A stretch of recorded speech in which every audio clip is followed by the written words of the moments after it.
Good morning, motherfuckers. I hope you're all doing well. Happy freaking Saturday. What up, Cryptics? How we doing? I've been up since like 7:30. I like conked out early and then like I woke up to like go to the bathroom. I've not been able to sleep since. So I've been like fucking around for the last couple hours. I'm just like, should I go live? My mom was sleeping, so my mom just woke up. So I'm just like, fuck it. Go live a little bit early. Good morning, Nutty. Laz, what's up? Alright, so here's the deal. Stream's not supposed to start back up until noon 30, as I like to call it. So 12:30. So we got an hour and a half.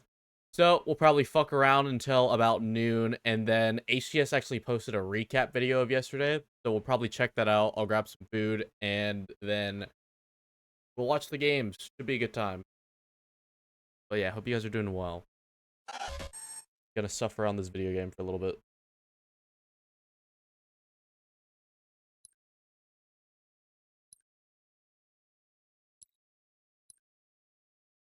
What battle looking like? Awesome.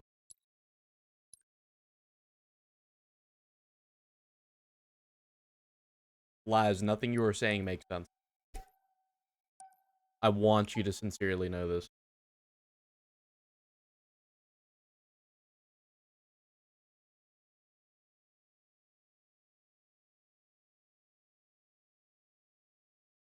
Laz, you aren't funny at any point of the day, man.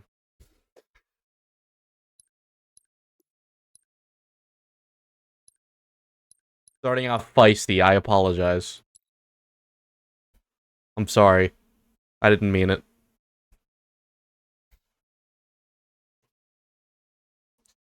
Wait, how you guys doing? Did you get some good sleep? I kind of wish I slept more, to be honest. Today's gonna be a long day.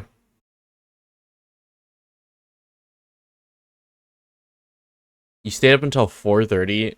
Yeah, I'm not gonna lie. After stream last night, I, like, was up for an hour, and then I passed the fuck out. Y'all have coffee? I wish, Mando. I'm having a monster at 11 in the morning. Cheers.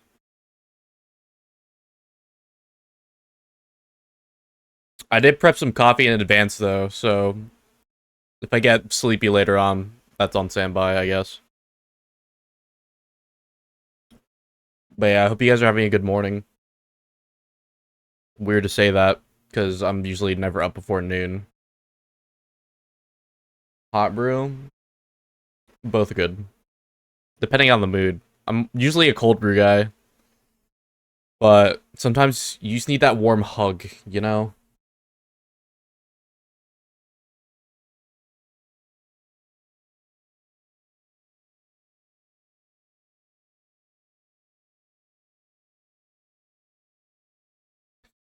You're trapped in the hot coffee routine for mornings. That's fair, yeah. It's like a slow ease into it, you know?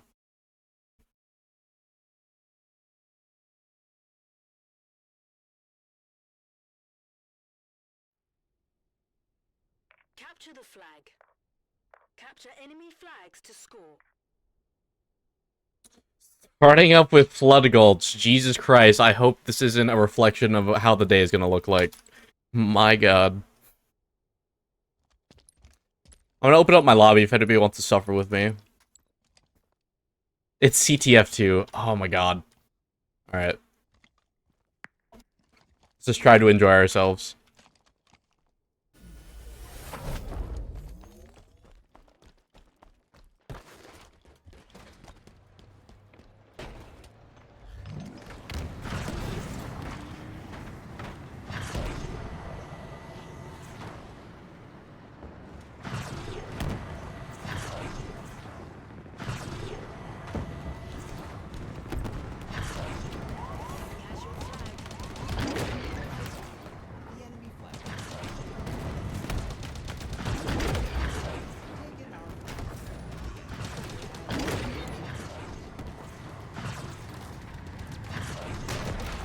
He tried.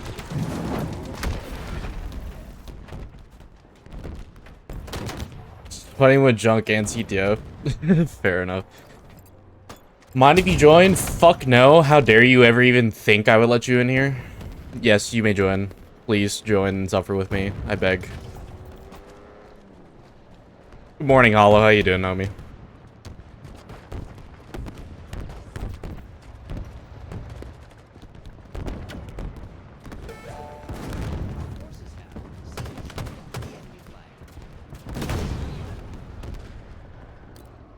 Can we run it?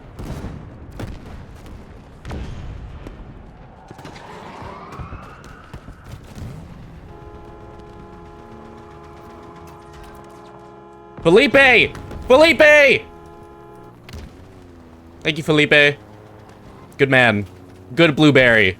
Good blueberry. Good blueberry.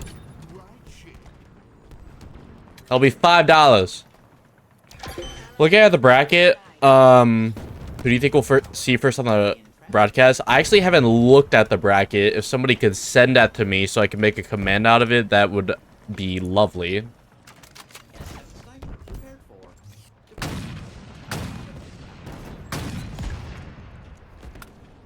I've been saying this since yesterday. The matchup I want to see the most is FaZe versus SSG, I think.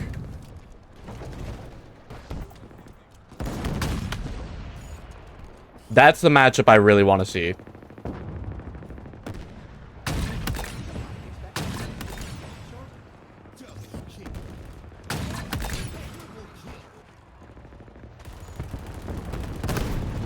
Ah, fuck you, tank.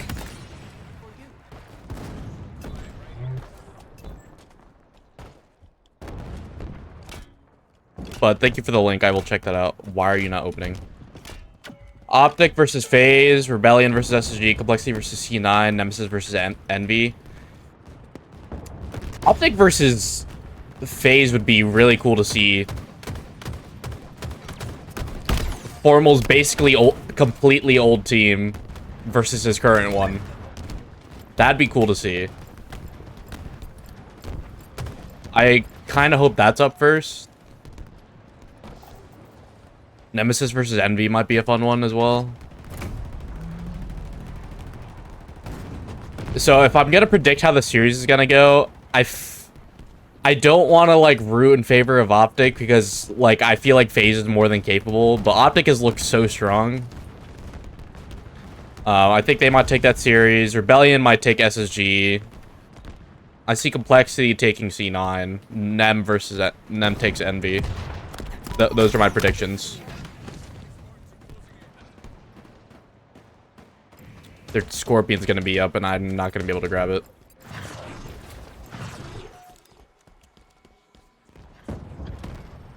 I'm cold, bro.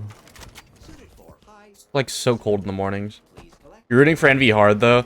I am too, dude, but like unfortunately I feel like they've like yet to prove themselves so far. Which is unfortunate because I love the roster. Piggy is a Chad. Of course the fucking Scorpion is on a rampage. Because why the fuck wouldn't he be?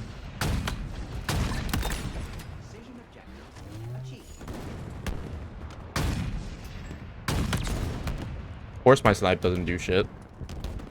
Of course they have another Banshee.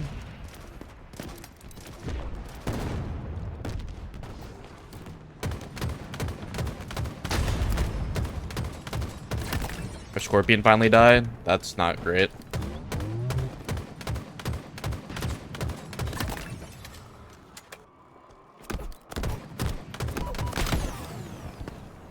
Envy winning would be sweet.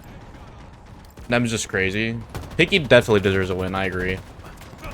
But you know me, man. Unfortunately, I'm a little bit biased. I want some Nem victories, bro. They performed really well last night against FaZe. A lot of those games were really close.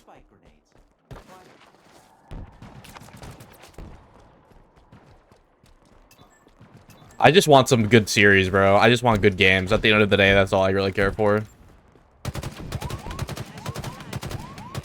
But obviously, I have a bias. Just a little bit. I think Nemesis could pull a top 4 easily.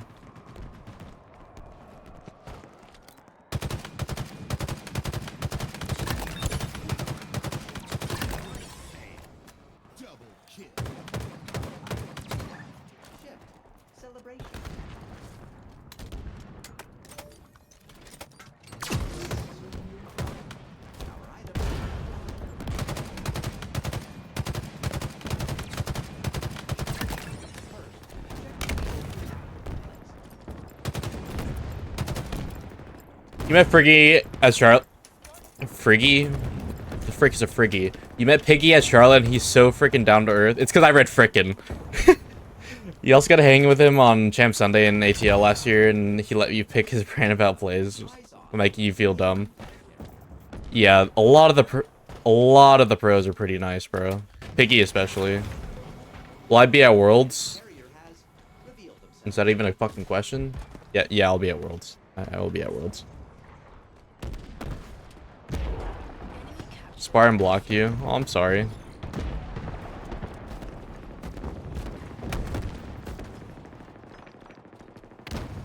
I personally haven't had any bad experiences with Spartan. I think he is just a very passionate player, and unfortunately I do think that can come across bad.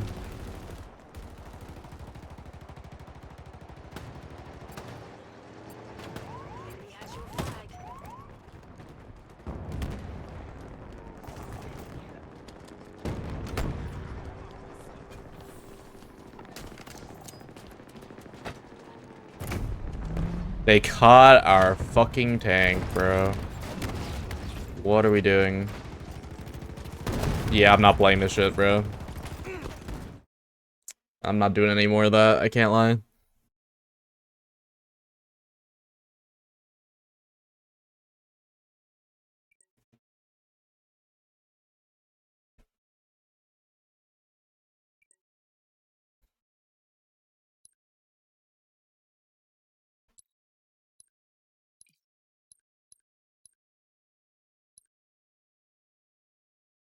Oh, that sucks, Mando. I'm sorry.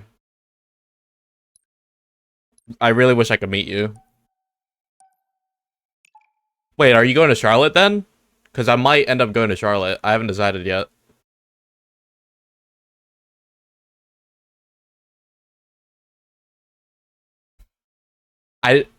The problem with Charlotte, yeah, is I don't know anyone I would really hang out with at Charlotte. Or like who I would stay with, you know? That's my problem.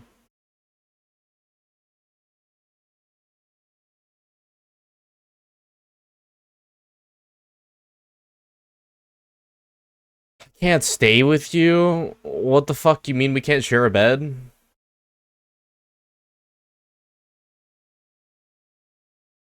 Oh, also, yeah, bracket. So, fuck, I should have waited to search. Whoops. Yep, here's our bracket. So, Optic versus FaZe, Rebellion versus SSG. So we could see an Optic Rebellion matchup already, potentially. If FaZe and SSG go down to losers, bro.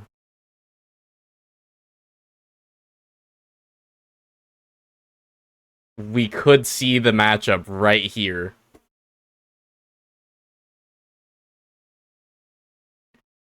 I think.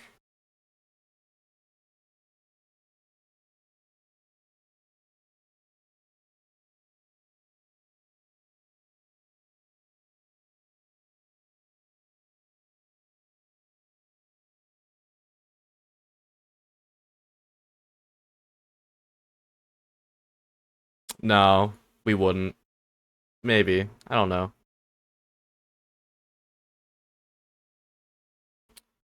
So if Optic or Space Station were to lose, they'd go here. FaZe would go here. Winner, if they win these, we could see a matchup here.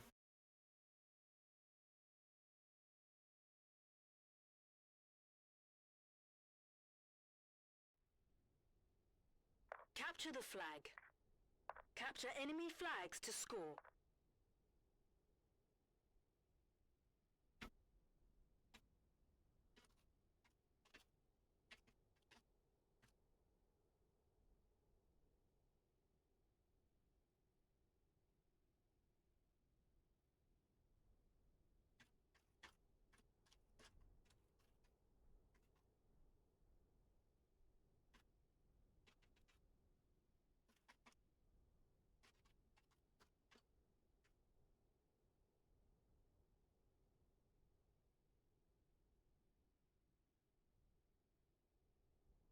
Oh fuck, bracket. Remind me to update a command after this. People are talking about me in game chat. What are they saying? I'm not turning that shit on. Did we get fucking we got Flood Gulch again, man? Oh, for fuck's sakes, bro.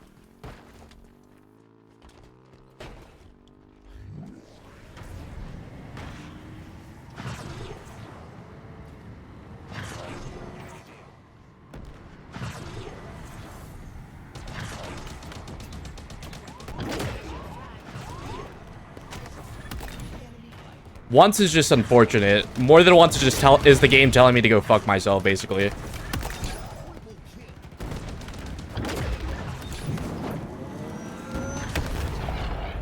My god. But yeah, what are they saying, Hollow? I'm actually kind of curious. Talking shit? Probably.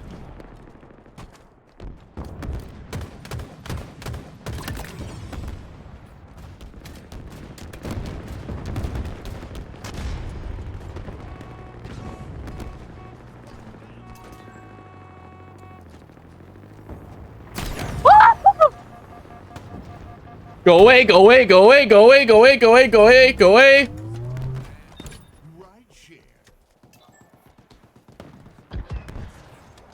Oh, fuck you, Banshee. Nuh-uh. You're done. Stop it.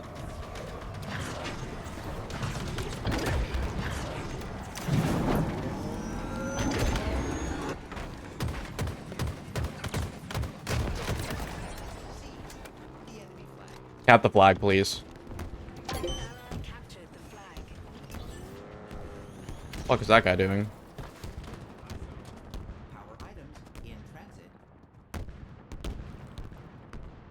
Is this your way of saying you want me to turn on game chat, Hollow? Because I'm not doing it. No, Hollow, you dick. Fuck. Why are you like this?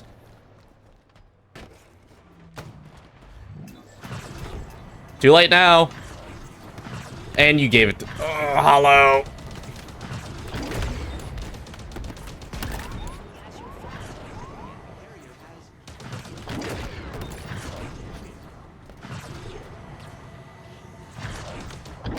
course, the Scorpion is sitting at the back of their base.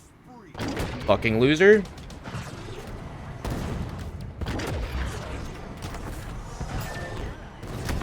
And shit, I'm bad.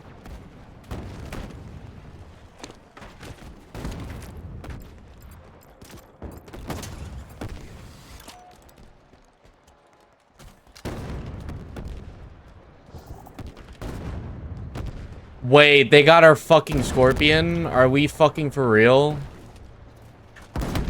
Dude. Hollow, you saw me waiting for it, you dick!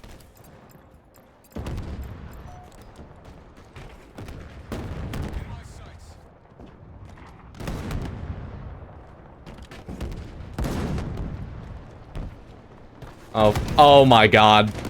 Holy shit, dude. I'm about to have a fucking aneurysm.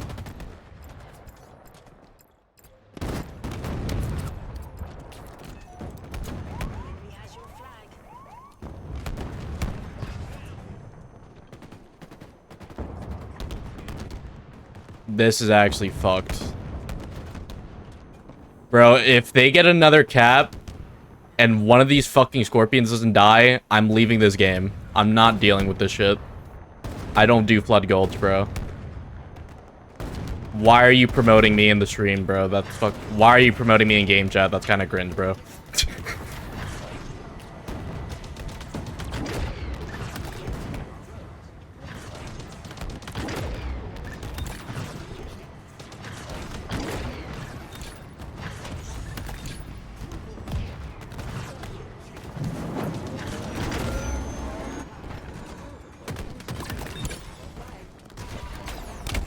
Holy fuck.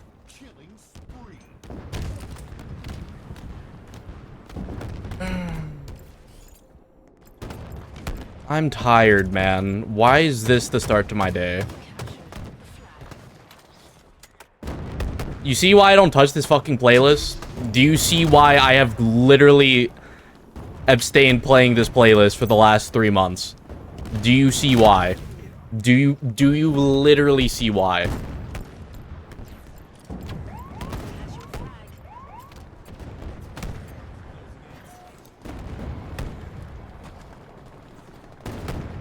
Holy fuck.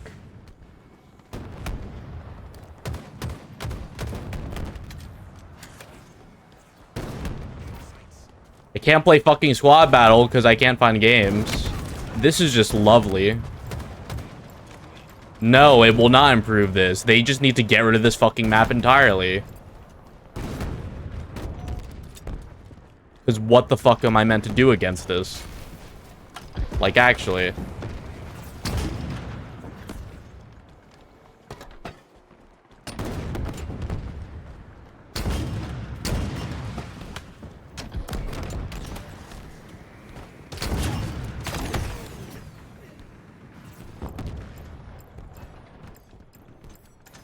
Nutty, I don't know enough about the Falcon to tell you anything, bro. You know as much as I do.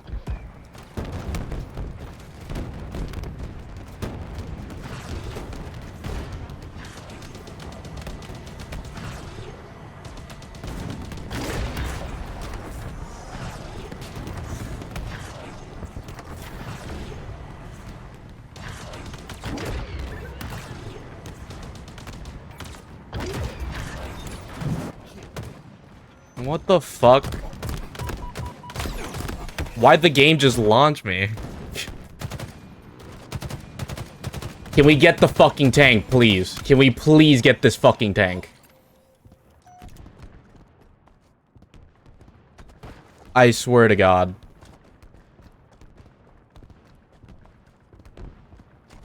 Hey, Axion, why don't you come into the game then? Since, you know, you're so fucking good at disabling tanks. Goofy. Don't start with me. Do not start with me right now.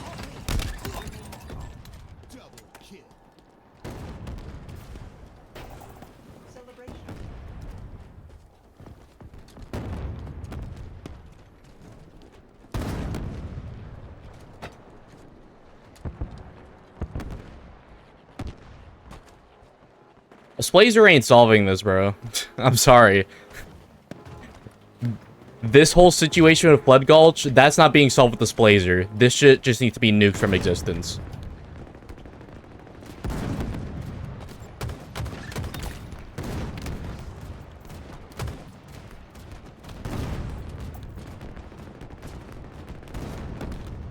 Oh my god.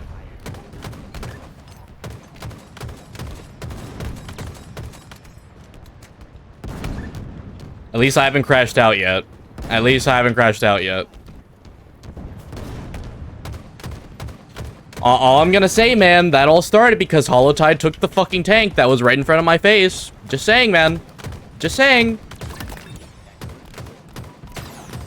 Just saying.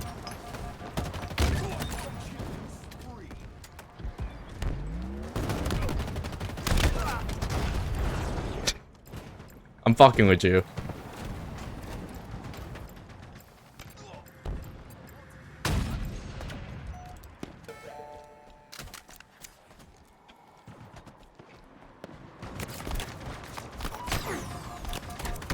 Oh, for fuck's sakes.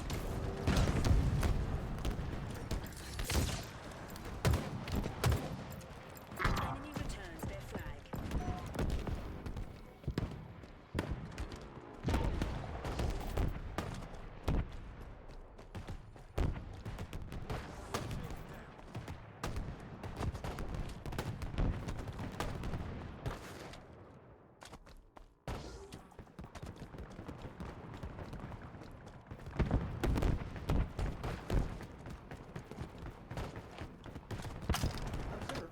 But how you doing, Kimbo? How you doing, bro?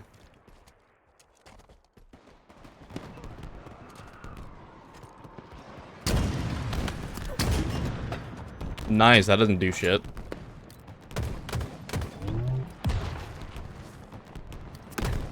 Shit.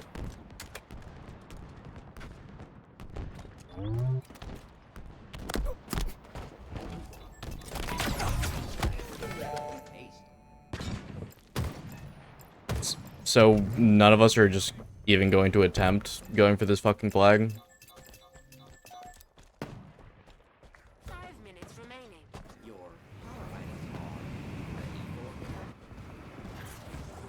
Enemy returns their flag. God fucking damn it.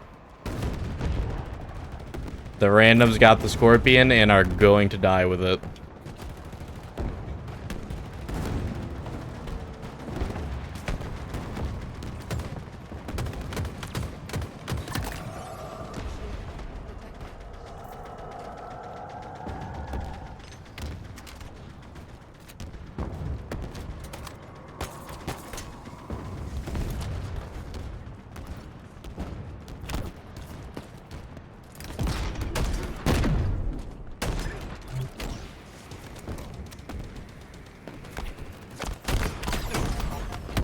Oh, for fuck's sakes.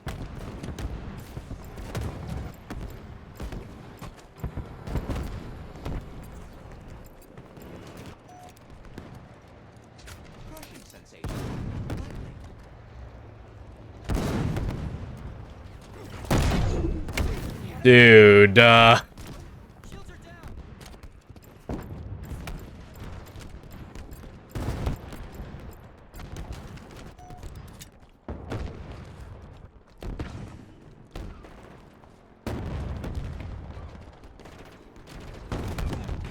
You know what's the worst part?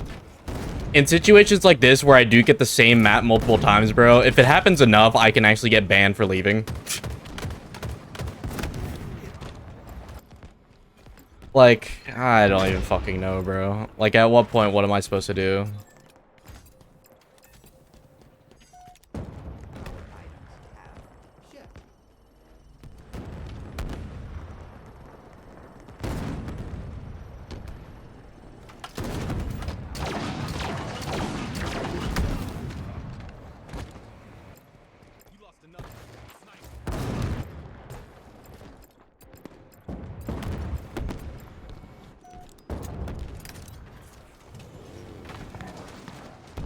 Nope.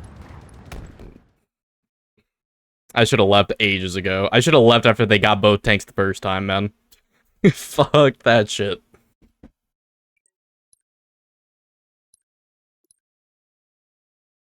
Oh my god.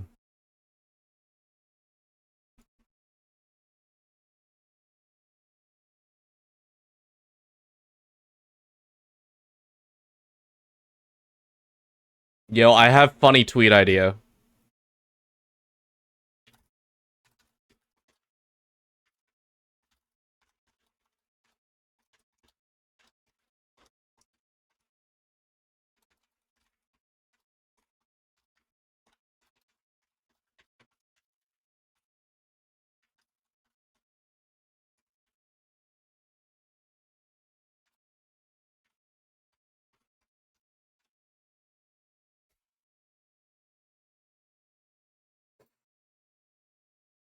That's my copium for the day, and I feel so much better. I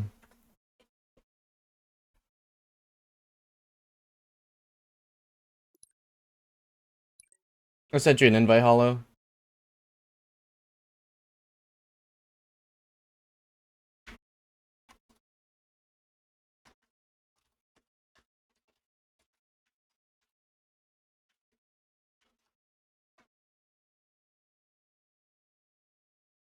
No, Hollow, join back up. Join back up or you're gonna make me more pissed off. I swear to God. I don't care if you throw the game, I'm just fucking with you. No, get your bitch ass back in here. I swear to God.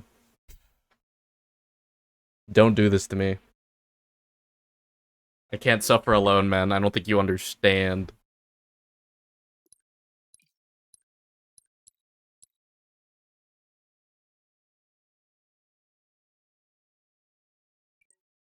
Thank you, I love you.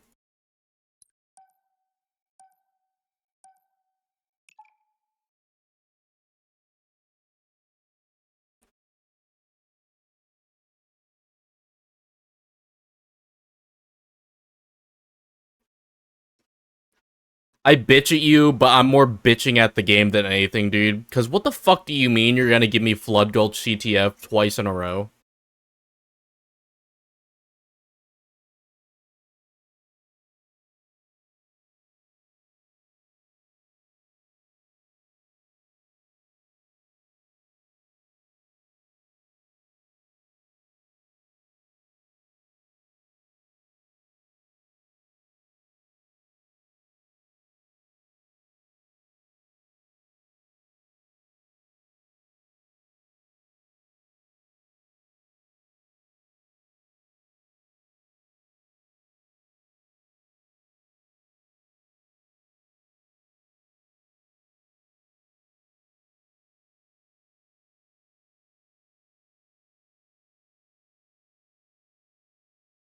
But no, I apologize for the salt, guys.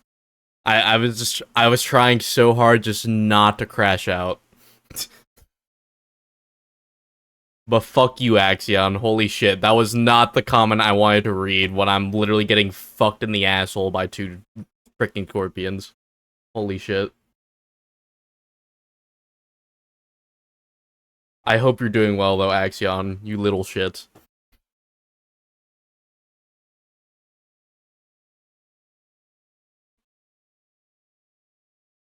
Oh my god.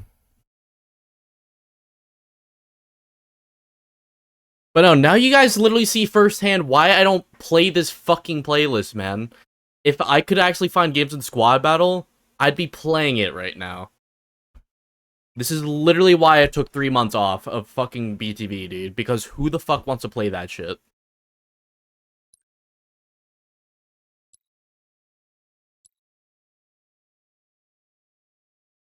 I'd play more ranked, but solo queuing sucks. Like, it really sucks.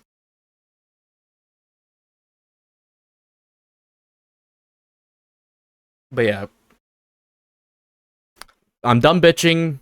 It's in the past. As long as they don't give us Flood Gulch again, it's fine. Slayer is okay solo. I'm already at 1700, man. Are you okay? All I saw from the preview was Flood Gulch. I was like, no way, man woke up to play Flood Gulch. Not only did I wake up to play Flood Gulch, Jinrai, I played Flood Gulch twice.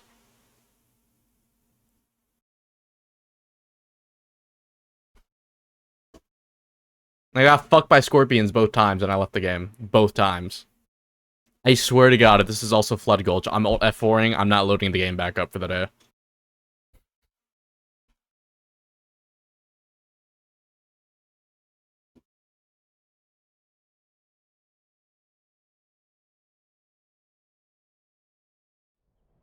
Thank you, God. Capture all zones to score.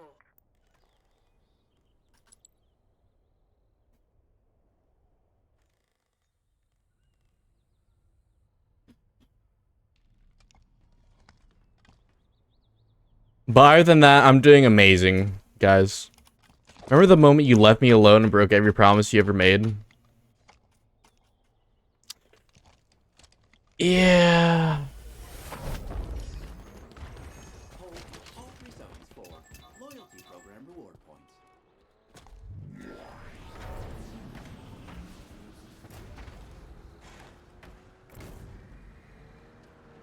I'm not gonna do it. I like you. Sort of.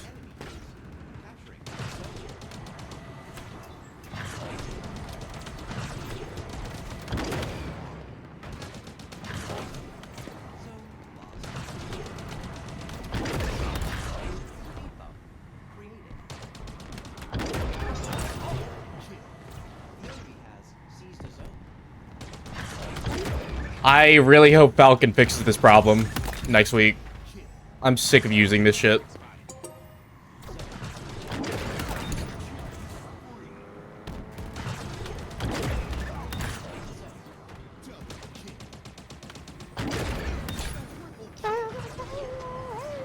Adrenaline, what's up? Thank you for the follow. Adrian, I think. I'm sorry if I'm... I didn't even see myself get hijacked. It's Adrian, right? I'm not tweaking. Please correct me if I'm butchering your name.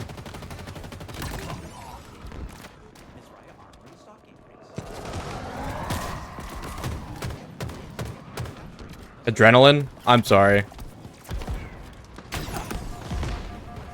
Thank you. How you doing? Thank you for the follow, by the way. I appreciate you.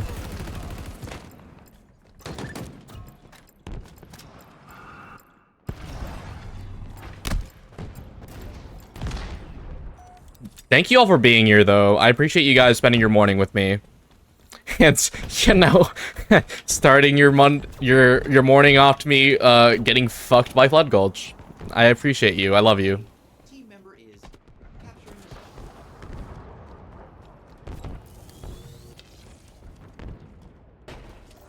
the And Hollow, I sincerely apologize if I, made you feel bad. I don't care, bro. At the end of the day, it's just a game. I understand sometimes that when I bitch, it's probably not the most enjoyable experience playing with me. So I'm trying to get better with that. Did I almost say Monday? I think I did almost say Monday. I can't lie to you. It's phonetic. How's the matchmaking timing? Not bad for BTV. Squad Battle's kind of struggling right now, I think. When I checked at the beginning of the stream, it said wait times might be too long, so... Fuck your sword.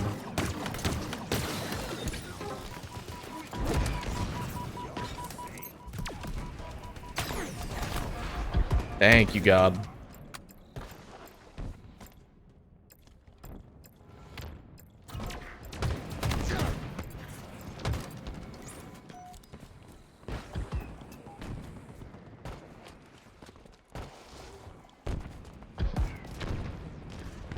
You have a community member whose name is Fist, but he spells it as Physic, and you still mess it up. It looks like Physic. Somehow. That dude's just not receiving shots. I am very nervous as to how my game's gonna perform next update, considering I'm already struggling to get 100 frames. ground vehicle. En route. A team member is capturing a zone. Our equipment in storage. And my PC isn't necessarily like a budget build. Keeping our Processor might be a little bit older, but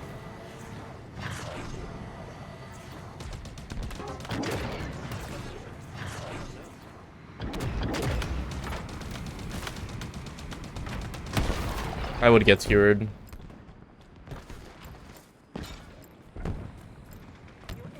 Drew, thank you for the follow. Appreciate you. Control for the enemy. You got new zones incoming.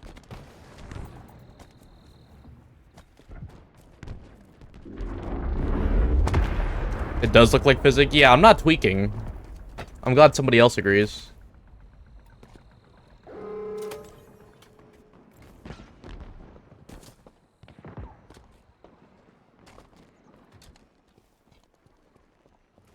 New zones are ready to capture. An ally's claiming a zone. The enemy is capturing the zone. Get the fuck out. FBI, bitch! Give me the loot! Haha! Your team has total control. Bye-bye. You got new zones incoming. In my sights.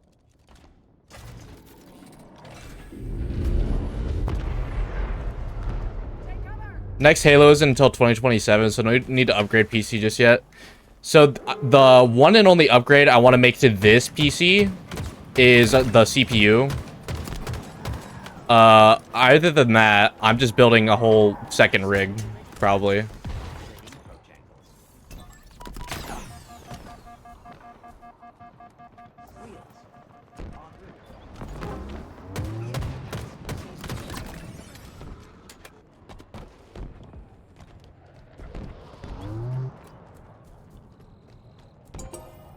ally has captured a zone. Hey, Holly, you want a Banshee?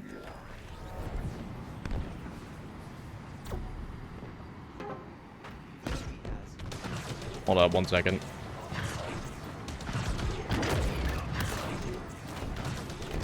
Never mind. Sorry. Was I getting Hydra'd?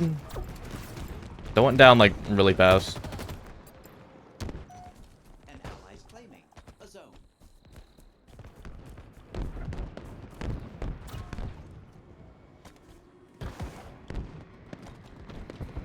Hostiles are capturing a zone.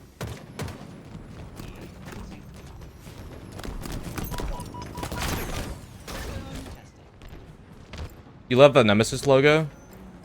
Yeah, Nem has a really good brand. An ally's claiming a zone. They're a silly little org. Very silly.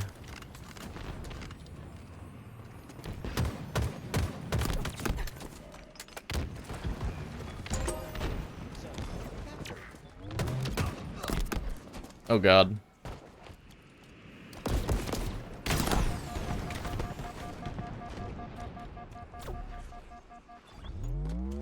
Hostiles are capturing a zone.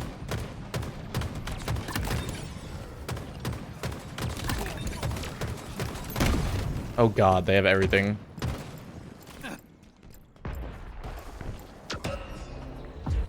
SSG is my favorite logo, but that Nemesis side-eye looks dope. New zones incoming. Yeah, he a little bit spooky. That's all you, King. That's all you. That's all you, brother.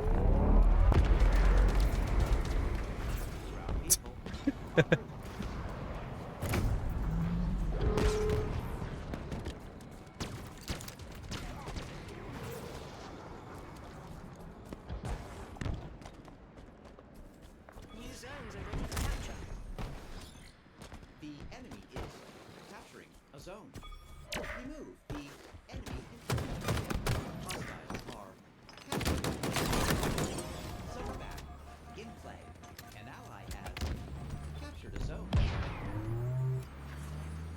The enemy continues to contest. Tom, thank you for the follow. Captured a zone.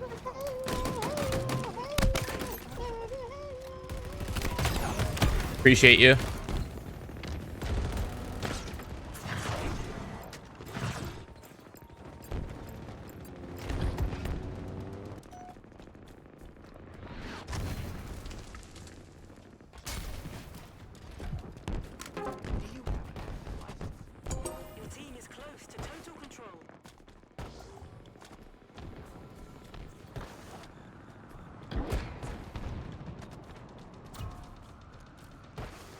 Alright, so I figure we'll do like another game or two, and then we'll probably chill out, watch the recap from yesterday. And then, yeah, get set up probably. Retrieval imminent.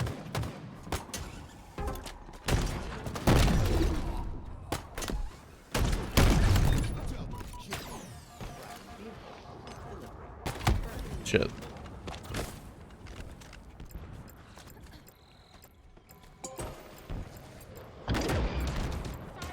remaining.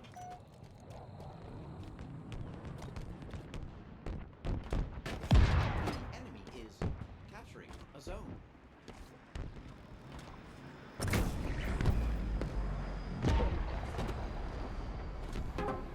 Mando, do you need a hug?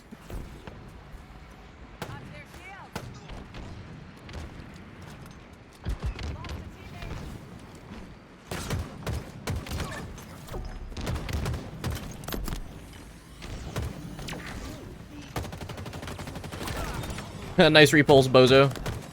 Why do you want me so bad? Am I playing my playlist? No. Also, hey, Ren. Hostiles are capturing a zone. But that just means you have good music taste. The enemy has seized a zone. Calculating approach angles. Who's tossing shit at me? Who needs an ass whooping? Your enemy is nearing total control.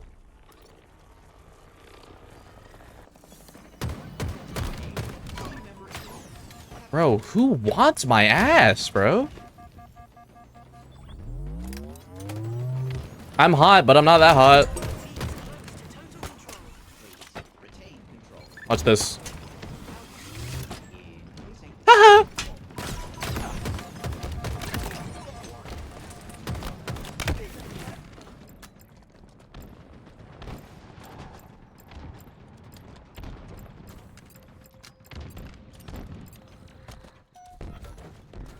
Our items have arrived.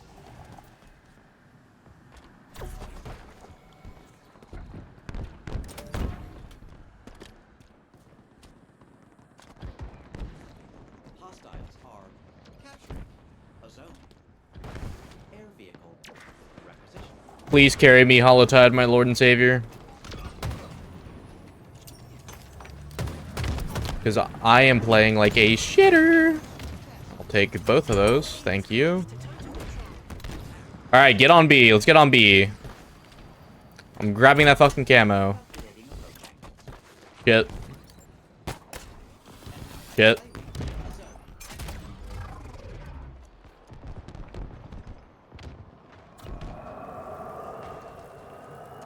Oh wait, it's this asshole. To total control. An ally.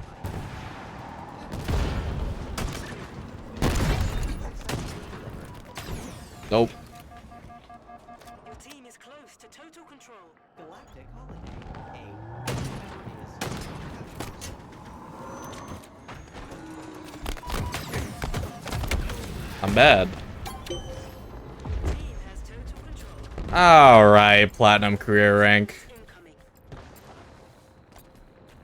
Good job, boy! Says the random.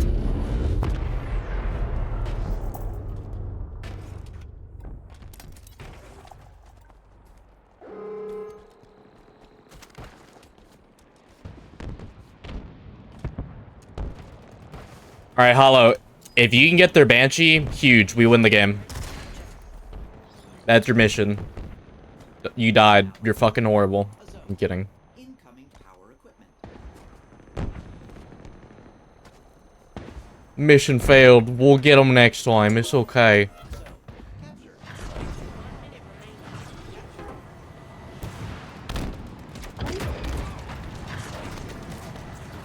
Of course, it's always the same fucking loser in the Banshee, bro. He doesn't know how to do anything else. Yeah, run away, puss.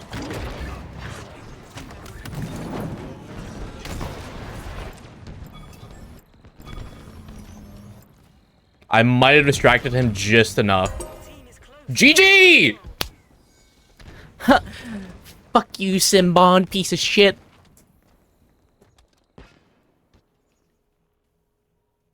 Strategy, man. Strategy. Play for the long-term goal, man.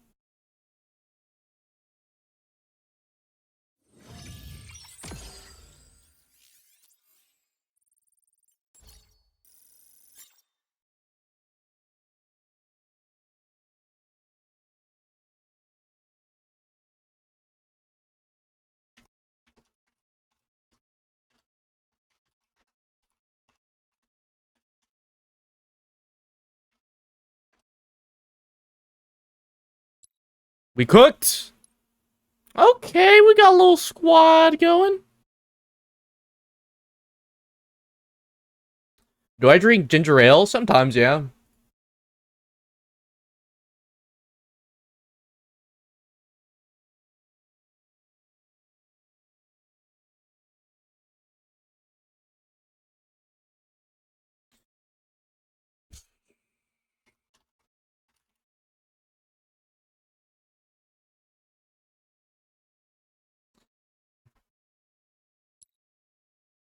Yo, Hollow. Hollow. Hollow, I got something to say to you, man. Love you, man.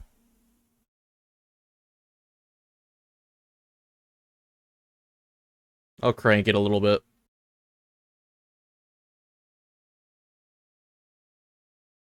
Your sister might meet Linkin Park today.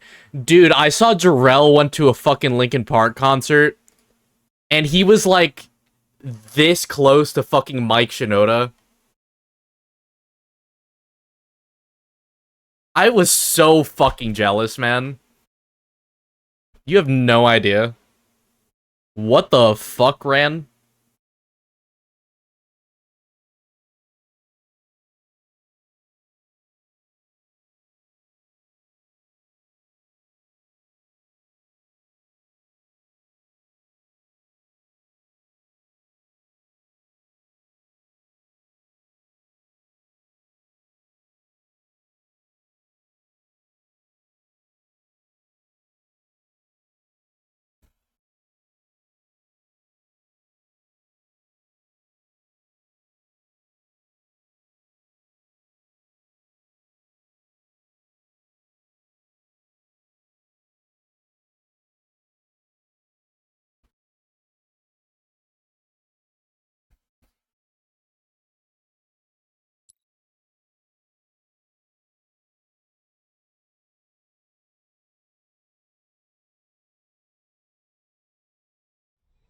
Does this count as a sugar rush if you consume sugar? Zones to score.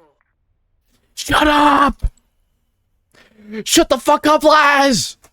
Imagine. What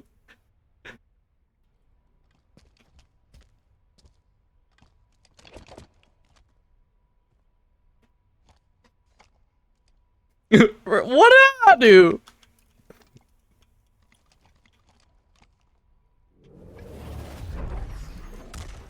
Maintain control in all zones.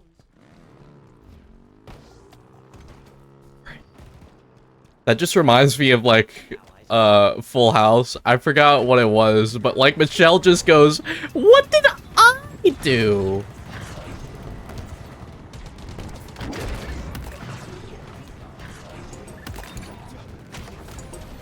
Team is close to taking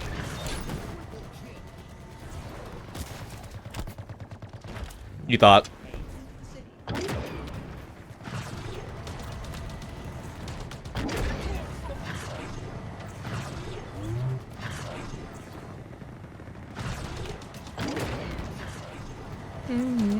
If you want me to, you say if I got him, it knows I ain't getting over you. control. You've got new zones incoming. Mando, did you resub? I notice you have a badge now.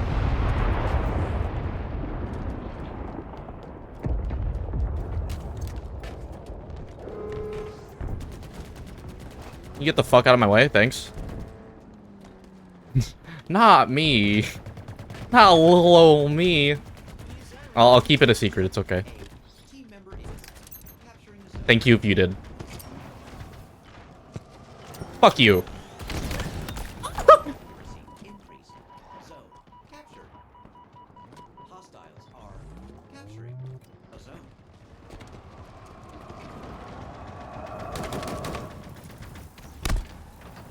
Bitch. Team member is capturing Oh.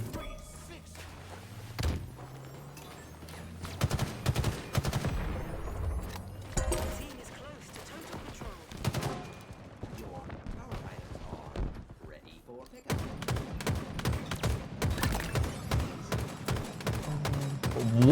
Gamey, like, fix your router, bro. Why the fuck are you skipping across my screen? The fuck? A team member Bro was skipping happily. I'm going back for that Banshee because I'm a fucking loser. Somebody already grab it. Your team has total control. You got new zones incoming.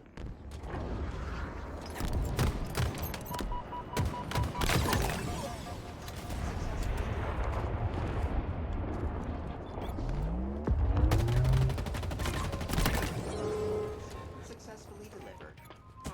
Oh, that's a sword. New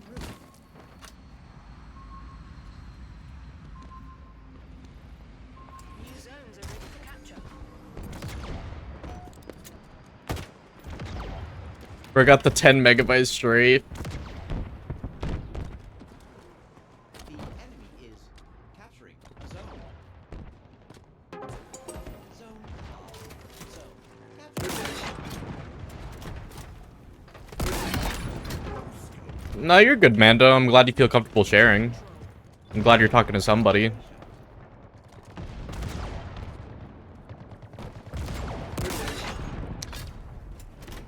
Yeah, get the fuck out of your turret.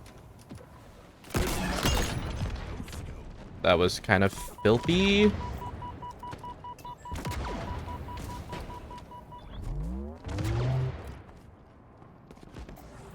Power items in transit. I love Sleep Token, man.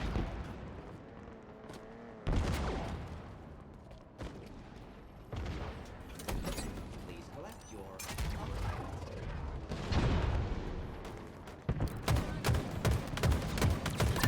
Sorry, bro. No camo for you, man. I got you, Wraith. I got you, fam.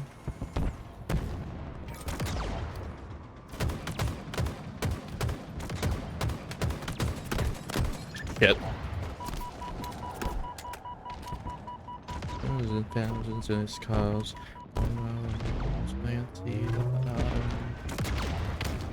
On it all. Got a problem.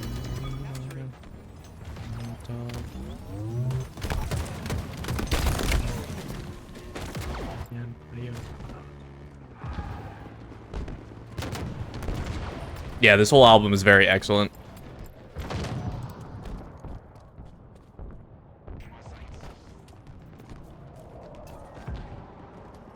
Oh god, Banshee's flying in. Downloading shroud screen from Did I just say Banshee? I meant Pelican. I said Banshee because I'm looking at the Banshee. I'm not obsessed with the Banshee. Fuck the Banshee. Hey, I keep saying the word Banshee.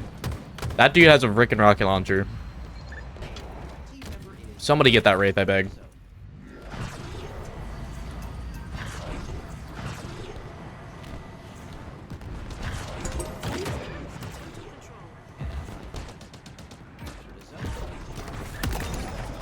You're my big baby, Hollow. You're my big baby, man. Oh my god, they harassed me. Say Banshee one more time, and what'll happen?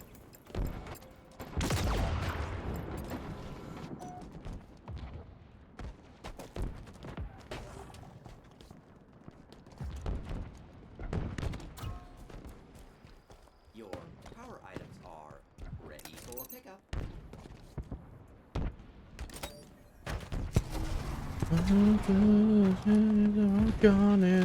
I'll be the Empire Force. Garden. Good shot.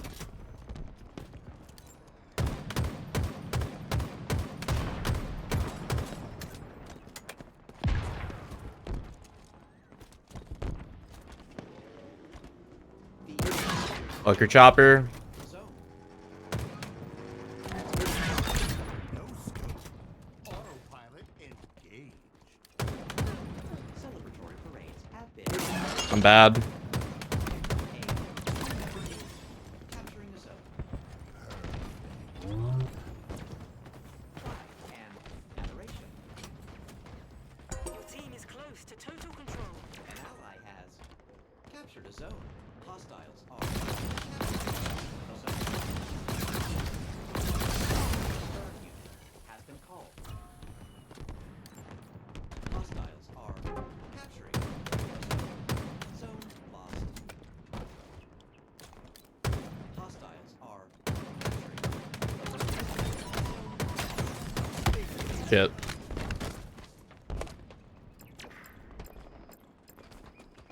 Say Banshee one more time. God damn it. Total control for the enemy. You got new One more goddamn time. I fucking dare you, man. In transit.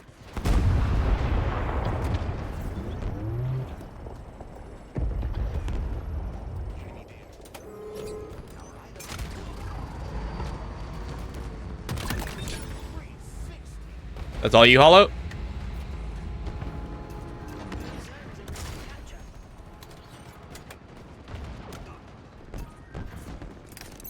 Plasma grenades acquired.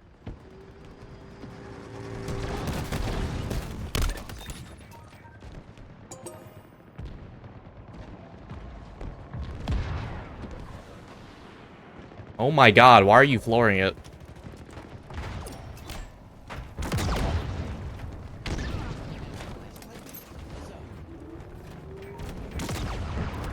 Oh, you bastard. That was well played. Zone captured. Missions en route.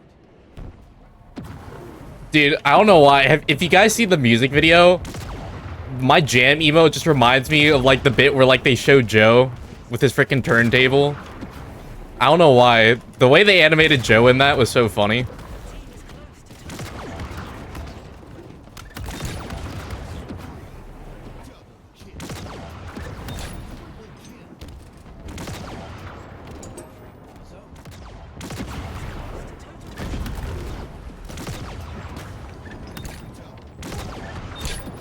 Come on.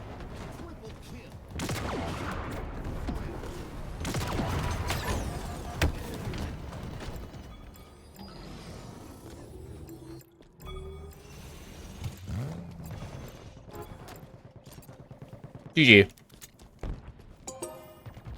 team has come out on top. Memory behind my own. Headshot was hacking? How?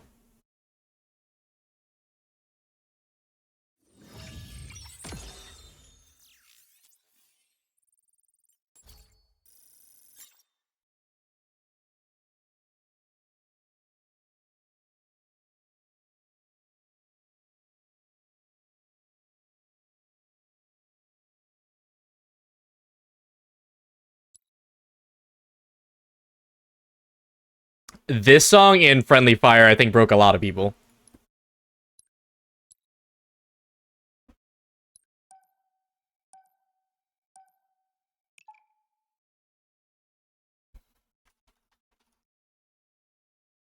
All right, last game, guys.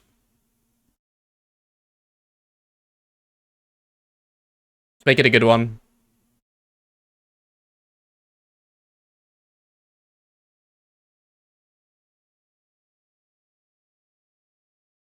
When does stream start? Like 12:30. They have a highlight video as well, so I'm probably gonna watch that as well. They usually start like a little bit before 12:30, like a little bit before their scheduled time. So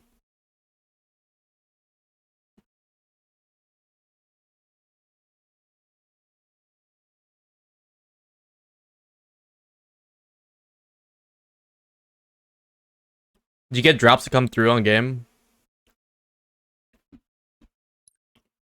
I think some of the drops I claimed I already had, so... I haven't claimed any of, like, the actual new drops yet.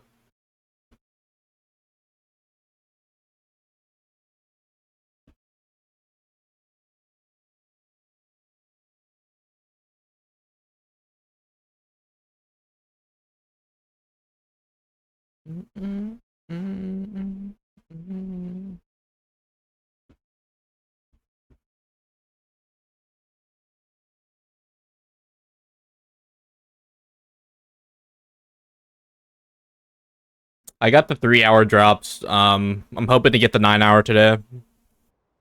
It wasn't tracking because I kept switching between streams, and obviously, like, Twitch was broken for, like, half the day.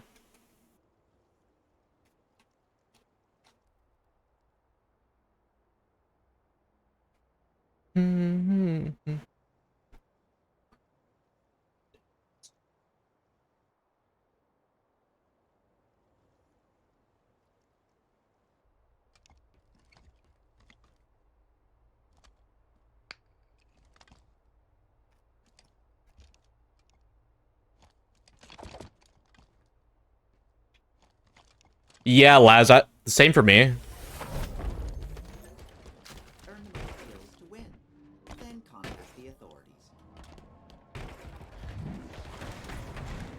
Also, fuck you, Jinrai. Just cuz.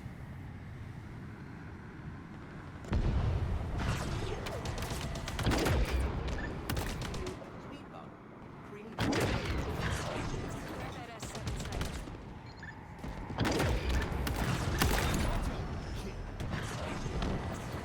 Thank you for the giant dino, Jinrai.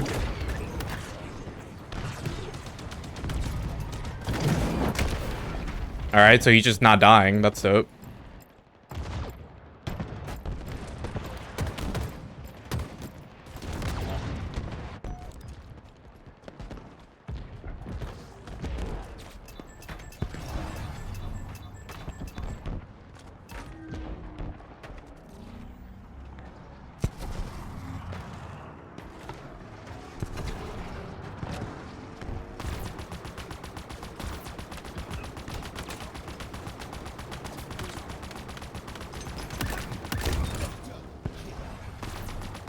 Holy people, bro. What the fuck?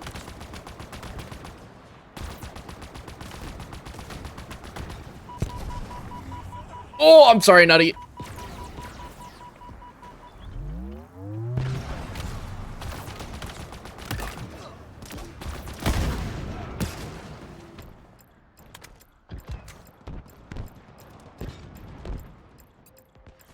Have you on my speakers while I clean the apartment? So what you're saying is I should start moaning very, very loud into the mic right now, right? Power equipment. Incoming. So, you know, that your neighbors think you were watching something completely different. Power equipment.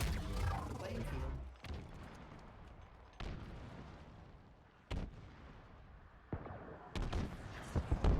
field. Lemongrass muffins? That kind of sounds fire, actually. It's nothing new around these parts. Oh, hell no, your poor neighbors.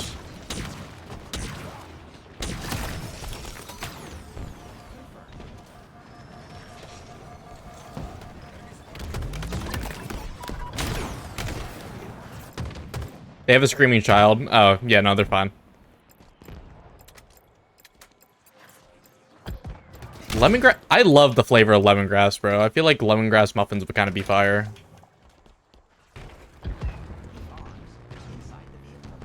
Dude, did they take our Banshee? What the fuck?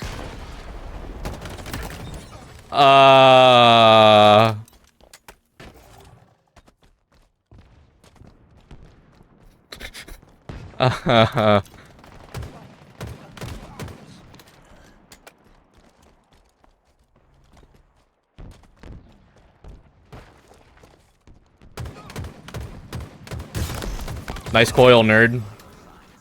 Not found.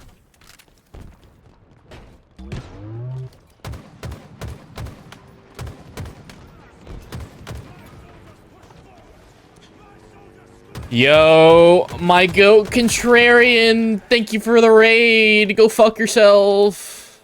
I'm just kidding. I love you, bro. Hope you had a good stream. I didn't even know you were alive. You didn't show up on my list.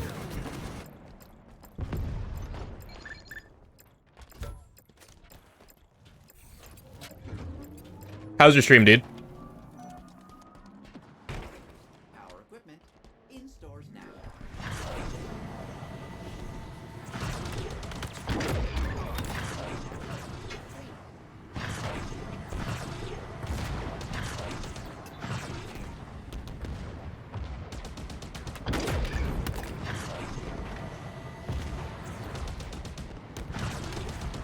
This dude loves the Hydra.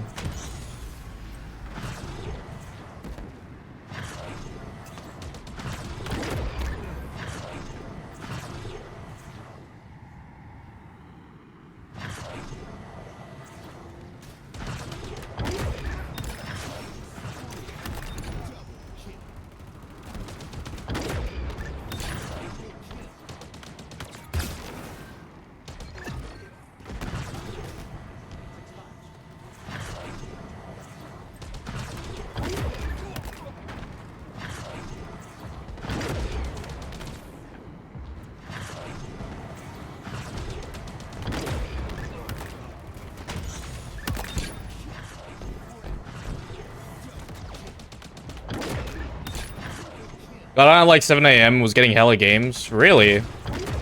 Were you finding any in squad battle? Because when I got on, it said like wait times were too long.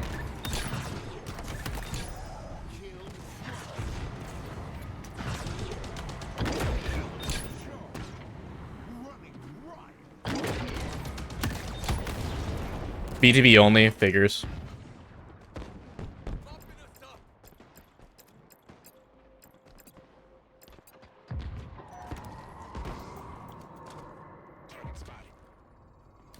Incoming power. Dude, I got on. My first 2 games were Blood Gulch CTF. And I ended up leaving both of them.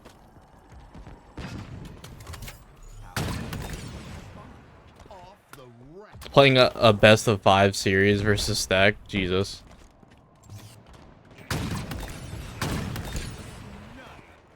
Autopilot engaged. Double kill.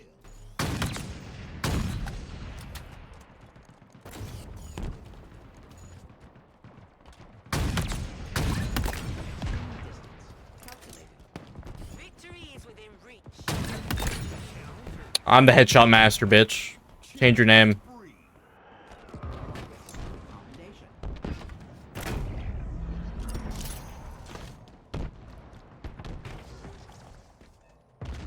No, dude. To make matters worse, they got our Scorpion both matches, bro. Oh my god, dude. I wanted to fucking die so bad.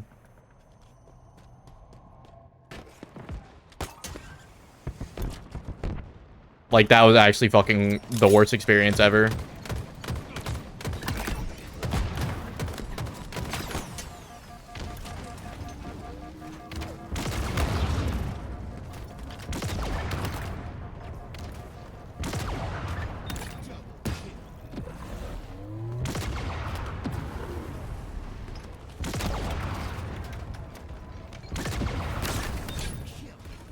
Siege. Your team has come out on top.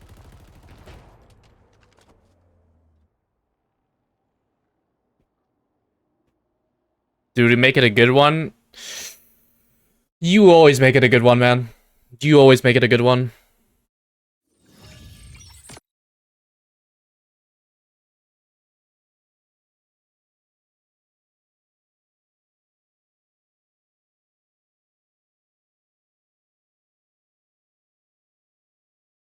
Thought you were gonna unfollow me after that first game. I would never, dude.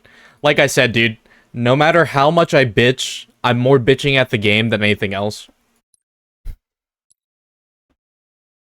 Because it's not your fault that the enemy team is just significantly more sweatier to deal with. But yeah, if you guys want to keep running, I'm gonna promote Hollow, but I think I am done. We got like a highlight video to watch of the events yesterday.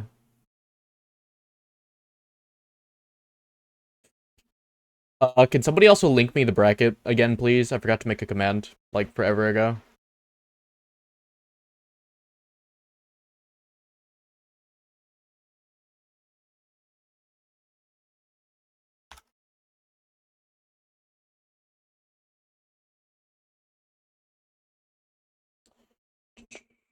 Thank you.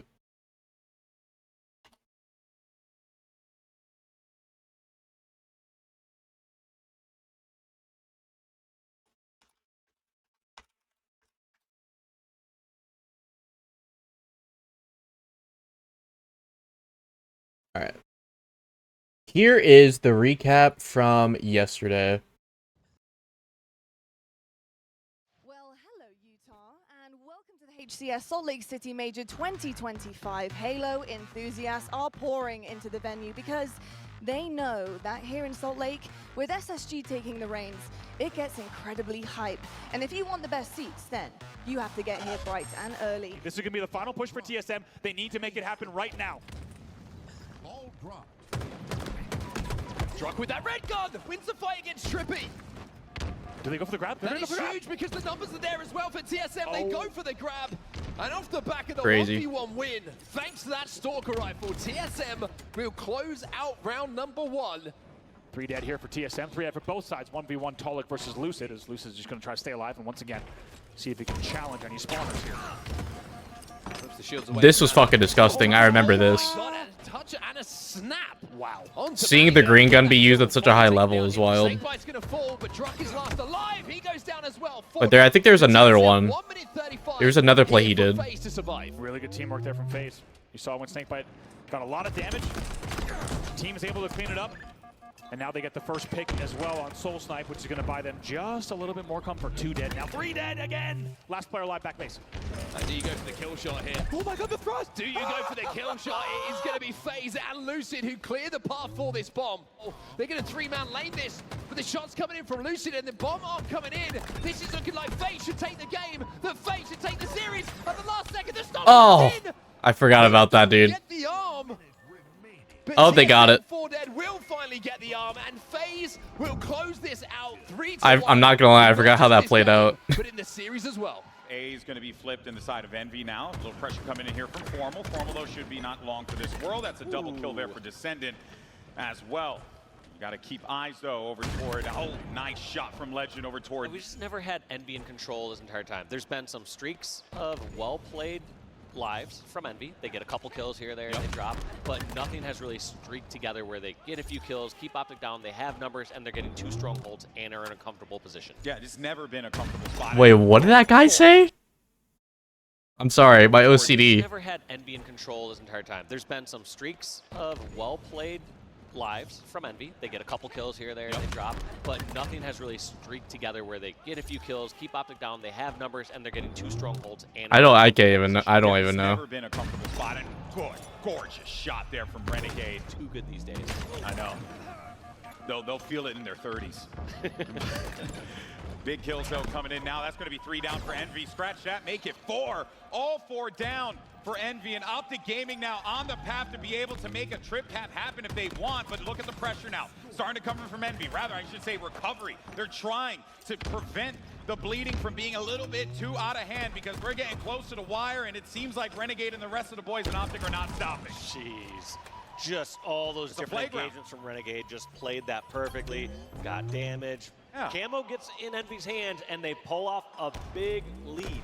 But it gets deleted a little too quick for my liking. Yeah. Piggy. A lot of times Envy should pump the brakes a little bit more. You know, it seems to be going here, right? You add one, maybe trade in another. This is working. I remember very well. calling that. I'm just like, this dude really just calmed. I killed Legend. So they're 10 away from being able to lock up game 2. We said they needed to win these Slayers if they wanted to be competitive in the series. Every single time though, Precision gets camo, like Yeah. you said, they're pulling away. Now, working. you can't expect to get every single camo against someone like Optic, but while it's working, it's going well. Screw it. If it works, do it.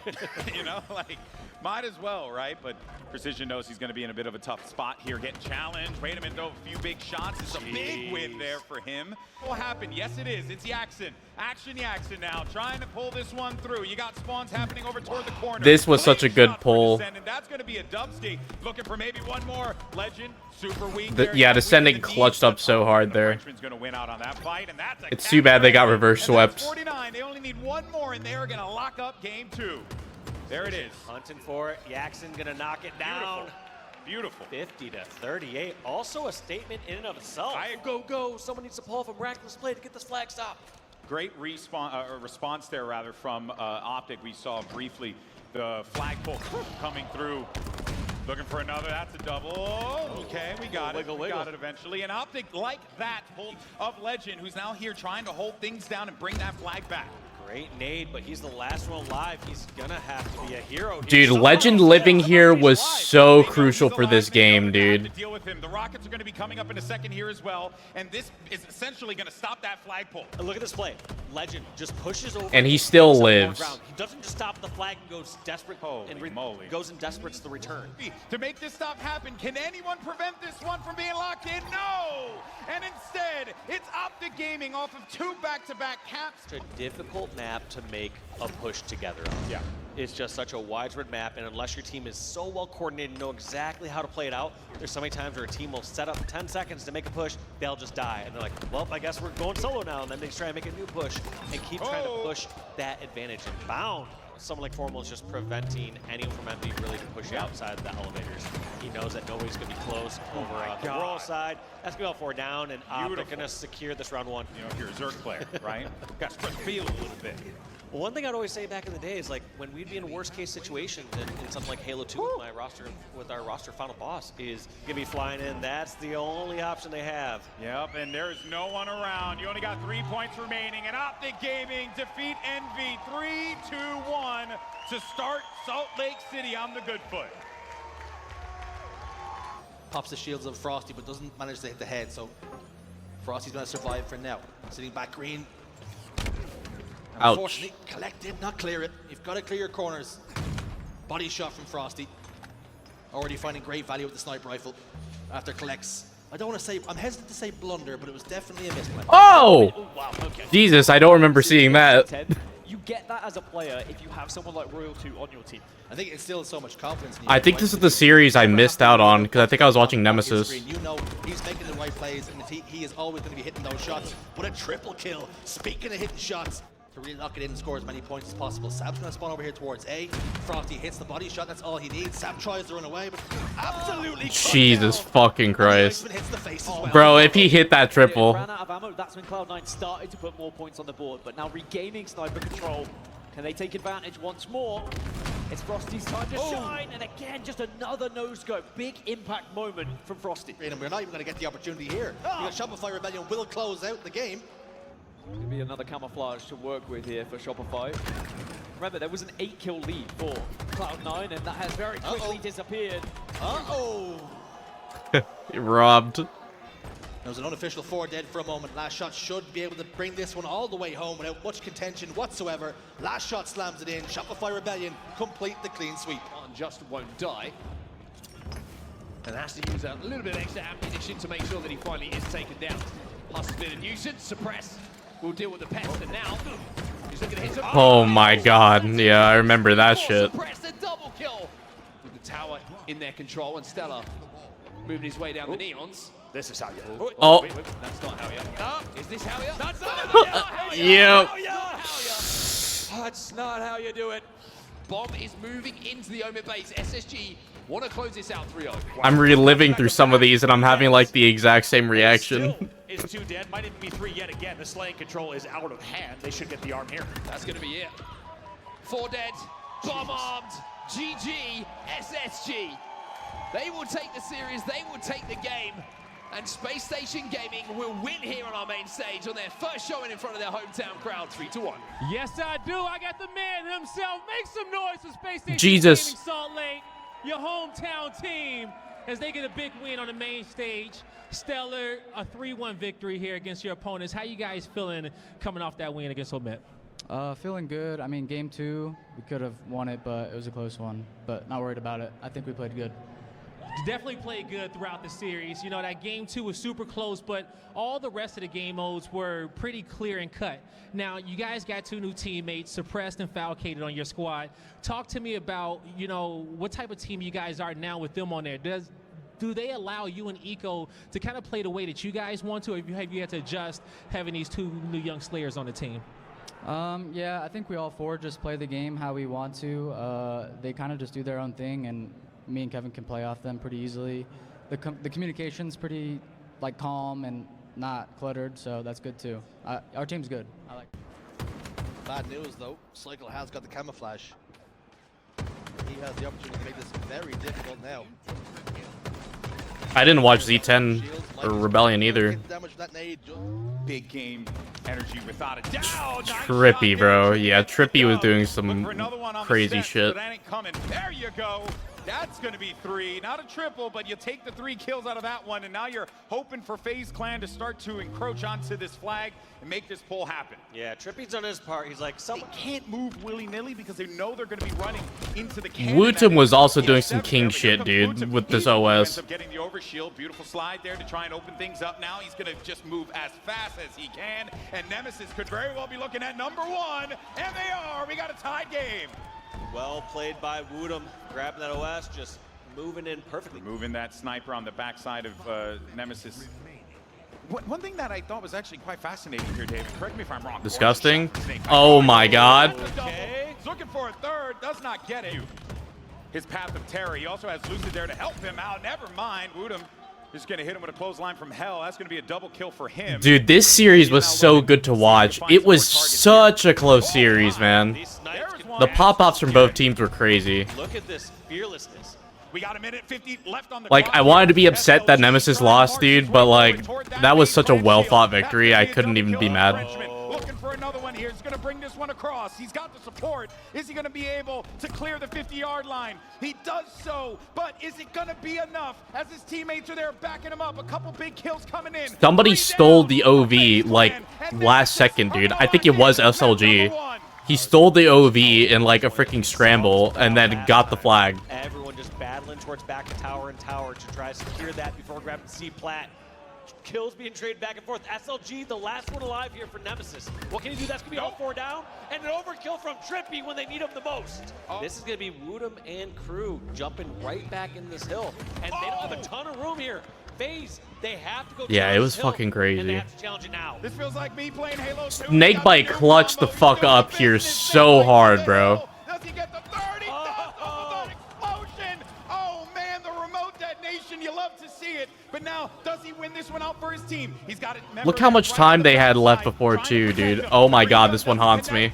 He'll be fine. The bandit's gonna do the job. He's just, he lives. The captain's trying to get the team back over to victory. One more kill here, potentially is Wootum, looking to be the hero for Nemesis, and he does manage to get the kill, but it's Lucid in the hill, and it's Lucid who gets the win. God, that was such a clutch up. And now you're gonna start to see potential catwalk as well as this whirlwind whirlpool push. Words are difficult, but hey, it ain't difficult for Snakebite to get that double kill. He's looking for another one here too. Might be able to find it. The snipe drone. He's one shot. Snakebite's got the read, and he's got a teammate there to back him up. See, flipped. So they can play around with this and work with this area. They also got that shock, so they might try. Glory was doing some disgusting shit. Oh my god. I was actually thoroughly convinced they were going to come back from this too, dude. How they performed in the second half. It was good, but it wasn't good enough, unfortunately. There's 2 down for FaZe, and here's a trip cap that Nemesis have desperately needed. They know the spawns of players are over at Elevator. Do they decide to press this? We will find out, but I do think that they should, and they should have and could have pressed that play. They have to get a trip cap to win this game in my eyes. And another thing to bear in mind too is that they allow that camo to stay up because they Glory was really icing up this game. Now. but instead Glory's able to get that and use it to great effect. So he gets himself a couple kills there, and that's going to maintain the... That was required. Now we're starting to get a spot where Nemesis just needs to hold on. Glory's got to get in there right now, but does he have an opportunity? He could have hit the shot. He gets the win! Glory stays alive for the team, and he's going to try and keep the drive alive here. Does he get the kill? No, he doesn't. Only one player left alive, though. It's going to be Snakebite. But they managed to get it. Oh, my word. They flipped C. This is scary. We're in scary territory. FaZe are going to start panicking a little bit. You know, these last 3 to 5 minutes, they've just said, all right, just play, call out, whatever, we'll get this closed out. They got it. FaZe to get B and A, and they close out this game. But Dude, I wanted Nemesis to come back from that game so bad. For you guys, the flag was really close. It was a nobody. You guys lost that one, but you know, even towards the end, it kind of looked a little bit shaky right there. They were testing you. Yeah, I mean, those guys they're beasts, man. That's why they've been at the top the entire time this game's been out. So yeah, I mean, I think flag was our biggest test. The entire series was a big test, though, and I mean the entire pool. So I really appreciate the great matches. I think it tees us up and makes us just lock in that much harder for the rest of the weekend. Yeah, I mean, it's just picking up where we left off and being better than last year. That's just plain and simple. I think we got the right components, putting it together. Practice has just been getting better and better and better. The chemistry is off the charts, and I love this team. That's why I'm back with these guys. There you go, all right? Yeah, I mean, I think PJ is just an absolute perfect fit for us. That's why I said the chemistry is great, because I think immediately it's just we all have the same exact mindset. We all have just that exact, like, we're pushing for perfection, and then we're at the top. That's what we should be pushing for. And I think PJ, like, we all do that, but PJ keeps us in check in that same exact way, and we all push each other to keep pushing forward. So this is going to be a tough one here. Envy needs to find a way to bounce back and make sure they remember what they did at DreamHack Dallas, right? They put together such a memorable run, but they were, I mean, a fraction of a set of plays away from Oh my God. beyond top 6. Oh dear. Still have one rocket in play here. Does fire it and succeeds. The Boombox gets 1, the Bandit gets 2. 3 dead now for SSG. We are seeing an onslaught here from Complexity, laying siege to Space Station's base. Ryan Up gets 3, and you know he wants the over. You will never get used to early junk. The elbow. The time just ran Yeah, out, me but neither. damage still being done. Have to try and keep the audience not alienated, especially. Pretty scary, I can't lie. Suppressed though. Jump and fade away. Locks in a double kill. And now it's Space Station who can push forward. They can be the aggressor. Cherish keeps pipping his head out. Almost bait and suppressed in. And he takes the bait, goes in, gets the kill. 2 down now for Complexity. Make it 3. This is the opportunity, the opening the Space Station needed. Cherish gets a kill, but it's not going to be enough. Stellar gets the finishing touches. And Suppressed fumbles again, but this time it might not make him pay. As he slowly walks up to the flag podium. He's just edging the flag, bro. I'm just like, motherfucker. Finally puts Complexity to the sword. A clean sweep for Space Station Gaming. And what was the game plan against these guys? That was so Yeah, toxic. beating Complexity feels good. You know, we played them recently in the LVT Pro League match, and it was close. Went to Game 7. They're a good team. Also, Lars, game plan thank is you just for the to kinda do resub, our buddy. thing, you know. But yeah, I mean, those guys are really good. You can't take anyone lightly. True. Alright, I think the stream might already be back up. Yeah, he was edging the flag. That was actually wild.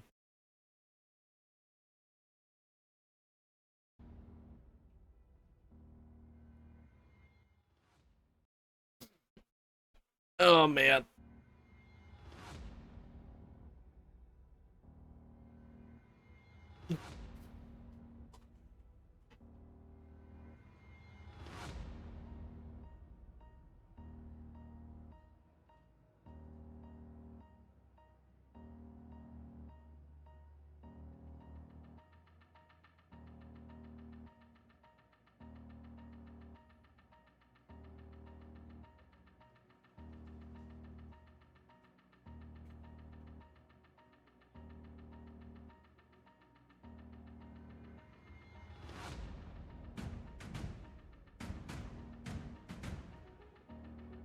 But yeah, thank you guys for being here with me, bro. I appreciate you all.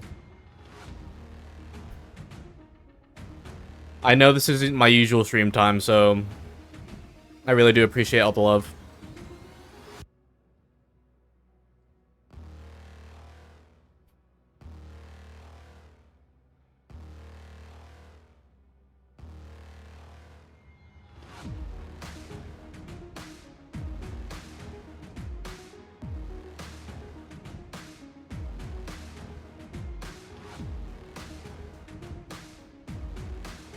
The cleaning is going well, by the way. Happy to hear it.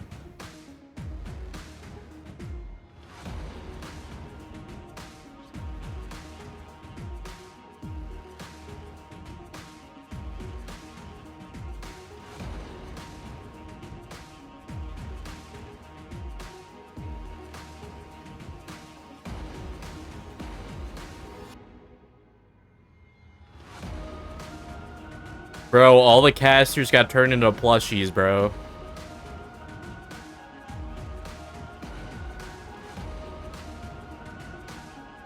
Never feared more for my job security than in this very moment. We've only got the season left. At least let us close it out. That's for throwing them off the table. True. Get fucked, Clutch.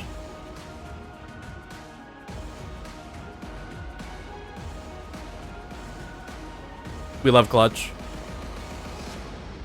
Isn't it ironic how National Beer Day falls on the same day as National Girlfriend Day? Drink some beers with your girlfriend, you know?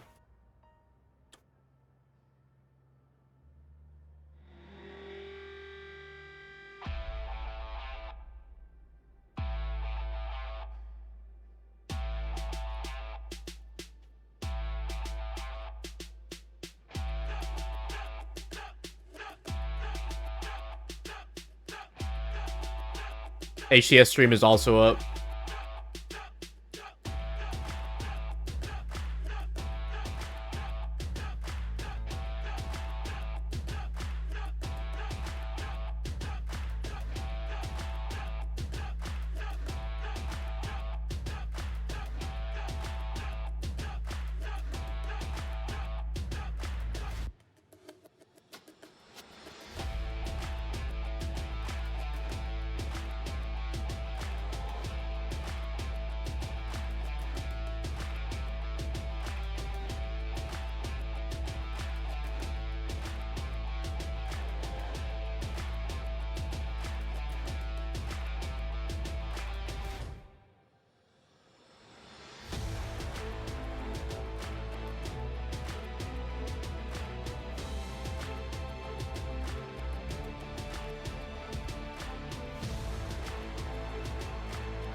Noon 30, friends. Should be starting soon. Very soon. Very, very soon.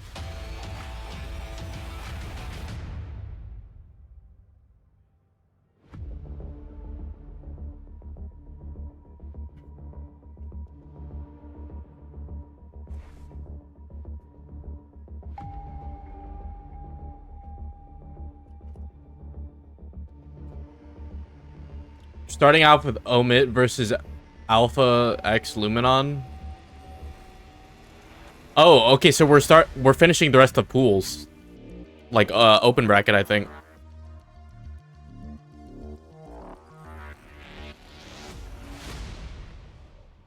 So that should be good.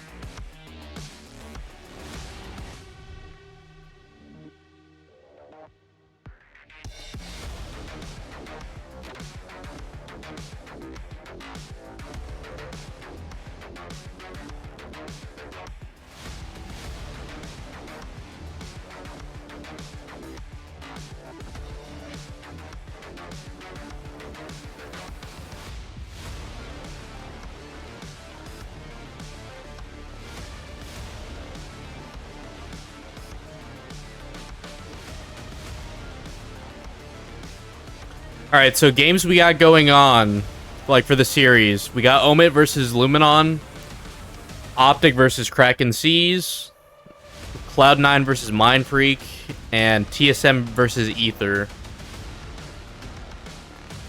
Probably flop between all the different series.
Hey. Hola, amigos. Hello, and welcome to HCS Salt Lake City as we get ready for our next couple of matches throughout the day. I am Golden Boy, the bald man, yelling at you right now. This is David Elizabeth Walsh, live in the flesh, as we're going to cover some Halo. Isn't that right, Elizabeth? You were wrong about 7 things about in that intro, and I don't have enough time to correct them all, but we're just going to kind of move on from it. Thank you, Dave. You're truly a good friend. Now, let's get ready for our matches. Actually, we got who we have Omid and I believe Alpha Luminon is going to be Real implied. a little bit here, so we'll of course get to see Lethal and company and wait, Lethal company.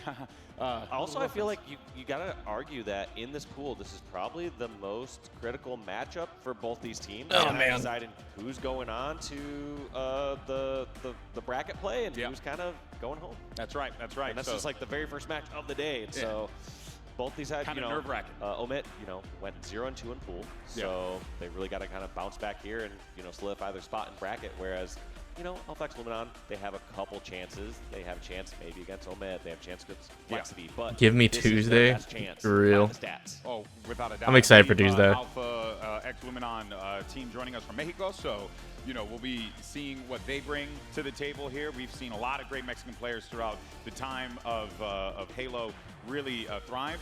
So we're hoping to see some fireworks here today as the boys get ready to take the stage. There you can see them on your screen, and of course we will be introduced to them more so as the match continues forward. But on the other side, I realized I just looked like a Muppet here for a minute. I was like, my hands are, okay, call me Beaker. But on the other side of a I love Golden Boy, dude. I mean, Dave, you got some vets, some legends, some might say, right? You got, guys like Lethal who have won championships, right?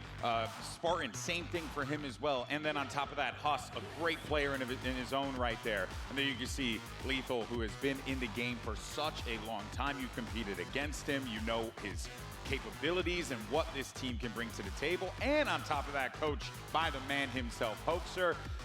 We'll see whether or not Omit. Oh, are we starting already? Experience against this very game open bracket team. Oh, They're gonna have to shit. do them right away because, you can't let players like Spartan and Lethal and crew get on fire.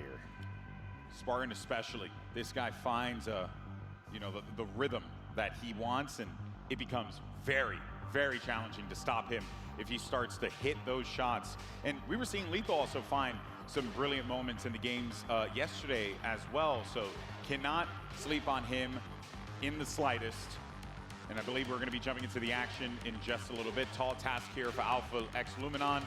We'll see what they are able to bring to the table. It's going to be a fun one though, Dave. Yeah, absolutely. Like I said, both these teams, they know what's at stake here at this match. Yeah, and to recap that, right? If you're just joining us and you missed our incredible introduction, this is, a big one because Omit 0-2 in the bracket. So Alpha X Luminon this is a great chance for them to do so. And this isn't unparalleled, like it has happened before, you know, so that's why we're saying, like, yeah, this is a big match.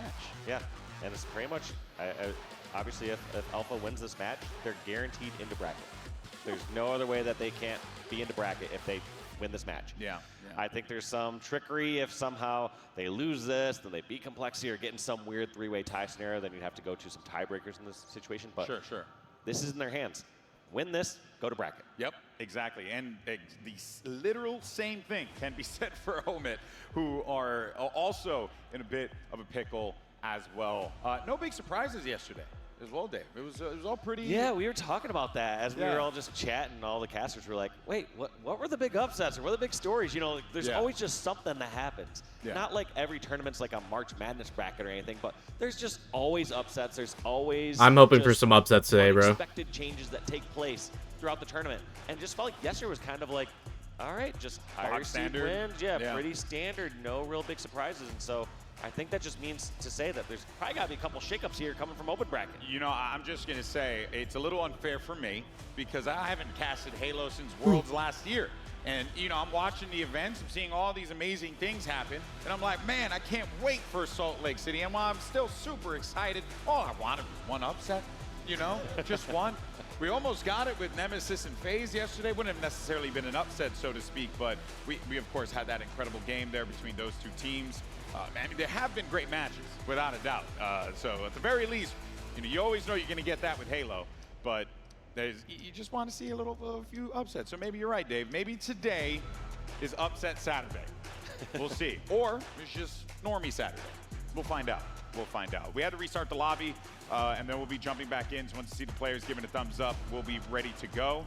And then we'll be jumping right into the action. I don't know what our series layout is, and they left my information in the back, and Dave doesn't believe in papers, so you know we don't have info up here. That's just how the government gets more info on you, Alex. Oh, okay. Papers around here. Calm down there, tinfoil hat man. Is that why you were wearing that when I showed up and I saw you had the hat all curled up to the top, looking a little like alfalfa?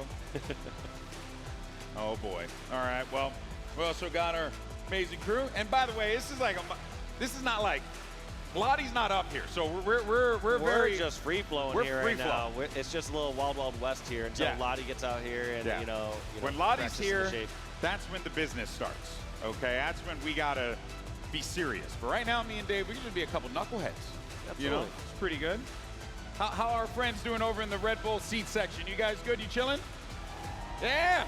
Yo, you guys are loud. Hot damn. Pretty sure that's Monza. I see you up there, girl. What's up? How you doing? As Luminon's coach. Looking absolutely stunning as well. Way to go. Way to go. Love the shirt. I have one just like that, but it doesn't fit me that well. Oh, man. And, of course, if you're here in the venue, make sure you go around and check out our partner booths. There's a lot of really fun ones here. Most notably, that space station booth. You actually go and play in the carnival in the back. You get a couple of tokens, and then you can like throw them into a sticker machine, and you put the token in, you get the sticker, and they're all just, most of them are insults to the other teams. So one of them said like Snotify Rebellion or something like that. Another one, there were a few funny ones in there. I think it was like Schmoptic Optic or whatever. So it was tongue-in-cheek, super fun. So make sure you go check that out here. And if you haven't had a chance to come to a Halo event, what are you waiting for? Okay, clock's ticking, baby. Okay, you only got a few more to attend this year. And we, of course, have Worlds at the end of the year, which is going to be super fun. So, yeah, man. Yeah, great all around, and always super impressed by Space Station. I think out of all the majors, you know, I'm not supposed to show biases, but I would always say that Space Station has consistently hosted my favorite major each year. Oh, I think without a doubt. they go all out when it comes to prepping the booths and the setup here. But without further ado, let's do this. We're kicking this one off. It's gonna be Strongholds on live fire. We're gonna go out smart. Oh. Ooh, and actually a great start here for Alpha, as they managed to force a fight over toward that green side, and Spartan had the QT, and he was pretty much dead to rights there because he knew that pressure was coming in from that door on garage side. So they're going to hold down this A and B setup, and they also managed to pick up that camo. So we'll see what they Yeah, this is going to be crazy. as they're trying to make, well, I was going to say a potential trip cap happening, but instead they're just going to have to concede this for the time being. Yeah, and I like the fact that they just secure C. And if you're gonna get stuck one spot, I feel like C is the area that you want to be. Yeah, yeah. You have just so many more avenues to push on over towards B or A, and you can kind of dictate where you're going along with some great cover fire. Yeah, Now, lots it's a of little also tougher. natural cover too. Yes, exactly. And we kind of saw this playing poorly against Omit in the last time they played this map. That was against the FaZe, where they just the entire time they were stuck over at A and B. Or actually, I'm talking about the FaZe Nemesis one. But you're still right though. The same in that strategy it's very applies. easy for you to get pinned in those situations. So both teams are going to need to have to avoid that as best they possibly can. But Omit now trying to just continue to add on to this one, maybe even going for a trip cap here. What can Alpha X Luminon do as they're currently dealing with the full might of Omit, who are just hitting on all cylinders at the start of this? Ooh, and this might feel like they're breaking out of this trip cap zap. They're grabbing B, but sometimes this one can be a trap. B can be deceptively a bad spot to go. You can go grab it, and it's like, oh, this feels like we're gonna, I'm in a safe spot. 3 dead. I'm gonna avoid some Uh-oh. shots or some grenades. Back to triple. But you end up having your team all spawn in that area, and just like that, even though Alpha X Luminon had B for a moment, once again, trip cap for Omit. For people who might want to approach this and learn a little bit, what would you say is like, you ideally want to spawn over here on this side so that you can force the fights and take this back. But ideally, it seems like most teams are prioritizing holding A and B. Is that kind of your read on it as well? Because there seem to be a bit more of the not the safer, but a bit more stable that you can hold that, right? I mean, they're just so close to each other, the neighboring ones, and it's a numbers game at some points, especially over at A. So at some point, if you have a few people together, you just kind of run over towards A, and you can't really Free do too much cross triple map. again with camo. CNB, you can be in some other spots. You can be up towards Nest. You can be in all these other areas. We can get angles towards C. Great. Oh, dude, if Huss got that kill, that would have been crazy. Crazy live out of Huss, though. He still got a kill out of that. So you just never want to be all in the same spot. You just don't have someone that can finish off or lay down shots or retreat. You lose all that if you lose more map presence. Yeah, you got to spread out the love here. Oh, beautiful double kill from Breaking Shot. Yo, Reva, what's up? So he identified one of those players that were actually going to be challenging over toward B. And Oh, this hi, has been Mark. a good hold for Omit. They are dominating this. We were hoping to see Alpha X Luminon start things off a little bit more aggressively, and they did. They were able to get that camo at the start. They were able to stop this B hold, but then from there, it has been an absolute crumbling. It's funny you mentioned that. I literally played an Invincible song to open up string. Through and through. Yeah, and keep paying attention. This entire time, Omit has had control of C. Very rarely have they been spawning Garage and been stuck over at B. They've always had some sort of presence over at the C tower. And because of it, they're never really in too bad of a spot. Even when they're fighting for control over at B, someone who spawns over at the C side can sprint all the way towards the catwalk or towards Nest and have an instant impact on the B stronghold. Spartan now looking to flip this A-hole here, but they do have B and C control. Flip this what? For the first time, we're going to see Alpha Luminon controlling C. Now let's see if they just decide to give that up right away. Who's winning? So far, Omit's looking pretty dominant against Alpha Luminon. But they're finally scoring, so maybe they finally broke that hold. Maybe get them back into this game is the question, of course. Alpha Luminon can get some points on the board now. Back into this because the way the scoring works, so you're starting to see Alpha X Luminon. But we're just getting started for the day, to that so. total here, Breaking Shot though. Knows that someone's around, but has not been able to target them quite yet. Oh, there's that QT player. He's going to get removed. Can't find it, but just waits for that help. And what a great grenade. Good double. That should be Yeah, Stone's winning at life. To at least go challenge this B, and this 1v1's going to decide it. Does Spartan get it? Spartan Good gets win. And that's the nice part. Gets to jump right into B and start capturing that. Are they going to be able to chuck the nades in here to stop it? No, they are not. Sparring with that sniper too could be a real problem for them in this position when they make their way through. He manages to hit one, but that's only going to have one shot in it. Didn't see it, so because he has that one shot, no more sniper to work with, and the pressure's on here, but he might be able to get a few of these players weakened and preventing this push from coming to fruition. Good play. Yeah, great damage there by Sparty, but not enough. As you see, 3 members down for Omit. Lethal, the last one alive, trying to desperately stop this capture at B. So even though Omit lost all their players, they still had control of 2 strongholds thanks to the heroic effort from Lethal. But you saw what it took for Alpha X Luminon to make that push a reality.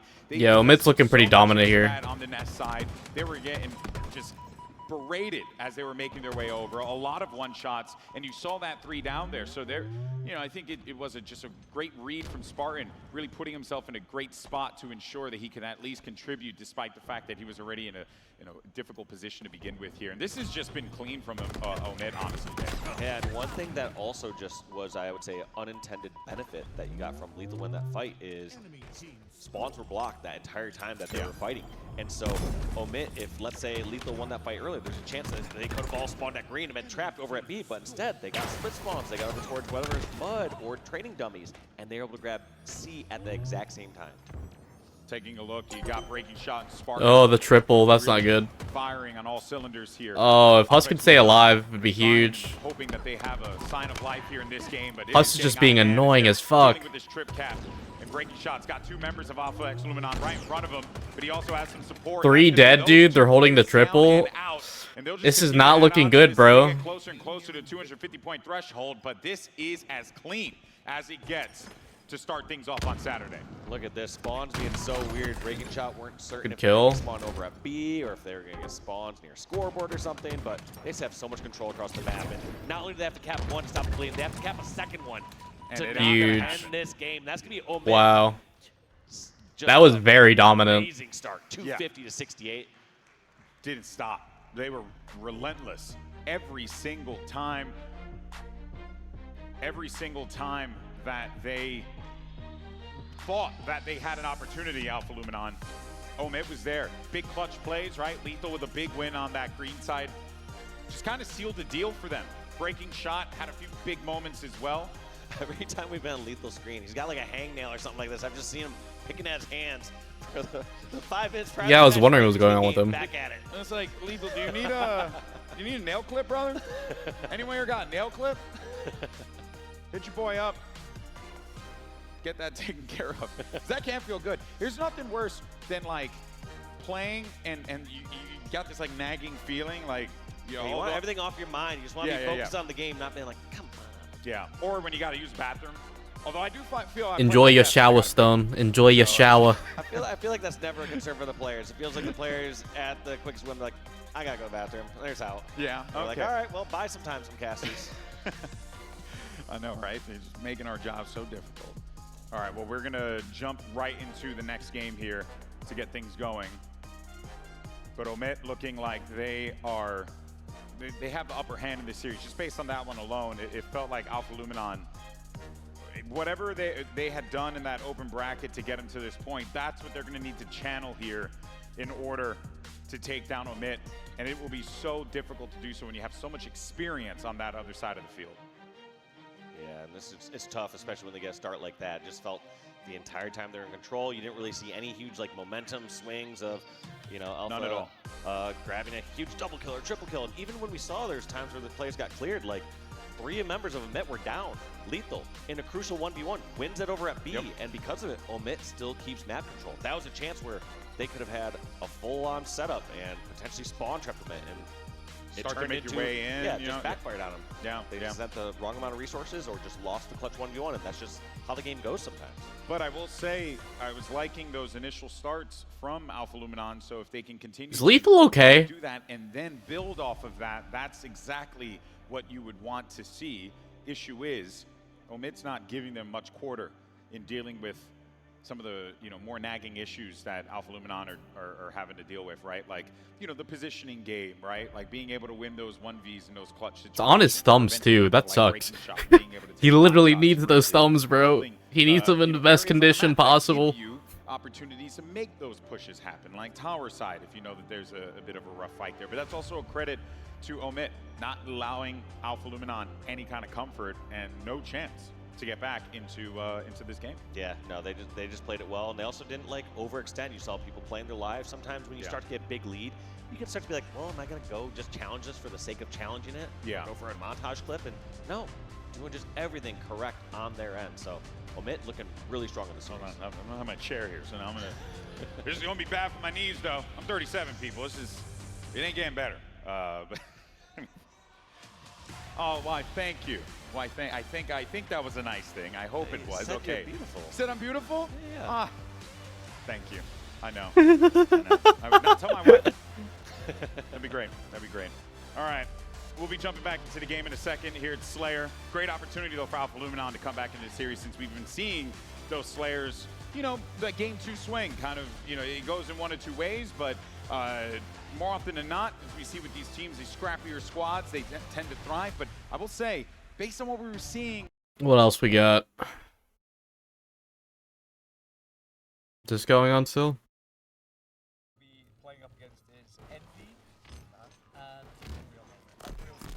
Oh my god, the audio's fucked again.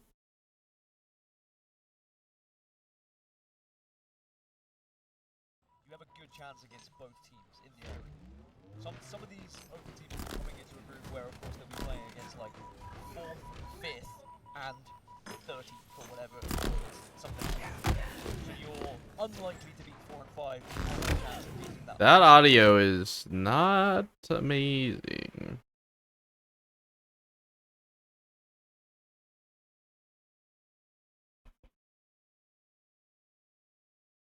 TSM versus Ether.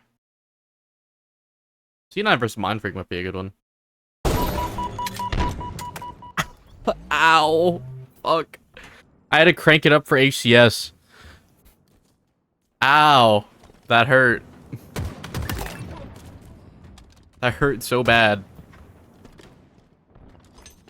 Sorry, guys.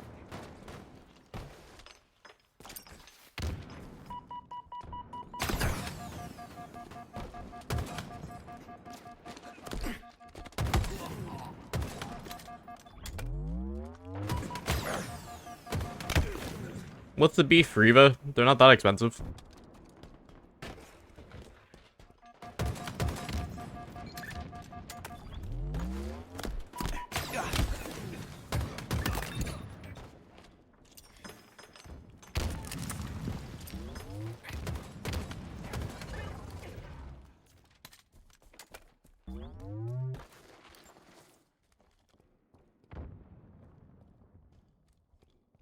Does jersey cost that much? Mine.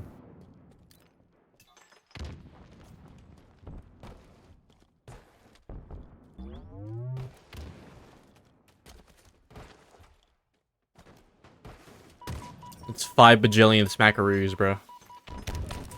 $3.99? That's fucking wild.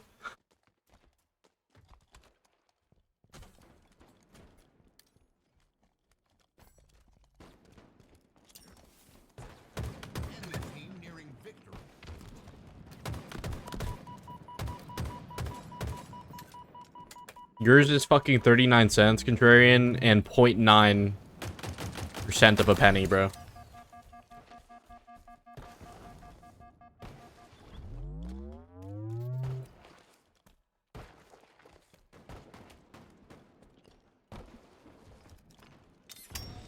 You haven't got any team's jersey yet.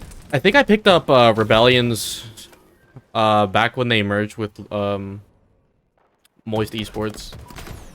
Or when Moist Critical like picked it up as well, because their jerseys were really cheap around then.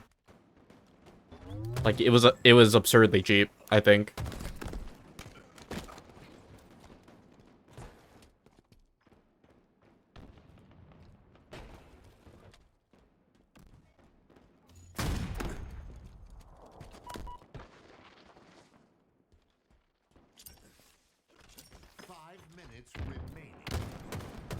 A Gildan shirt with your name spray paint on it. That's kind of fire, though. The spray paint aesthetic. Alright, looks like Mindfreak might take this. So, back to mainstream.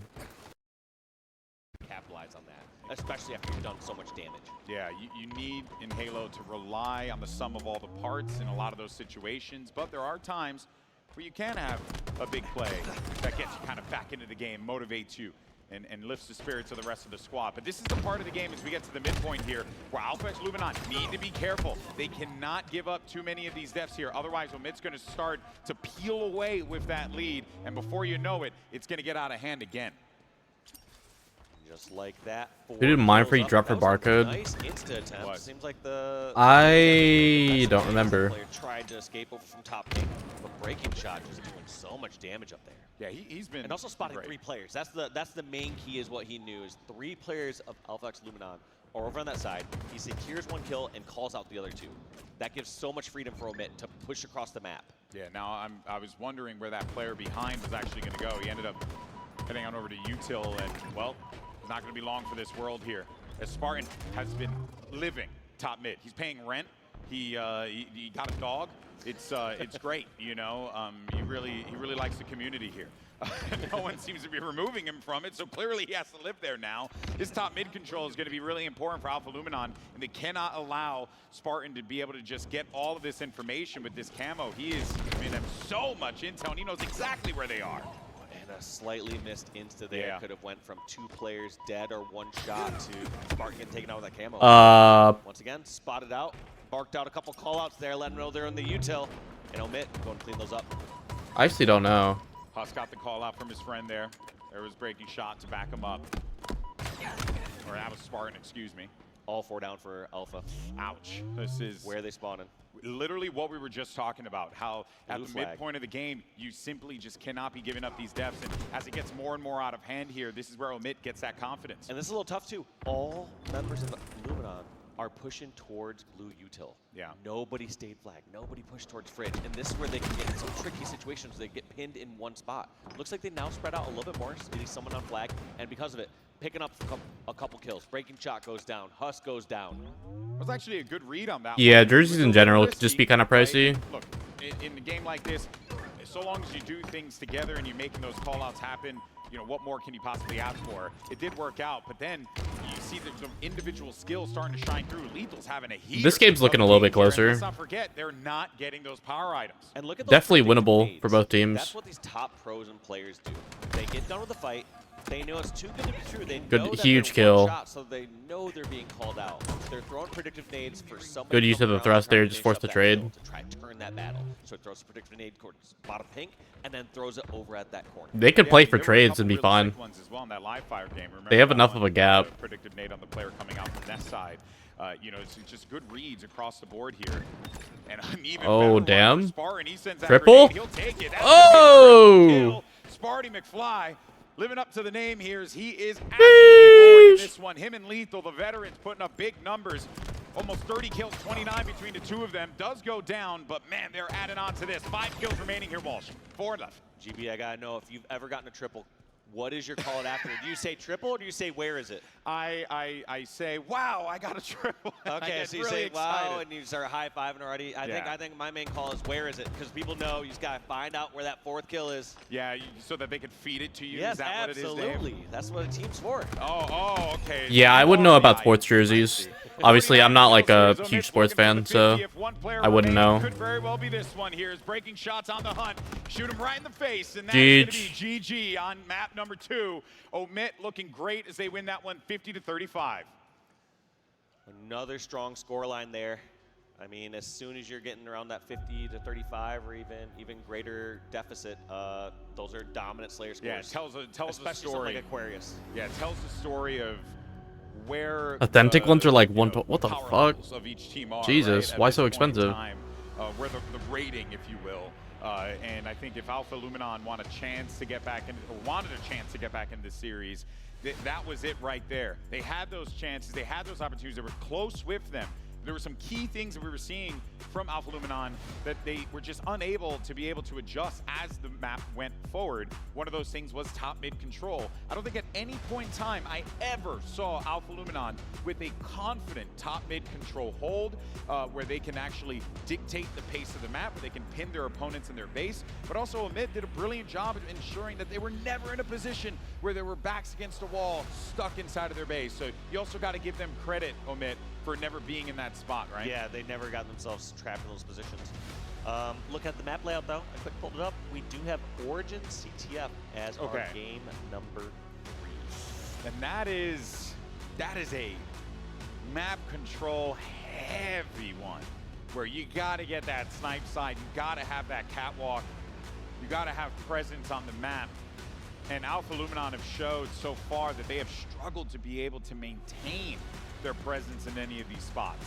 So it's going to be a tall task for them, as this whole series has been. I think but I don't Omet's want to just come playing out. good. Yeah. To be honest, I feel like I'm seeing them play really good Halo. You're seeing a few mistakes here and there, but overall, like, yeah, they're hitting their shots.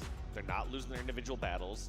They're making the right plays. Like, it's tough to beat one of these top 12 teams when they're playing like that. Yeah, and you're expecting, right, that on a Saturday, right, a team that's 0-2 in the pools, maybe they're weakened, right? Maybe they're a little wounded, and you can take advantage of that. But not this Omid team. They're very confident. I mean, I was talking Lethal in the back. We were just talking about SummerSlam. So U Series X for 200 is not too bad. So I think they're feeling pretty confident. Actually, in this one. at least in my opinion. Because they're up 2-0. These results have looked very, very one-sided in their favor. So there's no reason why they shouldn't feel good going into this. Yeah, I think like 300 to 500 is like industry standard for consoles now. Origin. There's no reason why they shouldn't feel comfortable here. Maybe that could be a chance for I think what the Switch 2 is 500, if I remember correctly. Can, catch them off guard a little bit, but breaking shots, hitting those shots like that, that's gonna be tough. It is gonna be tough, but like you said, I think the sounds like it might be worth, but I wouldn't spend it because I don't really use my Switch enough to warrant getting the Switch 2. Game by game. End of the day, you know, sometimes I've talked with teams about this before. It's like, you still just got to win 3 games. Doesn't matter if you're down, you know, if it's 0-0 or if you're down 0-2, like, you still got to win the same amount of games. Yeah, at this point right now, for Alpha, it's a BO1. You know, every map is a BO1 now, and that's how you got to look at it. You can't think about the ladder you have to climb, because when you think about that, you know, you get put in that mental prison, and it's really difficult to dig. Yeah, definitely. Even if you have cleaning is worth for sure. We'll see whether or not Alpha Luminon can do so, but you never know what those consoles have been through. Look like if they're used. Very little that could stop them in this series, if those last 2 maps are any indication. Yeah, Omet looking like they're prepped here for Saturday, and you know, if they win this match, they're gonna. And I hope they build off of position. this. I hope they build off of this. If they do win this and they get the 3-0 sweep, like build this momentum going into bracket play, right? Don't just falter at that first challenge, and hopefully, you know, they do find that success. But we'll see, right? Yeah, we'll see. Because like I said, the only guarantee that we have here is if Alpha win this series somehow, they are guaranteed bracket. If Omit win this series, still not a full guarantee. You don't know what could happen the rest of this. Based on this current set of scores, you would expect that Alpha doesn't win the other pool play matches, but we've seen crazier things, and we haven't yet to see the upsets that we need to see here, GB. We need more upsets. Call for upsets. Okay. Upsets. All right, well, we'll jump into the action a little bit here. Welcome, everyone. This is our coverage of our open bracket teams making their way into pool play. And as we had mentioned before, you know, Oh my god, the audio's still fucked, bro. We can have a word backstage. I can teach you a little bit. I don't know what I want to.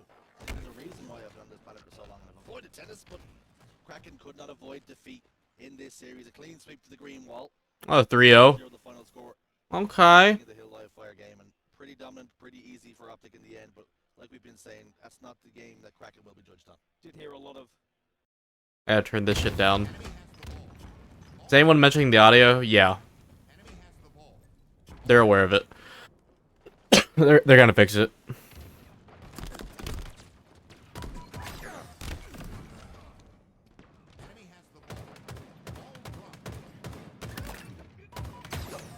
Not gonna lie, guys, I'm getting kind of hungry. I might make some food in between series. I've yet to eat anything.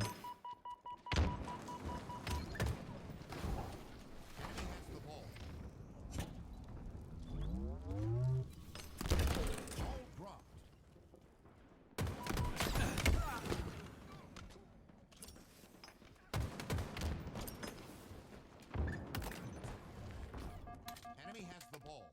Ball dropped. Enemy has the ball. Ball dropped.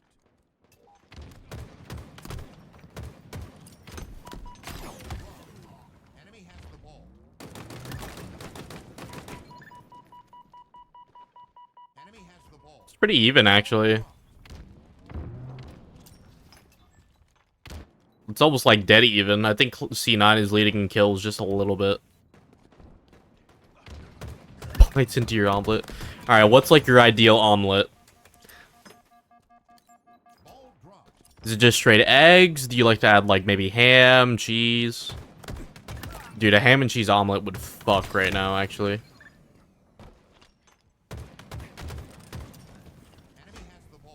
I like breakfast burritos, bro. It's like probably my best way to eat breakfast. Those are so good.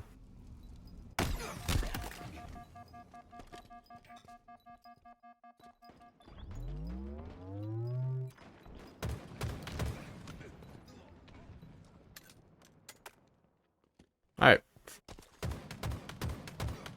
Think mainstream might be back up. Eggs Benedicts. Fair enough. Wait, what the fuck? They already capped?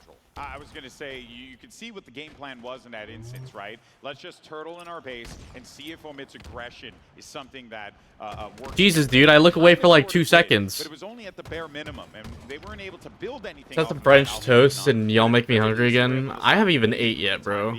Issue is, they have not been able to really control the map. It's been the central theme of the series for Alpha Luminon, and it seems like the problem continues to persist here and now. As we see 2 big kills coming in, this is going to be a pull. Yeah, that's Lethal's go sign. That's the green signal for him to grab that flag as soon as he saw that double from Puss. And wisely, look at this veteran, just drops it right away. Damn. He's not going to overcommit to it. Some people go with that binary. They just either say, once I'm on the flag, I'm going that until I die.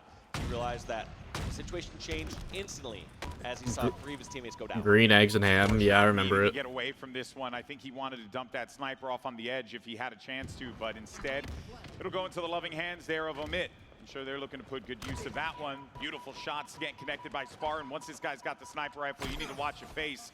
He's looking for another one here. Oh, actually misses that nose. How is he still? He lived? The help that he's getting from his teammates. Holy shit! Exactly why Omit have been thriving in this series where Alpha Luminon have been struggling. Crazy jukes, bro. Holy fuck. 2 sets of eyes, rather. 4 eyes, 2 sets, looking at players at any given point. Good shots. Unless they have 3 eyes. Across the map. Oh my god. Spartan is a glass eye we don't know about. I don't know. Spartan getting that perfect hit there. Lethal. Me and Smarty had like the same reaction. Here in the first 4 minutes here for Omit. Yeah, it doesn't get cleaner than this. Right now, what we're seeing is Alpha Luminon. Now, this is an opportunity for them. Probably the furthest ahead that we've seen them on the map. But just as I say that, Breaking Shot gets himself 2 down. Scratch that, though. There's going to be 2 more down, actually going down on the Omit side here. But just some great plays and good communication. Lethal knew, hey, we got to take care of this guy. He's backing up in the snipe. Let's remove him from the equation, and they reset. But it seems like this play has been working out for them every time here, Dave. Yeah, it just seems like they just run the exact same play. Works. There's 3 kills again. Leo, last one, has to make a stand. He's not going to be able to pick off both these players. Doesn't get either of them. Sparty gets the kill, and Flag is running towards Snipe side. All these members here. Did you get going since his birthday? No problem, Riva. Happy birthday to your sister. Top rockets, they get double team. My niece actually has a birthday coming up soon. And they're forced into small individual Monday. She's turning 17. Alpha Luminon to stop it, but they cannot. And that is it. But yeah, enjoy it, bro. Take it easy. 3-0, sweep 3-0 in the game, and GG as Omit pick up the win. Crazy. Omit looking good.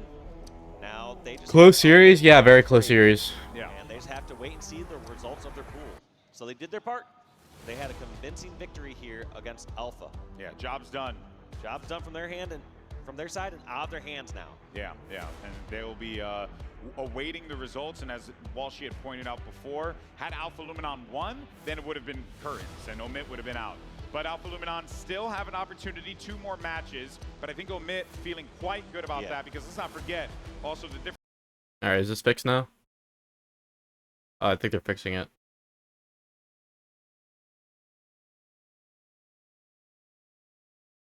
I'm not going to this event, but you want to save the funds for later this year. Yeah, that's probably a smarter move. If they're able to do that, I was thinking the same way. They're going to need to get back to the drawing board in order to make that reality. Otherwise, their tournament could be ending here. I still have to pay some shit for Worlds. I actually need to book my flight probably sometime this week.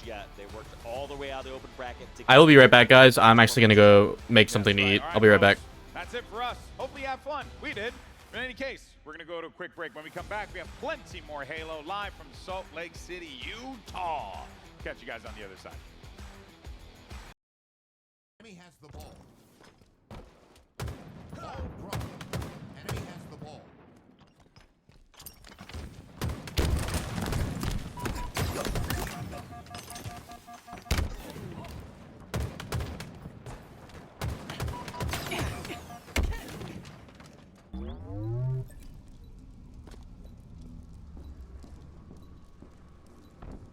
Enemy team nearing victory. Ball dropped.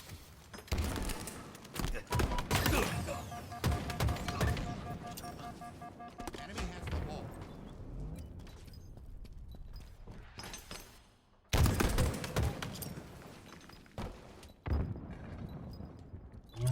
Ball dropped. Enemy has the ball. Ball dropped.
Okay, thanks for the wait, guys.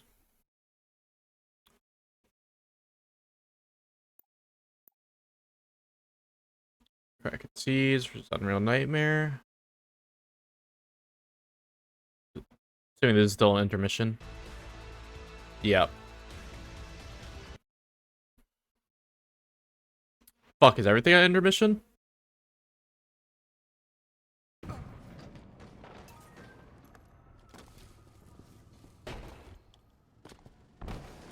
There we go. Alright, I'm still here, guys. I'm just gonna nom on some food.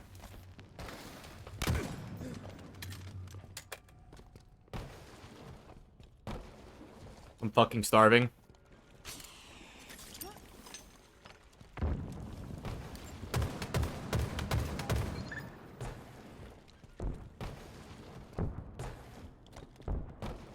Kind of food we rocking with? Some leftover rotisserie chicken with rice, topped with some buffalo sauce.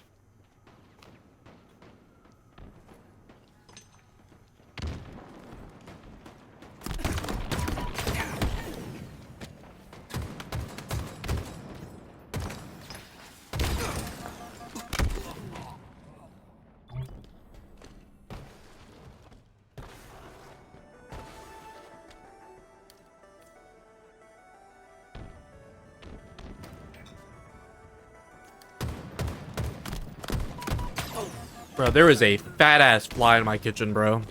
I smited that bitch.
Three dead? They might be able to pull away off that.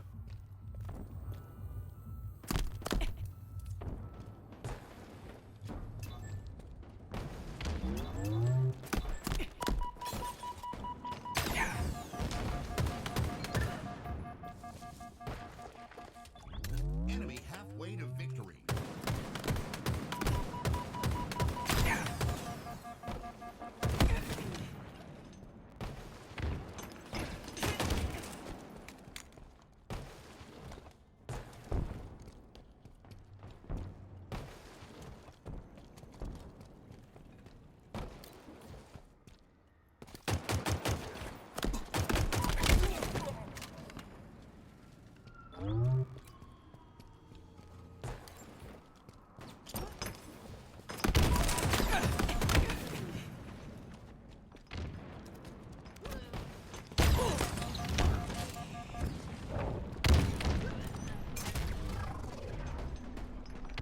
How's cleaning going, Stone?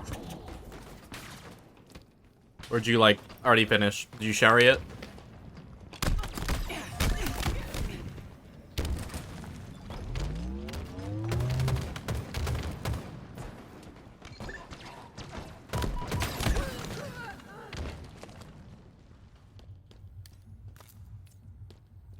Ether's keeping it close, for the most part.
Oh, they're pulling away.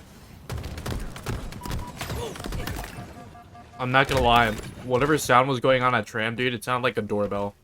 I got mad paranoid for a second.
Behind the scenes.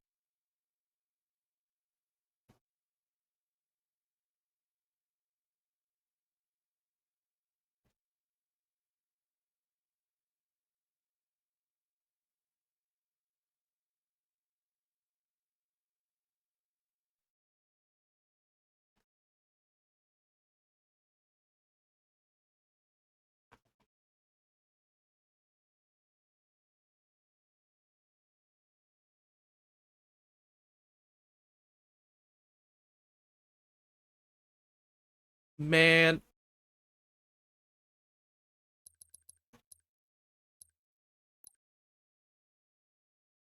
Man, everything's on intermission, bro. At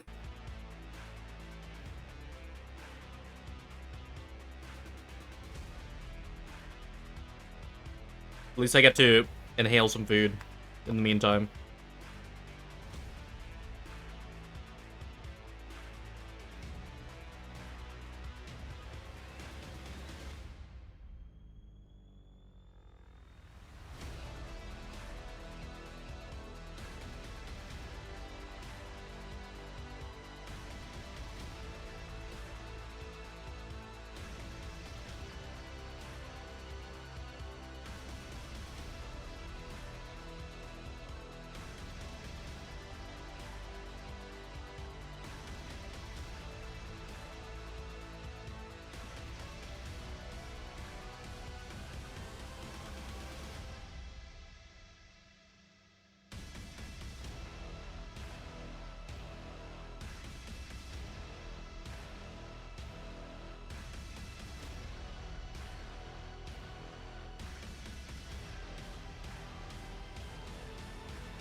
Almost done. God damn, this food was good.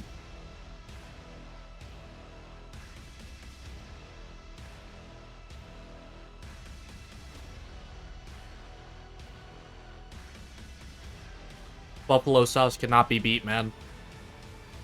Except they can. But goddamn, it's still so good.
Alright, food done.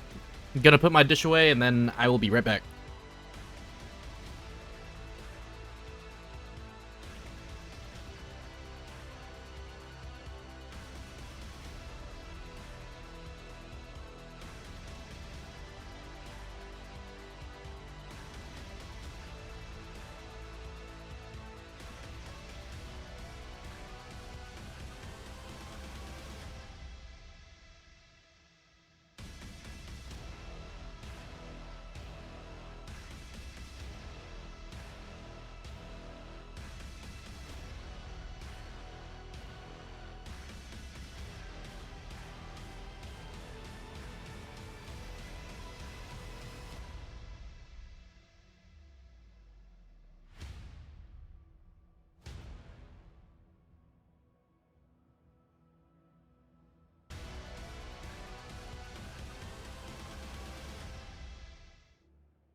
Okay. Any other match? think this series was done, yeah. Oh no, we're good.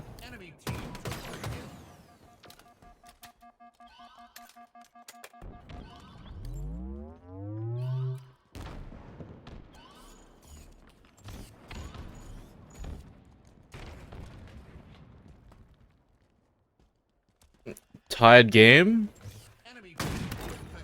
Dirty ass shot from Dalek. Enemy about to score.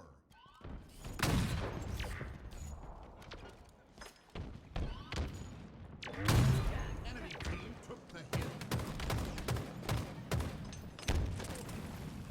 Enemy team took the hill. Jeej. Enemy team scored. Great life play there. Druck is being annoying as fuck. 3 dead again. Enemy team took the hill. 4 dead.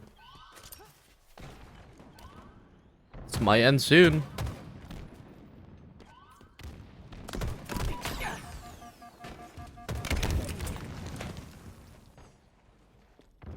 Enemy team took the hill.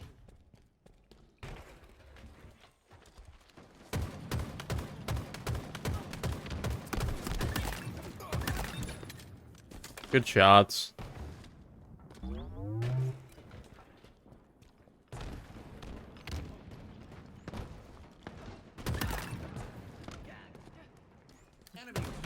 They flipped the script.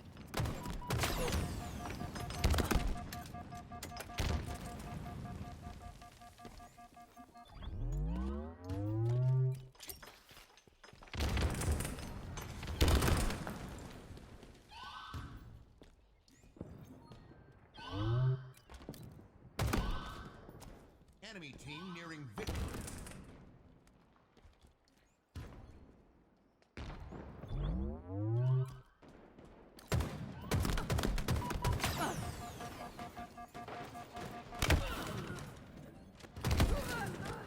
So close, bro. They're so close to just finishing it. They got time to play with, though. Just waiting for respawns.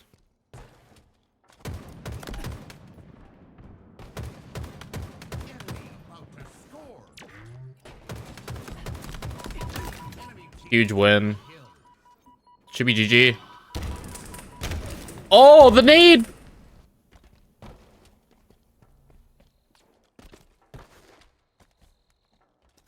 Oh, dude, 2 dead. Are they playing? They're gonna play for next.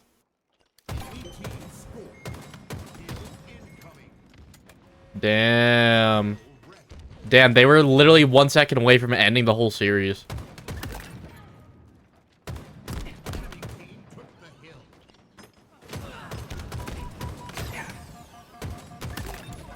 Huge live out of drift.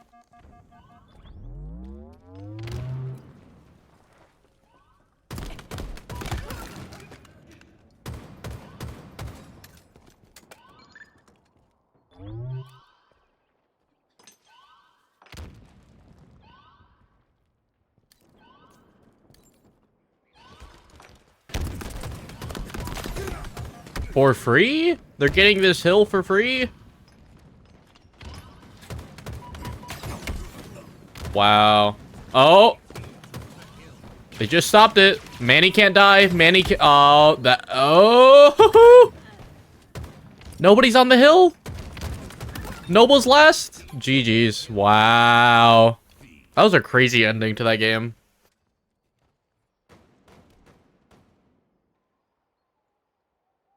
I was like thoroughly convinced like that was just gonna be a 3-0 sweep. They were literally a second away from like wrapping up the series right then and there, dude. Now we got a game 4. Jesus.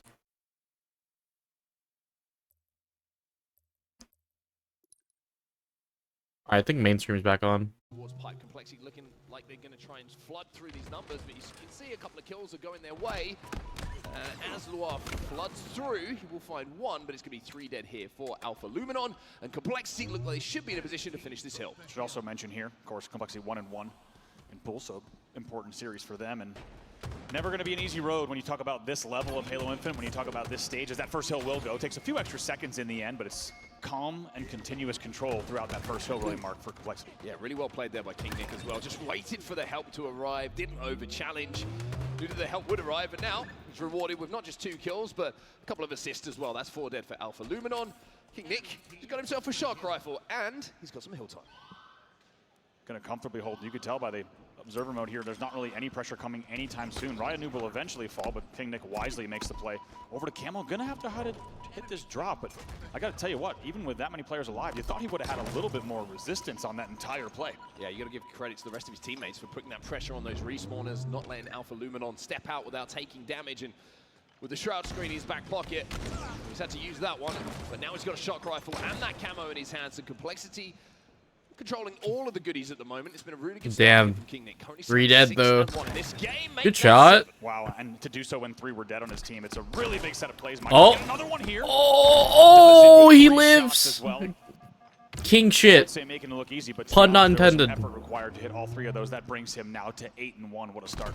Really good positioning from him as well, just making sure that between those oh my god. Using that pillar inside a tower just to make sure that he was able to stay alive long enough to dude, is he like that hidden behind his monitor, bro? I can't see him in his player cam like at all. Like we just saw, and completes his full circle back inside of the hill, which is where he started this life. Yeah, this is pretty wild to watch. As I said, you're just watching it happen right before your eyes.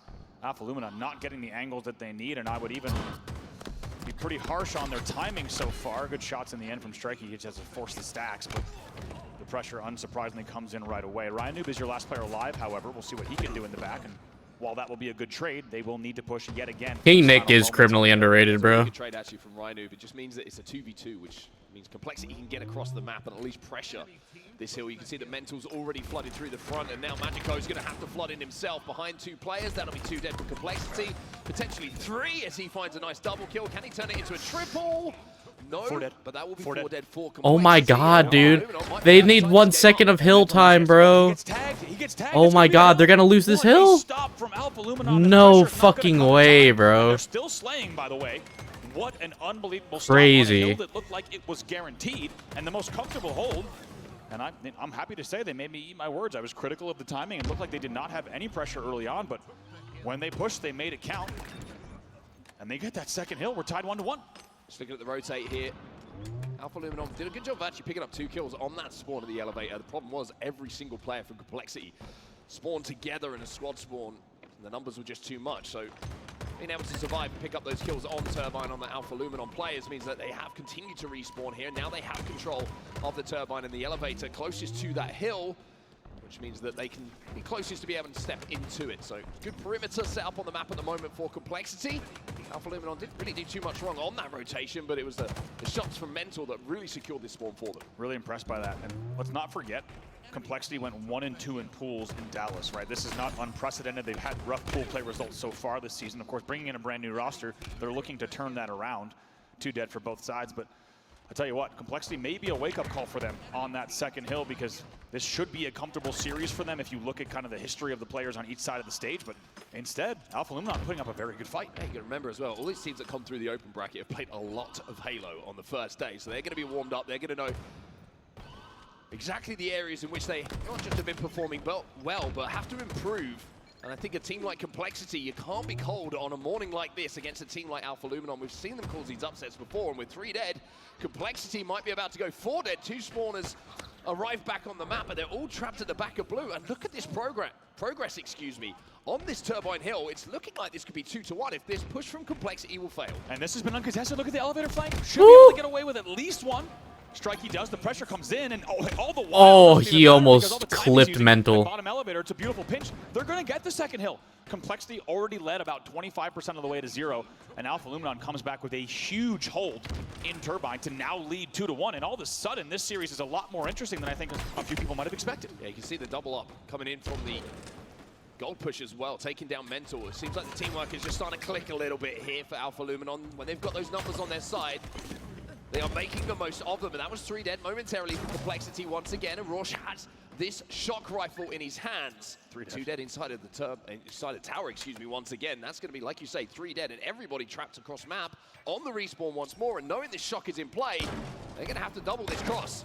Very impressed here by last time Halo. They lead on this hill yet again, and it feels like once they caught a bit of fire, nice movement here from Roach, as he said, once they caught a bit of fire, they have not looked back. Oh my god. 3 dead for Complexity once more. Those shots clean as you like. Mental last alive, going to try and challenge this hill player. Maybe look for an insta-sploit. Good positioning though from Magico. Will avoid that splash damage as the flood now comes in. Magico making it work so hard to even access that hill. Mental actually eats a team nade as well on the way in. I like that from Magico. They're going to finish here likely. Let's see on the 1v1. Yes, this should be the end of the hill in just a second. Cherish applying pressure though. And with the strikey pinch, they should be fine. That's going to be 4 dead. Every single player in Complexity will fall in. It's well now played. 3-1 for Alpha Luminon. Wow. Who are lighting up the main stage here in this first game. Washington with some shock rifle ammo to play with as well. Doesn't get the trade in that situation.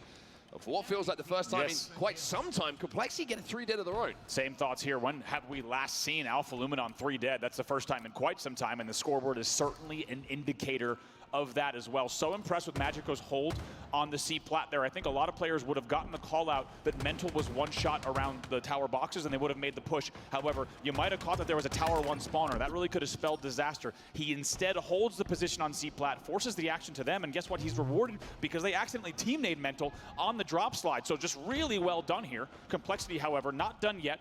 Already 50% of the way done, but we also have to keep in mind the game clock is under 2 minutes as well. Bottom middle hill, certainly the hardest to cap, you would say, out of all of the ones here on Recharge King of the Hill. Usually a lot of time is going to be burnt off of it. Magico stepping inside of that hill with the camo as well. Trying to turn the attention away maybe from his teammate to try and keep him alive, but now that the attention is towards his teammate, he tries to re-engage on tower, but perfect shots coming in from King Nick. Going to keep Complexity in this game, but they need to turn their attention to this hill after these kills. They're almost just over halfway capped on this bottom middle hill, but like you say, time is certainly a factor, especially with the 2 hill differential between the 2 teams. Still 2 dead for Alpha Luminon. We'll see if Mental can turn this around. Let's not forget, Block gets the back whack.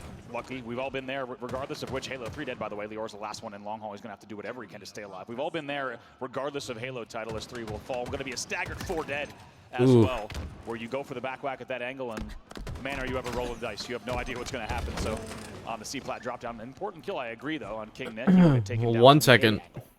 It's an important kill, not just because of the fact that it's obviously a numbers kill. It just huge live. That was a huge kill. Oh, the team nade. Oh, Jesus. They double up on it and get it, but with just over 60 seconds left in this game, if nobody steps in that hill, Alpha Luminon might have just bought themselves enough time to reset here and put some pressure onto Complexity. Complexity, though, they won this first hill pretty convincingly. Yeah, this is the big question is, can Alpha Luminon find a little bit of slaying control? They've been really getting blown out in the slaying department over the last 2 minutes of play. However, they do have a man advantage, about to be a 3-man advantage in just a second if they get this kill as well. That's big. 3 dead, it's going to be a staggered 4, I believe, if Magico gets taken control. No. It's going to be a 2v2 on the map. Now 3 dead for Alpha Luminon off the back of that. You can see these elevator spawns. Complexity is trying to pinch them at the moment. Nobody's stepping inside that hill for now. Just prioritizing a few more kills. I think they want to flush this area out. Complexity force the rest of the spawners from Alpha Luminon towards blue, where they really are going to struggle to have access. Right, no! Crazy insta-explode, dude. Holy That's what fuck. you got to give him the nerds. That's the credit in the game tag. Strikey was doing so well to take non-orthodox angles and kind of stay back elevator to kind of play the mind game of where the nades are going to be, but Ryan Noob just absolutely nukes all of top elevator with a great insta. It's what he's known for. He's been doing nerdy stuff like that for a very long time in this game, in this franchise. And as a result, Complexity will have a significant hold here with still 30 seconds left on the game clock. Starting to think about how many breaks Alpha Luminon will have before this game is going to be tied up, though. Maybe 1, maybe 2. They might ice up. 2 in the death screen. It's a 2v2 scenario. Mental with some great shots with that battle rifle will keep the numbers in Complexity's favor. And most importantly, keep Ryan Noob alive to potentially... Oh my god, we're all tied up. Holy shit. That's what's going to happen. Complexity make it 3-3. Man, Mental now 27-15, and in a game that felt moments ago like it might be an upset game 1, instead we start to realize just how well this team is performing in the late game, and to have numbers like 27-16, pretty wild to see. It's 3 dead yet again. Complexity looks like they want to pull the upset off within the game time, not even go to sudden death. Alpha Luminon all spawning together over at Gold and Pipes. One player just wraps through towards Elevate. You can see that, but Ryan Noob is going to get information on multiple spawners. That means Complexity can form a little bit of perimeter, protect this hill player. Wants to take down to no shields on the batteries. Great repeat coming in from Ryan as well. That's going to be 2 dead. And now he has the freedom to overextend out buffer. from his tower position. Trying to help Don't his teammates start. out. There's going to be damage on this hill. I beg. Wow. Finds one. And he now steps inside of the hill. 7 seconds left, but of course, we will be going to sudden death. Next hill will win this game. All the shots from Roach are good, but he's about to get flooded. Strikey's your last player alive, and as you say, game timer might tick down, but most importantly, it's continued control here from Complexity. They're looking to pull off the big upset. They were down 3-1, which feels like not that long ago. Alpha Luminum trying to just take a few seconds here as we enter overtime to get 4 back on the map. Magico's going to get a pick. And there's a trade. Trade. 2 on the map at the moment. Complexity, with these kills, though, might be very close to closing this one out. That's going to be 4 dead for Alpha Luminon. And from 3-1 down in this game, They got... I don't even know if they have another push. and in a few seconds' time, should take this win. Wow. GG. Exactly what happens. King Nick Great comeback, bro. Complexity turned the game on its They were down 2. Game number 1, 4-3. Wow, talk about a convincing result there. I mean, at 3-1, you really do feel like Alpha Luminon was firing on all cylinders, and he's obviously in control of the scoreboard as well. It felt like back-to-back-to-back 3 deads and minutes of play, but before we saw anything like a 2 or 3 dead. Instead, Complexity, they ice up in a big way, and I think that's a pretty good indicator of how this team is looking to be able to have that consistent of holds back-to-back-to-back. They woke up in that game number 1, and they pulled a pretty strong comeback. 4-3 is your final score. Yeah, really impressed by one particular moment in that game around the second hill, the second batteries hill, which is where Complexity had a 2 dead situation. And I was like, oh, nobody's stepping in the hill yet. I'm trying to work out in my head what exactly they're trying to do. Flushing out those elevator spawns and making sure there isn't a consistent respawn over there, I think was brilliant. Because if they just forget about that, they let those 2 players live, a couple players get into tower, and all of a sudden, so many angles on the hill player, you can get picked very easily, and that hill can completely change. It's all about just making sure that advantage is the biggest advantage you can have. Controlling that spawn is so vital for them. Complexity recognized that.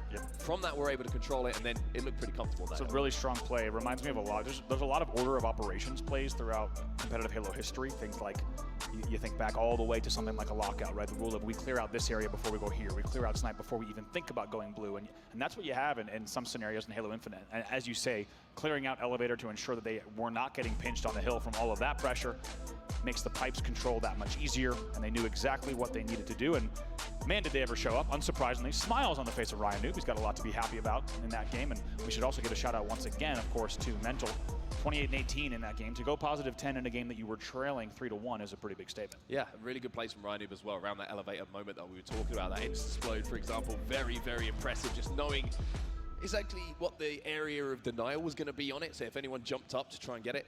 Yeah, the radius. He knows exactly what he's doing. The AoE radius on that Insta was probably perfectly placed if we look at the entire center of the radius within elevator. All of that circle math. He's running all the hangover math like in his head as all that's happening, and then you get a perfect Insta-Explode. Yeah, I would have missed it.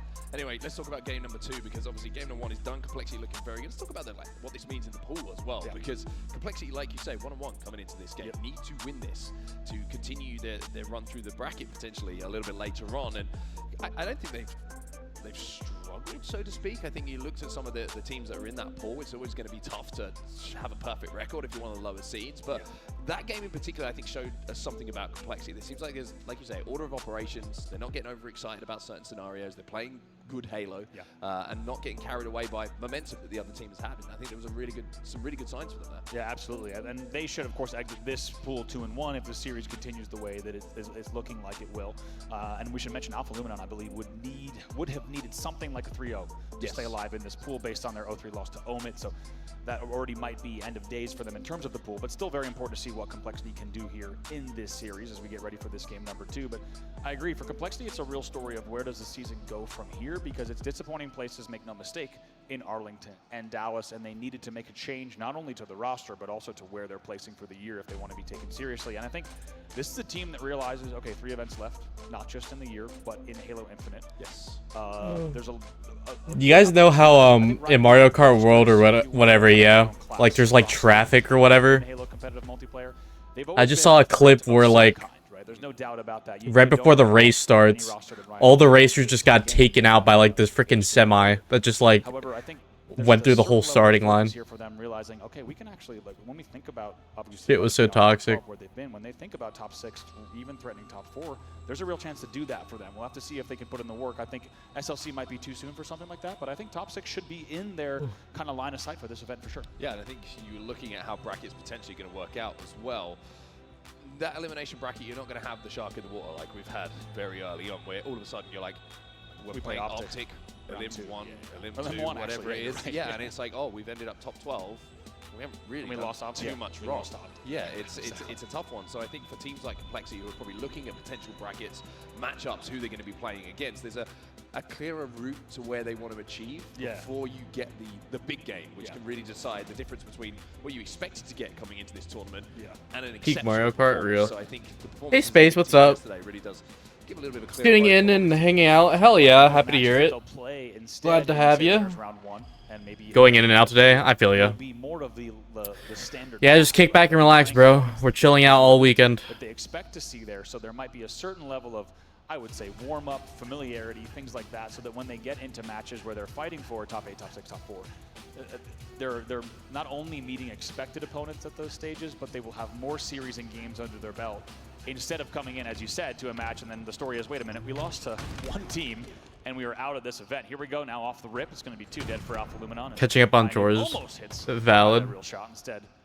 I know Stone was doing chores earlier as well. Snipe here at Nest. Repeak. Ryan is feeling very, very confident. Love to see that. The sniper rifle now can be put to use. Strikey's just making it very difficult for that shot to be hit. He's going to challenge him as well. And oh no, it didn't get played. Rifle, I believe, falling off the map. I think it might. Nope, it stays back on it. That thing's sticky. It's got Velcro on it. It doesn't. If we know anything about that back mud ledge, right, that curb, that thing just holds everything on. Oddballs, sniper rifles, everything's included. They got snipe and camo. A bit sticky. A bit Velcro. Let's see what Roach can do. Slow playing camo on scoreboard. Question for you: is Velcro kind of a term that's generic across North America as well as Europe? Yeah. It's I believe it's one of those, like, it's a. Is it like Kleenex? Is it like Kleenex that it's a? I'll say sellotape. People look at me like, sellotape. What are you talking about? Yeah, we don't know that. We don't know about that. Sticky tape. Sticky tape, sure. Yeah, because that's easy to just figure out if you know what sticky and tape is. It's fair. Just wanted to make sure that everyone. Oh, my back is itchy, bro. 7 for Complexity now, as we'll get 1 bullet to play with the sniper rifle. Just got all itchy all of a sudden.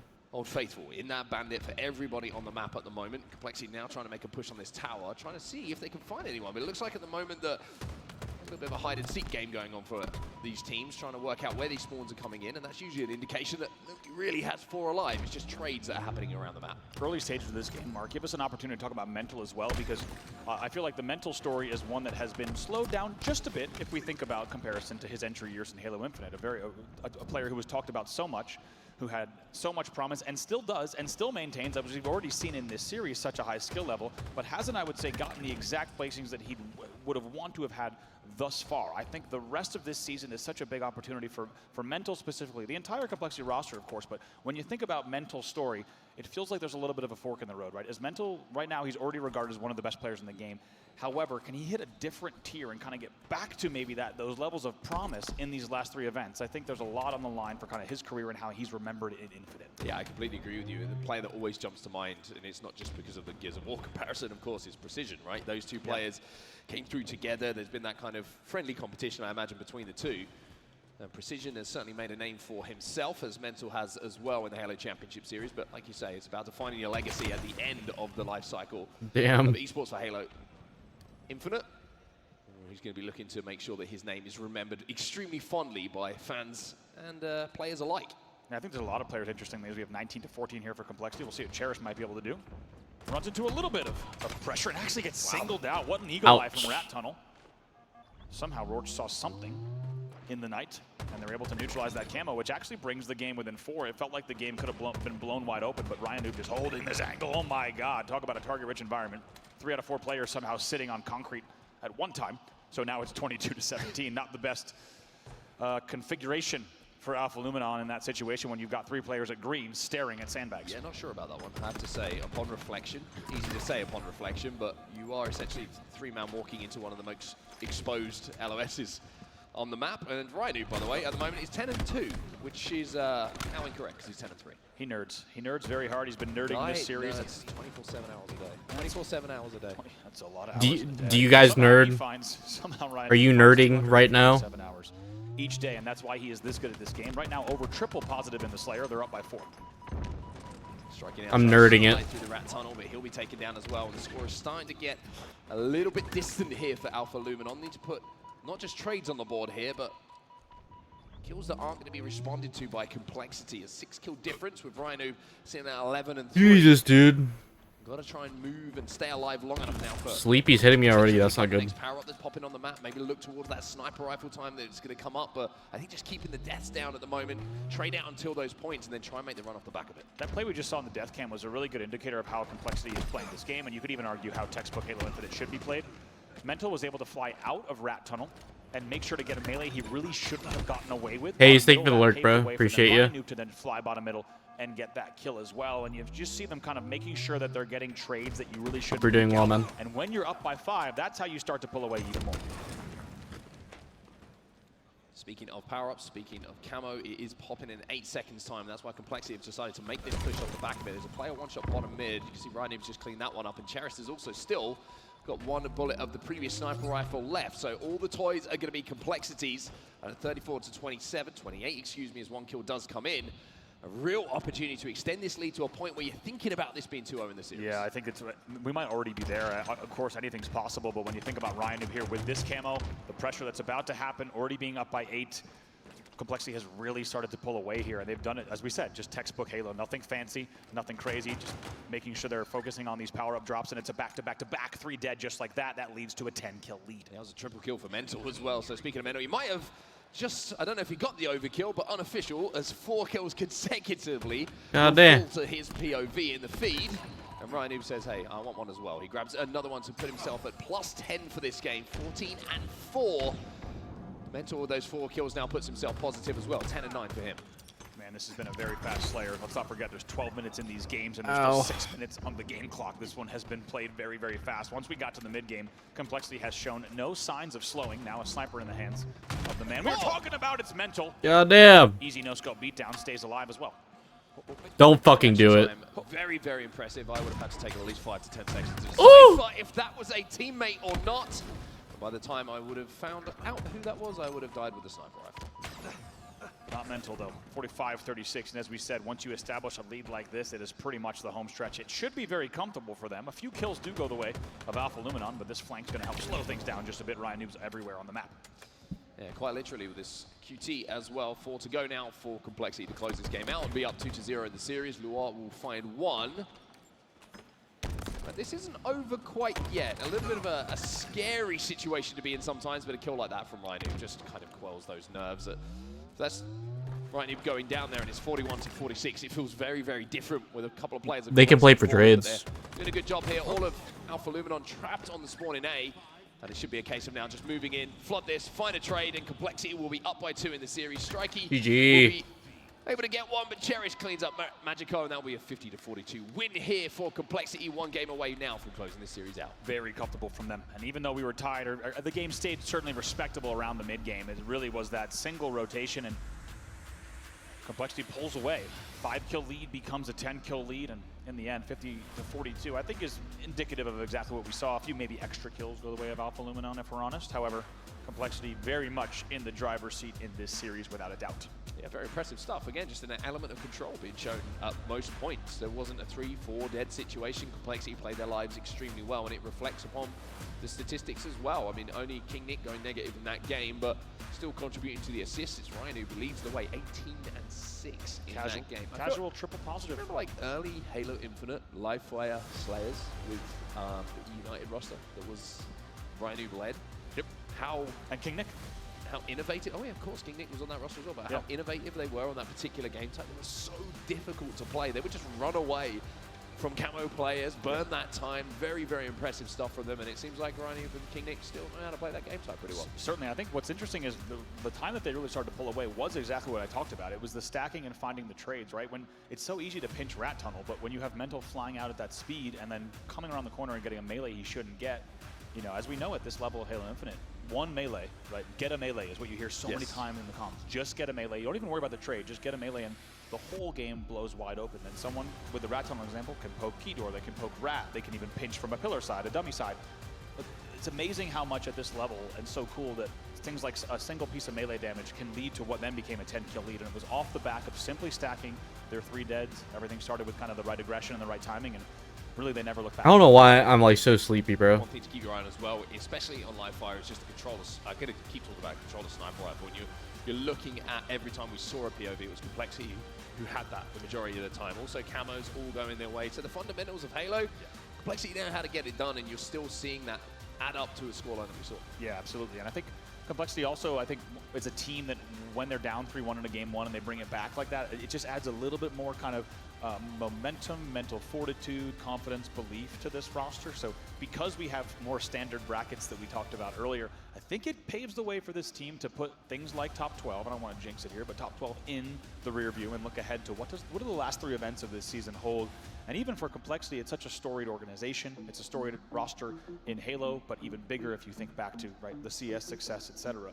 So for Complexity as an org, I think it's important too, right? How is this org remembered in Halo Infinite? If they were to continue on the pace that they've been in 2025, it's kind of a footnote. And instead, they now have the opportunity to exit the season, the game, kind of as a respected roster. That's what I think really is the opportunity for them. We'll see if they can do it. They're starting the road here. Yeah, I like what I'm seeing from Complexity so far today, and then we have to wonder how their road's going to look. Should they be able to close this series out? Of course, we've still got some games to play. Nobody ever won a series 2-0 in a best of 5. No. Still have to get it done. But I think the fact that we saw them win the objective and the Slayer convincingly gives you a pretty good indication of where you would expect this series to be going. Yeah, I would say also there's just been no real, aside from when they found themselves down 3-1, which you could argue was just a really nice piece of Slayer rotations that came in from Alpha Luminon.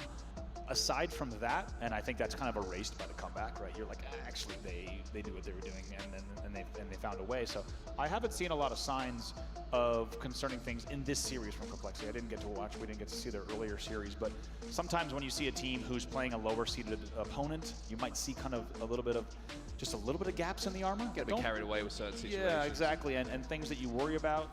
As we jump right into the game. Game number 3 here, if you're just joining us, it's Complexity versus Alpha Luminon, some of the early Hey Drew, what's up? Before we head into bracket play. It's an early lead for Complexity in the series, as they've, in the end, found a lot of comfort here, leading 2-0. They're 1 game away from closing out the series. We'll see if they could do it here. On the streets, we ball. And that's exactly what we're doing here with some oddball on streets. An opportunity here for Complexity to close out a sweep against Alpha Luminon. That's going to be 3 dead. Cherish finds 2. King Nick will find another as well. And with the camo still up and Alpha Luminon still with players in dead screen, it's up to Magico to try and stop that camo getting collected cleanly. And he finds at least 1 kill, but Mental will collect that camo thanks to his teammate throwing it back and sacrificing himself. Yeah, Cherish was the sacrifice there. Really nice play. You'll notice he didn't try to pop. Unsurprisingly, he was just trying to get that camo to benches. And in doing so, made a way for Mental to be able to grab that. Of course, great mechanic. Different from prior titles, of course, the ability to make a play like that. In the end, early lead here for Complexity yet again. It's another bonk on the head. I want to see a bonk medal. Bonk should be a medal. Bonk. Be a medal. Like, whoa. Beat down from above. You have to fall like a certain amount of feet. 4 meters. The question is, would it be a typical So sniper demon? Just I don't know about that, man. I have a pretty good shot, but there are some people definitely more disgusting than me, but I appreciate it. I hope you're doing well. And also, as we said, it's a high-risk move where somehow you think you're about to bonk someone on the head, and before you know it, you're getting ninja. Yes. Yeah. I mean, Been there before. There's scope for that, and I'm willing to talk details. Dollars. That's 20 points on the board here for Complexity. Those 2 will be in the death screen for Alpha Luminon again. Rhino. Bonk. The reverse Bonk. fakey goes for the bonk. Doesn't get it this time. Magico will be last alive and trying to wrap towards the pink street, but Cherish is already on that. I'm not gonna lie, I'm so comfy, bro. If I had a blanket right now, I'd probably be knocked out. I'm not gonna lie. I'm so comfy. He wanted to push the grenades away, but unfortunately what happened... Stick, by the way, into the L. ...is he pushed the oddball back. It was, we're gonna have to get a confirmation on exactly what I just witnessed, because it felt like Cherish was once again doing the dirty work in the L. He's like, I'm coming, I'm gonna toss this thing in, don't worry. And Ryan Noob just kind of yeets Cherished and the oddball back into the fray. I think you're right, though. That probably was the intent. Nice shots coming in from King Nick, unsurprisingly. It will be 2 dead again for Alpha Luminon, and unanswered so far. 33 on points and counting on the board for Complexity. Yeah, 2 perfects in a row. Really good shots coming in from Nick in those situations. Cherish now. He has a go, and I tell you what, Complexity is shooting straight right now. That's 3 fights we've seen from their POV, and it's only taken them 50 bullets to the Bandit to get 3 kills. Nice work from Cherish on the cheeky bottom B-stairs angle. That's hard to shoot through from the other side if you're challenging from benches in pink. By the way, King Nick already 9-6 in this game. Quite a start for him. Alpha Luminon yet to get a second of ball time collected at the moment. 44-0. Cherish finds another kill. That'll be another one for him. He's not missing at the moment. That is a 3 dead. Serving for him to gobble up. Yeah, damn. Rising now points on the board here as Complexity will continue to score. A little trade does come in. Luar's trying to win that race through back tram towards where that odd ball is. Cherish. There's a little landmine for him. That repulse not going to be available. The second one will hit, and that is another kill going the way of Cherished and Complexity. Tell you what, Alpha Luminon did well to keep that dicey. They only had 1 player alive in Tram essentially the whole time after the 3 dead, but they had driveway spawners, which kept things interesting. But a lot of credit is due for Complexity to still be up here. Those shots from Cherished as well. A lot of credits due for Complexity for holding down not just the angles, but the lead as well. They still have not let Alpha Luminon get a point on the board. Still 46-0, like you say. Camo coming up as well, so Complexity just making sure that they've got eyes on it. Double push on the driveway here to see if they can maybe catch a couple of players off guard. And it's going to be Magico who had the camo. He grabbed it, but Complexity wrapped around. Damage was done. They neutralized that, and still 0 points on the board here for Alpha Luminon. They cannot get their grubby little mitts on that odd ball. You could tell by Mahiko taking that angle around benches. He definitely did not know that there were 2 players on a B rails angle, that you would never kind of turn that corner in that fashion if you thought, and try to pop camo on benches if you thought you might be exposed to that angle. So you could tell Complexity once again, even though they did not have perfect map control, they took the exact route that they needed to keep things not only dicey but in their favor. And that's kind of been the name of the game. It's even though they haven't had perfect control, they've always made sure to keep things at least kind of fast-paced enough to maintain this lead, and as we said, still scoreless for Alpha Luminon. Yeah, they got their hands on the ball for just a second. Luar is going to run this one back in. Will there be 1 point on the board? Yes, there will. So a start of something here for Alpha Luminon, but pressure already coming up that pink street, as you can see. Playball does come in. 4 points on the board. Need a few more of those. Have to find a few more kills if they want some more. Yeah, short-lived the hold. Is forced to play ball right away. The shots are good, but there's too many opponents. Lior gets 2 players to 1 shot, but in the end, the help was too strong. 2 dead for Alpha Luminon. And King Nuck is going to just hold here once again and add more to the Complexity total. Looks like pressure's coming in B rails and driveway. Yeah, double positive here for King Nick as well. 16 and 8 at this point with some on-ball time as well. Jeez. Not bad. A very impressive series so far from Nick. Like what I see. King Nick's been a player that you and I have had kind of in our spotlight for good reason for a very long time. He's had dominant performances and sometimes performances that have left a little bit to be desired. He looks very good, as you say here, at 17 and 8. Stalker rifle as well. You imagine that he's going to be able to increase that statistic line, a killing spree for him, but is going to finally be ended there. The psychic enough to get the trade, but there was another player on the B stairs that took him down. Nice jump over. I'm so cooked, bro. To Mr. Noob. He has that battle rifle in his eyes and reticle traced upon that camo that's popping up as well. Magico's going to get it for the second time, but for the second time, unfortunately, we have a little bit deja vu as he is eliminated from the game, which means that camo is going to be burned with 4 seconds left. First on the game. round done. Complexity just need to get this ball out of the hands of Alpha Luminon, and they will be up by 1 round. That's what they do. They close this out. Complexity up by 1. What an unconventional scoring bit there, right? It just tells you how Complexity played that. For that to end 60-3 is just exactly how Complexity played it. They got, not only did they get the lead and did they have consistent holds, they didn't go for high risk holds. They instead looked to slay, keep only 1 player alive, and very rarely do you see at this level a game end 60-3, or excuse me, a round end 60-3. So that just tells you exactly kind of the slow and strategic approach from Complexity in this game type. It paid off in a huge way for them in that round. They're going to look to do the same here to close out the series. 2-4-4 Complexity off this opening break, so Alpha Luminon get the better of the numbers. Camo's coming up as well. You can see 2 players already flooding bottom middle. This is where they started to have a little bit of success in that first game, the recharge, when they started doubling up a couple of lanes together when they had that numbers advantage. Looking to repeat something similar here, but Complexity doing what they do best. That's not moving, trying to spot out this camo, but they get the first pick. And they have a little bit of early ball time here. I'm not gonna lie, I've been like half paying attention to what's going on because I'm just so tired. I'm like fighting to stay awake. It feels like that was fucking disgusting. Cherish, a little bit of help coming in as well from a spawning teammate. A little bit of an overextension there from Rorschach, I think, in that situation as well. He had the camo, maybe got the call out. There was damage on those stairs. Thought he could get the clean fall. I'm not gonna lie, I think I woke up too early today. Now Cherish is coming in with a precision tool in the stalker rifle and slowly picking the opponents apart, even with a dipsy doodle here. And Jesus, Cherish. 16 and 8 now for Cherished off the back of this run. Finally, he's going to be taken down. Yeah, I'll be back, guys. I need to like wash my face or something, bro. I'm fucking cooked. They got the majority of their time in that first round. 20 to 10, at least something positive to talk about here for Alpha Luminon. Loire Or he's stuck on something. The direct route. Front door. That is known as the crow flies. Yeah. Absolutely, right, just breaking down the front door. Knew he had the timing. Not always easy to take that. Oh, no ammo. No ammo. Ryan Noob will punish him for that one.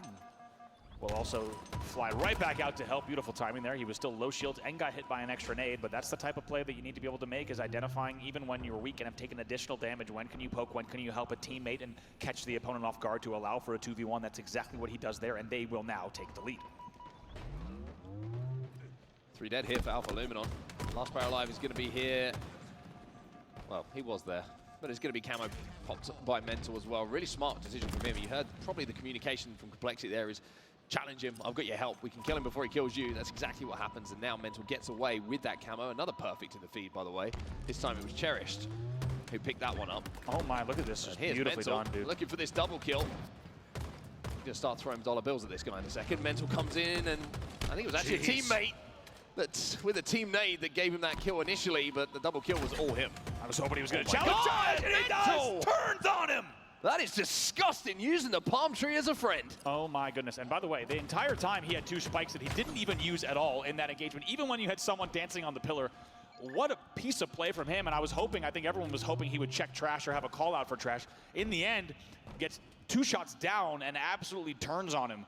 Beautiful piece of play from Mental, and off the back of that, Complexity has once again tripled the score of their opponent. All right, I feel a little bit better. Again, just a little bit. Worried about oddball time. They're just slowing things down. Roche has actually got it here inside a tram for Alpha Luminon.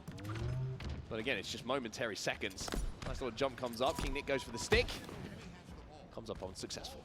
Goes for the, yeah. Was hoping that one of those would connect and maybe just try to play that balcony a bit better, and gets punished in the end, but it's going to still be 2 dead for Alpha Luminon. About to mean maybe 3 if Lord runs into some trouble. Yeah, you can see Complexity feeling very confident at the moment, even with no shields. Mental knows that the help is there, and he can continue firing this bandit, knowing that someone is going to be in a position to clean these kills up. 60 points on the board and rising as 3 will fall for Alpha. They're getting outslayed pretty heavily. Out towards PD, I think. Split spawns here. But look at these, good bit of awareness there for Complexity. They saw that nobody was spawning PD, even though they probably had tabs on where that last player alive was. Mental drops that ball, turns around, immediately gets some damage down, but the split spawns have cost Complexity here, and Roche is going to have himself a camouflage here. Pretty mean split spawn, to be honest. PD and back tram, and that's going to lead to a camo, as you said, and a hold as well. Maybe make this game a little bit more interesting. There was a lot to talk about how well Complexity had initially played that. Split spawn, as you say, will punish them, but we'll see how this push plays out. All 8 players up on the map. What the robot sounds? Oh, that's Thought he had the timing, but exposed his back to Onset be sounding like a robot, bro. And as a result, it's 2 dead for Alpha Luminon. Bro said, oh. Complexity should be able to get this ball. If they choose to, they're going to do exactly that. They've got information where not only the last player alive is, R2D2, bro. King Nick tries to buy enough time for the rest of Complexity to get I'm in position dead. to finish these kills. Instead, looks like they're going to just soak up a little bit of ball time here at Tram. Get a few seconds closer to closing out this round, game, and series. And then look to reslay off the back of it. Complexity 2 dead at the moment. Alpha Luminon need to find something special here, and they need to find it now. One difference maker that I've seen, while we have a little bit of time to talk about it, is Complexity has continually challenged from back tram. Their back tram player has absolutely laned the L, front A continually, and that's how Alpha Luna has run into a lot of trouble. They're challenging from areas like front A, like bottom middle, like the L, while the players in bottom tram are absolutely punishing them and laying down so much damage. It's 3 dead yet again, a momentary 2v1. Yeah, Cherish, by the way, is 24 and 11 in this game. Barely mentioned him. We've seen his POV a few times, but that's a phenomenal stat line from him. Plus 17 assists as well. He has been shooting. Mental has 23 assists. What the 23 fuck? assists for Mental, and you know with how assists are tracked in Halo multiplayer, he's probably got even more than that. 18 and 24 assists now. Unbelievable numbers here, as Complexity will hit the 82-point mark and only be just shy of 20 points away from closing out, as you say, the round, the game, and the series. Yeah, Mental with the Richie Hines stat line at the moment, which is 0 in the KD, but a huge amount of assists, and eclipsing every single player in the lobby. But this is a chance now for Alpha Luminon to keep this game going. 48 points on the board.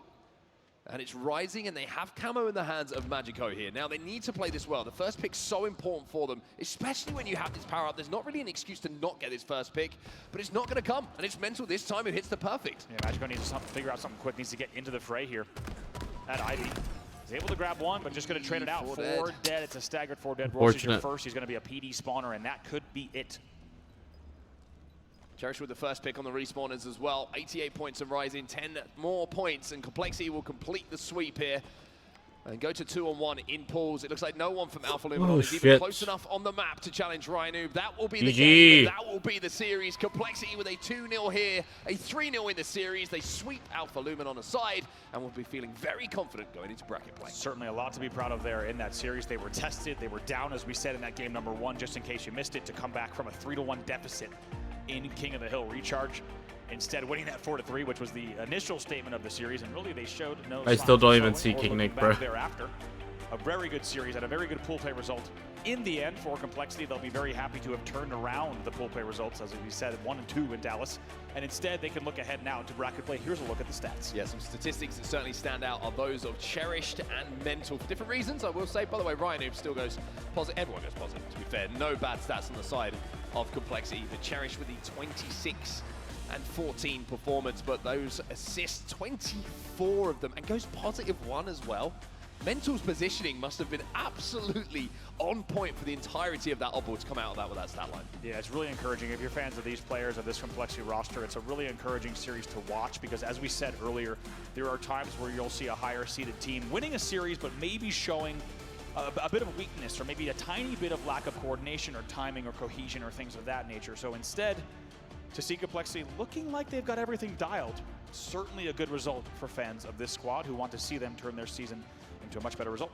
Yeah, for Alpha Luminon, not too much to talk about really to take away from that. You know, it's been a hard run through the open bracket to find their way into the pool play, but unfortunately, it's just not going to work out for them in this series, and they're going to have to do some work moving forward. But Andy, I mean, speaking of moving forward, we've obviously finished this game, finished this series, and Complexity looking extremely good as they move towards the championship bracket. I've got to be honest, I woke up today with a spring in my step because I feel like championship bracket today, those big games, you're going to have to wait just a little bit, but there's still potential for some very interesting early games. I think everyone's got eyes on potential Optic Nemesis that could work. Yeah. Could happen. We'll have to wait and see if that happens. Plenty of history there for sure, but for now, that's going to do us here. We've got plenty more Halo coming your way from SLC. We'll see you in just a few.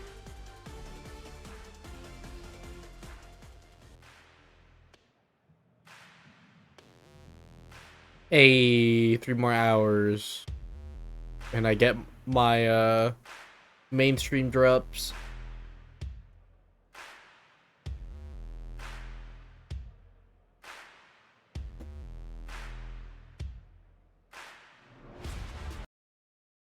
What if the audio is fixed?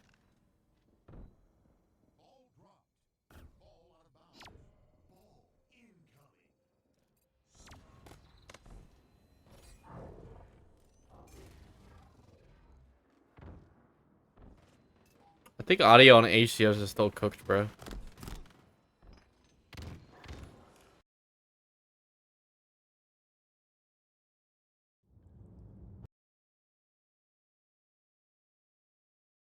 Alright, so we're just in intermission, I guess. Cause HCS is still cooked. Tag. The B stream at least.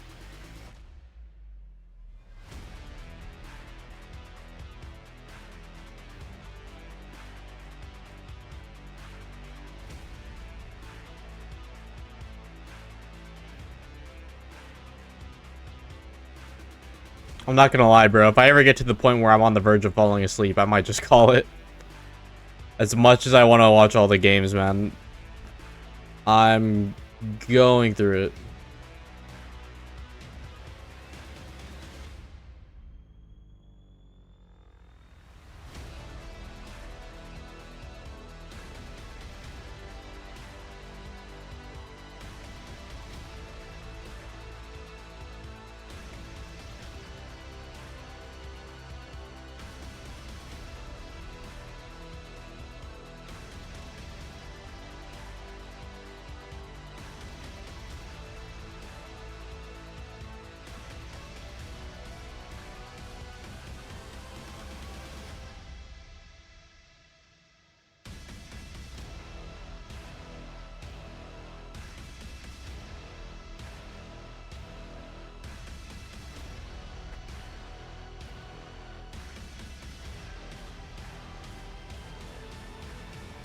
I'm alive. I'm alive. And I'm dead.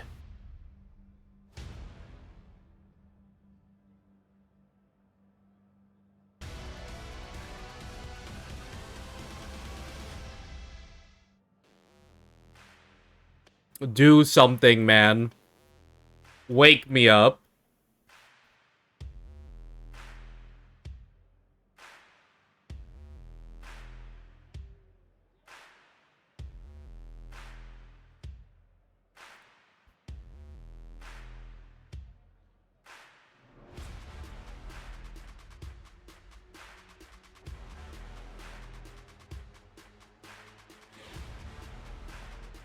This does not wake me up, Les.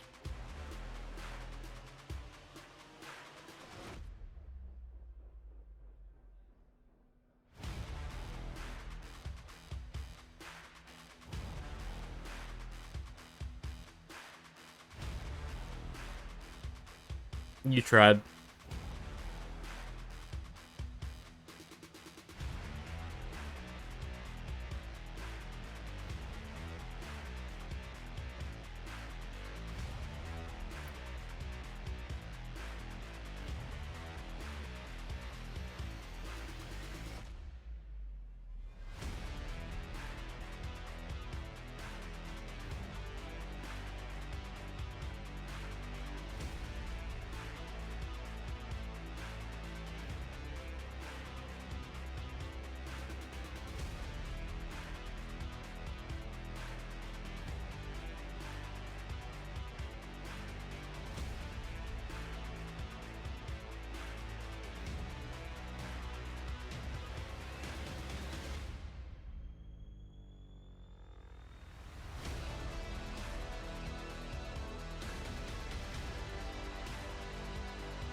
I need energy. Energy! So, would somebody just like to inject straight caffeine into my bloodstream, please?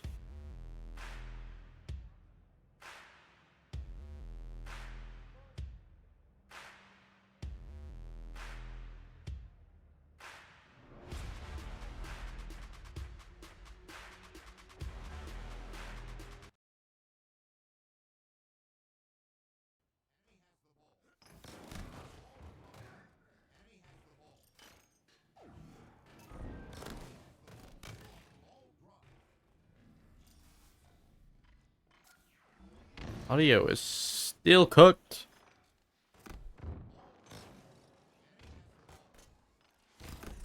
I don't know, man. That just checks me. Hate to be that guy.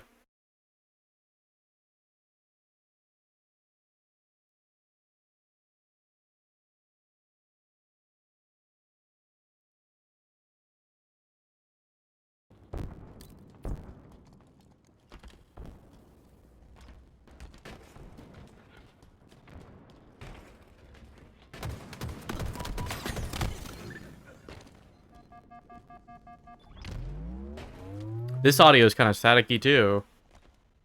A little bit.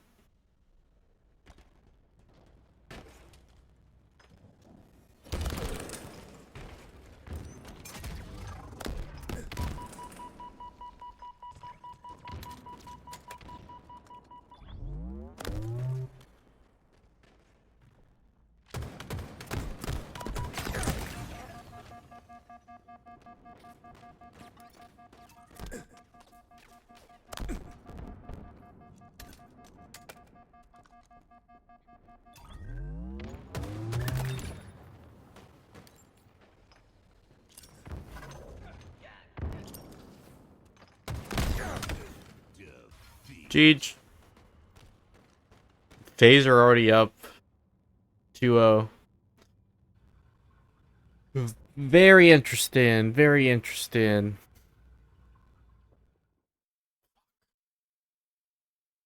I'm shocked.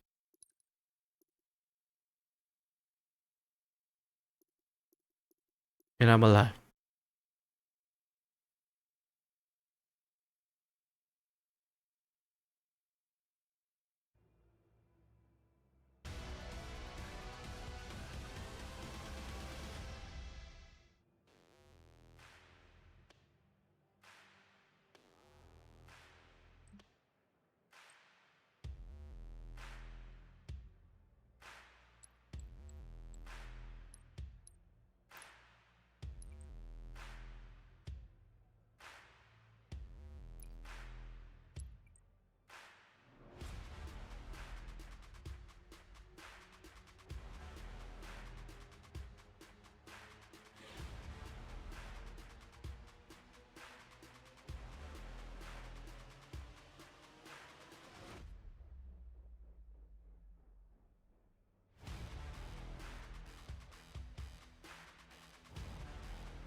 Well, I'm tweaking.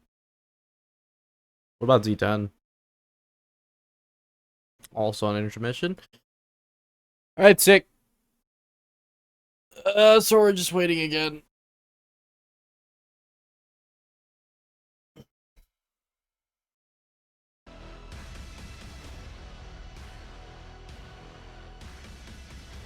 Not gonna lie, I'm gonna go make a cup of coffee, cause I'm freaking cooked. Be back.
I'm back. I'm not dead yet.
Oh, damn.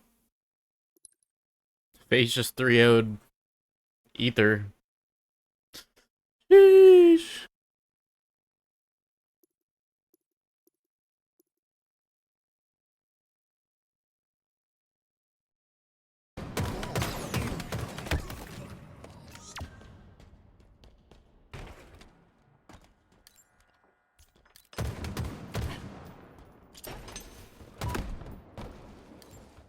Enemy has the ball. Ball dropped. Spartan, thank you for the alert. Appreciate it. Hope you're doing well.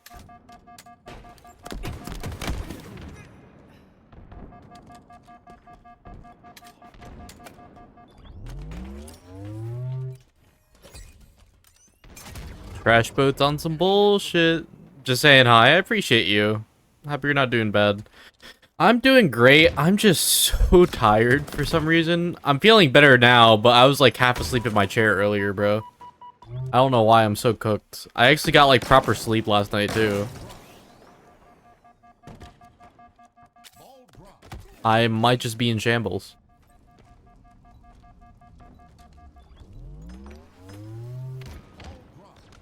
Enemy has the ball. Ball dropped. Enemy has the ball. Yeah, I guess so.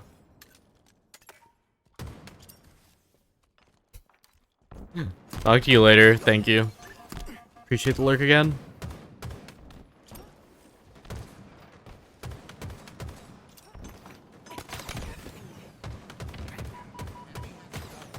Ball dropped.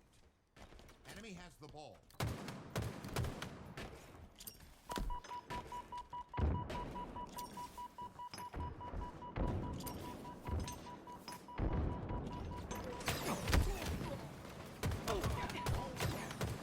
Enemy has the ball.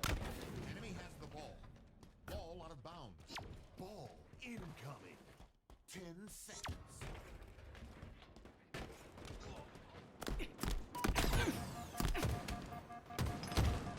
Enemy has the ball. Ball dropped.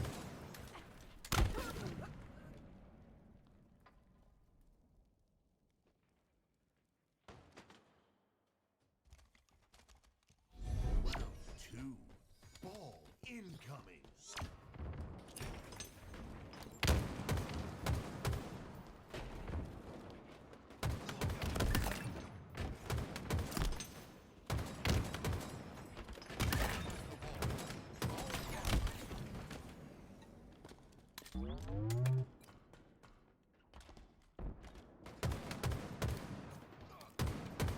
Enemy has the ball.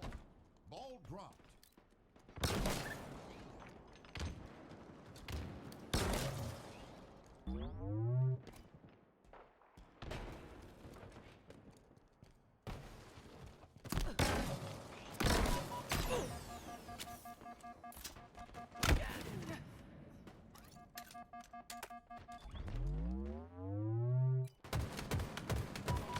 Enemy has the ball.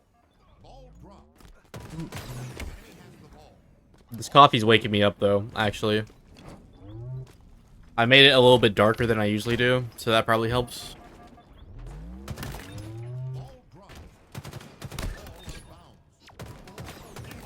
Oh, okay.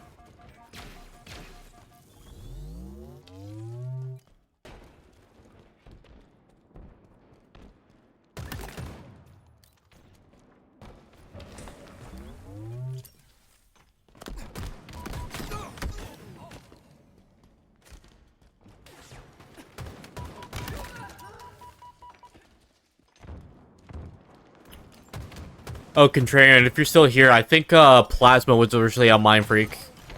And they got dropped for barcode. I think it was Plasma.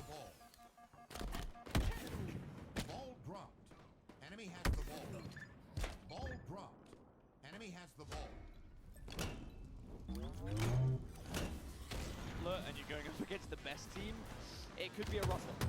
Yeah, I think expectations for this team coming into this, they could probably cause a little bit of an upset, but we haven't really seen that. And the 3-0 loss to Complexity is really almost that final nail in the coffin, if you'd imagine.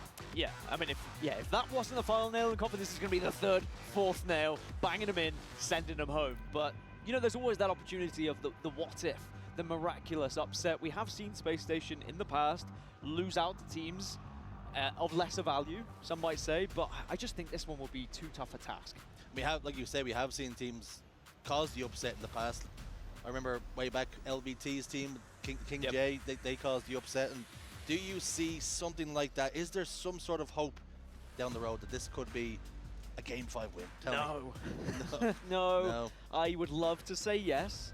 And you know me, I like to be optimistic. I like to always say there's that chance, there's that what if, but you'll see when we get into the series layout, it's the same one that you would have seen yesterday when teams were competing, or if you've been watching any of the Bravo stream, it's 1 versus 4, starting off with Fortress capture the flag.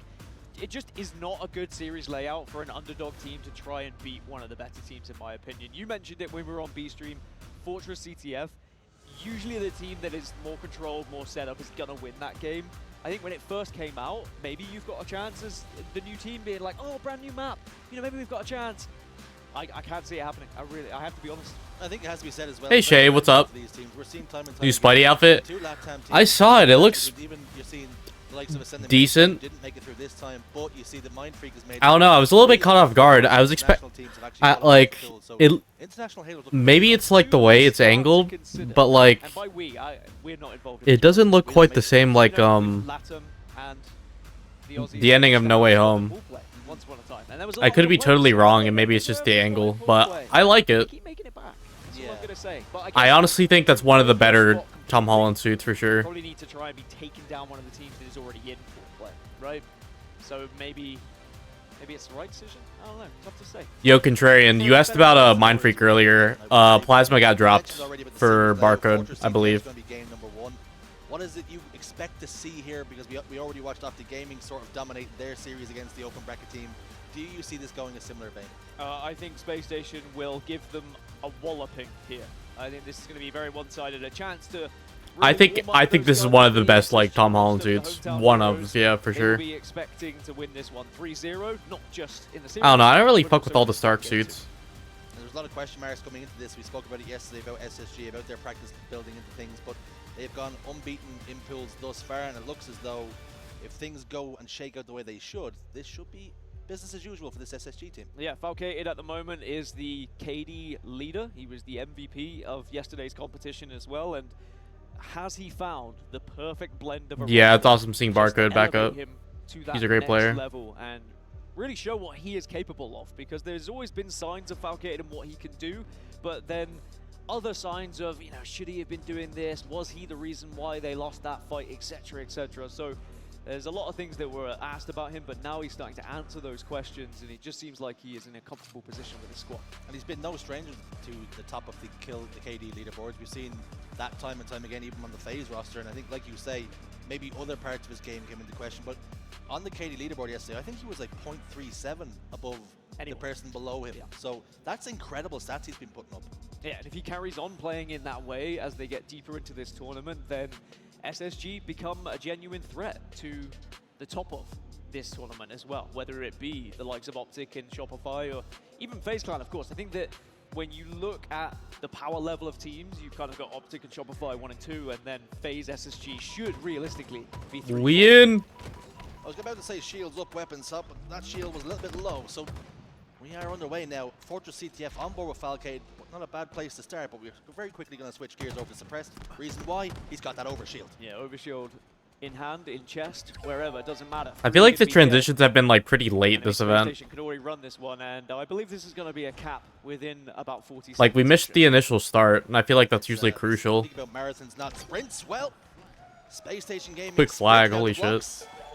Oh my god, they're getting another pull already. Oh my god. This is going to get ugly. Stella gets a double kill, ripping faces. This could get ugly, folks. Second flag on the go. Stella has the sniper, will get taken down. It's already 0-2. What the fuck? It is slammed home 2-0 in less than a minute.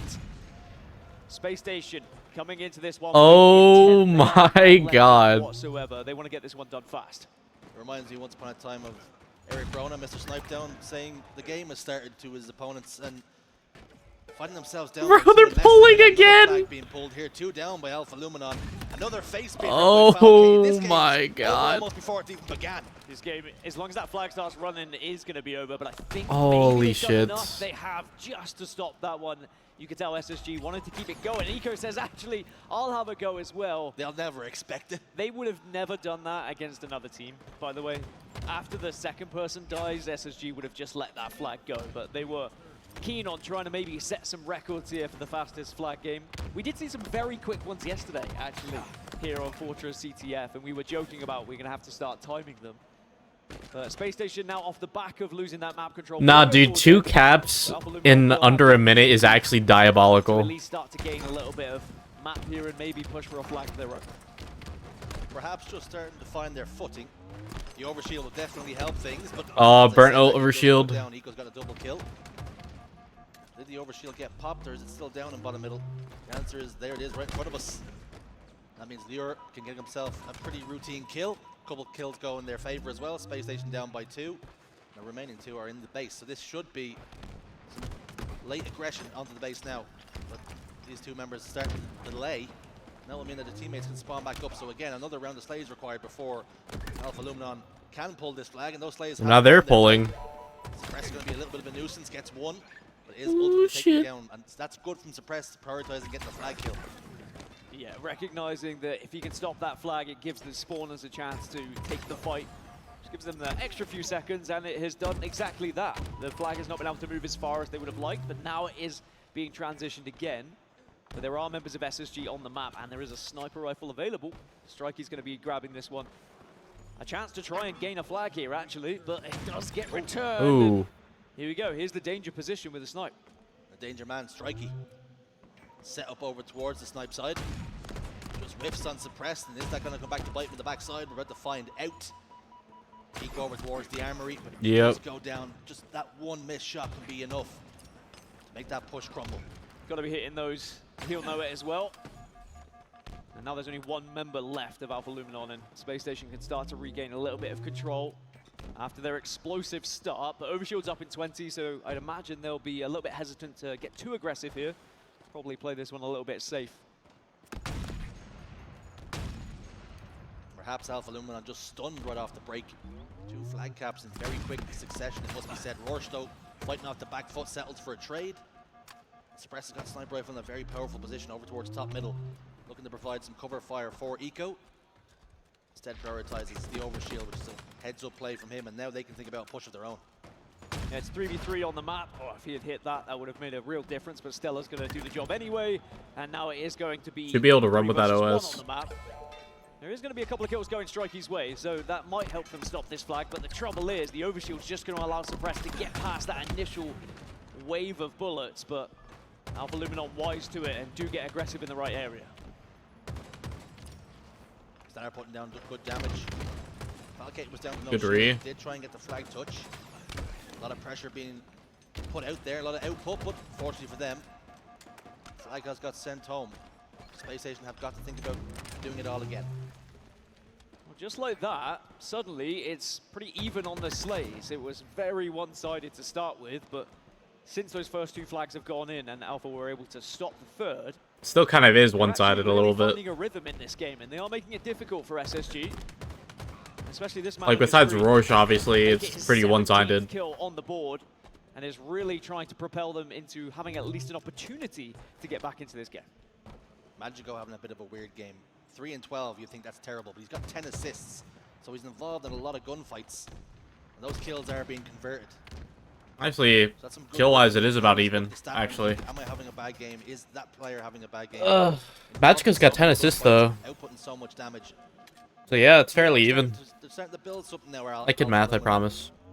Unfortunately, just the caliber of players they're playing against, they will not get too many opportunities, and they've got to make Space Station pay. Doesn't get the beat down, does Falcated. I wonder if SSG were just a little bit too eager to try and finish this one off in mere minutes. Had they been a little bit more patient in those opening stages, they maybe could have converted that flag, but just allowing Alpha Luminol back into the game means that we end up with this position, but 3 are dead on the side of Alpha. So that flag can start to move. Again, it's going to try and be trained across. Good use of the repulsor here from Stella too. It's almost like a relay race. It's GG's. The overshield did provide the cover that was required, and Space Station Gaming do get the final flag cap. A pretty routine win in game 1. Very routine.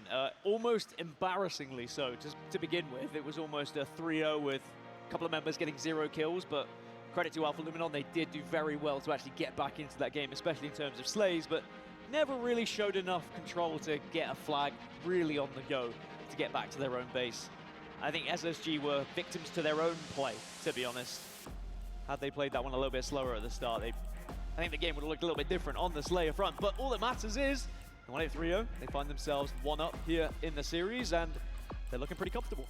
And I want to commend Alpha Luminol as well, because they showed great resistance in the end, because you could very easily crumble after going down 2 so quickly, but they found their footing. They started playing some good Halo, but unfortunately, they'd already given themselves so much to do. Yeah, I think that gaining the confidence from that first game where actually you do get a good amount of kills on the board, you are winning some gun engagements. Going into map 2, you're like, all right, so we've got a feel of how SSG are playing. We know that we can beat them in certain fights. Let's take it to them in this Slayer. Let's show what we are actually made of, and let's at least give it an effort. Let's not go out whimpering here in this tournament, but instead let's take it to the hometown heroes. And we always talk about how important confidence can be. And maybe perhaps you look at Alpha Luminol after losing 3-0 to Complexity, the confidence and the momentum just isn't there yet. And the problem is, we speak about it, you practice and practice and practice online, but when you come to land, you cannot make mistakes.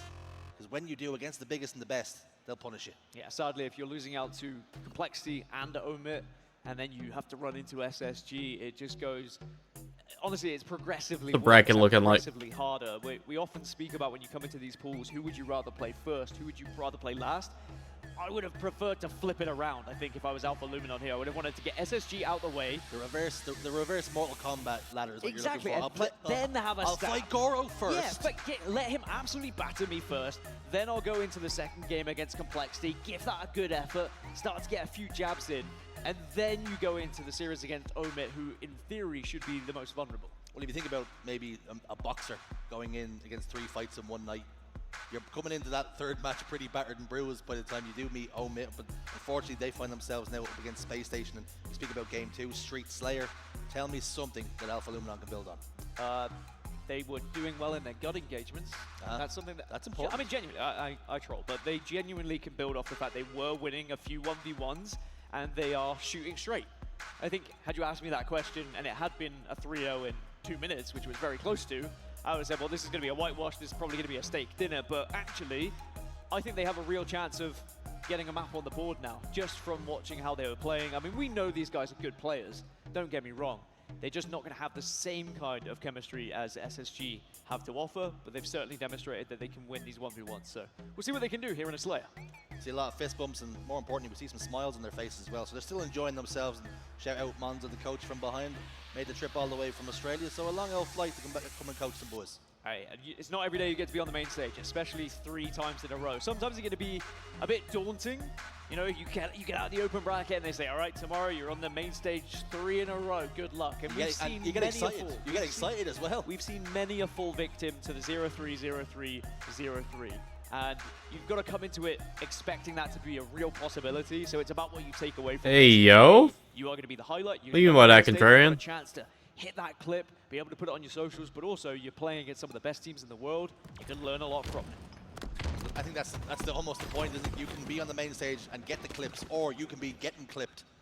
And right now, that's exactly what we're seeing. Space Station Gaming making light work of them in game 1, but all of a sudden, Roche picks up a double kill, 4 dead for Space Station. A very good start for Luminon. Roche has been great. Yeah, he's been the shining star for them, certainly in that first match. Oh, the whiff. Well, those kind of gunfights, I mean, if Eco's doing that, having a little jig and being able to take you down that comfortably, you're going to be worried. Speaking of worried, I would be very if I was staring at Stellar's guns. There's Strikey though, camouflage. Something to build on then. Stalker rifle as well, he can output a lot of damage, although whilst not being seen. Great trigger discipline, gets the kill, recognizes no one else is around him, so he can get that woman out. Being revealed. Now he can start to just push this back tower now. I like this route. Minding his P's and Q's, he goes down to no shields. It should be an easy double kill. Didn't need to get the double in the end, his teammate was there. Suppress could be about to fall victim. Settled for a trade. 4 dead again for Space Station. Yeah, this is good. Take it to them. Don't be scared of what's in front of you here. As I said, that a lot of this. Except for the nades. Be scared of the nades. Gunfights they were winning in that first map. You just don't really want to allow Space Station to get comfortable here on streets, because if SSG get all 4 dead and then they get to start playing the game they want, that's when this can get a little bit ugly. So instead, keep them off spawn. Keep them on their split spawns here. If you notice that 2 are down, start pushing those 2 members as well. I know I harp on about it, but it is so important not to allow a team to find their structure. And you mentioned something yesterday as well, and I think it's actually very important. Sometimes when you get into these series, I'm excited for that Optic Phase matchup, bro. That's going to be a good matchup. You see Eco, Stellar, World Champions, and you almost freeze up a little bit because you don't want to be embarrassed and you play a little bit differently, you freeze almost. And that's what Alpha Luminon have got to make sure they still play their own game.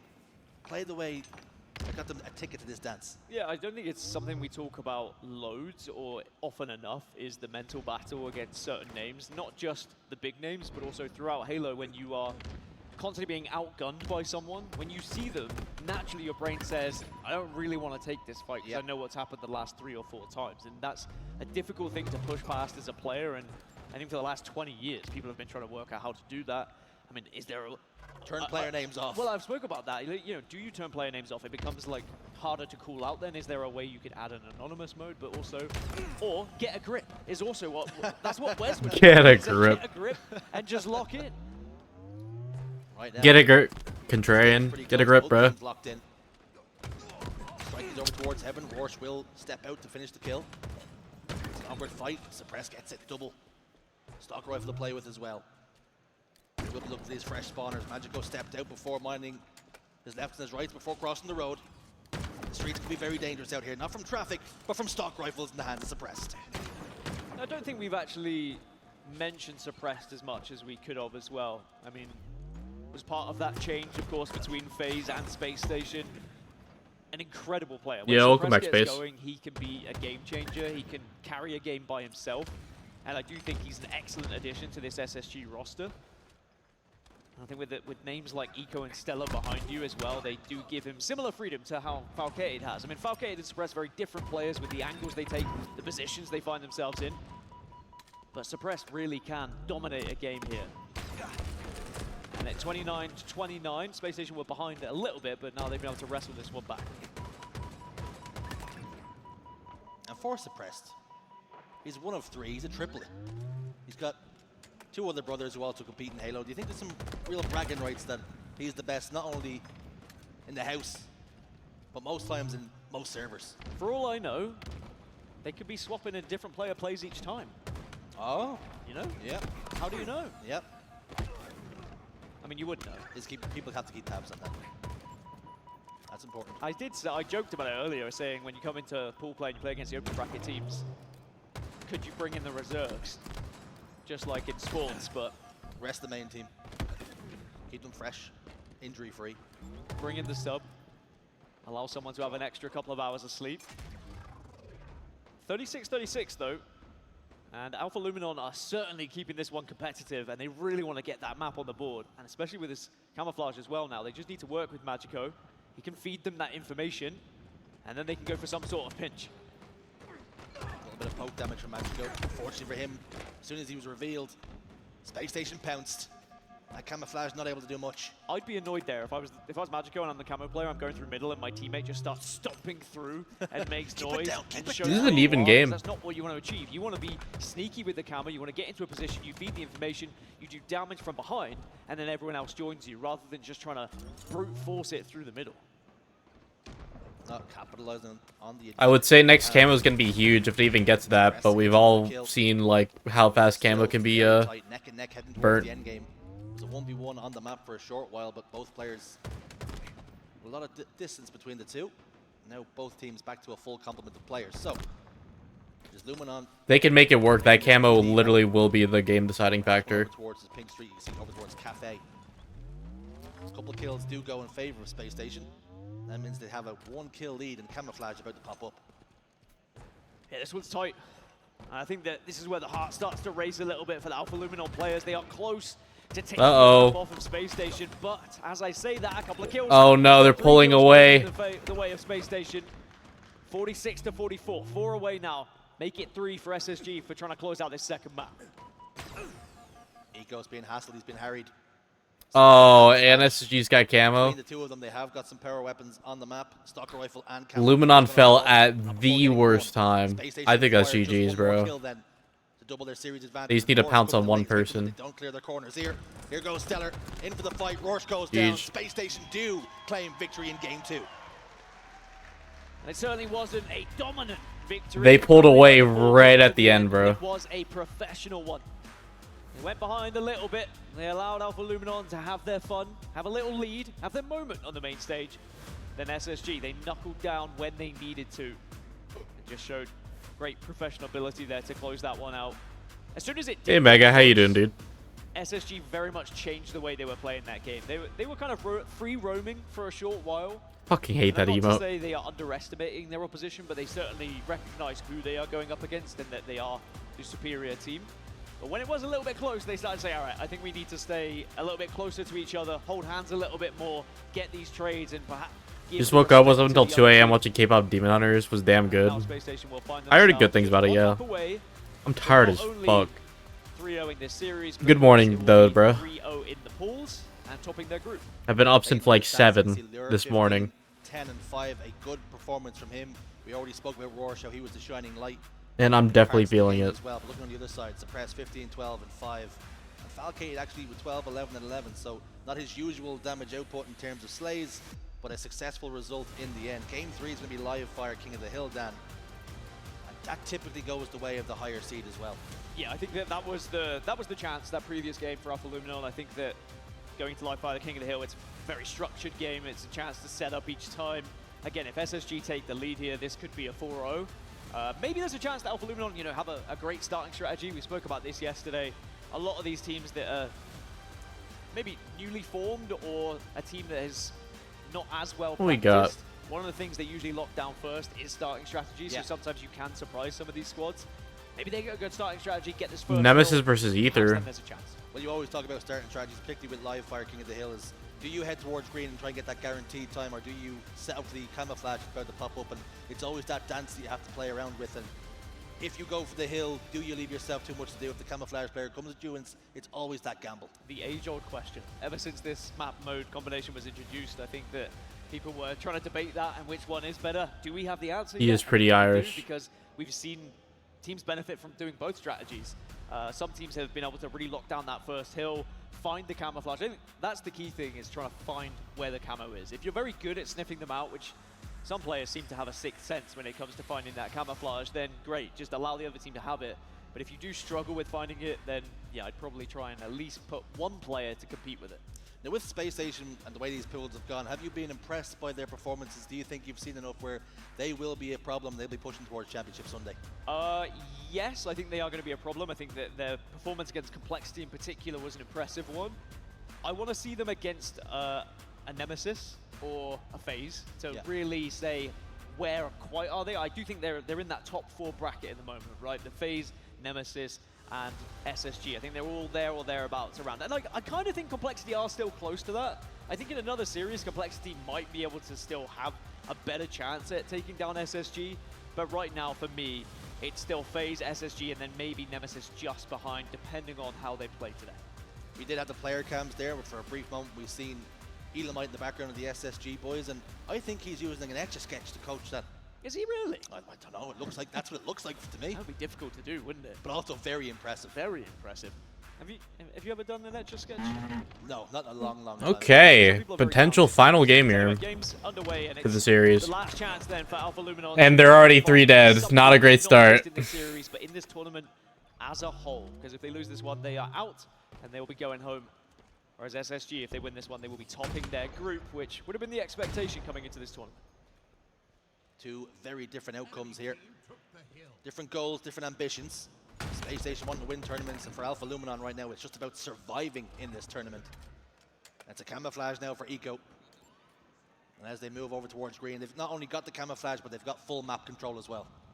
Yeah, so you know we were saying, do you go for camo, do you go for hill? How about both? Why not both? It works out if you can play it that way, and they have the sniper rifle. They have literally all of the goodies. It's just greedy is what it is. Honestly, give Alpha Luminon something. Share the power. Only Rorsch has got a kill so far. Make it 2.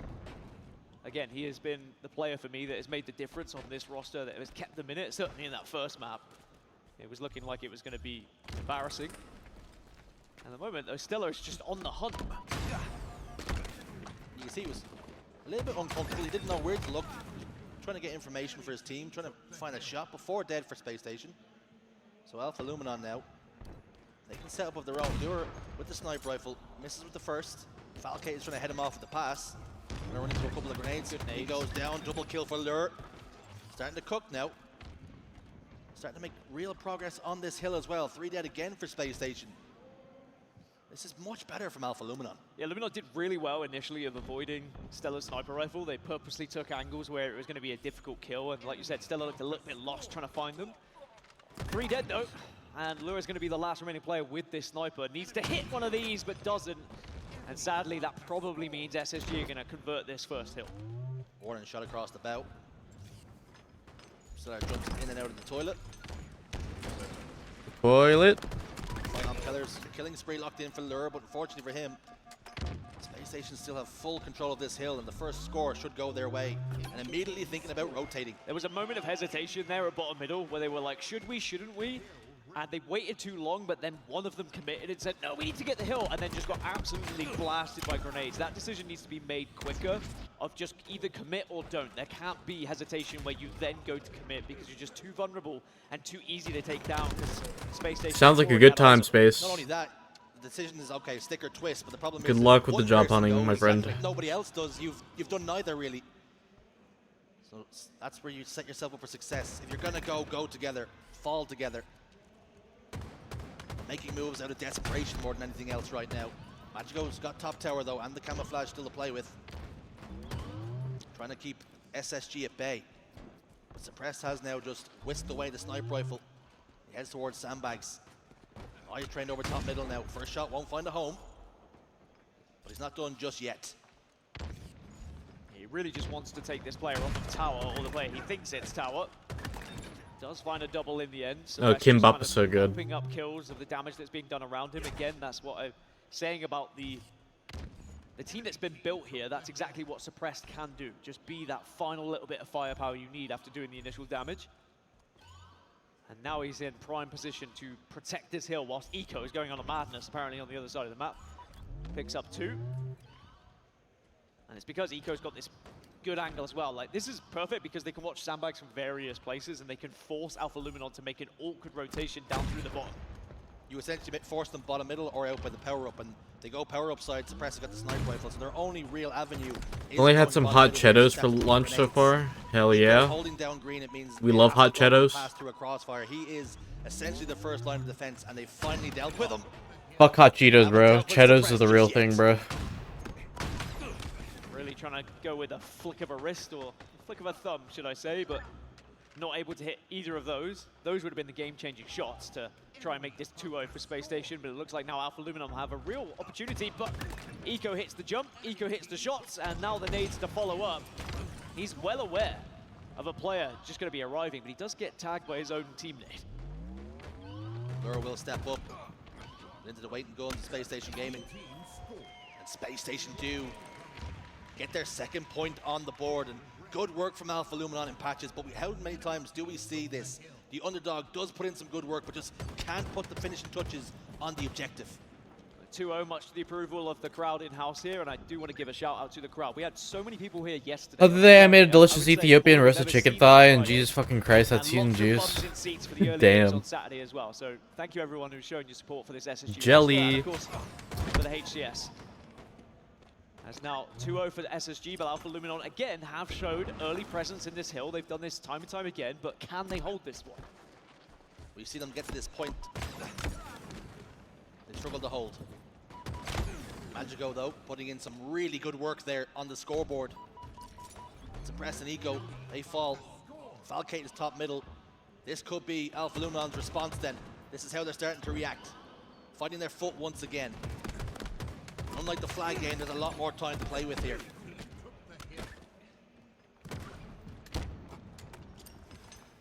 Well, they've done all the hard work of Alpha Luminon. They've got it close to being captured.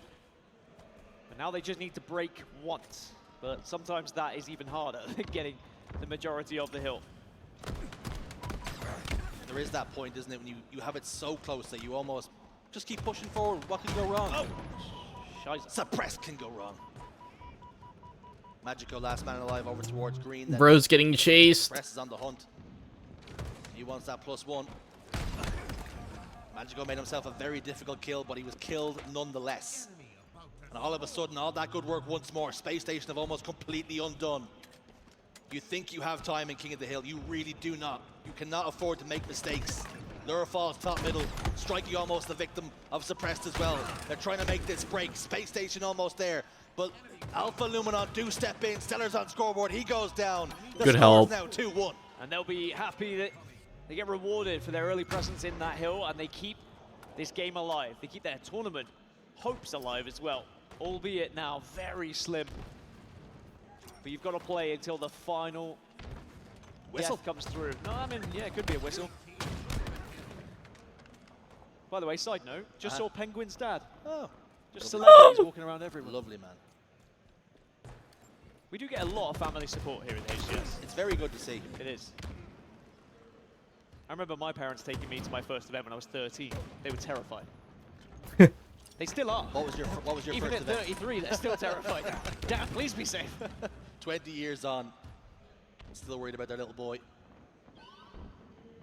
And Suppressed, having a big game. 20 kills, 4 and 12. You know, surprisingly, my mom wasn't that worried. She was just like, alright, have fun. Formidable at times. That's what I like when I went to Worlds. Falcated is they kind of can flip-flap between each other. Flip-flop or flip-flap, doesn't matter. Falcated with 12 assists. He's been enabling Suppressed. And you always know Eco and Stella are going to do exactly the same thing. What we spoke about yesterday, King Nick and Ryan knew, but it's very much, there are duos that you work with, and you hope that you can find a second duo that can really push you over to success, and perhaps that's what they're looking for here. Last event, Where's this hill? Mud? They were in grand finals. The press is probably trying to milk some time there. That can help them lift the trophy. That's what everyone's searching for, a way to beat Optic Gaming, which sounds a little bit different if you watched the HCS last year. We saw for quite some time Optic Gaming second, but now it's Optic Gaming first. And they are the team to beat that everyone wants to shut down at this event. By the way, SSG so close to getting this third point on the board. Stella trying to do it himself, but can't quite convert from mud. You'd be surprised, Spartan. Throwing everything. My mom gets overprotective over the weirdest shit. In-step Space Station, almost completely uncontested. That was strange. 3-1 then. Not a lot of resistance.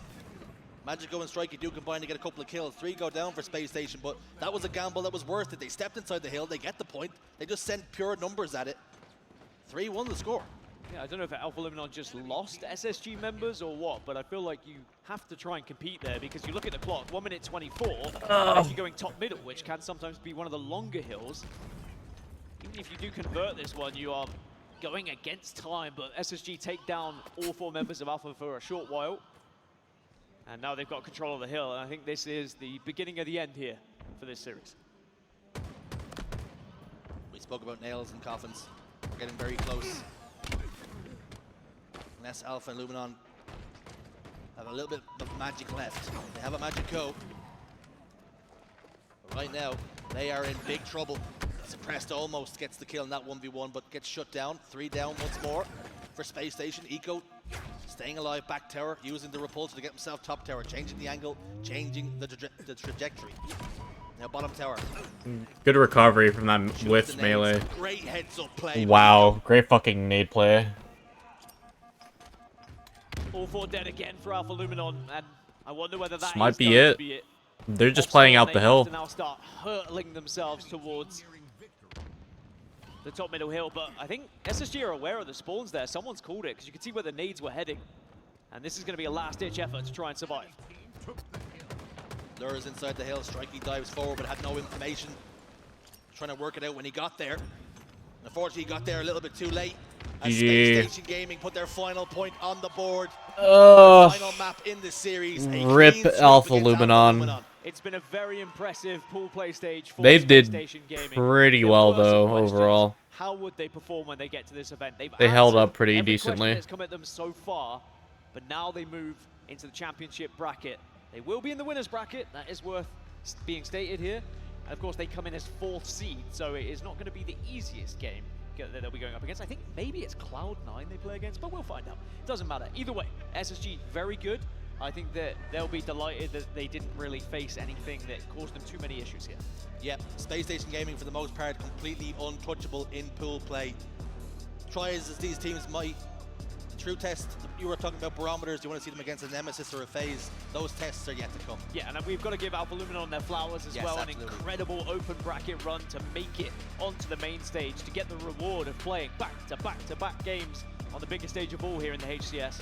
However, sadly, like many more before them and many after, they succumb to the might of the teams that are in pool play above them. But hopefully some lessons learned and they can come back stronger next time. Speaking of might, get a quick look at the stats. More Halo in Fortnite. More Halo in Fortnite. Very impressive performance, and again, Rorsch on the other side, 20, 20, and 6. How did they nail the Spartan cake better than Infinite, man? Firepower on the opposite side of that stage. A lot of firepower indeed, but the real question is, how far can Space Station go at this tournament? Can they reach the dizzy heights of what this org once did? Can they be tournament winners once again? Can they make a grand finals? I think they'd be happy with that. Or is it going to be a situation where SSG falls short and maybe what some people expected they would when they come across the likes of a FaZe or an Optic or a Shopify Rebellion? Those are going to be the teams that are in their sights. I think if we talk about and break down some of the results in the pool, the most impressive one is going to be that one against Complexity, right?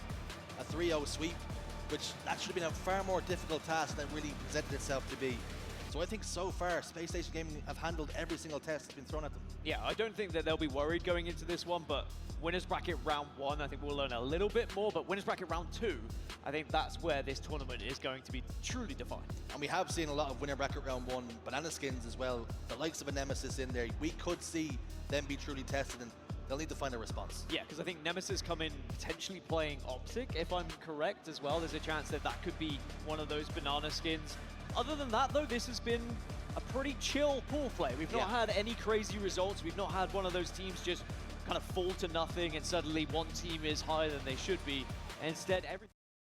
What we got? Envy, Nemesis, either. Them playing right now? They are.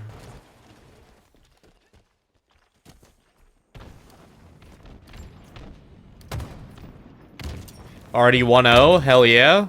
Love to see it.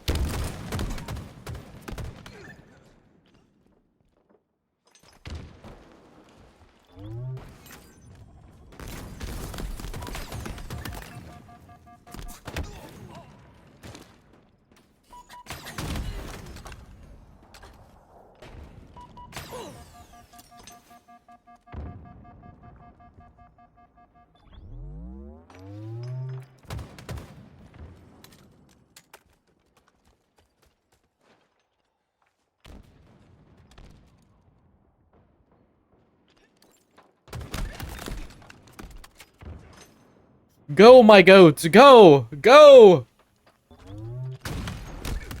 Pivot! Do it!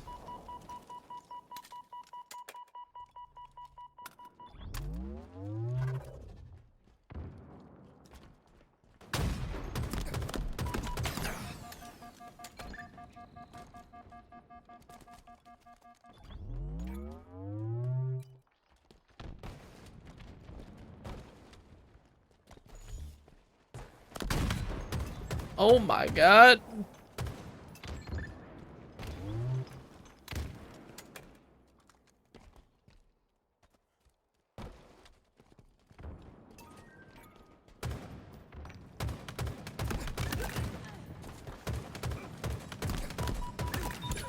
Crazy shots.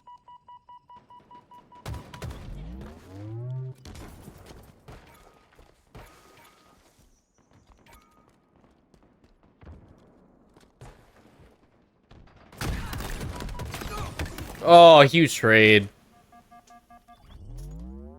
Go, Woojob! That's my fucking goat!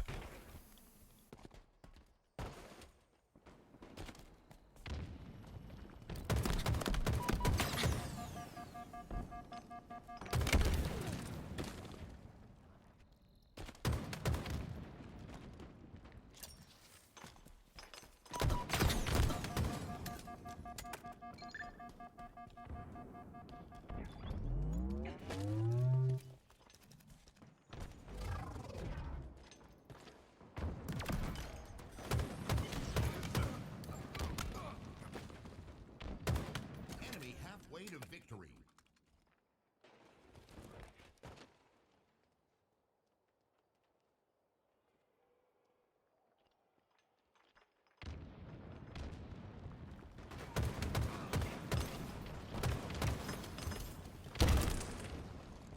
Another camo snipe. Just snipe.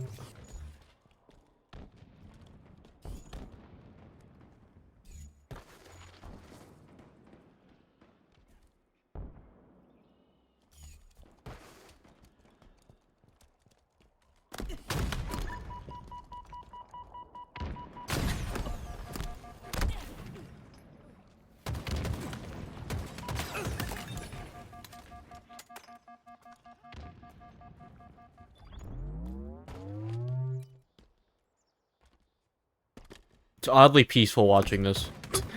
This is no commentary.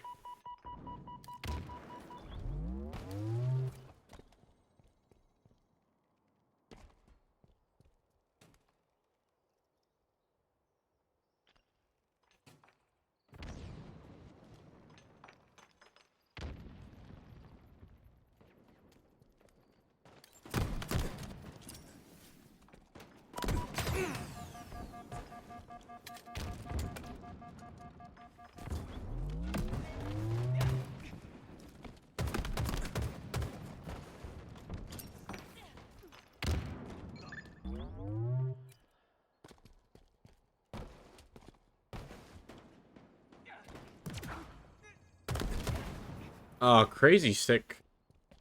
We should have a repull stick there.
Enemy team nearing victory.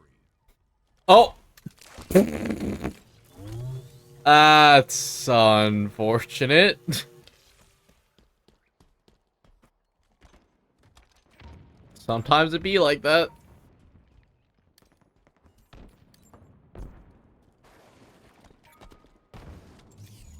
Yeah, Nem's got this, bro. The boys are frying.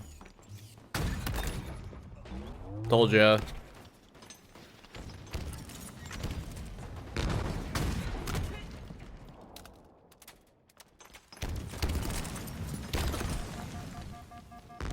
I don't know, man.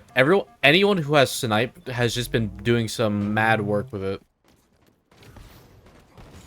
Strategic repositioning. Oh. Dude. Oh my god. When Zane just kept killing himself over and over on that one map, bro. Oh my god, that was fucking hilarious. When we did the boomer zoomer. Because we found out suicides don't count, like, against your kills or whatever, so we just started killing ourselves. To, like, get better weapons.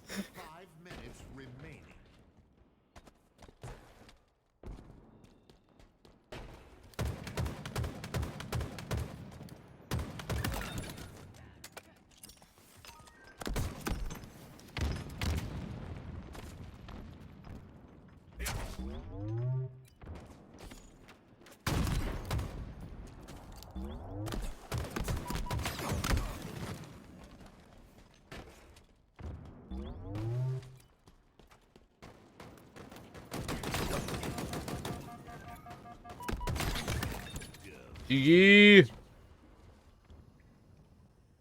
One more! One fucking more!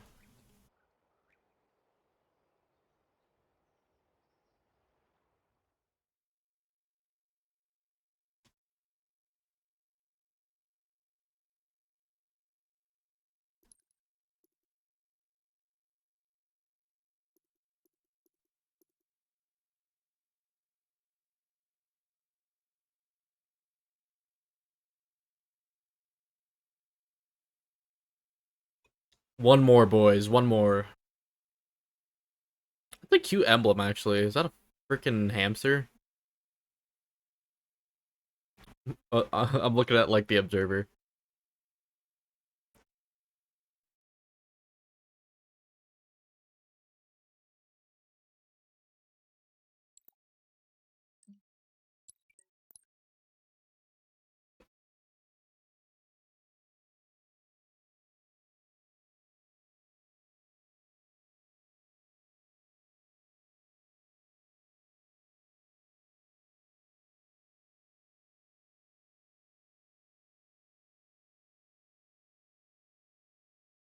All right.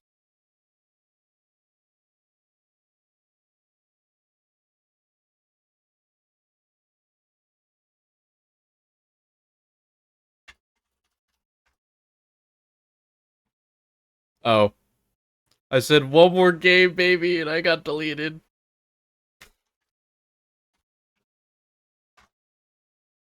What? I got fucking timed out, bro. I got timed out in the freaking HCS chat. No, Nightbot. Nightbot's cranked too high. Yo, this guy, thank you for the follow. Appreciate you.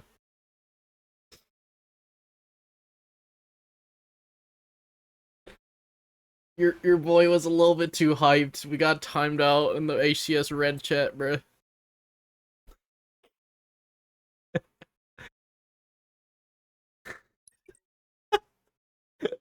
Oh, I'm dead.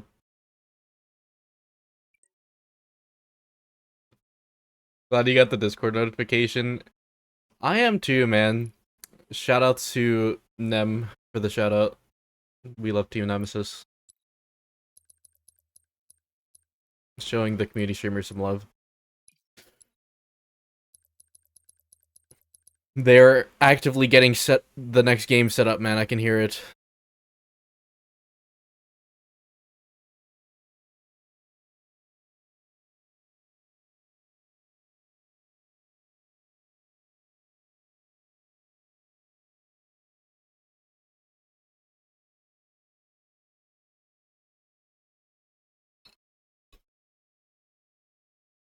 You're at work, so you might lurk around. All good. We're just chilling out, just enjoying the games. I hope you have a good shift. I'll be around, don't worry.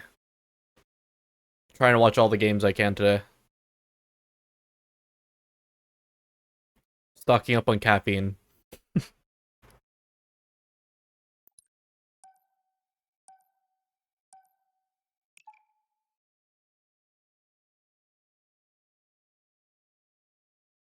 Oh, I think they're getting started. I heard them start the game. We back. We back. I still can't believe I got timed out, dude. That's funny as hell. Oh, I got untimed out.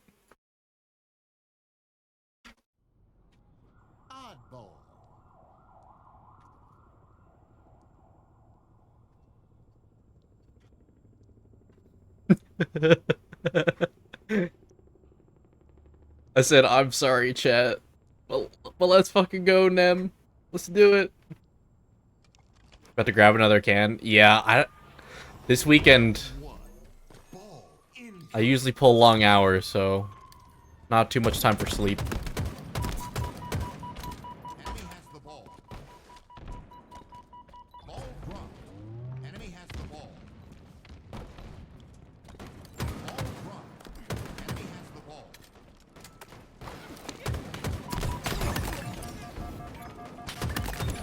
A little bit loud.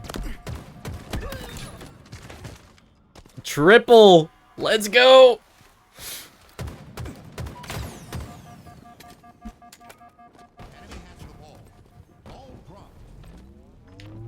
Oh, they gotta break this setup now. Oh no.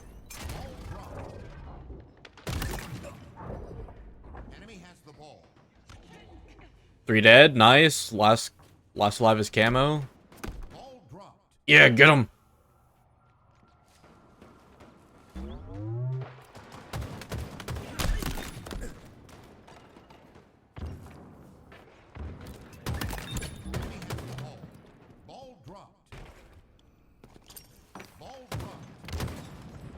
Good play.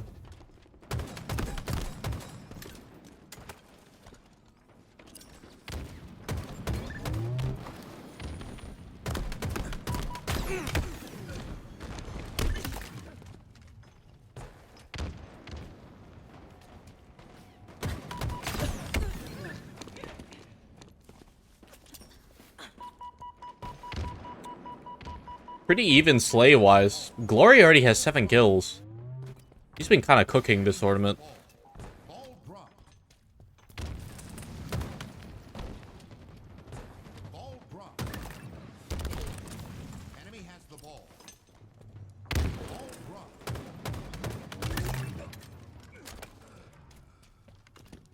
I'm sorry, I'm still thinking back to the chat, bro.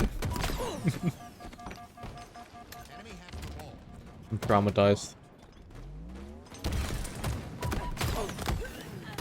Good live.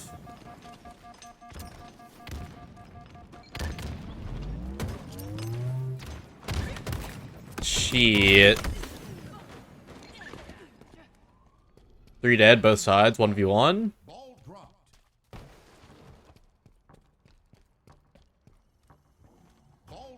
Pizza jump.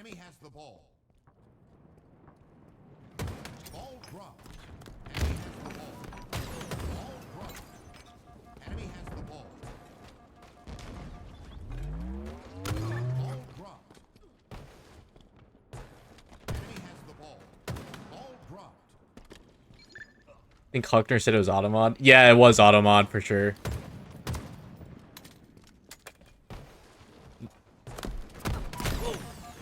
Unfortunately, I think they just set up Nightbot and kind of just, it is what it is. You usually have to, like, crank down the settings for, like, a chat spam or whatever. Or else, like, cap spam, emote spam, symbol spam. You'll just get cucked.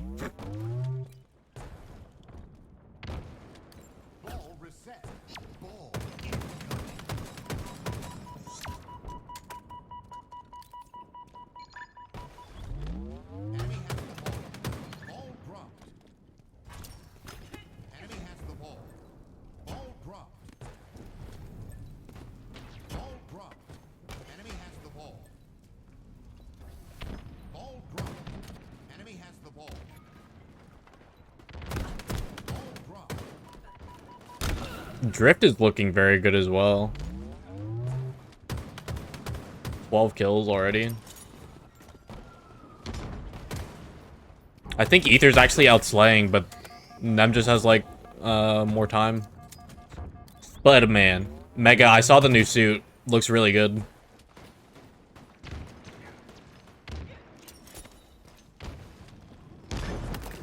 He got a stick?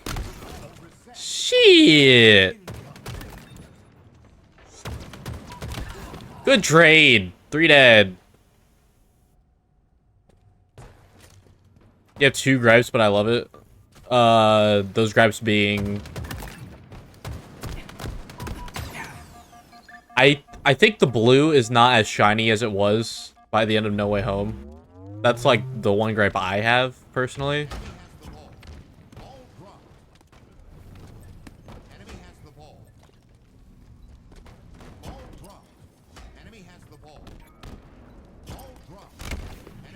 Oh, not the back smack.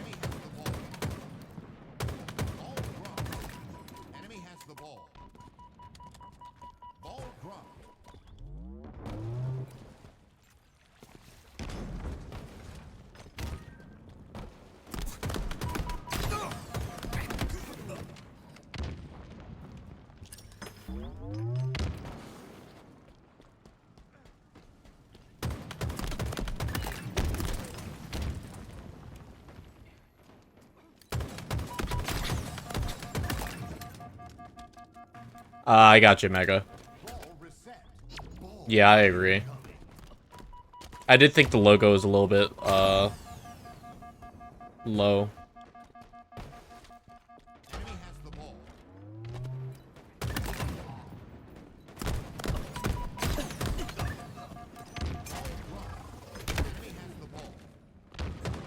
Damn, this round's really gone to time. They need to break this setup. Not too much time left. Huge. Yeah, play it. Just play time. Play time. Just keep it there. Just keep it there. Don't let them touch it. Awesome. All right, one more round. One more round, baby. One more.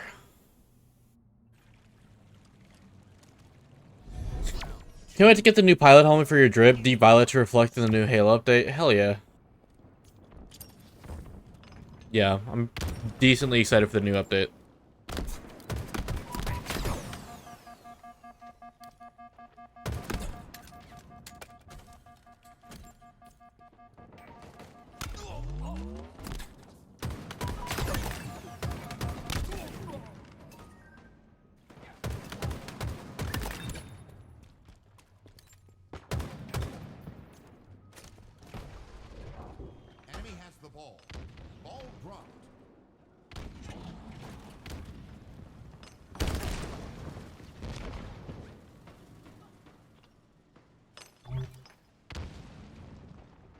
It probably will be in the shop, Dinner. I hate to break it to you.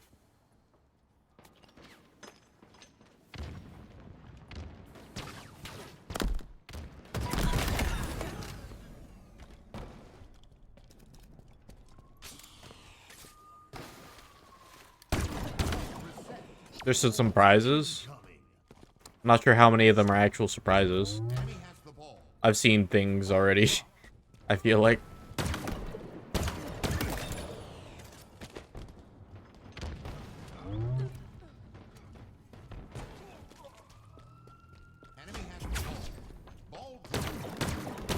Good play.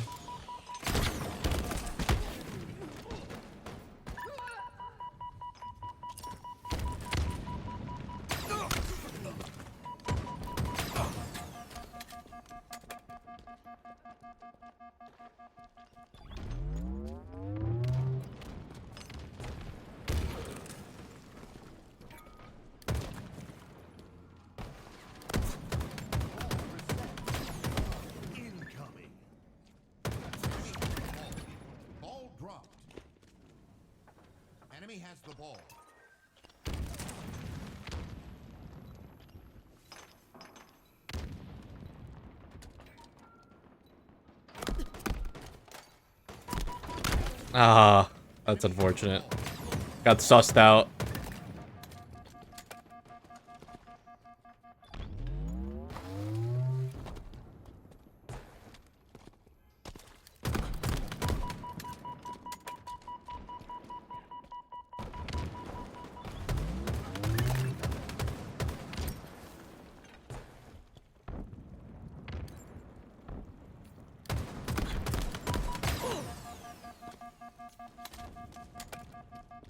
Ball reset.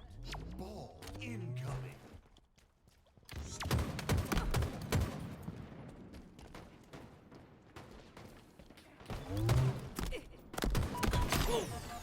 Kills are actually about even.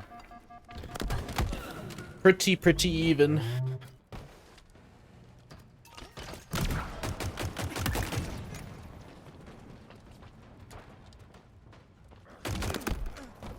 Oh, the stick. Damn. 3 dead? This ball has not moved. That time is just chipping away. Haven't had an opportunity to grab it.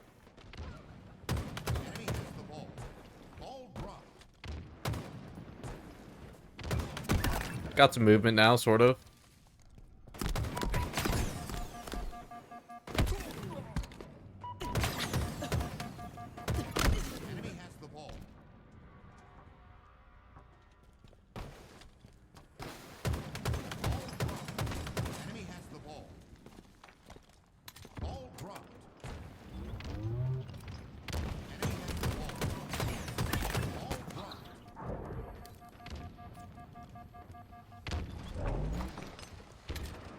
Okay. Get the trade, I guess. Sedge. 3 dead. Might be able to move ball here, potentially. They're all up now. Might just have to opt for a replay. They might just opt to play time, dude, with a minute left.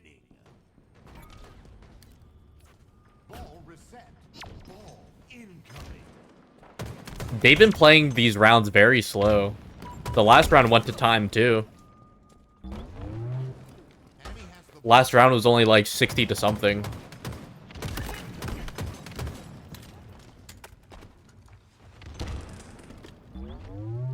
Which, I mean, you know, why wouldn't you play time if you had the ability to? Just getting some more time, probably just like some more points just as like a safety net. But realistically, like, yeah, they can literally just play for time. They got 30 seconds. They just got to keep slaying.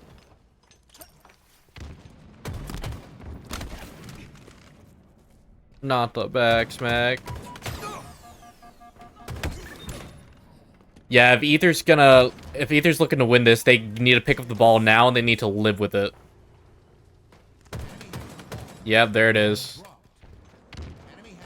Can they keep it though is the question. Nope, that's it. That's GG's. Dunzo. Cheech. 3-0. Let's go. We love a little 3-0.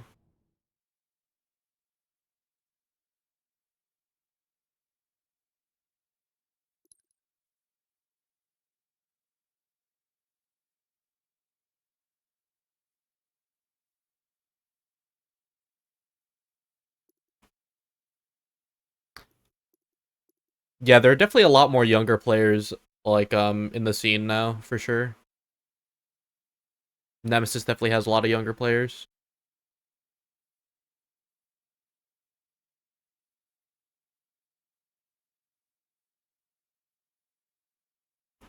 Snipe drone with the slays, bro. A lot of assists on Nemesis team as well. I think almost all but one was in double digits.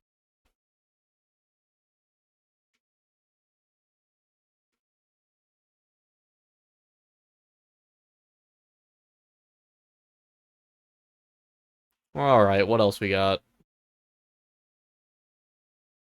This an intermission? Which once again just points to just how methodical, strategic the approach has been across every game type here, but it's now a little bit more of a sizable lead for Envy as the game clock, of course, will be paused during this scoring run. First pick is vital here for Kraken. If they get picked off first, like they do, then Envy might be in a position to close this round out. Game clock and score heavily in their favor.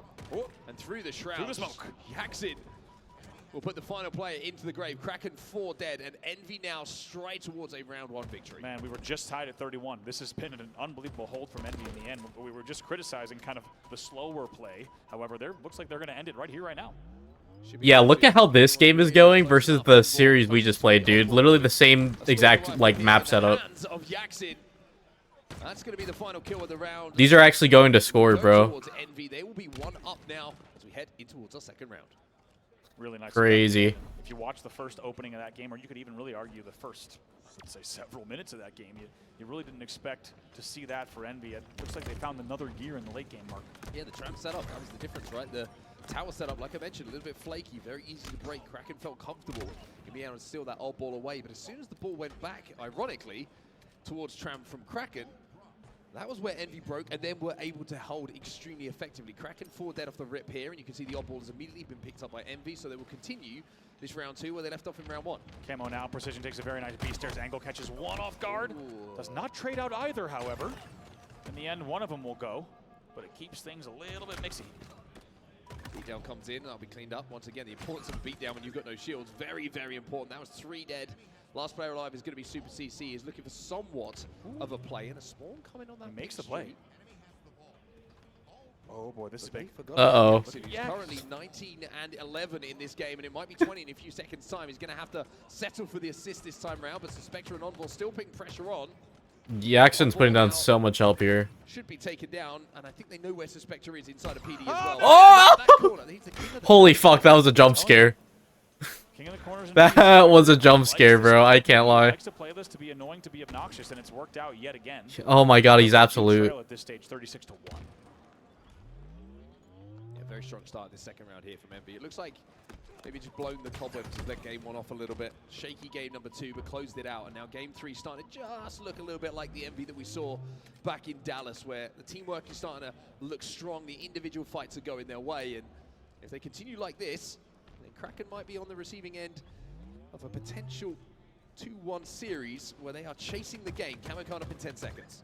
It's been interesting to watch Kraken because they've had a lot of moments of greatness. For example, keeping Lunia alive in the back of A, right, with that Neon's push, and they've found ways to really get under the skin of Envy on certain rotations, but it has not translated to the scoreboard. They trail still 59-1. Yeah, the camo's starting to stack up as well. They're really struggling to get control of this power up. You can see Precision picked up 1 kill, contributes to a second thanks to that camo, and it's kills that are far up the map as well. They're keeping them far away from that oddball, keeping them staggered on their spawn, and with the oddball down and a significant lead, it looks like Envy now just playing smart, not trying to overextend for extra time, just making sure that first kill is always going to go their way. Descendant finds a double, and now Piggy turns his attention to that oddball. Sneaky corners. By the way, we got to talk about Yakety Yak, who's about to find another Yakety Yak, bro. Off guard, and presumably some good shots here on Super CC. Even with the help coming in, he fight 2 players on his own. A lot of damage. He's 23 and 14, by the way, in this game. And you have to say, based on the scoreboard, he has been a huge part of this oddball game, without a doubt.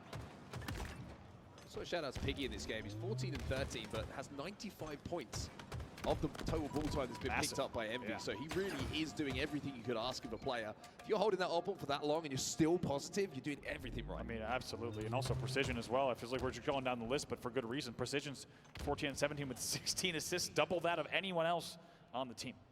Next closest in the game is Super CC with 12, and he's eclipsing everyone else on his team. So that's how much damage is being put down by Precision. Super CC, though, now just trying to control Tram in that pink street. A Suspector has the ball in his hands. The first time we've seen Kraken now with a setup. But again, that Stalker rifle just outputs so much damage so quickly. But the rest of Envy can start to swarm. 2 dead here for Kraken. Make that 3 dead. It's a double kill once again. This should be a triple kill. Suspector goes down. Jackson get him out. That's a trip for him. And a couple of extra love taps with that skull. A little bit of celebratory melees. We don't mind it. And he's earned it with that flank. Really good composure, and also just that was disgusting. That push, you felt like even when a player thought they can get away with some extra shots on balcony, they were already getting flanked on back. Tram, Envy with 80 points on the board. Piggy with another kill in the feed. Again, Kraken just struggling on this push. It seems like as soon as Envy have got this ball back to Tram, it's been a much more comfortable game for them, much more comfortable setup. But Suspector finally gets a camo into the hands of Kraken here, and they have that oddball, and they have managed to break. So Suspector with responsibility on his shoulders here. He's trying to stay close to this oddball, but I'd like to see him try and take a little bit of space ahead of it. Kraken a little bit pinned at the moment, but enough damage been done for them to pick up 2 kills. Good trigger discipline there from Suspector. The first few shots, not exactly where he wanted them, but make sure to use the camo, or the last bit of the camo, I should say, to its fullest potential. He All just those missed players up. precision. Watch out for this tires push on pillars. This could break it right here. And it's broken. Precision gets away with not trading that situation as well. And now Precision's got some help from Descendant. That's 2 dead for Kraken. And like you say, it feels like the cards are falling. Super CC finds 1. He evades. And he evades the damage to stay alive a little bit longer than expected. But last player alive is going to be inside a Caught the ball. first wave of this spawn. Huge. And like you say, a beautiful pair of hands here from Precision to grab that odd ball, bring it back into his teammates, and Envy are closing in on a second round here. And plays it very nicely done. Just needed to just put that ball off the balcony and is able to do so. However, the ball is scooped right away, and it's going to now be a B stairs rotation. Dude, I'm not gonna lie, that BR looks like a freaking Hydra or something. It feels like Envy have managed to, I was going to say solo him out, but Opera actually did some good damage, but was taken down. Suspector now down to no shields. Envy are breaking once more. 2 dead for Kraken. Our ball is going to have to be put in a position where they can defend it, but that's a beautiful grenade from Yaxin. That's going to be the 3rd kill of this wave. Looney's trying to fly down the pink streak to take advantage of damage, but Yaxin too smart for that one, and Envy now closing in on a second round here, and I don't think anyone is close enough to contest this oddball. Descendant should get these final points, and Envy will GG. go 2-1 up in the series with a 2-0 victory here on Streets Oddball. Uh-oh.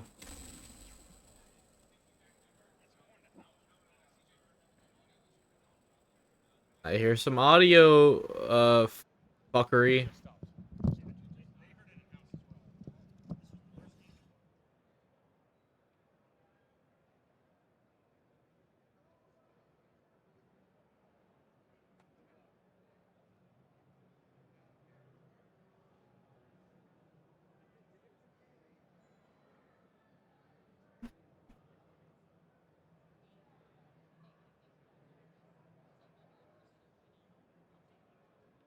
Alright, what else we got?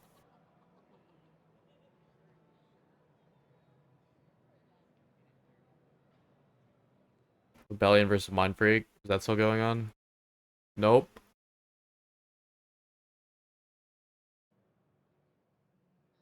So I think we're on intermission now.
I think they forget to mute the mics. They hot micing.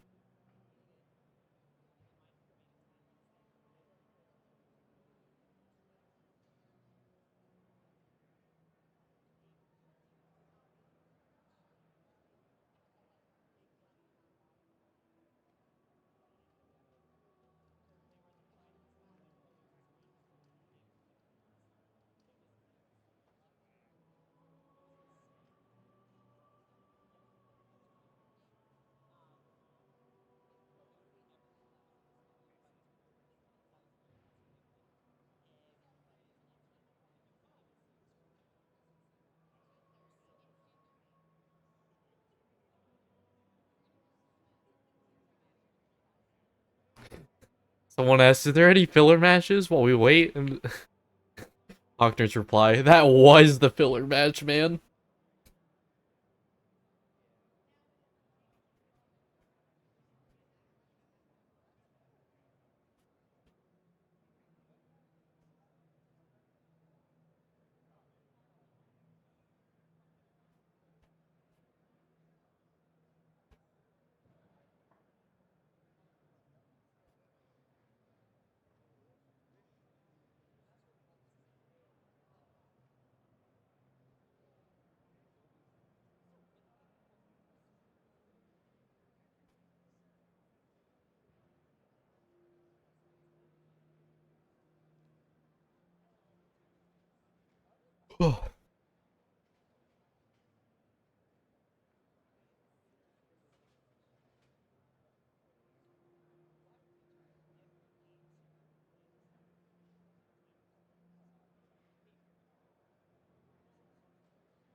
Nice. Rebellions and bracket play.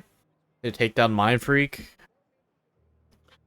So what's the bracket looking like now?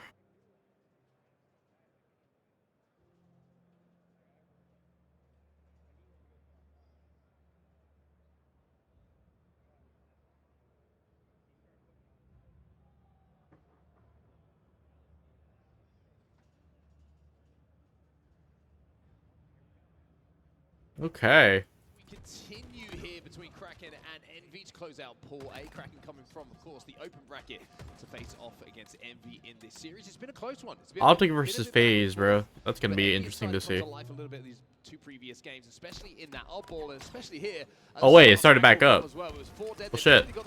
I don't know if Precision needed to be jumping to check the angle there. He took a lot of damage checking the visual. I know it's important, but you could probably have another teammate check that for you. Still 3 dead. Doesn't matter in the end because the bomb goes in, and I should probably just focus on the fact that they have done the job. Envy scores very early on Kraken. Of course, Nem got the dub. 3-0, of course.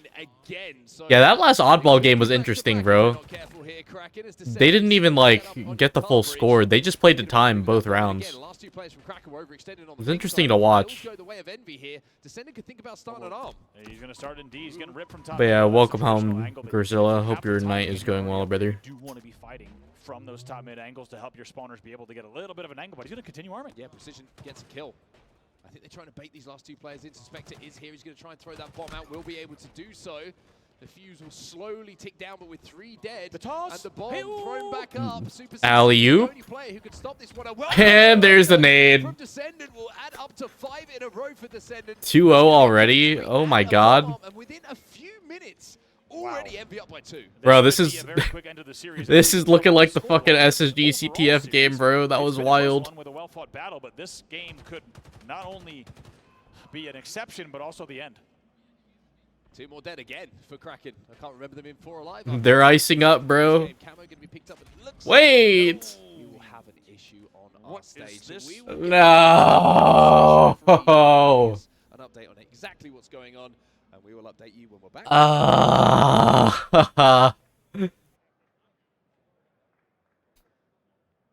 Fuck, man.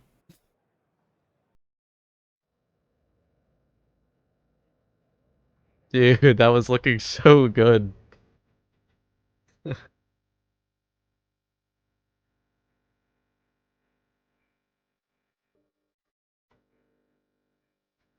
So unfortunate.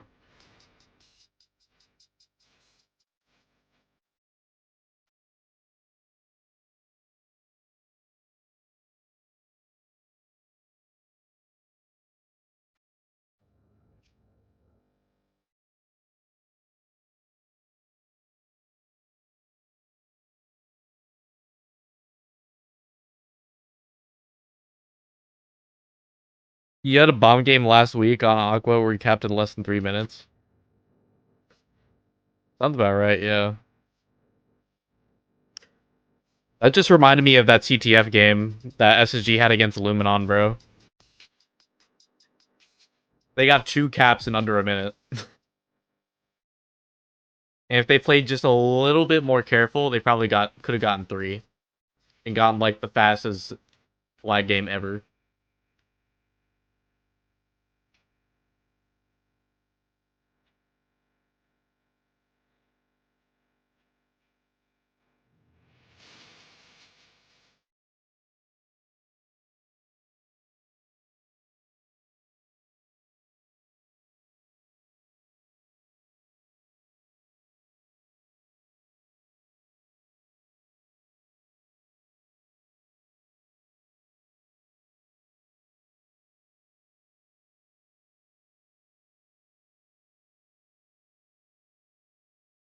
Comment in fridge util spawns, what does it? Yeah.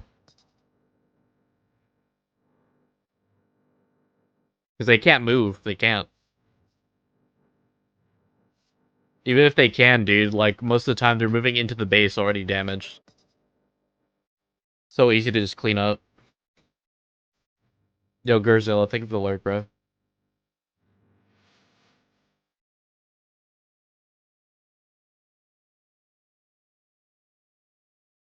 Trash with being a little shit again.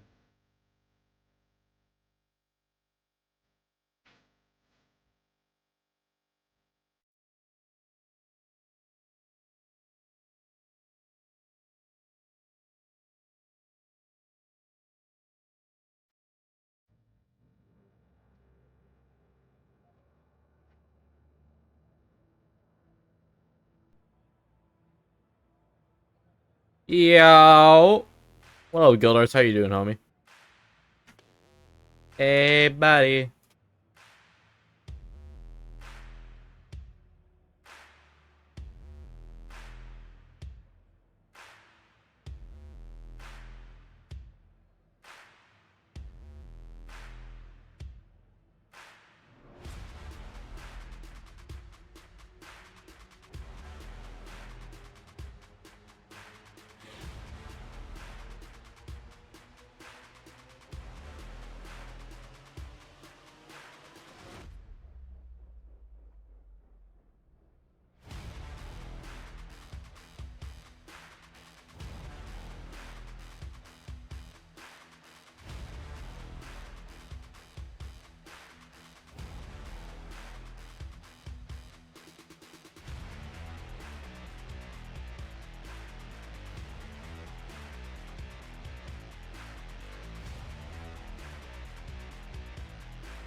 I start working on YouTube content. Wow, the no, I'm kidding. Hell yeah, dude. What kind of content you working on?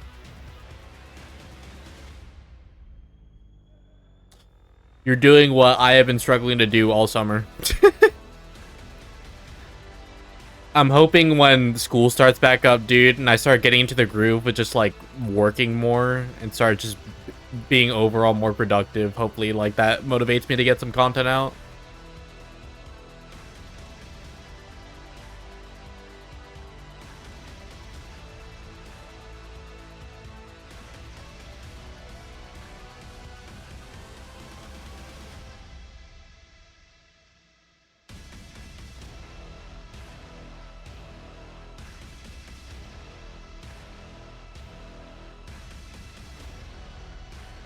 Did I see the new Spider-Man suit? Yeah, it's pretty dope. I'm not a fan of, like, how low the logo is placed. I feel like it needs to be placed a little bit higher. Mega came in earlier and, like, said the same thing. I kind of wish the blue on the suit was a little bit more shiny, like the end of No Way Home. But other than that, no, I think it's great. Tom Holland just definitely looks like he's aging a little bit.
DNC put out his new video. Oh, so we're just all self-promoting my chat. Alright, man. No, I'm kidding. Dope. That's not a bad shout, actually. Something to watch during intermission.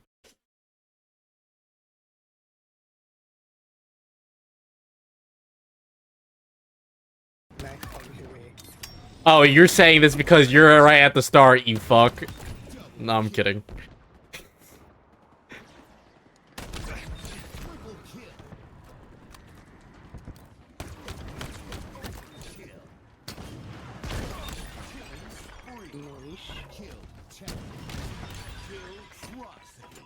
That's the reason this dude said something. He's right at the start of the video, man. Oh my god! Bruh. Do it again, do it again. Run it back, run it back. Nair times 4. God damn.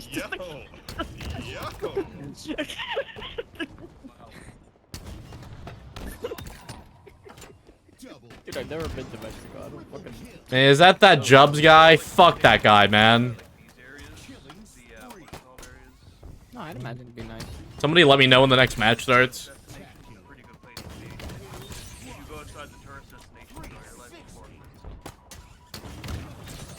Like, this looks nice. I low-key crash here with some homies. That is a ghost.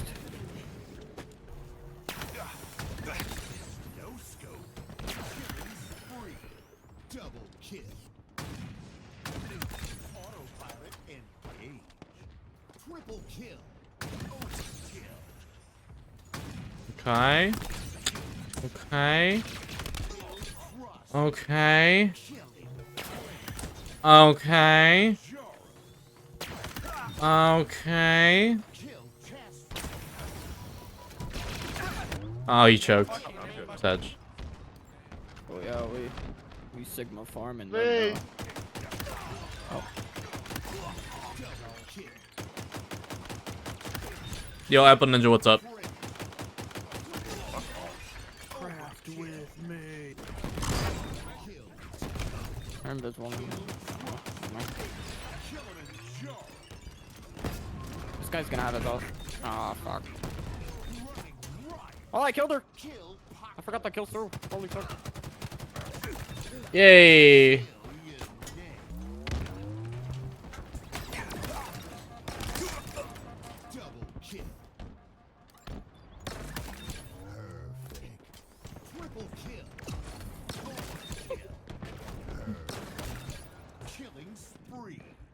DNC is so fucking underrated, dude. You know how stressful it must be, dude, to be getting clips of this high caliber every fucking week, man? Is this really Mexico? Every freaking week. That shit's so stressful. Yeah, we have to go loop all the way around. Oh my god. He's hitting these types of clips every week that I struggle to hit, like, a couple times a month. Fucking psycho. Nice though. That looks like Miami.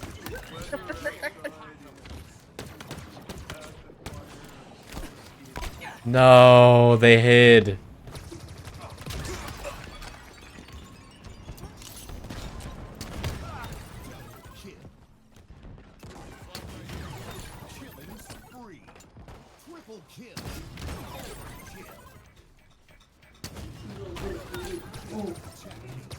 What am I hearing? Is that fucking Jubs? What the fuck?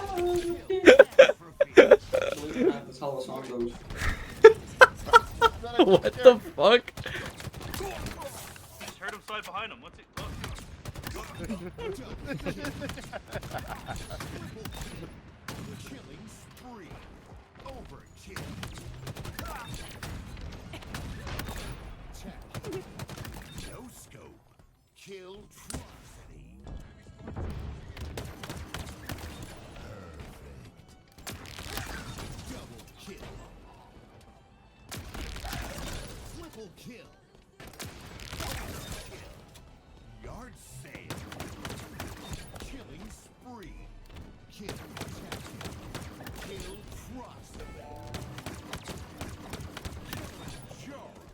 Okay.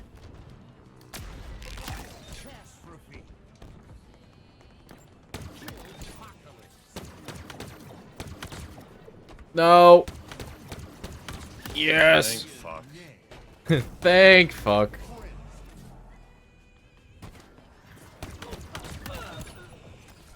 Okay. Oh my god, look at all of them. Times 4. Times 5. Times 6. Oh. There, times 6. What the fuck? Sheesh. That's somebody who's a casual. I don't know what the fuck it is. Wait. Why am I in here? I don't remember this shit. I mean, its identity is still there, you know? Like, you go out, Oh yeah, and you do 100%. literally anything in the game. No. I don't like hearing myself like this. The game start yet?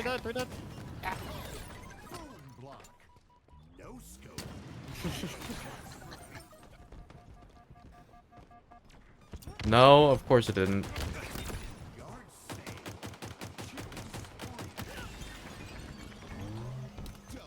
Main started. What we're hearing is, it sounds like it is a full restart confirmed, so the scoring that you're seeing on your scoreboard is correct. 3 dead for Kraken as the aggression continues, but it sounds like the reason we were at 2-0 was actually the issues that were happening in game were happening actively during those arms, which is why you saw such quick arms potentially. So we are here at a full restart 0-0. A bit of precision on our screens right now, which is always a lovely POV to be engrossed in, and that is exactly why. Switches to that battle rifle, hits the headshot on Anyways, drop a like on this video, subscribe to DNT. wrapping through that gen, and the bomb already progressing towards the Kraken side of the base. This is looking like another opportunity. That's 3 dead. Suspector's only just come off spawn as well. He's trying to wrap through, but with a lot of support in the back of the base. Suspector will be traded out. Envy should be able to arm this one. Yes, they do indeed. That will be the first point on the board. Wait, they restarted the game? Early lead once again. Probably What? not as fast as the original arm, as we mentioned in the initial start of this game, but it will still be a very quick one indeed. And as we know, these are coveted points on the board. You only need 3 to win. They were up 2. And Descendant will pick up another kill. It's 2 dead for Envy off the break, but as you say, 1-0, they take the lead yet again. Ooh, you heard the call out of the one shot above him, turned the attention towards that kill Suspector, and it just allowed the 2 players to double team him quick enough that he wasn't able to get either of them. And Envy now off the back of that kill, keep progressing that bomb. And that's something I really want to highlight here, Andy, is Envy being very, very quick. How the fuck did they come to that decision? The Kraken side of the map. It's really what separates, I would say, a good team from a great team on this game type is how in parallel, or I should say, how much in parallel are they moving that bomb as they're getting. I wonder what the circumstances were that they just reset the entire game. And the movement across the map.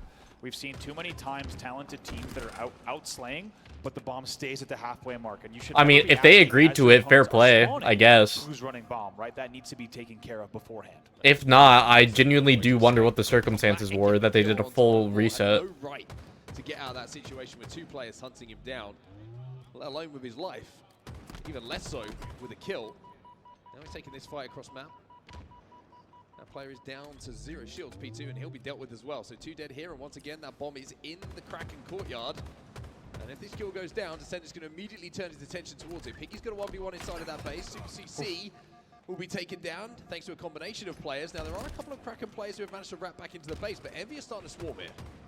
Ooh, Picks up 2, huge right? double. Last player alive. Should be Descendant another gonna think about plant. starting this. Nate's coming in. Oh, has to wait. he's good. And dodge. Here comes Super CC, but with a green gun around the corner, this should be quick work as well. Yeah, 3 still dead. This is going to be another arm for Envy. This is going to be 2-0, and even after the restart, the pattern continues the same way. They're going to be up by 2 now, 1 bomb away from closing out the game and series.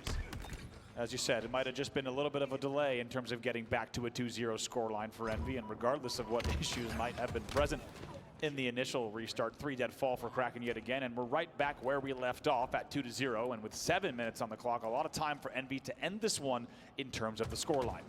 Furthest up the map here is Looney. He was last alive, but everyone else is on the respawn at the moment. The bomb has been moving forward. Descendant with no shields. Gets loud Still too. hit some big shots to pick up yet another kill. He's 16-7 in this game. Phenomenal, phenomenal game here on Aquarius for Descendant. Yeah, more than double positive for him, and he's been popping off in this series, and in a big way. And then after you saw what Envy was able to do in Dallas, and let's not forget they were just a few kills away from doing even greater things. They're looking to do the same here and end this series, maybe even on an upcoming push. For now, they're going to worry about their own base because the bomb is slowly progressing towards the Envy side of the map. As Kraken are looking for some kills, but Envy have wrapped all the way through top middle towards the car side to flank behind those players. Now Descendant, speaking of flanks, combines with precision, and as both players turn their attention away from the player in front of them, the back smacks come in. Another kill for Descendant as well, and that bomb is now being desperately I don't know why, but looking at this game just reminded me of, like, the last time I played Arena, and semblance of separation.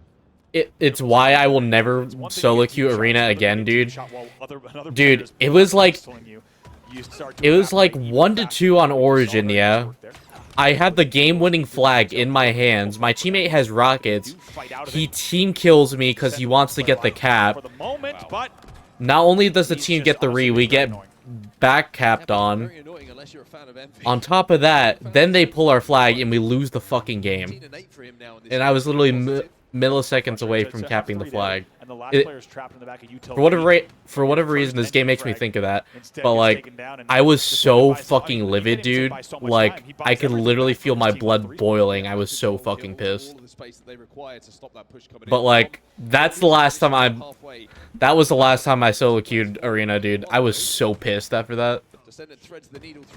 Like, I've never been so pissed playing like Arena. But that double kill, like you say, enough to increase the decibel level. If I have gotten that mad before, it hasn't been for a long time. In the back of the house, commentating this match with the team here on the Bravo stream, but even through our headsets, we can hear, every time you see 3 dead, you can hear the players on Envy screaming. So we don't have oh god, not again. We don't have crowd mics here, of course, on the Bravo stage, but I tell you what, if you guys could hear them, they're getting loud. Ow. Bomb progressing. 2 players already inside of the base. Ow. Right. They take down my ears. Last 2 players are going to have to wrap back. They have absolutely no choice to do anything else. This only happens on B stream, bro. To stop this bomb arm, they're not going to be able GG. to. The bomb will be armed. Envy will win the game. Envy will win the series. And a GG. final score of 3-1.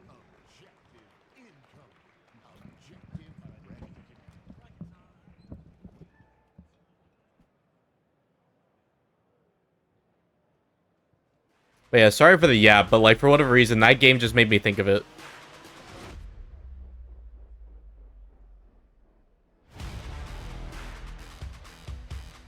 God, I think I bookmarked that game, dude. Every time I think about that game, I just get so pissed.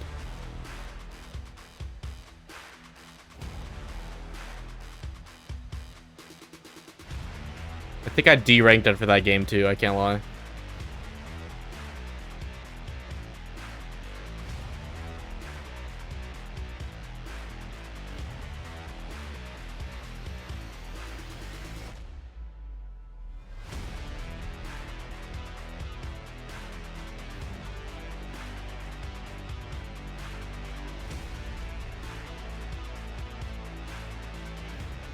I think everything's on intermission.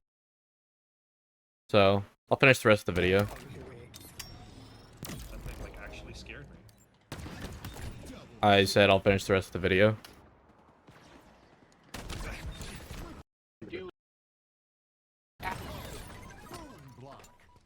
No scope.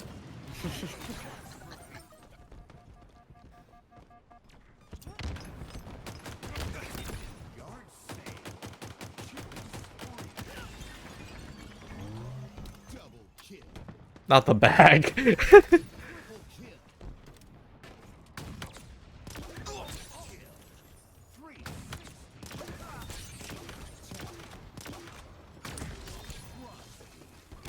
Nah, that ninja would have been diabolical. Oh, the sword.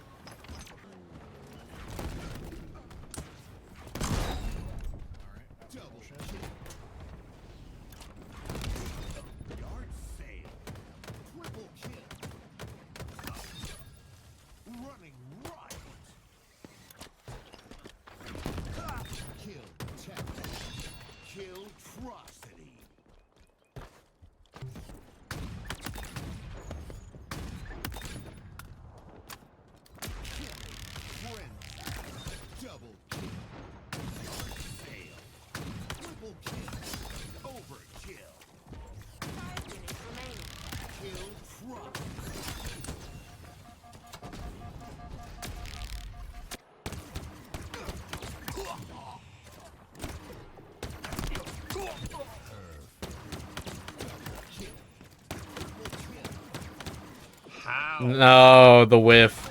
Okay, I just get back and just see that happen. What the hell? Yard sale. Kill. Attack. 360. Cross. Kill thrust. Show. 360. Catastrophe. Oh my god. Keep going. Jesus. No, that timed out. No, season 2. Oh, bro. I gotta play it still. I hear that like it's way better than the actual game. No. What the hell? Who said that? Wait, it's not good? No, it is really good, but better than the actual game. I'd say they're on par. They tied. Okay. Yeah, I gotta play it. The story more. I gotta.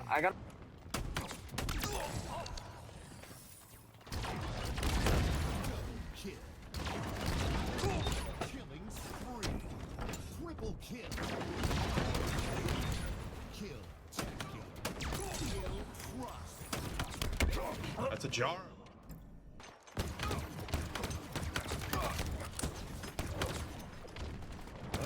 Double kill. Triple kill. Damn.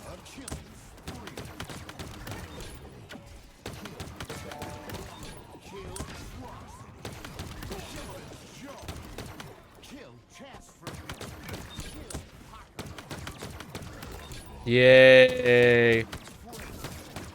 I died by Itch Joe fucking Watts somehow. Boy, why is that the new tag? Dude, everyone's dropping me fucking guns. Why? Why? Guys, I have to talk to GG off the mic real quick. Off the mic, I'm a mute. DNC, it's literally because you're the guy. You're the guy that hits the clips in the lobbies. So people know you. Remember? Every lobby. Phoenix is wrong. Oh my god, is that, Ah, shit. Is that DNC? Is that Shut the fuck up, Scummy. Oh my god. Psylocke behind us. Bro, that ending was funny as fuck, I can't lie.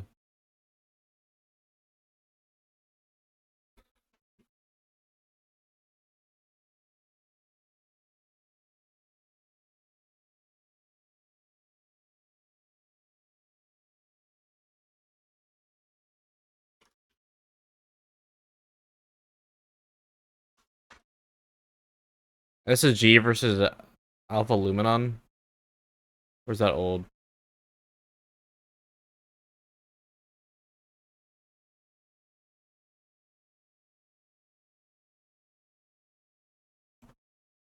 What's old? Oh, getting set up for bracket. Yeah, bruh.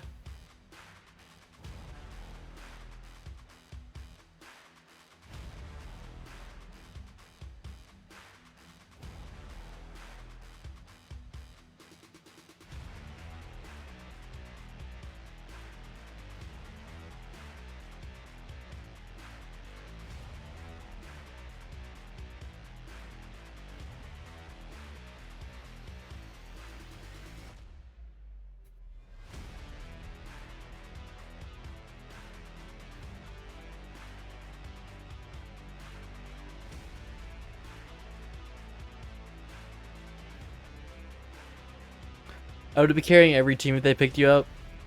Would you be playing sober, though, is the question.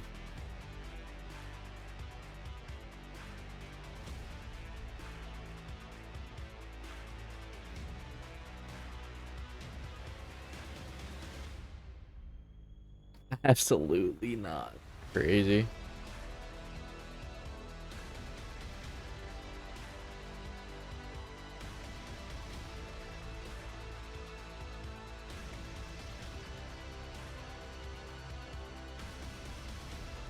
Optic versus Team Nemesis.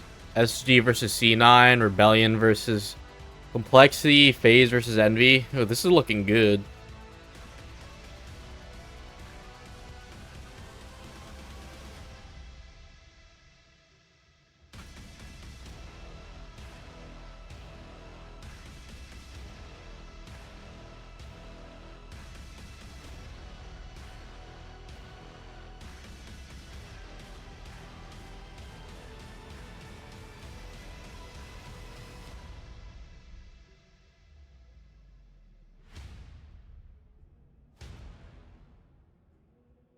Up next, bracket play.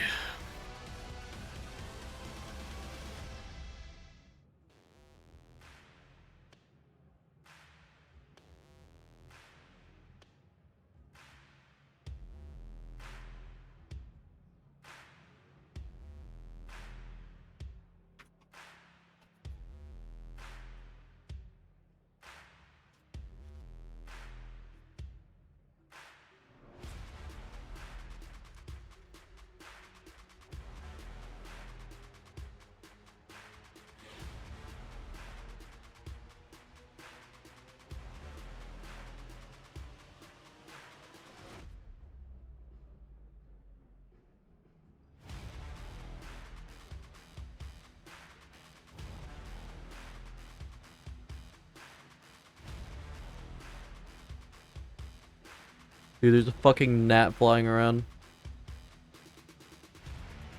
Mother lover, bruh.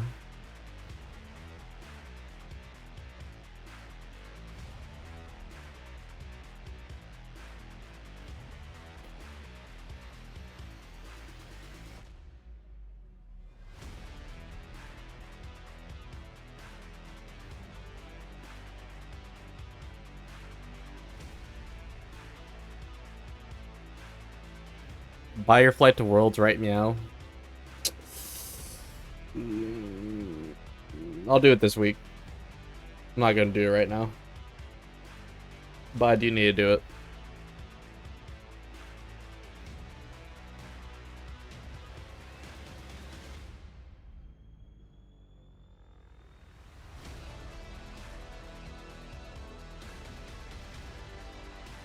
Which airport do you go out of? I am not telling you that.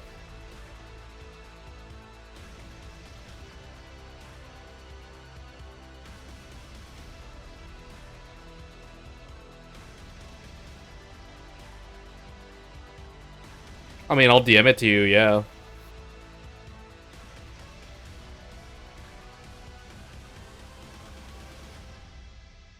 I'll DM you.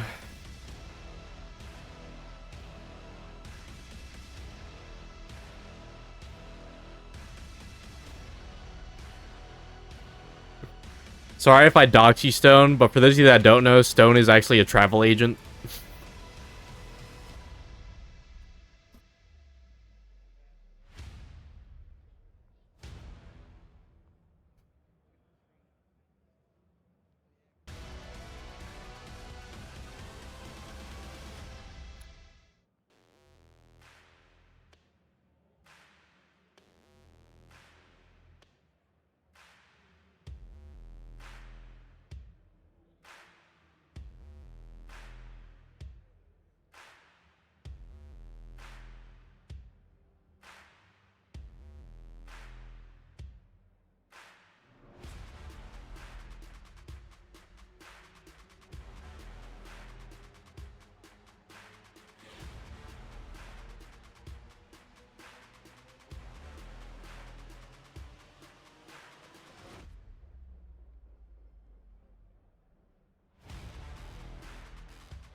Nemesis versus Optic, bro. That's gonna be a series, bro. This is worse than yesterday with the feeds. What do you mean?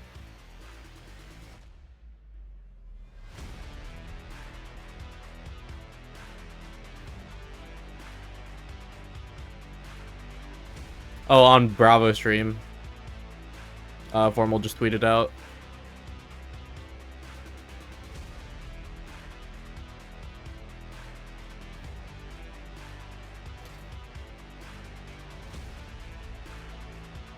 Yeah.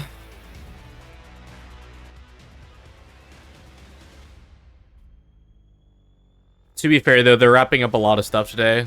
Pool play's done now, finally.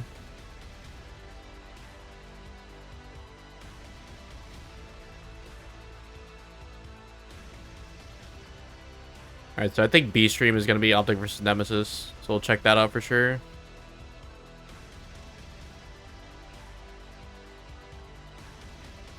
Yeah, Stone won the whole tourney.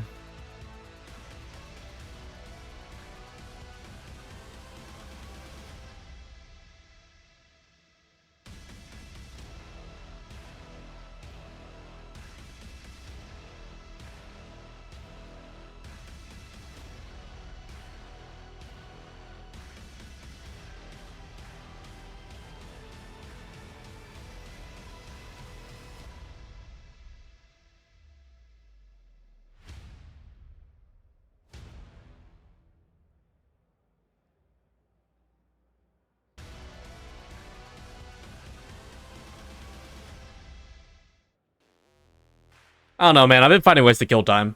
We just watched the YouTube video earlier.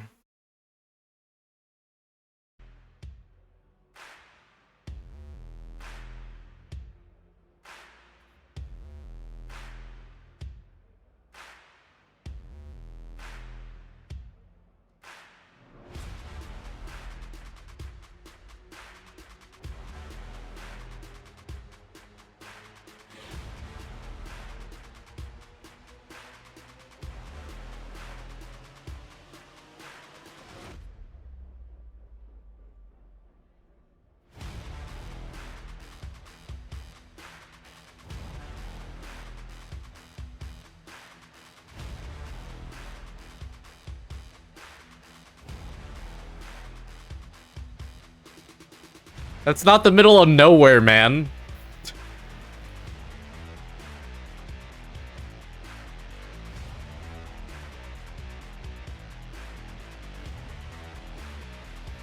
Stone's trying to rage bait me, bro. Cause I'm talking to him about flights or whatever. And like we're discussing like airports. I'm just sitting here like he says I'm in like the fucking boondocks of VA, bro. I'm just like I'm not. Dude, the part of Virginia I'm in could not be like farthest away from like the middle of nowhere, bro. You want middle of nowhere Virginia, bro? Go down south. Like way south. Like southwest.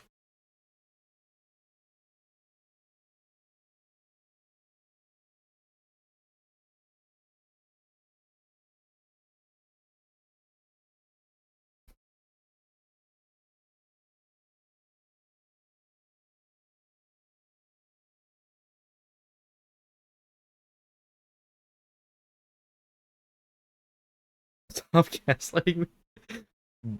This dude does not know his geography.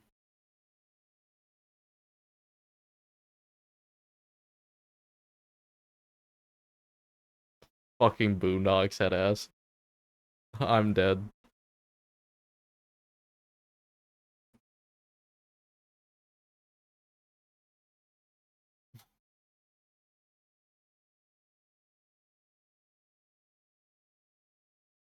Yeah, if you guys have anything for me to watch, that'd be great. Since we're just sitting here.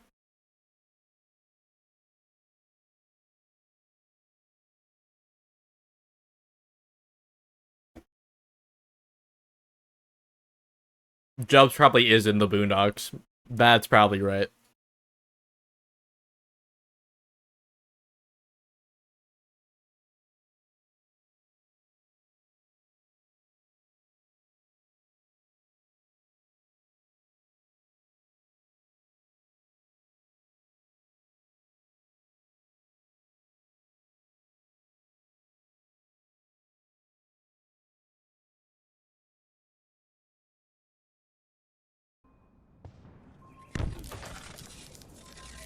Oh my god, that's loud.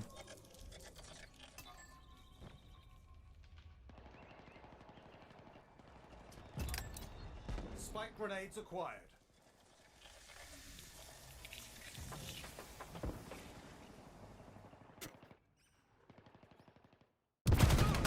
Ow, fuck my ears.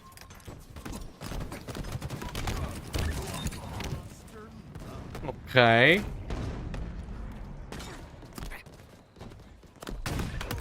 Wait, that was actually kind of nasty.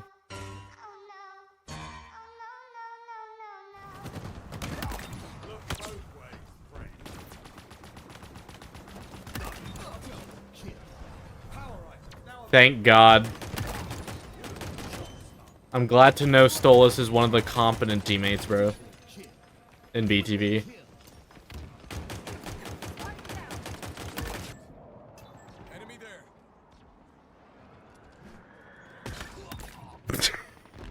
Bro, these faces take me out.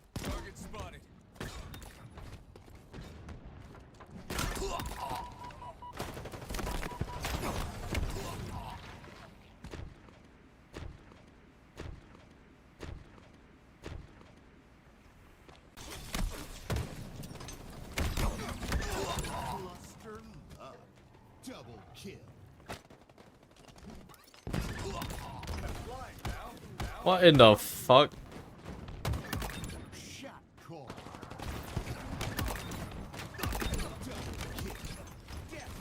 Well, that was toxic. Yard sale. Pancake.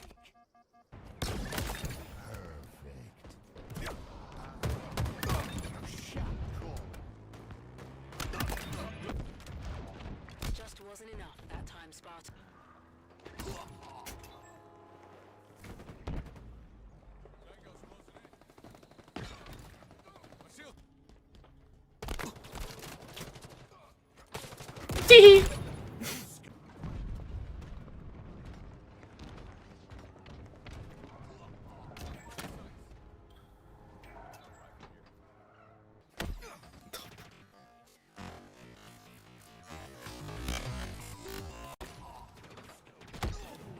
Oh. You hit a second no-scope, that would have been so dirty.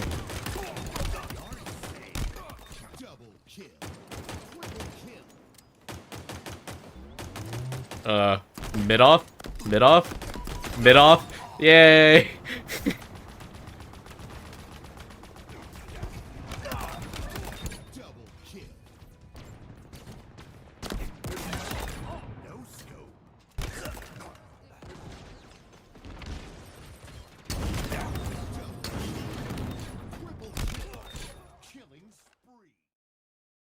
Oh, good video.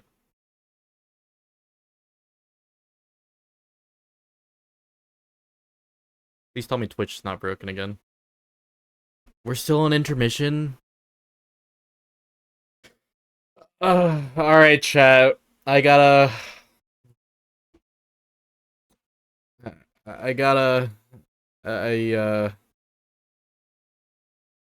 pulling out the big guns, man. Pulling out the big guns.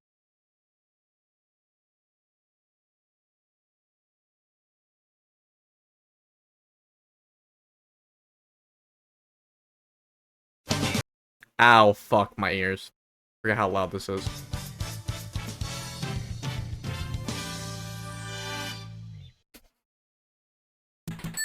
I am not watching that.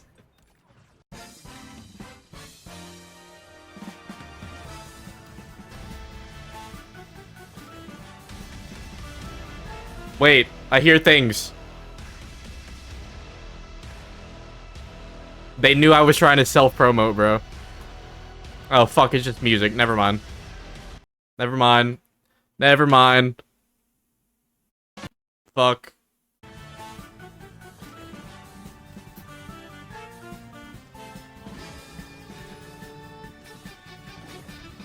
You see, I hope they address this issue on Tuesday. This would be great.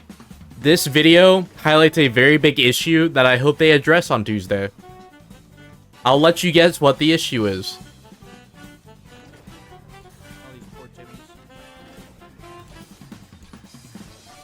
Poor Timmy's. Time to get more Banshee clips. Smile. Don't run for me, bitch. Fuck. I need to work on more videos, dude. This is actually kind of fun to make.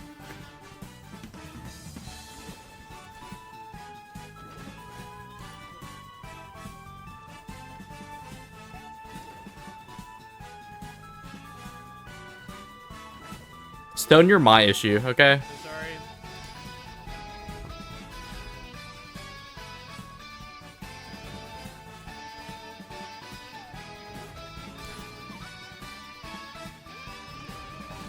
I fucking hate this game.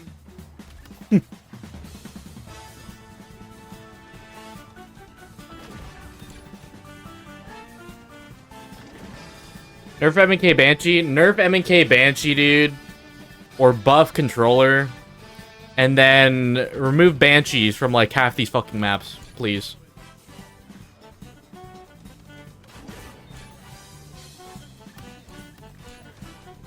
Here's hoping the Age of Falcon is upon us, bro.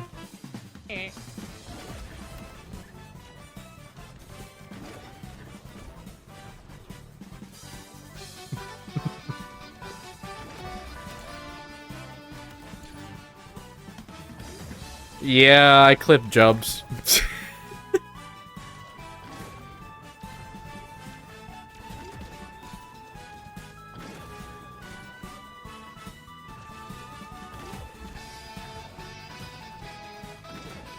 No, get out of the evil Banshee junk.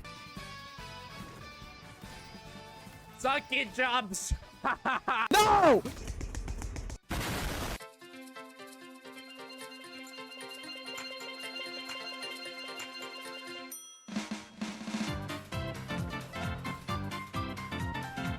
Fuck's sakes.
Yay.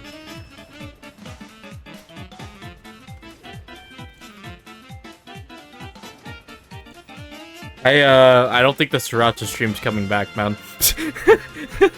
I don't think that shit's coming back, brother.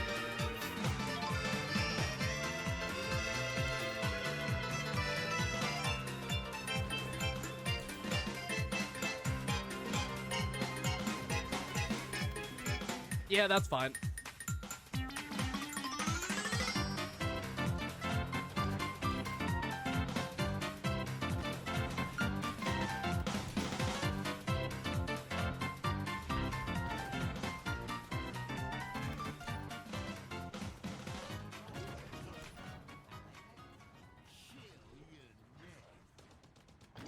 Yeah, I'm so glad they added these to high power.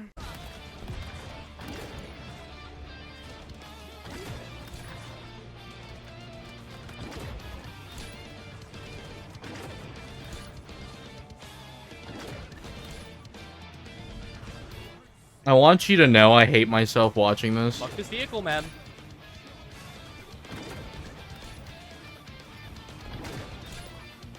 I'm sitting here watching this and I'm just like, fuck's sakes. Fucking loser. 15 minutes, man? We've already been waiting for 15. Poor guy. Oh, fuck me. How long is this? This is 8 minutes. Jesus. Alright, find me something else to watch for 15 minutes. Jesus. God save me. Over Exterm, just like that. Okay, we got number 7 here, Shades in Fades, playing on one of my favorite Halo maps. Oh, I love that guy. Origin with the sniper, playing some CTF. Their team just went down, but Shades and Fades is about to show you why you always need him on your team. His teammate grabs the flag, and Shades is preparing the setup to make sure this goes home. The overkill has already been hit, but that's not it. Kill attack and the atrocity, just to make sure, just to guarantee the cap for his team. Jeez. All right, loading up number 6, we got Zarners playing on Fortress. That's a really cool looking sniper, so you already know the clip's gonna be pretty badass in of itself. The first player gets absolutely deleted, the second player has no idea what's going on, and the third player is honestly just completely lost on the map. Fourth player has no shot with a bandit evo shot like that, and then we're still not done. The kill attack runs around the corner, and the atrocity, he just wants to say hello, guaranteeing Zarner's team a very good rest of the game. Alright, next up we got Flash FX playing some oddball live fire with that space station sniper in their hand looking real good, but of course, no bias here, of course not. SSG Anyway, versus the C9 next. oddball gets taken out, no problem. Flash hops back around. I think. Overkill, no scope, and well, yeah, same here, Flash. Woo!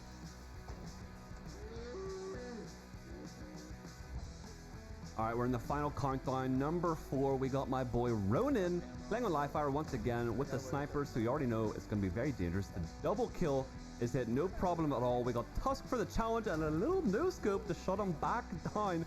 But Ronin's like, yeah, I'm not done. I'm just going to hop up here real quick and get the overkill repulse. Just because, why not? Just because he can, you know? That was filthy. Alright, now at number 3, we got Crusher MS playing on Origin. Gets the double kill. His team's already in the lead, but he's like, nah, we're going to guarantee this. We're going to guarantee this. Gets the triple perfect. Challenges the sniper with a thruster and takes them down, but we're not done. Crusher's like, no, we're not done. Gets the no scope for the kill attack and takes down the spawner for the atrocity and guns the Kilimanjaro just to show he's better. Alright, here we go at number 2. We got Bort playing some Origin. Slayer gets that first kill, and the double kill has no idea where they are. Drops down with the rocket, perfectly times it for the triple. Decides to hop up into the enemy spawn, takes down their sniper. He doesn't even know he's there. No scopes into their spawn and catches command station mid-clamber for the atrocity. Alright, here we go. What we've all been waiting for. Number 1, we got Zonda the Goat playing on Fortress with a space station sniper in hand. What a beautiful sniper that is. No bias though, of course. Looking to see where this multi will get Jesus, kicked Nick. off, where the first kill is going to be. Takes out the first player. Now looking around for the rest of the targets. Gets the double kill, no problem. Chucks 2 plasmas just to guarantee the kill, as you do sometimes. But we're not done. Of course we're not done. Doesn't even reload the sniper. He's that confident in his shot. Hops into the spawn of the enemy team. No scopes the attack and quick scopes the atrocity just to be like, hey everyone, I'm here. I didn't bother knocking, by the way. Absolutely disgusting clip from Zonda to secure first place. Alright, that's going to do it. Thank you all so much for watching today's top 10 HCS clips with me, Uber Nick. I never get to do these kind of things, so I had so much fun. You can check me out on basically every social media if you really want to. I do stream on Twitch like every day. Thank you so much, HCS, for letting me do this. Love to come back in the future. So again, thank you all for watching, and maybe I'll see you in the future. I might have to look through some clips, see if I can get featured. Imagine. Oh my God, Lucid. Where do we start? There is no doubt about it. Lucid is the star of Halo Infinite. Every single time his POV is on the screen, in an arena, in a home, people go wild. He is what most players would aspire to be. When people think of Halo pros, I'm sure he's one of the first people that comes to your mind. He is incredible at his craft. The level that he plays at is so high. It's MVP form, but he does it every single time. You know, if you think about some of the sickest plays in which you've seen in Halo Infinite, it's probably came from the thumbs of Lucid.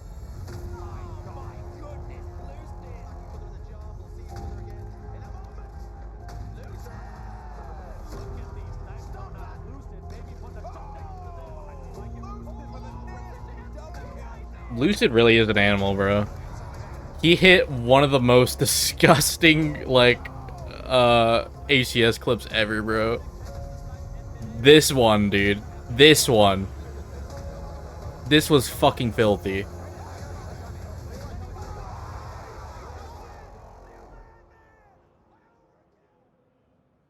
Lucid, take one. So getting into video games for me was really easy. Like, I think I was just competitive. I've always been competitive. I was just watching the Halo 2 tournaments were being broadcasted, and they had like these highlight reels. I knew of the names, you know, like Snipe Down, Ola, Final Boss, Ogres. That kind of started out early on with those types of things, but the feeling was that I just wanted to get better at Halo. That is distinctly the only feeling that I have, was just the love for the game. I just want to get better at something. I want to get better at Halo even more than I already felt like I was pretty good at. I think he's hungry for more. I think you can see that in his eye when he's on stage. For him, it's all about winning titles. He has the opportunity to go on and win more titles than most could ever dream of.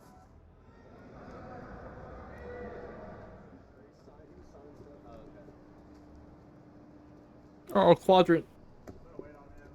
When I think of Lucid's personality, it's actually a very particular personality where he's not your normal superstar in esports that's like cocky and arrogant and like showboating. Lucid's rather quiet and he's rather reserved to himself.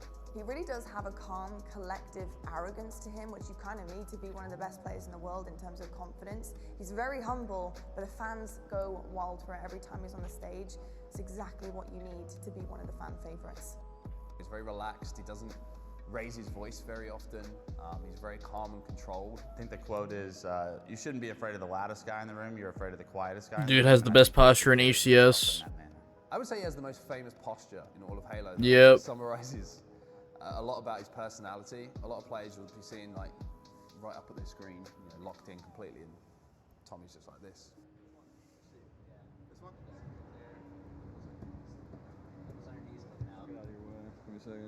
Part of the content. Yeah. One more row back. Yeah, that's fucking hard. I have known Tommy Lucid for about, since about 2016, so a little over 7-8 years now. All right, you gotta come back, Joey. You were supposed to walk. Tommy and I came up as amateurs together, and we've pretty much been together almost our whole careers. I mean, Lucid and Trippy have been playing together for years and years and years. So they've been a really, really solid duo together. They play off of each other really well. You often do see that on Halo Infinite rosters. Different players can feed off of each other. Well, Lucid and Trippy, that's the duo you need to watch out for. Needs Trippy. Ooh, does he get the fight? He catches it! He catches it! From the mid-map, it's a Nemesis versus Optic starting now? Question mark. Oh, it is starting. Hasn't resulted in anything in the scoreboard, and things could be about to go from bad to worse, but as I say that, Glory jumps up into the air and hits the face. He did tell me he liked a sniper rifle or two. He only has one. Oh god, this audio issue is still not fixed. And one headshot. Sadly, Wootum gets taken down, so he can't support that flag run. So Sorry, guys. He's going to have to try and reposition here. And you don't really want to commit too heavily to an Oh my god, that's painful. That is so painful to hear. Good decision just to make sure he doesn't give that sniper away. And Yeah, at least I got burnt. Option for Optic to have two. You see Bound looking for the sniper rifle, but not only was it burned, any potential for it was played, so has to give it up. Pretty routine kill for Bound in the end on the snipe drone. He has information of exactly where Wootum is placed. A couple of grenades go in there. Wootum might not belong to this world and isn't. Legend gets the kill. Two Europeans collide on opposite teams. The French versus the Finnish. Here is SLG with a little bit of overshield to play with as well. Applying pressure on the base. It's never a fun fight to have when you're down there, but Bound does well to convert the damage into a trade. Again, though, it's still Nemesis kind of looking on and pushing to try and move this flag. They're the ones asking the question at the moment. Optic almost waiting for that perfect setup, but they just haven't been able to achieve it because of the positions that Nemesis have been taking. A lot of that being down to Snipe Drone at the moment with 10 kills, but Legend now starting to push down that ramp. We beat him before, bro. We can beat him again. So far has been just a little bit of a I stalemate. believe. Both teams cancelling one another out. SLG and Glory have gotten a couple of kills, so this flag run is going to be a lot more difficult than perhaps it could have been a moment or two ago. I like this. Legend just doubling back, recognizing that there was going to be too many bodies on his side of the base, so seeing if he can catch someone off guard with a little flanker route. I think that maybe they were wise to it, though. Actually, I say that. SLG They got the re. slightly caught by surprise, and it's a killing spree now for Legend. Was he gonna try and oh, they're 4 dead? That's not On the good. flag, and this time he has a lot more support, a lot more friends in high places than ever before.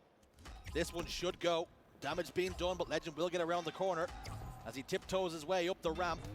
The next few kills are going to be massively important. SLG gets one, but nobody in position to really get the stop. Oh, that's okay. That's okay. We can come back. Big difference. Optic finally get that solidified flag run, and it is almost flawless once they had the 4 down. So they wipe you out and they can set up accordingly. It's so difficult to try and break it. And Nemesis feel the wrath of it, but Sniper's coming up again. SLG trying to position himself for this enemy snipe. Last time when he went for the sniper, he was kind of caught with his pants down a little bit. It was too free a kill. This time, can he do something a little bit different? Sadly, he's collapsed on. He was in there trying to heist the sniper rifle. Another overshield though, this time for Nemesis. And in the chest, the Englishman snipe drone applying a lot of damage. 3 dead. Down now for Optic. Renegade, the last man standing for his team. Formal has just spawned up as well. They're gonna have to reslay. Starting to spawn up over towards the steps here. I like this though. Oh. Plays it clever, yeah, absolutely. Can he get away with it?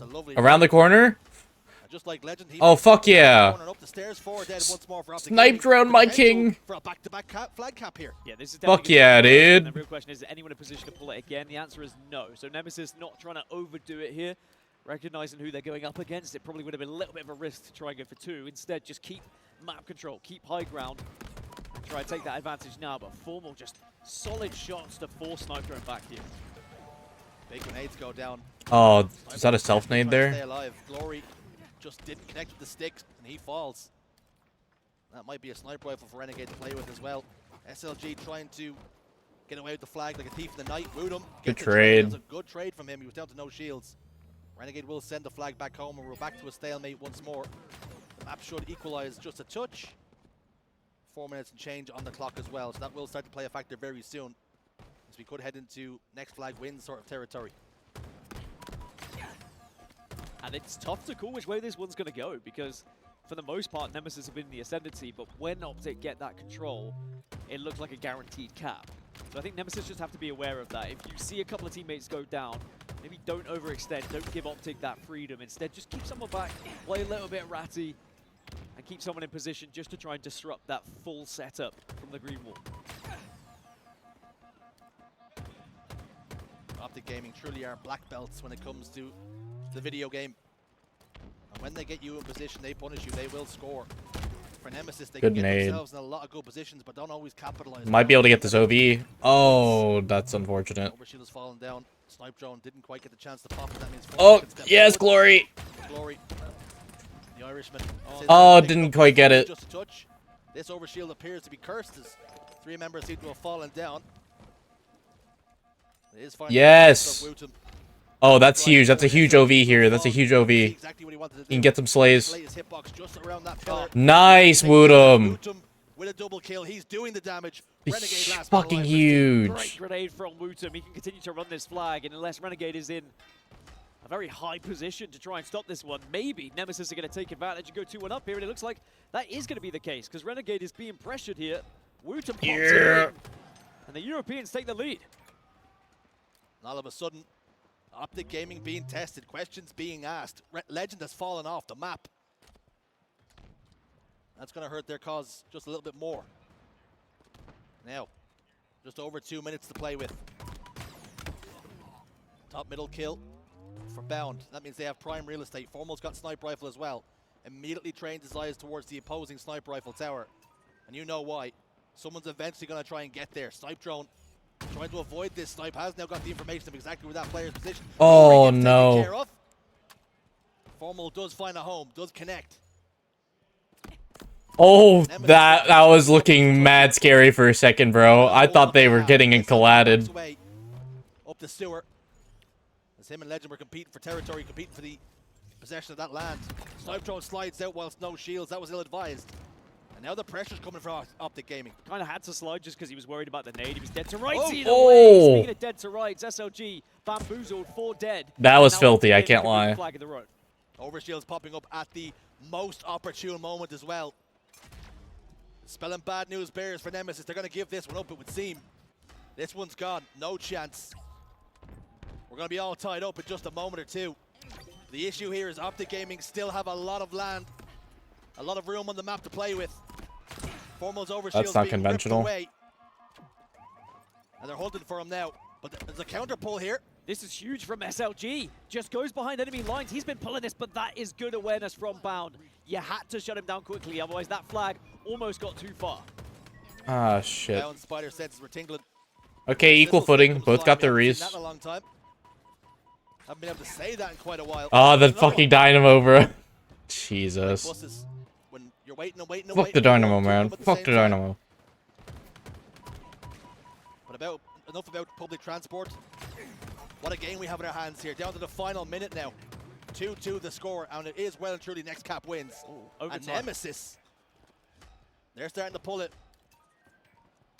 SLG is going to root back, it would seem, but he double-checked himself. He gets taken care of. This flag capture might not go in. And as a matter of fact, it's Nemesis now. We're in the back four, all four dead. Yeah, I was going to say overtime potentially looming, but by committing to that flag, it opens up a window now for Optic Gaming. And off-spawn Nemesis are Oh, going to have to send it the no. other side and hope they can challenge. This is cruel, and sometimes Halo can be. You risked it. You didn't get reward. Optic Gaming, 3-2 victors over Nemesis in game one. GG. Close game. Close game. Out of Nemesis sales, they were looking brilliant through stages of that game, but Optic again showing why they are the #1 team here at this tournament. Experienced veteran plays and just putting Nemesis to the sword whenever they were given that opportunity to move a flag. You have to say it was clinical, Dan.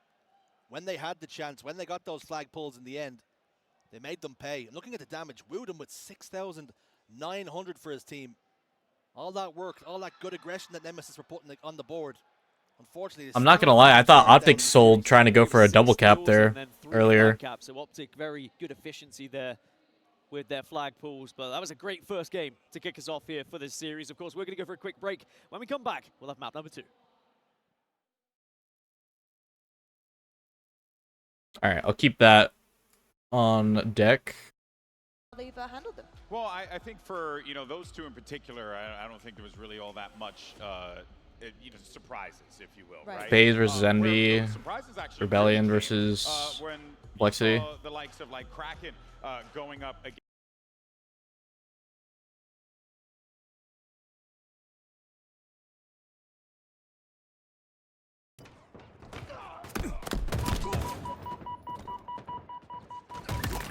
Oh, tied up this game, pretty much.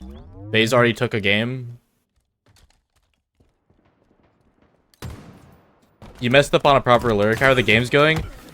Good. Nem is against Optic right now. They unfortunately did just lose CTF Forbidden, but it was very close.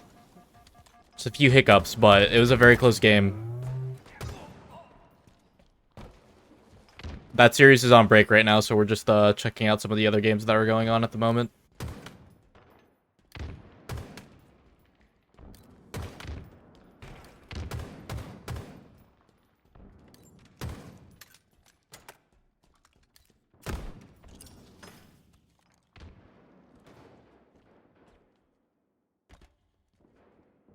I would like to see Envy get at least one game.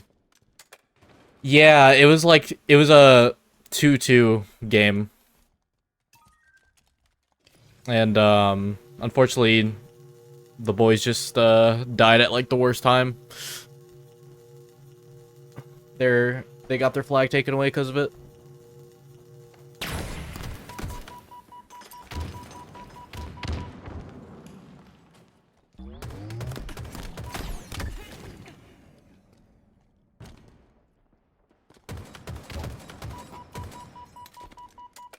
I think this Envy roster is really underrated though, bro.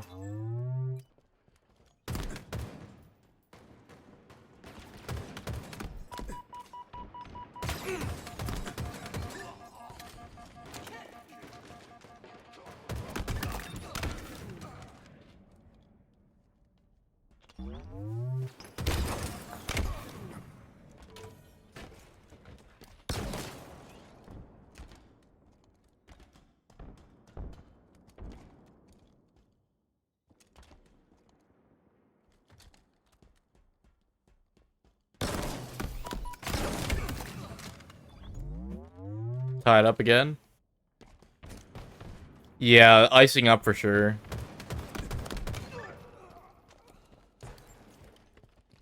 No, because I really like this roster a lot.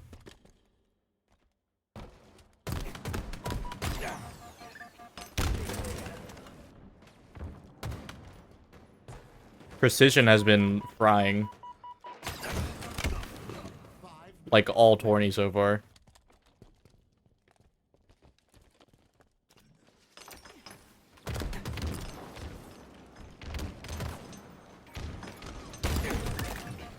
And check on that NEM series. Oh shit, they're already back. Maybe the easier way from this time around if they can get the victory here.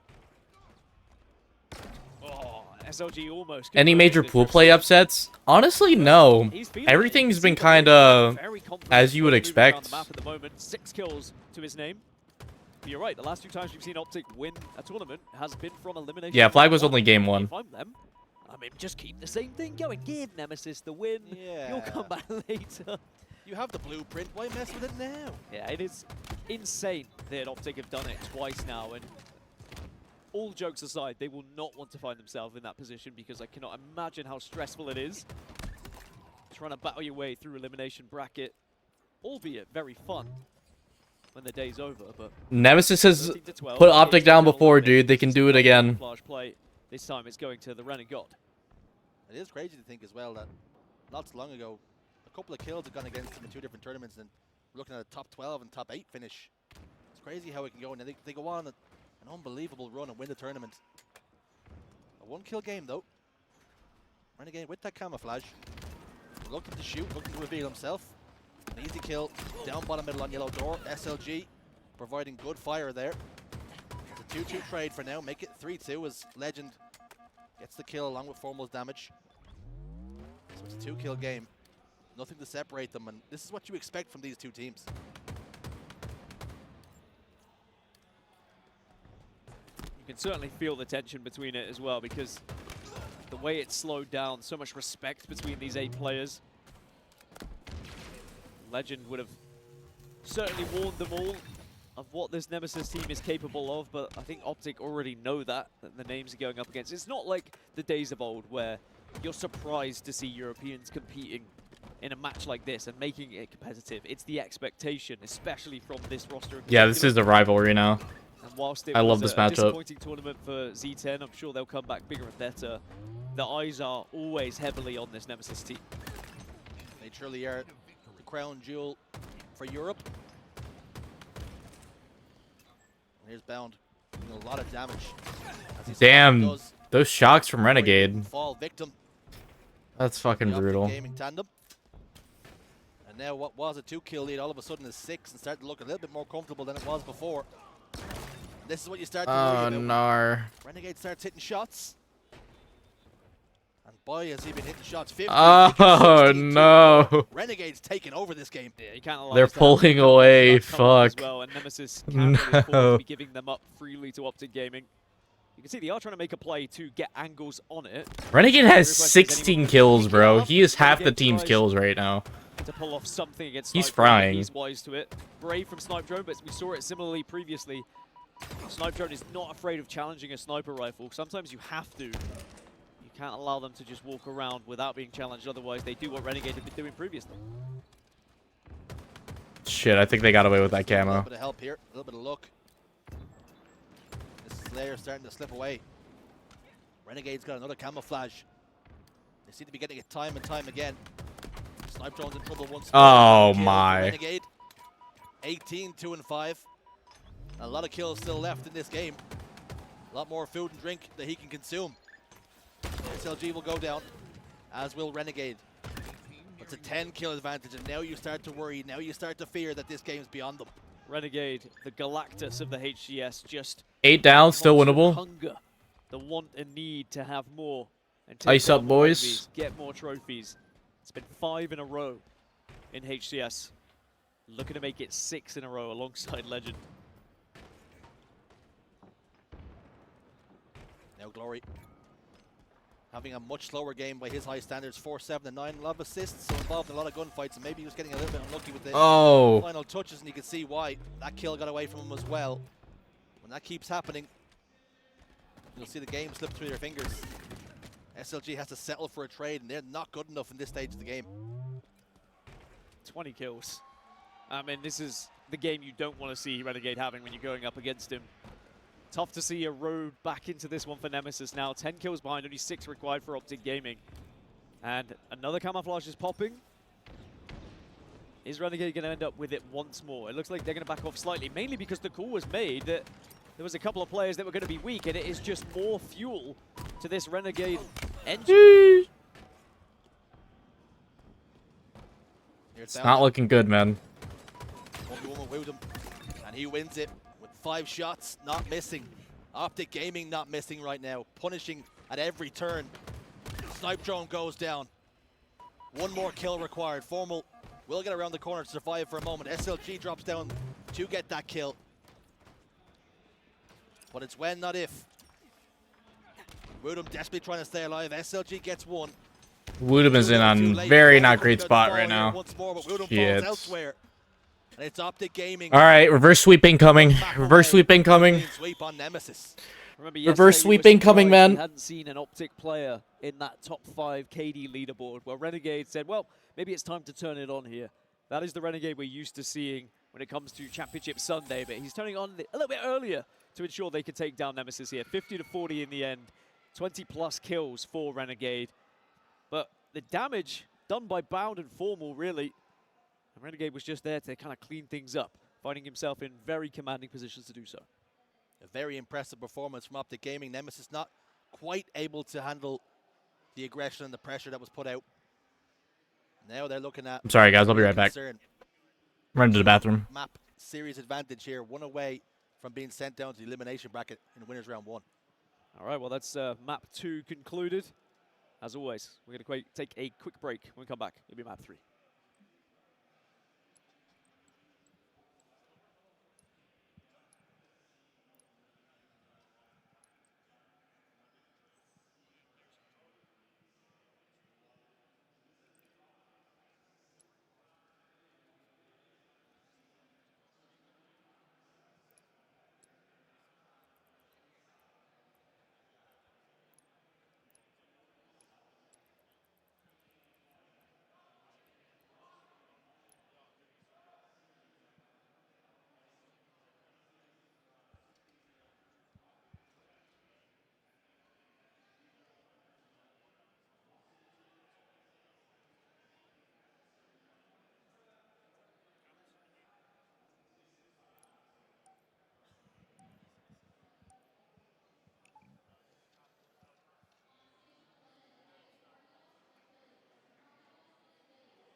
Yo, this guy, take it easy. Appreciate you stopping by again.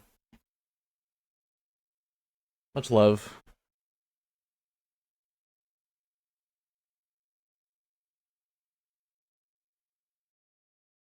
What we got going on? C9 and SSG hasn't even happened yet.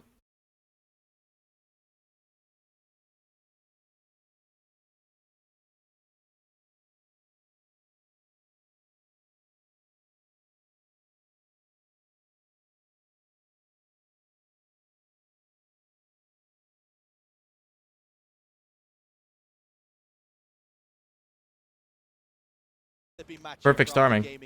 Perfect star rate. And Nemesis have given a really good account of themselves, but the score will read. The black and white will say 3-0 at the end of this series if they don't get their act together here and now.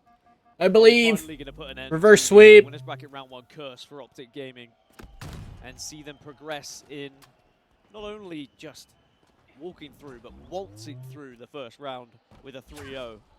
And regardless of how well Nemesis have played and kept it somewhat close at times, the scoreline will read 3-0, and that's all that matters.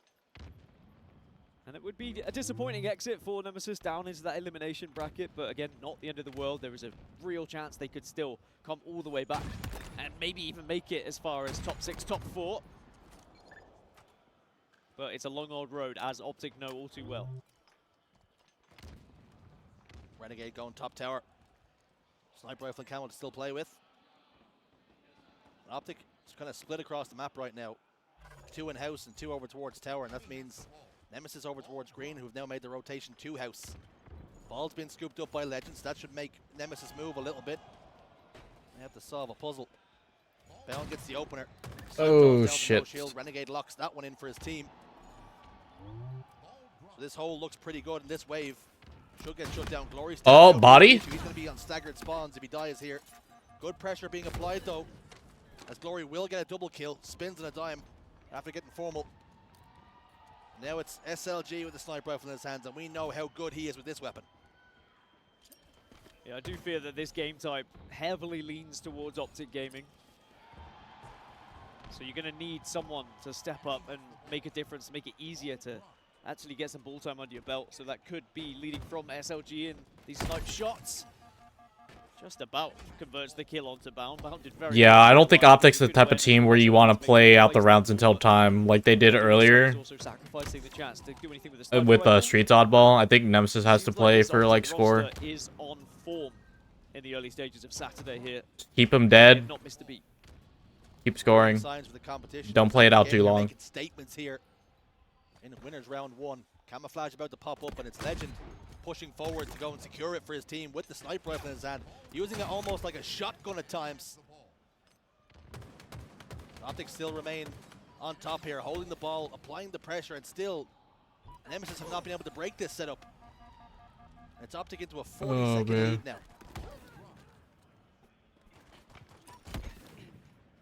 Nemesis are doing well at not allowing Optic to get a crazy amount of time with their setups. But because Nemesis haven't really had the chance to set up themselves, that's why they find themselves trailing. New sniper's about to pop up as well. You can't really allow them to get away with it, and this is good. Glory not only has the sniper, has the camo as well, but sadly not converting with that headshot. Kind of lets them down a little bit. And now they lose out on that sniper rifle, and the camouflage doesn't really come to anything. Camouflage. Camouflage. Couple of kills go down then. Legend turns. Legend burns. Oh. SLG. Fuck. He would want that one back if he could. Legend was almost not done just yet. Formal hits the face on the snipe drone as well. Optic Gaming are looking scary right now. They're finding form. Some of these headshots that Formal's been hitting across these games are unbelievable. Even when Oh players are my God. sliding out, he's still connecting with the brain. And that's the difference. When you saw that Nemesis had the sniper rifle, it might have been a body shot. And I know I say body shots are very important as well, but at the highest of stakes, in the best of teams, that headshot can really turn things around for your team, or really put an end to a team's push on the other side. And it's 64-14. It's a 50-second lead. SLG does get a double kill though, and will allow Glory to at least put some ball time on the ball. Oh, nice. Good from SLG. And just touching upon what you're speaking about the sniper rifle and how important it can be to hit a body, but sometimes the face is really, really valuable. And we just seen it. Glory, it wasn't good enough to hit a body with his shot with the camouflage. He lost his life because of it. You have to hit the face when it's a 1v2 or a 1v3. So otherwise you're in bad company. Bound has the use of the quantum to get himself out of trouble, and he employs it. Now Formal's got hands on ball once more, and their lead can start to grow again. Woodham over towards this window now. Renegade down to no shields now. Taking Not that often, Rand, no. As Formal in this 1v1 with Woodham again, and this is great work. They kind of have a laptop for that reason. Kill, and just delaying this, ensuring Optic Gaming can't pick up the ball.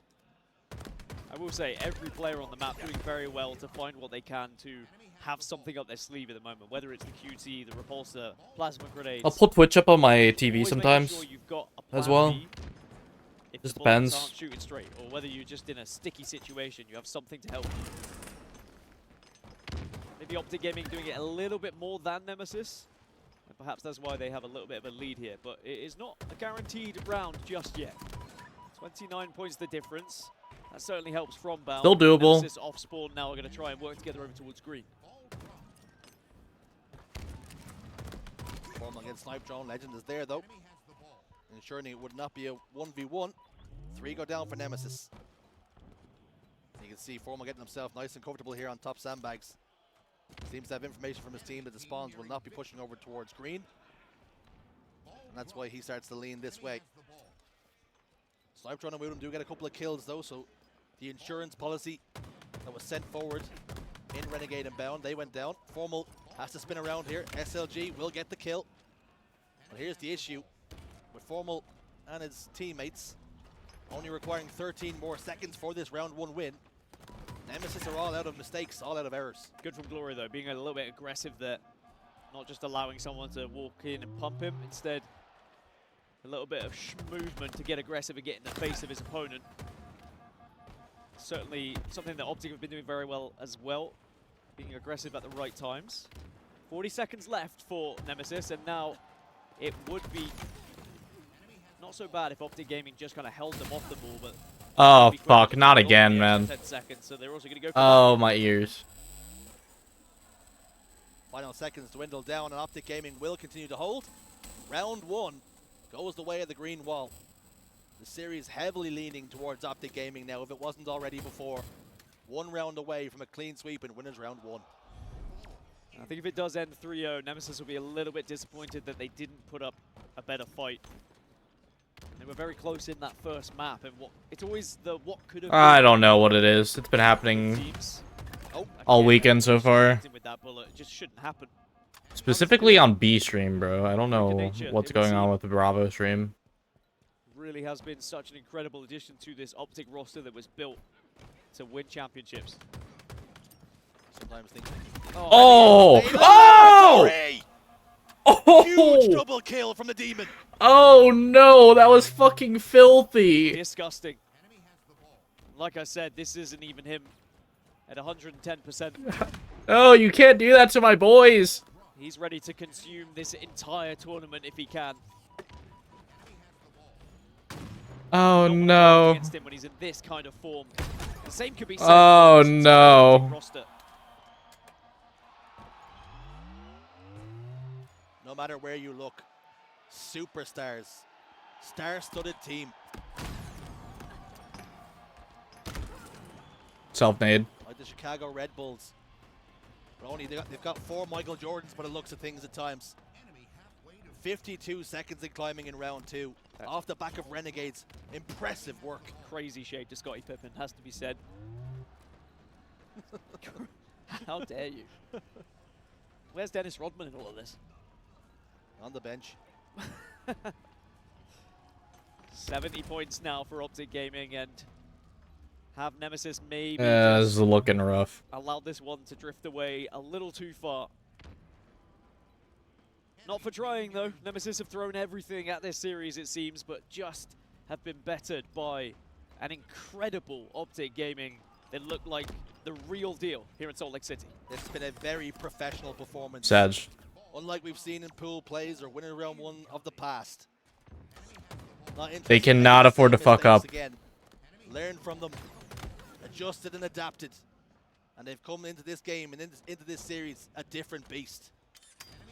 It's going to be one last attempt then for Nemesis to hold, and it would have to be the perfect hold.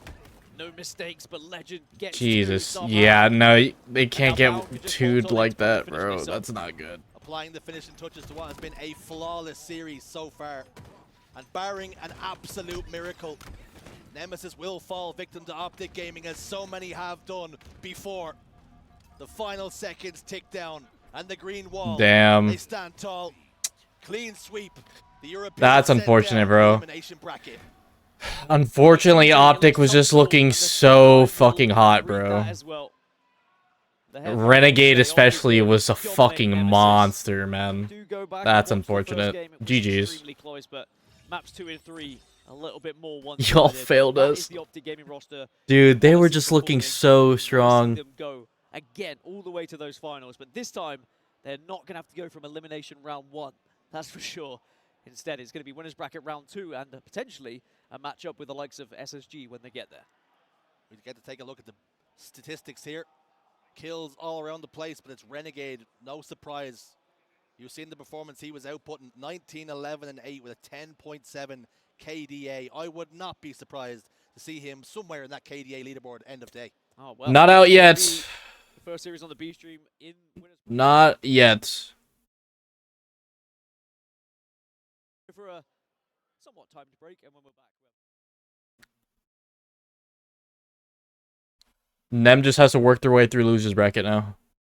And so a kill isn't just like keeping someone out of the game for 8 to 10 seconds. It's more like keeping them out of the game for 15 to 20 seconds. Which is a massive difference. My family doesn't really use Twitch like that. Which Halo can ramp up in those moments, right? So yeah, and now we're going to be shifting things over to Aquarius, where things are going to change up a little bit now, but of course we don't have any of those power weapons out in the field. Maybe this is a chance for C9 to be able to get redemption, as we know these two teams have had quite a checkered past on the Slayer game mode.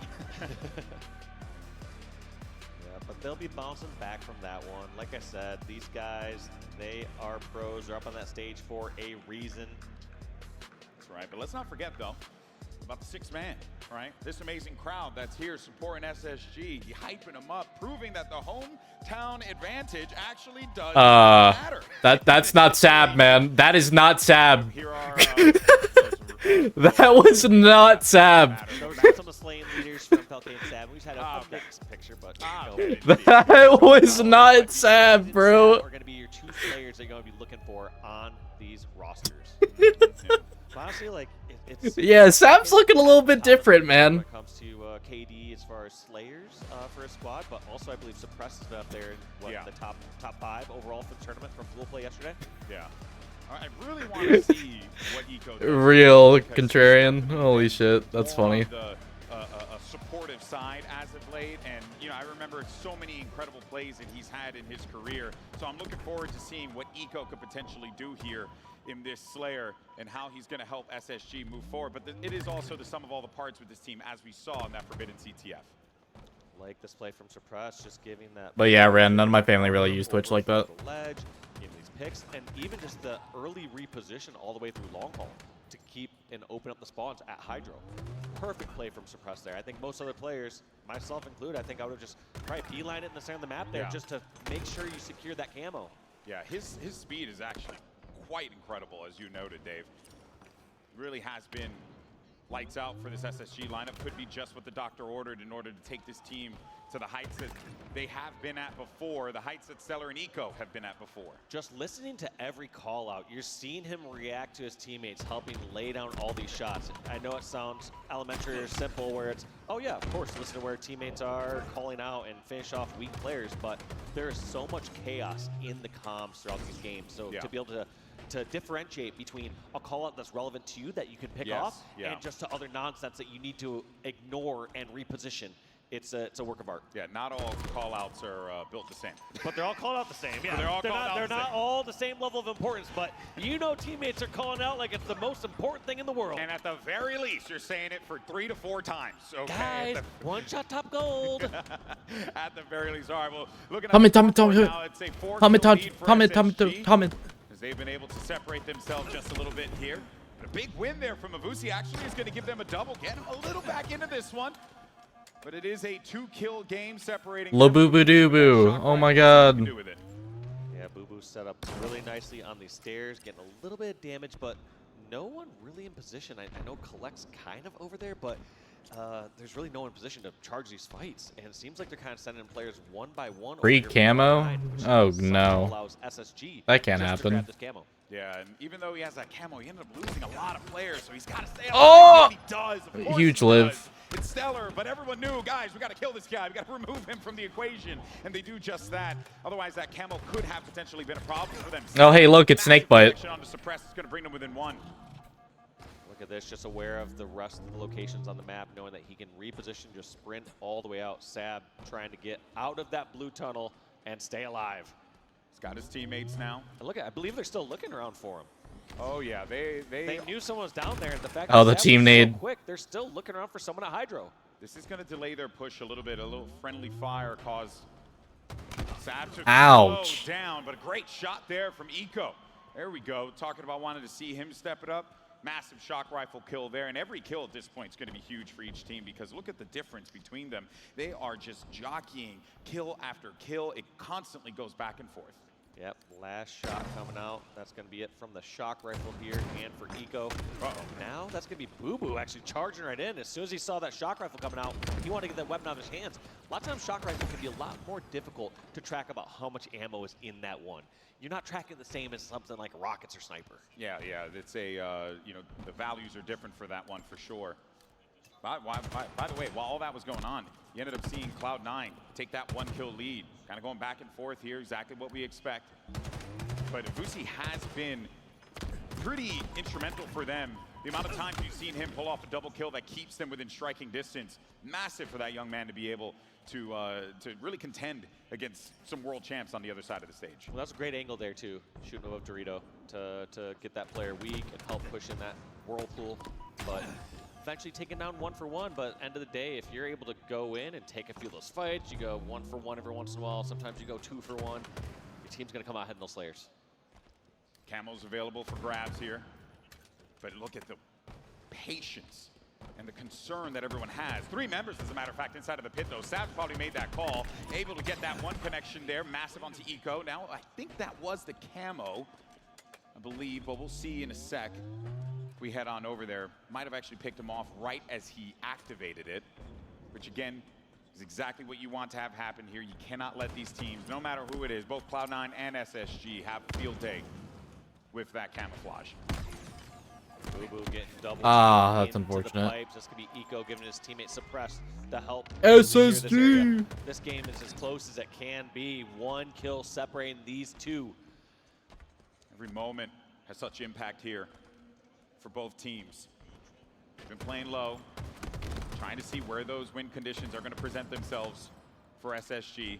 Meanwhile, for Cloud9, they've been getting a pick here, a pick there, and that's allowed them to be able to maintain their lead. But now Eco is on the prowl. There's another player here by the elevator as well. Does he win the fight? He does. He has support from Falcated, and the boys stand tall. But look at that, just as you're about to get your hopes up, there's Collect, there's Cloud9 to keep that lead firm. Yeah. These teams are just battling it out, and in fact, you know, we saw how well Suppressed was listening to call-outs at the beginning of that game and hearing where people are weak. But let's actually go to a listen with Cloud9 and hear how they're sifting through this chaos. Watch out. I'm in red side. On the back, Jesse, stop me. I think we're good. I'm in red, guys. Camo doing you alone. Play for trade. One. Siggy's throwing. Siggy, 2 shot. Siggy weak. Camo and 10, guys. Won't see pot. Look at tower. I don't see them. See jump weak. Remember. C-pot weak. Two C-pot weak. Watch out. Suitcases. Huge. Glass glass stellar. Trippy go to stellar. Trippy go to stellar, guys. On K. Trippy corner, in the corner. I go red subs. They're probably spawning here. Challenging me. Trippy glass, guys. Watch out, Trippy corner just stacks, I think. Watch out. Watch out. Needles. Push on needles, guys. We have camo. Tower, guys. Tower, almost rest here. Bottom tower. I think he's one. Tower weak. Glass, K. Watch out tower. Long. I got it. You're last. Long C-plat. One is C-plat, 2 suitcases. You have a spawner right now, Donnie. I spawn right door. We're going A. That's one red. Top tower and a calc. Okay, weak. Top Nice shot, Collect. I'm on needles. Give me a second. Backseat. I'm looking blue pipes. I don't see him. I'm nading top. I naded blue pipes. Watch out, guys. I got one.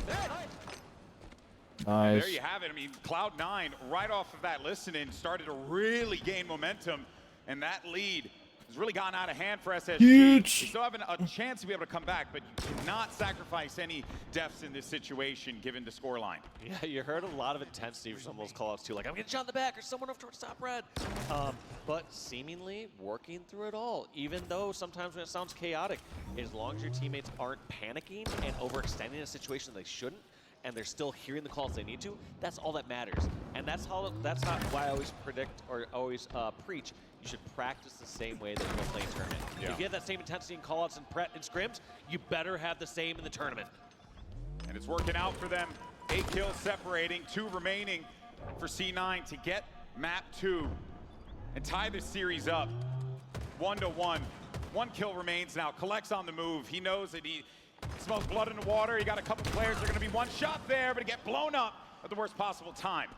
Space Station taking down 2, maybe 3. I feel like they have to just charge this now that they got a couple kills on the board.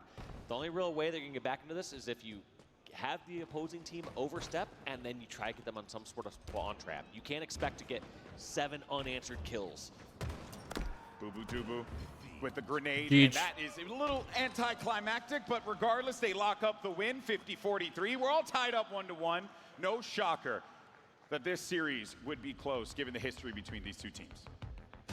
Great job by Cloud9 to pull that one out. Massive Slayer victory, and we generally always talk about that too when you have a lower seeded team beating a higher seeded team. It comes down a lot of those Slayers. Yeah. You generally see the lower seeded team taking both Slayers. Why do you think that is, Dan? The fact that Slayer is a bit more, I don't want to say random, I would say a bit more straightforward. Yeah. And you don't have as many opportunities to make mistakes. In a game like CTF, you could go down 2 flags, but you and your team can rally that back and win over the next 8 or 9 minutes. And Formal. GG's Nemesis. We won our first winners bracket match of the year. Their first one, bruh. The other team can trade out kills. Their top pros. Because Nemesis has just been obnoxious to them the whole year. You can't really trade out objective as efficiently as you can trade out kills. Yeah, the win condition manifests itself quite clearly in Slayer once you start to peel away with that lead, which is why once C9 got that 7-kill lead in the listen-in, it was a really difficult task for They're gonna run it out. to come back into the game. And also, too, they were hitting their shots as well. They will make it out of losers bracket, I believe. Beautiful. Well played there from Collect. Constantly talk about him needing to show up on land, and he did just that in that last one with 12 kills of his own. But the sum of all the parts of C9 and Fusi is having one heck of a series so far, man. This kid is nasty. Yeah, +4 in that narrow victory. So Fusi playing so well there in game number 2. Get ready now, though. And game number 1. I mean, he had the first one.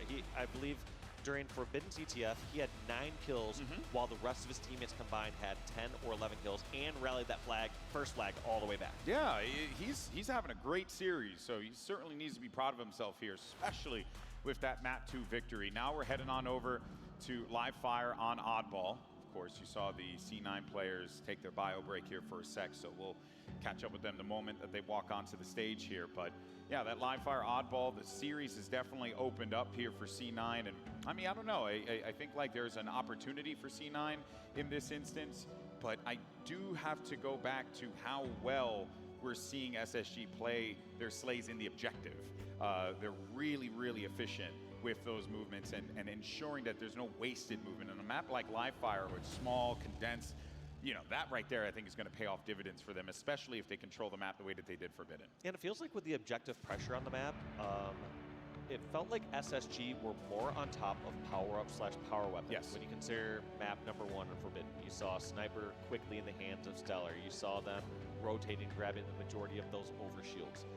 Whereas when it got here in game 2, kind of fell about 50-50 on who got the shock rifles and the camos. Yeah, I just want to see C9 establish some control, because when I think about that first flag cap that Stellar stopped right now, obviously I believe it was like one. Can I just say something? 2 guys were down, so it wasn't really Those much chairs do not look comfortable. could do in that moment, but I cannot help but feel like they need to ensure that they're not letting SSG just sit where they want. Yeah, I see some other players are using DualSense as well. Boo Boo's using a DualSense. Otherwise, like a team like SSG, if Stellar's feeling himself, Kind of makes more sense after that conversation yesterday. absolutely hit you with a left and a right hook. That polling rate's no joke, man. Big thing for C9 to have to keep in mind as we get ready for live fire oddball. Yeah, and one thing I think that we see with this new SSG roster that we maybe didn't see in the last iteration is with the aggressiveness of someone like Suppressed and Falcated. Yeah.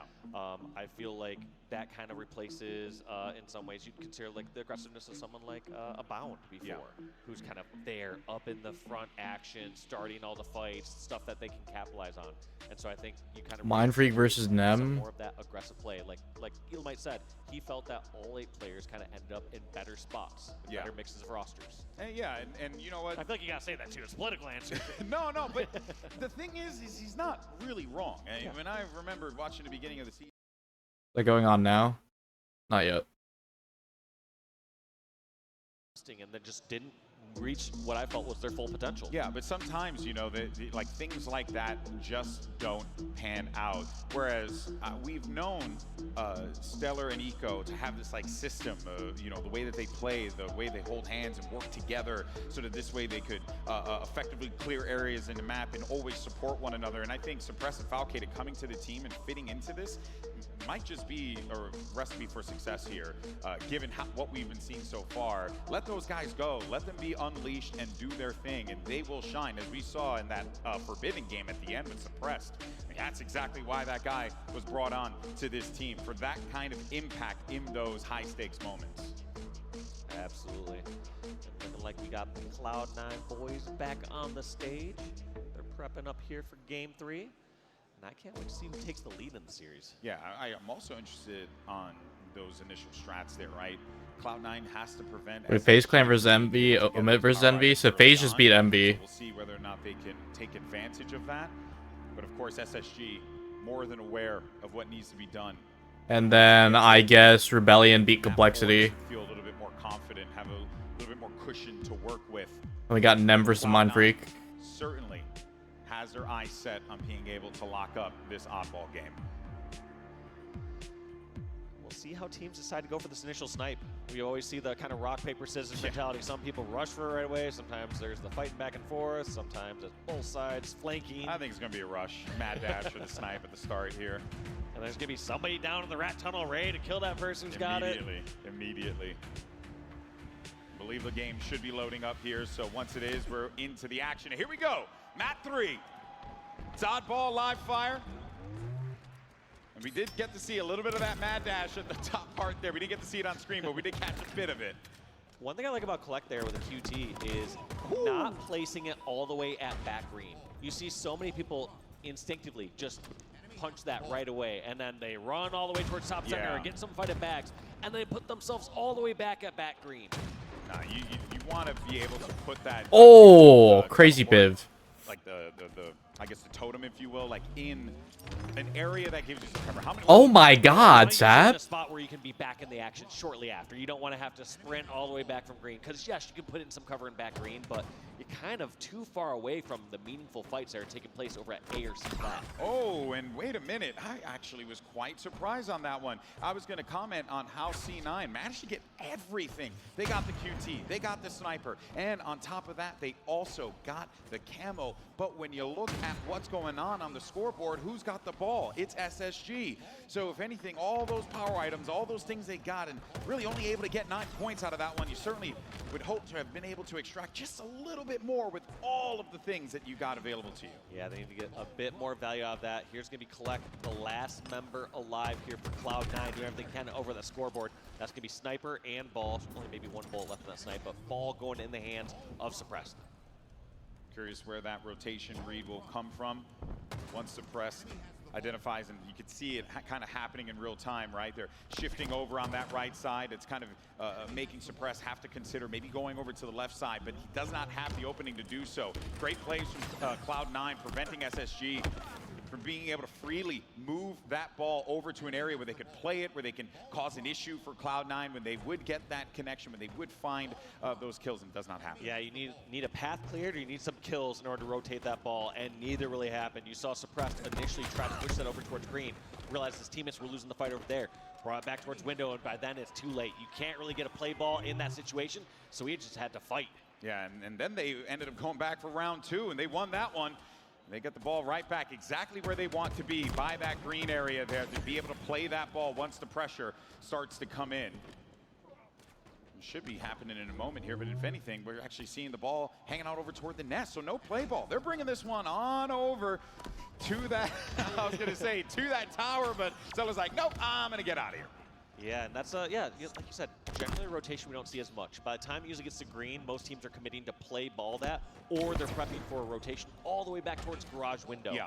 So it was a situation where you're like, wait, what? That's rotation? Who does that these days? And by the way, yet another grab of the camo here for Cloud9, as well as that snipe. So they have had a good time being able to control these valuable pieces of equipment on the map. You want to camo's out. to take that and use it to full effect that's provided to them here. Boo missing a couple of these shots. You want to see him. I'm surprised Boo Boo didn't get swung on there. Nico gets the better of him there. And on top of that, Space Station grab that ball. They're bringing it right back into the garage. That's tough. I mean, Boo Boo getting 2 body shots. Neither of those cleaned up in that situation. Suppress putting on more time on the board. I'm interested to see how he's kind of been the more objective player here for this roster. Yeah. I feel like in many cases in the past, any other roster deviations I've seen with Suppress, he's kind of been more of that last layer, the kind of person cleaning up at the end of the fights. Good to see some range here from Suppressed. A guy who certainly has a lot to offer in competitive games and esports as a whole, and Halo more specifically. Lots of talent. And they're going to cross that 50-point threshold here, so Space Station Gaming's humming. And you can hear the crowd on the side of SSG here, willing them on.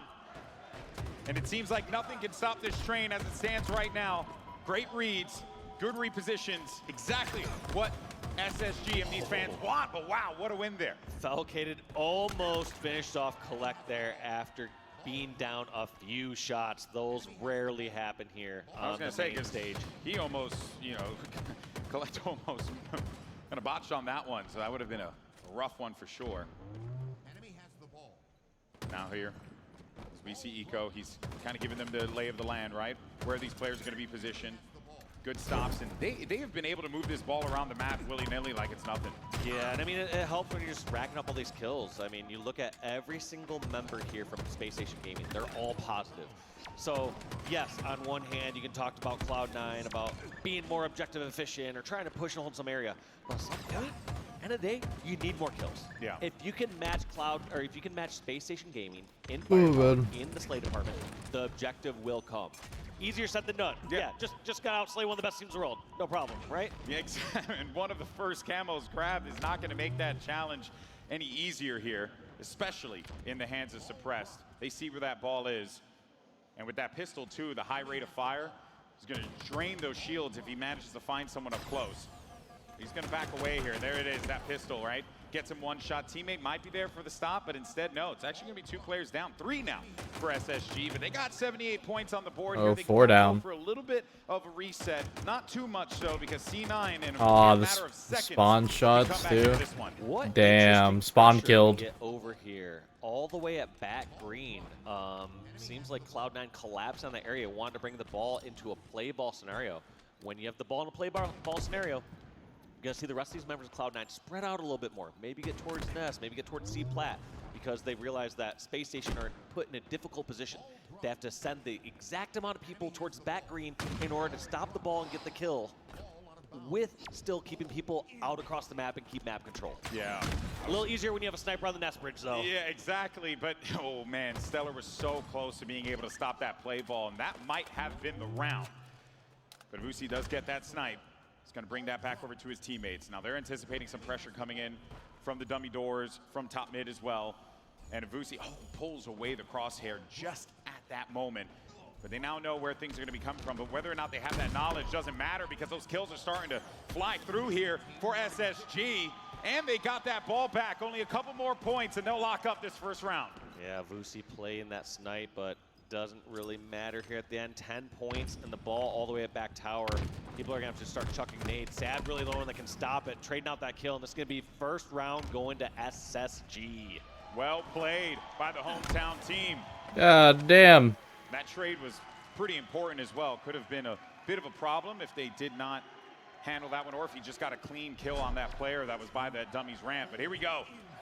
Can SSG wrap up this round? And I gotta say, that was a little bit of a quicker one, right? I'm not crazy. I felt like SSG just the whole time were pretty firmly in control. And yeah, I wouldn't say a quicker one, but they definitely were in control the entire time. It never felt like there was much back and forth. Yes, there were times where the SSG members went down, but it wasn't like Cloud9 got this impenetrable setup and started to run away with the ball and rotate it perfectly. It just felt like trading kills back and forth in the midst times.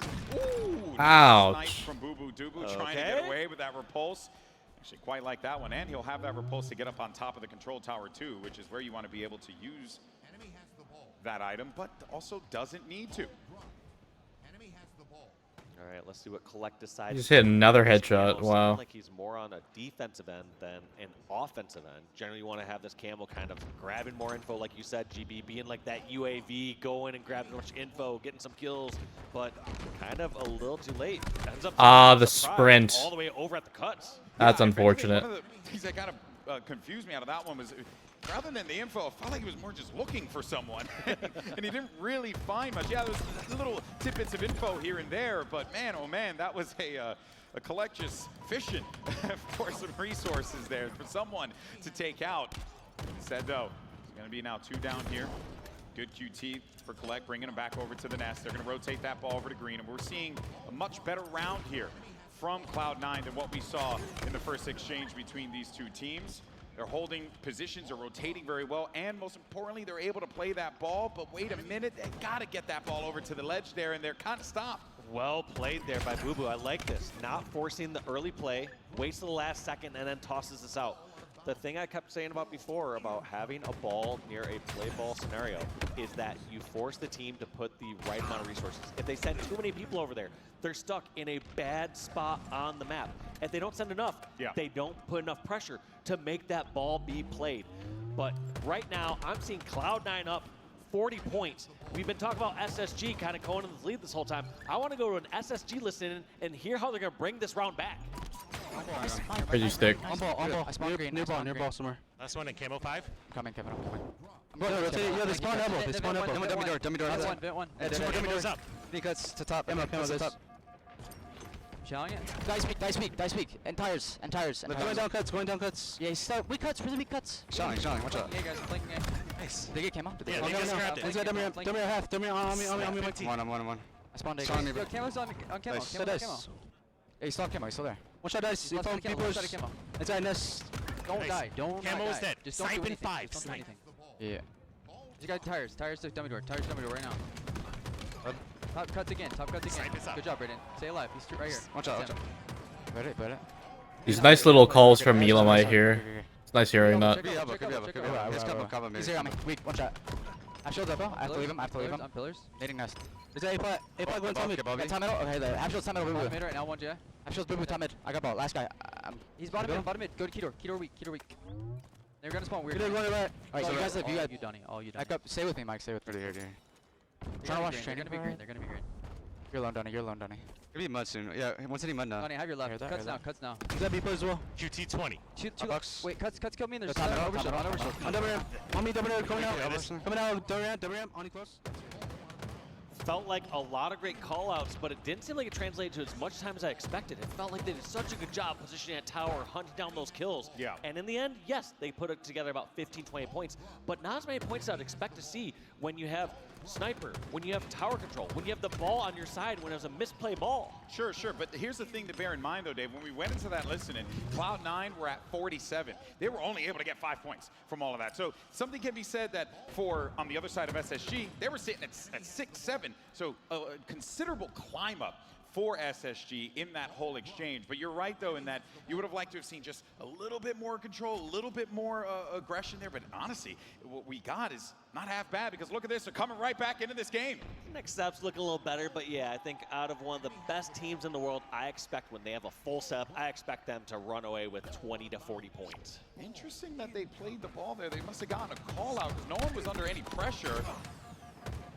But one thing I did is a similar thing. Yeah, that was interesting. A call out that I was hearing on the SSG side where Stellar took the fight on elbow and then was like, I'm leaving him. And immediately his teammate, who knew that he was there, picked him up. And it's that kind of coordination that makes SSG such a scary team that can go from a squad that was sitting at 47. Oh, I thought he got that stick. And bring it up to 54 and 48. That's the reason why SSG are such a feared squad, especially in this crowd here in Utah, because they have just all that energy in front of them here. It's actually pretty awesome to watch. Oh, and Sab getting picked off with the camo. He wanted to grab that, get away with it, and that could have been the position for Cloud9 to potentially walk away with this a little bit further. But luckily, you got Boo Boo and Collect picking up a couple kills of their own. Jesus, I forget how long Oddball can be, man. Here, GB, on the clock. So at this point, Cloud9, both these teams kind of okay to slay as long as they're the ones coming out ahead. Cloud9 felt the Just when I think that this game is close to ending, bro, I just realized that this could potentially go to a round 3, man. There's the help that we we always see from SSG. Some more targets starting to make their way through the cave there. Not even done with the second round yet. Back up for the time being. 10 points. I want to check on the Nemesis series. There. Might be good for SSG, but we'll see how Cloud9 plays. Oh, I guess, have they not played yet? And now you got SSG with 2 members down. Stellar, though, has the tendency to have the firepower for 2. I guess they haven't started yet. So maybe he might be the difference maker there, and just another great. That's good. I was getting worried I was missing stuff. There goes the support as well. Falcated there for the pickup. Also, the thing that was most impressive there from that exchange from Stellar was the fact when he was over at Bags, he saw that grenade come his way. He perfectly dodged that grenade and then instantly G-slided out over towards pillars to get a couple shots in the back of that person going into the tunnel. He has just such good use of the movement. It's just how fast these players are going. If he doesn't do that right then and there, he doesn't get those. Stab's been hitting some nasty shots, bro. The situation plays out completely different. Always those small details. You're seeing Sab shoot off a couple of these shots here because he doesn't want to give this. Oh! Nicely done there. Falcated's got to be pissed with that. 12 points, though, for Cloud9. And look at the clock. Time is ticking. And remember, when you don't have that oddball in your hands, the time goes down. When you do, the time stops. This works out for Cloud9. SSG need to get moving. They need to get that ball in their hand. Otherwise, they're going to be going to the next round. Yeah, Cloud9 just trying to trade out the kills. This point is a kill game. I don't think Collective touches this. Oh my god, we're getting around 3. That was probably just refreshing the ball to make sure it didn't go in the bottom center.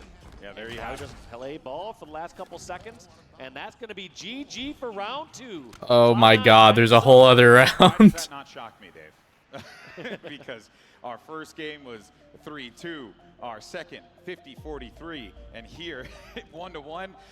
They're so closely matched up here. Cloud9 though needs to What are my drops at? I'm almost done. Game. When they found that lead and how they rolled with it, they need to do the same thing here if they want to take this map 3. But SSG, more than aware. This guy is just so nasty, man. I love watching him play. Such a talent. Also, oh my god. Cloud9 needing to match those slays. Yeah. Some of the players have been stepping up here. You see someone like Boo Boo, who's gotten 31 and 21. Other players have still been consistently shut down so far this game. But Moosey just feels like he can't get as much going in this game as he has in the previous ones. Right there is a situation. Doubled negative now, bro. Yeah. Instead, he's taken down.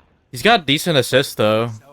Also, Stellar's winning that. A lot of those assists as But when you look at Eco not only is like even, he has 16 assists as well. Sab trying to get this one out Just of definitely dodge. getting He is outplayed. Successful in doing so, but he's still going to be very weak in the process. But they will bring that ball back over to the garage there. He does have some support with Boo Boo Doo helping him out up top. Ivuchi getting a couple big kills there too. And Space Station Gaming, still early days, but you're seeing Cloud9 really take advantage. I don't know. It's pretty crazy how even this is. SSG's definitely outslaying them. Boo Boo just wants to track down these fights, feeling himself right now, especially when you're the kill leader on your team and you can isolate a fight. Don't go on your way. You have to take them. You have to continue to lead your team in those situations. Sab playing his life here. Killing spree as well for Sab. So Sab just doing unspeakable things over here in this window to keep his team 30-3 in this round 3. Here comes a rotation now. Yet again, Sab, the same combo. Melee with the repulse against the wall. Throws off the player's aim. Gets the kill. Very well executed. Sab now here for the protection. They know exactly where these players are going to be moving, so he's going to be quick on the movement there to support. But this has been a great showing here in this round for C9. Space Station have not been able to get anything moving here. No, they have not. Ever since they've been getting matches and slays, and also these ball rotations from Cloud9. SSG has not had Sab's been putting in work this game, dude. This round 2 or round 3. And Sab just on his own personal reign of terror now. He's been doing so well, and we were talking about on the desk earlier, his consistency is something that you certainly need to praise for certain. That's going to be 3 down, though. 4 down. Expecting to play ball.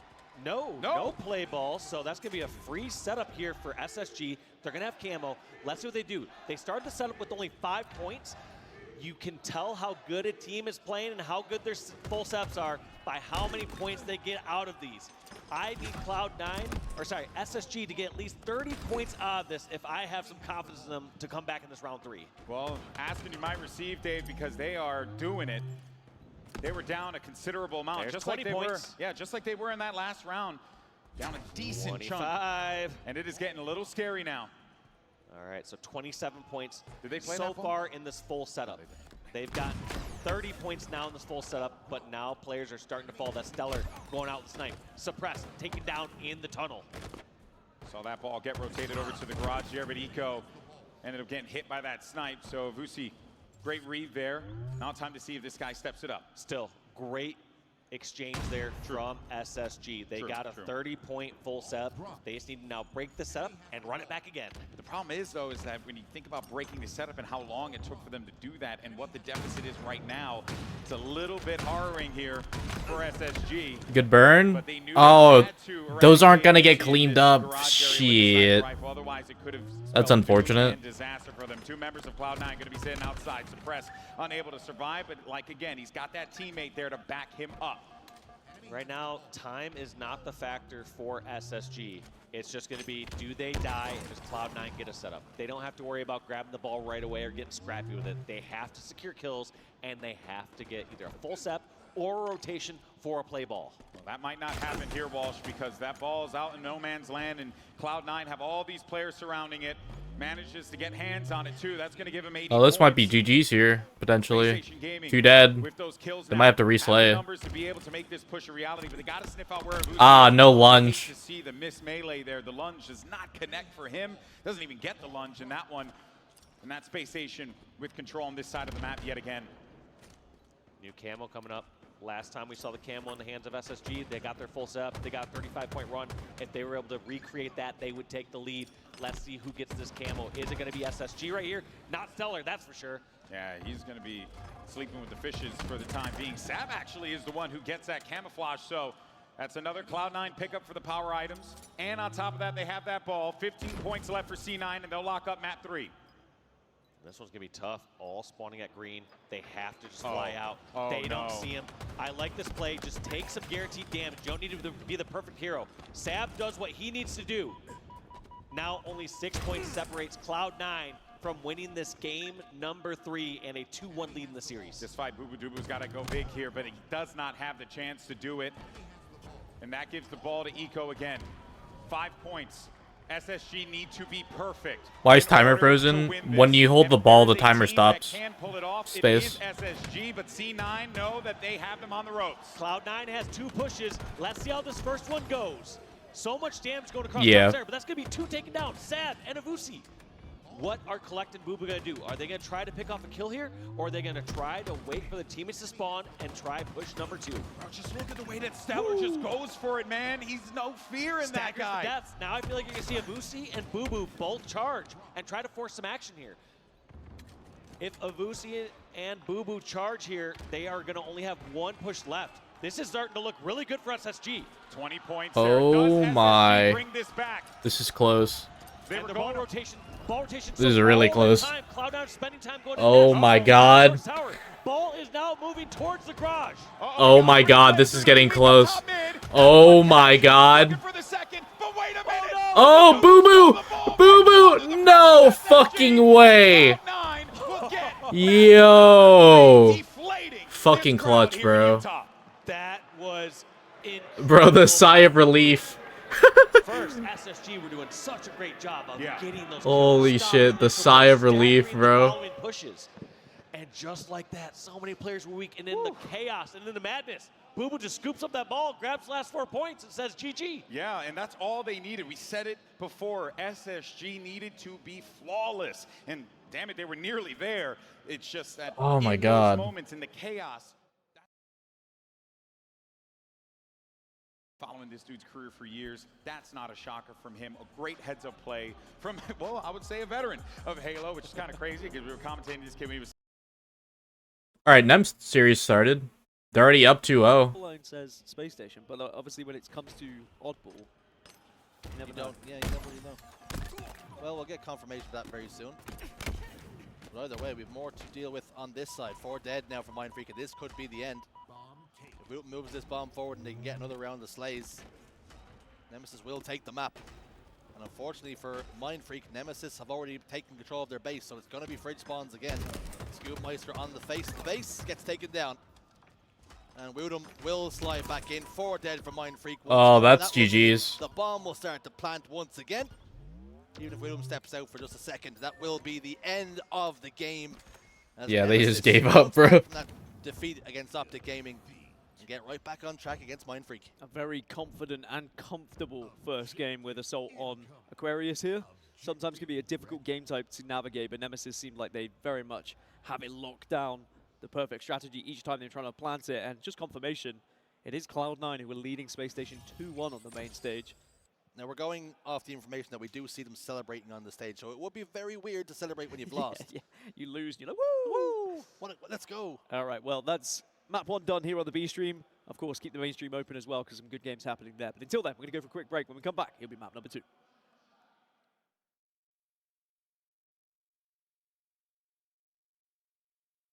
I'll stay here because they usually get set up pretty quickly.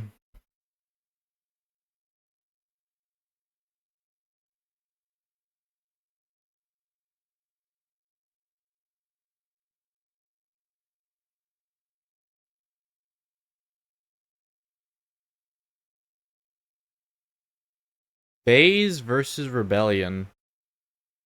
That's gonna happen soon.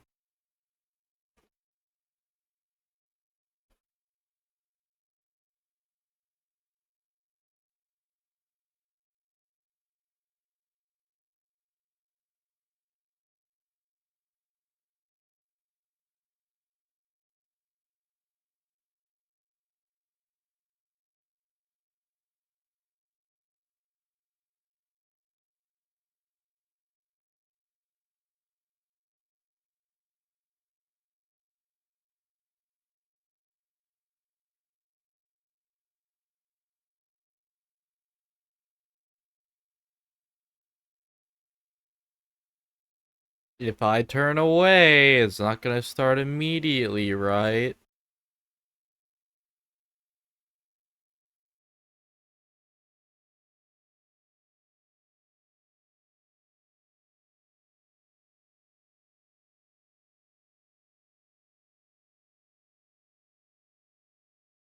Happened. And he's dead. Oh my! And he's dead. Ay, Dios mío, he ends up What did I just come back to? Oh my! What did I just come back to? Clearly, he was pissed off that they lost that last game, and they're already bringing the ball in. Bomb going in, has OS arming it. They have to secure a couple of these kills over on the BR side just to be safe. Well, now I have to stay. Not too worrisome here. Suppress bringing it back in. I expect one more What player the to come fuck? in to secure this. No. That's going to be arm number 1 happening in the first 30 seconds. No freaking shot, Dave. That is an unfortunate spawn for Sab, bro. That is a very unfortunate spawn for Sab. Man, please. He is just hitting everything. Oh my. When Stellar is on with the sniper, he might be the most dangerous sniper in the game. Has to be. Has to be. It's the consistency is unreal. We've been casting all sorts of games throughout. Especially how aggressive he is. Yeah. You know, there's just so many times that he is just going into close range, mid-range fights and just hitting everything. He's just getting in the enemy's face while he has that long-range weapon. I just like the fact that he uses the sniper rifle like it's a skeet shooter. You know what I mean? Like, he doesn't really care. I always think back to, like, you know, the days of EG when you would see Snipe Down get that sniper and he would post up and get you some really good shots with that. And, you know, it was a consistent and also Safe spot, very very safe consistent, game very that he smart. played, and he was so effective.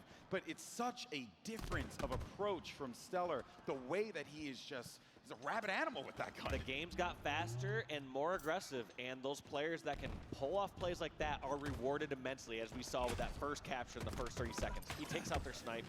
He gets a killing spree, essentially. Yeah. And they get the first arm. Unreal, unreal. All right, well now Space Station again has that ball. It was a good attempt there, and Cloud9, knowing that that overshield's coming up in a second here, cannot allow someone like Stellar to get his hands on that one, and he is. So, this could be problematic here. Are they just going to ignore Avusi? I like this play. They're going to ignore him for a moment, but... Wait, they repulsed the ball back. Have to relocate and help this fight. Nope. Seems like he's too much pressure from behind, laying a couple shots. Somehow Avusi still wins that fight, though. Takes out Eco with that perfect kill.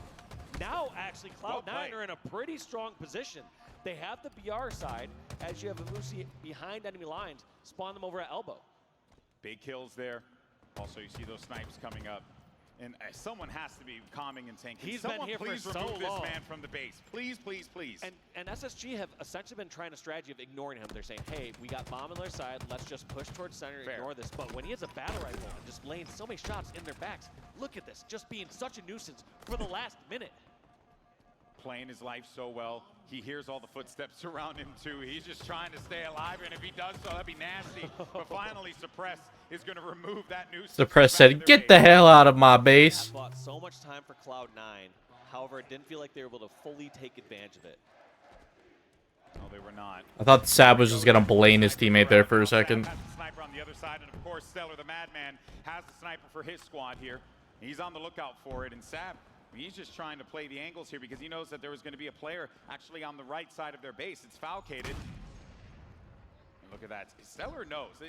It's the thing that is so unique about him is that in those moments, Oh, right, God. game, this guy goes aggressive. But now, Oh, God. and he gets himself a double kill, and he keeps this going. He knows where the last member is.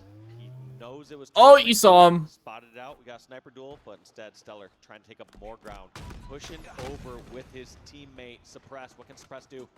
Looks like they're Oh, my. Okay. For SSG, make that 3 down for SSG. Sab has still a lot of ammo. Oh, and OS is coming up. That's not good. Quick. Usually he's killing a bunch of players. Yeah. But look at this.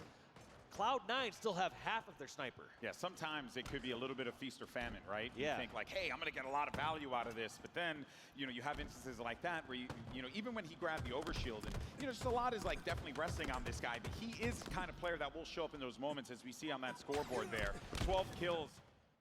I'll come back to that. Australia or is that America? Bad with geography. You're looking at me with a lot of question marks like you don't know either. I mean, you were saying your vocabulary was small. I was wondering what your longest word you know is. I'm still thinking about that. Onomatopoeia? Onomatopoeia? Yeah, that's a big word. Did you say onomatopoeia? You don't even know the word. It's good, but it's long though, isn't it? You didn't ask me if I knew the word. You That's just asked me fair. the longest one I knew. Scoopmeister's pretty long. His name, I mean. 25 to 19. 6 kill lead. Turned down to 5. Gaskin? Barcode maybe needs to try and pull the rest of the team through here. See if he can go off. But instantly denied. Nemesis were kind of hunting him down. Speaking of down, that's actually the sniper. Oh, my. He shows Don't you fucking do it. of his own. And boy, oh boy, are they required in this series. More importantly, in this Dude, it's just like no matter which stream I go to, people are always doing something disgusting, man. I love it. I love this game. I love watching it. Another elimination.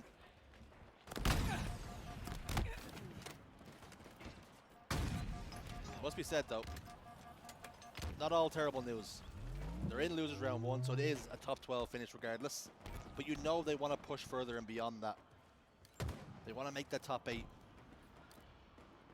But it is commendable for Australian Halo. They've made so much progress in such a little space of time. Oh, absolutely. And like all jokes aside, when I was talking about matchmaking and ping and whatnot, it is difficult to try and get regular practice while you're in Australia.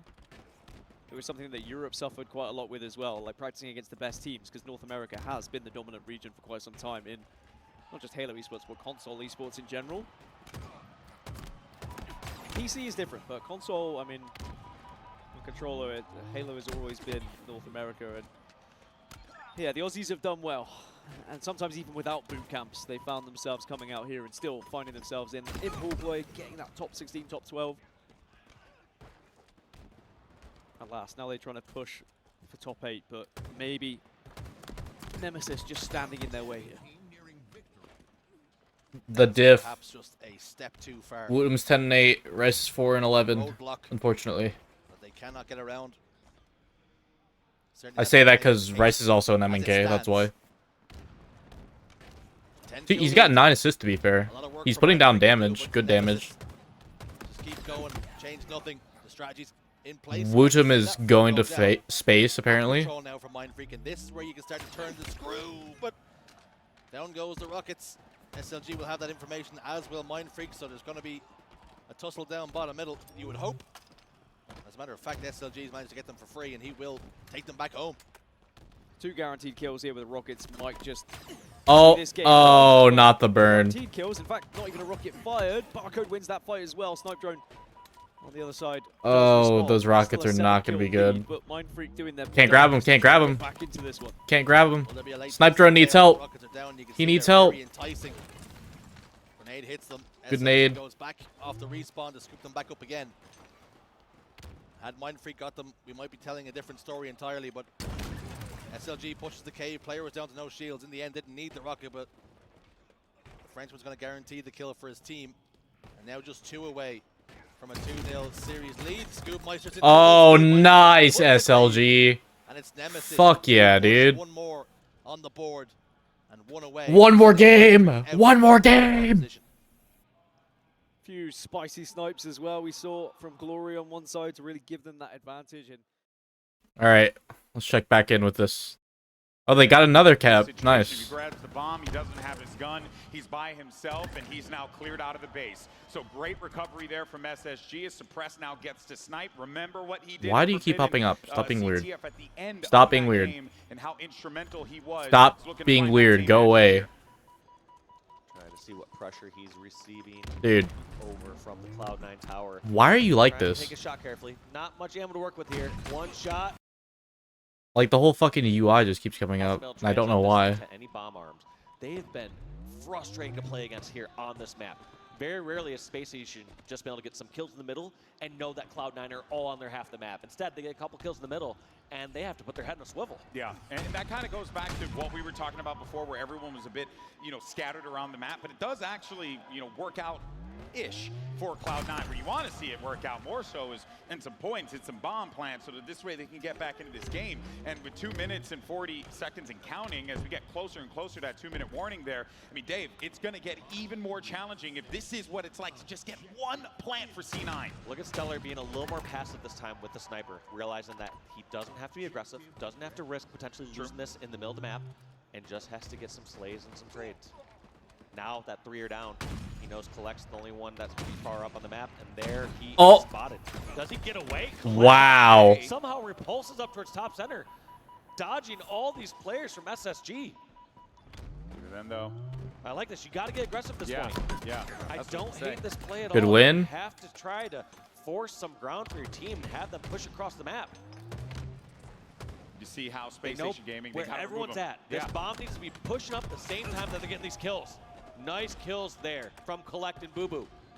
But who Bomb is grabbing now that needs objective? to get on in. Bomb is Army. Okay, there it is. But it gets stopped. 2 big kills from SSG. Does Cloud9 find their first? It seems like Collect's having a real difficult time. Oh, last alive, 1v1. Establish himself inside of the SSG base. Oh. There from SSG. So close. Cloud9 from being able to do anything with that ball. And time is a factor here. I'm surprised they actually play balled it there. They could have just left it on the corner there for 30 seconds and guarded it, rather than it being more difficult to guard in the bomb side of the map. But either way, defense was successful from SSG. 1:15 to slay. Well, I think one of the reasons why you probably saw them play that was because of the approach that Cloud9 has had. When you think someone's going to be lingering about somewhere else, they're in fact right behind you. This is an opportunity though now for Cloud9. Can SSG defend yet again? They've been so great, and look at that. He grabs the bomb, he takes it on out of there, and they're just going to have to play that one again. Beautifully played by SSG yet again. Cloud9 has to just be annoyed at this point. Yes, they're just like, all right, we got the bomb. Even if they have to score this one, they still have to score a whole nother point to tie it. It's just probably not possible. Do it again. You're now leaving Cloud9 with 42 seconds left in order for them to get 2 bomb plants. That's just to tie the game. It's going to be a tall task, and I would even go as far as to say you got to kind of have to call it here. Yeah. This is just a beautiful performance from SSG on this map. And well, folks, as we get closer and closer, I think we're heading to that map 5. Well, if you're a fan of SSG or a fan of good Halo, you're getting yourselves a game 5 right here. This one's ending in 15 seconds, and SSG are going to be taking on Cloud9 on TS Aquarius. Oh boy, this is it. What a way to kick things off Saturday at Salt Lake City. The hometown team shining through, and folks. All right. I think Nem's probably back on. Yep. Just started not too long ago. Reset A, instead help his teammate bottom middle. Heads up play, great listening from Snipe Drone. And he can step into the hill now, and I need a second to reset it. As a matter of fact, his toes just happened to miss it. The reset didn't come through, but Snipe Drone making himself such a difficult kill there. Glory ventures forward, he will fall, and now an opportunity for Mindfreak to get a triple cap of their own. Yeah, A and B are going to be taken. C already in control, and Camouflage is going to be spawning. So this is going to be a great opportunity for Mindfreak to put some points on the board. Just have to be careful of maybe some flankers on the side of Nemesis. They were some flankers. Sorry, cycled, bro. double checking. That's not good. Camouflage will be grabbed. Points still being gathered, and this is brilliant from Mindfreak. This couldn't have been timed any better with gaining this control with Camouflage coming up, because now Scoob has the chance to really penetrate Nemesis. We are all tied up now. So that work that Nemesis put in, it's been undone. Mindfreak now in the ascendancy. Looking good.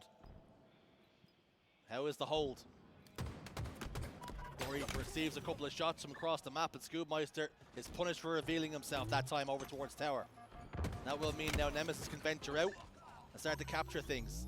A and C, point of contention. Sways looks to re-challenge against Snipe Drone, and he would have hoped he didn't. Back triple cap. B being converted now. 1v1, Snipe Drone does not miss, will not miss. Woodham gets a kill, clears out batteries as well. The triple cap's been flipped, and now Nemesis retake the lead. Yeah, Snipe Drone's been really impressive this series, very solid. You can always trust him to win his engagements and always be in a position to do damage as well, just like this.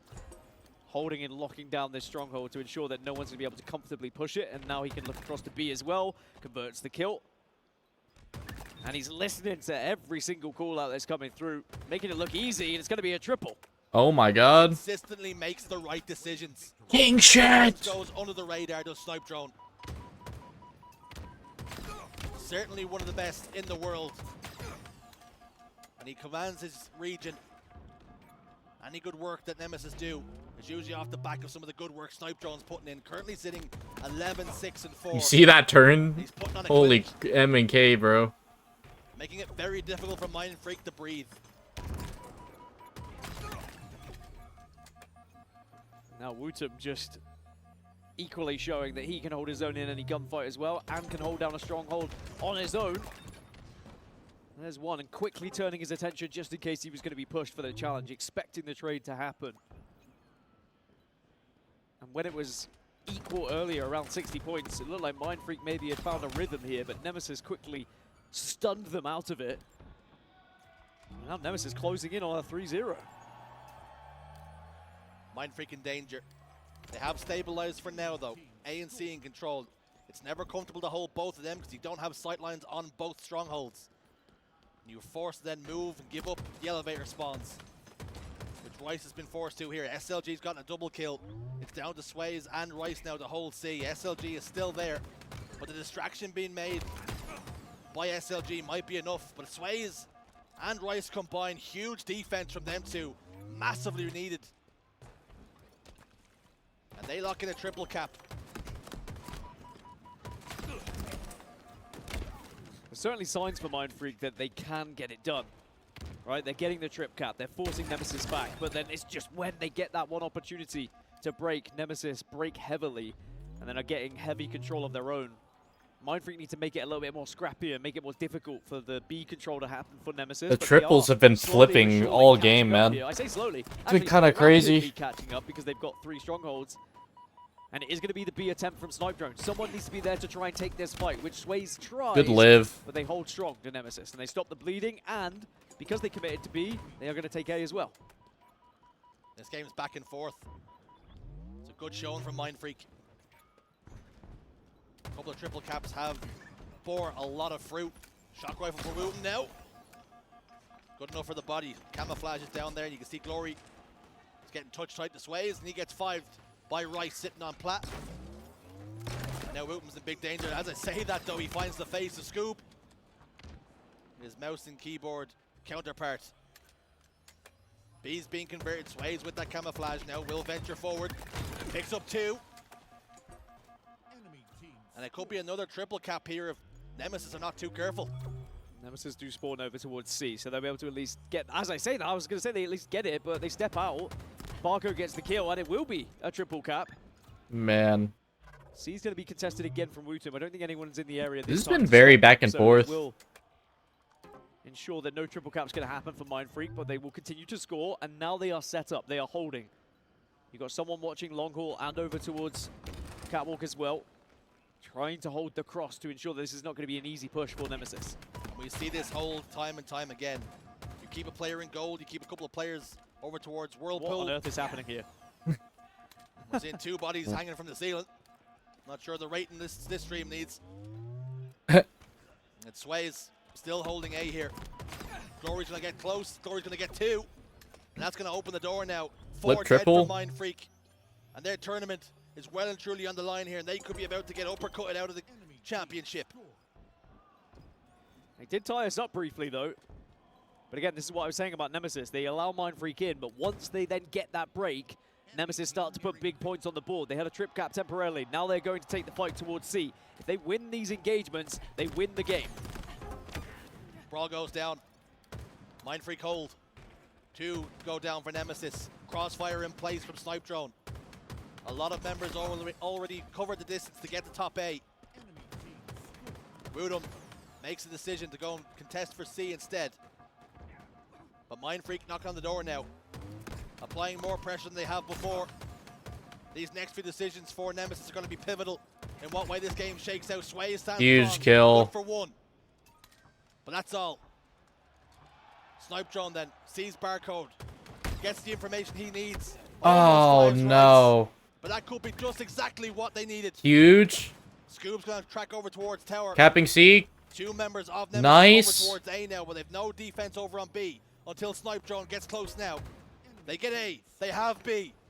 What can Mind Freak do here in the final knockings? They send bodies over towards B.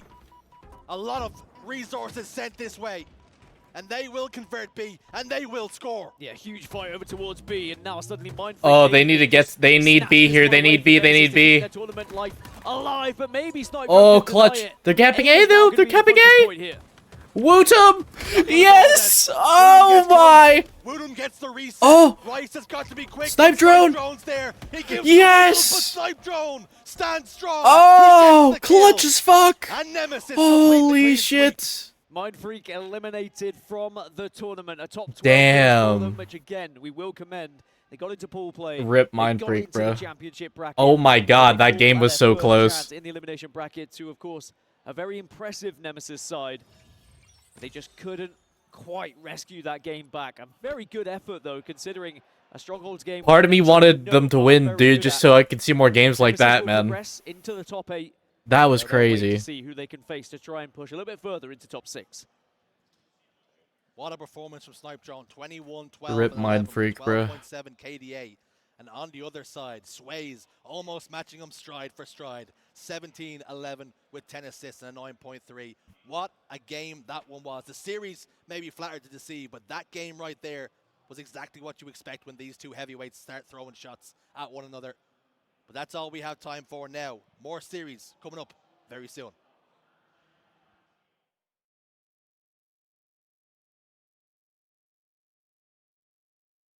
Rip Mind Freak.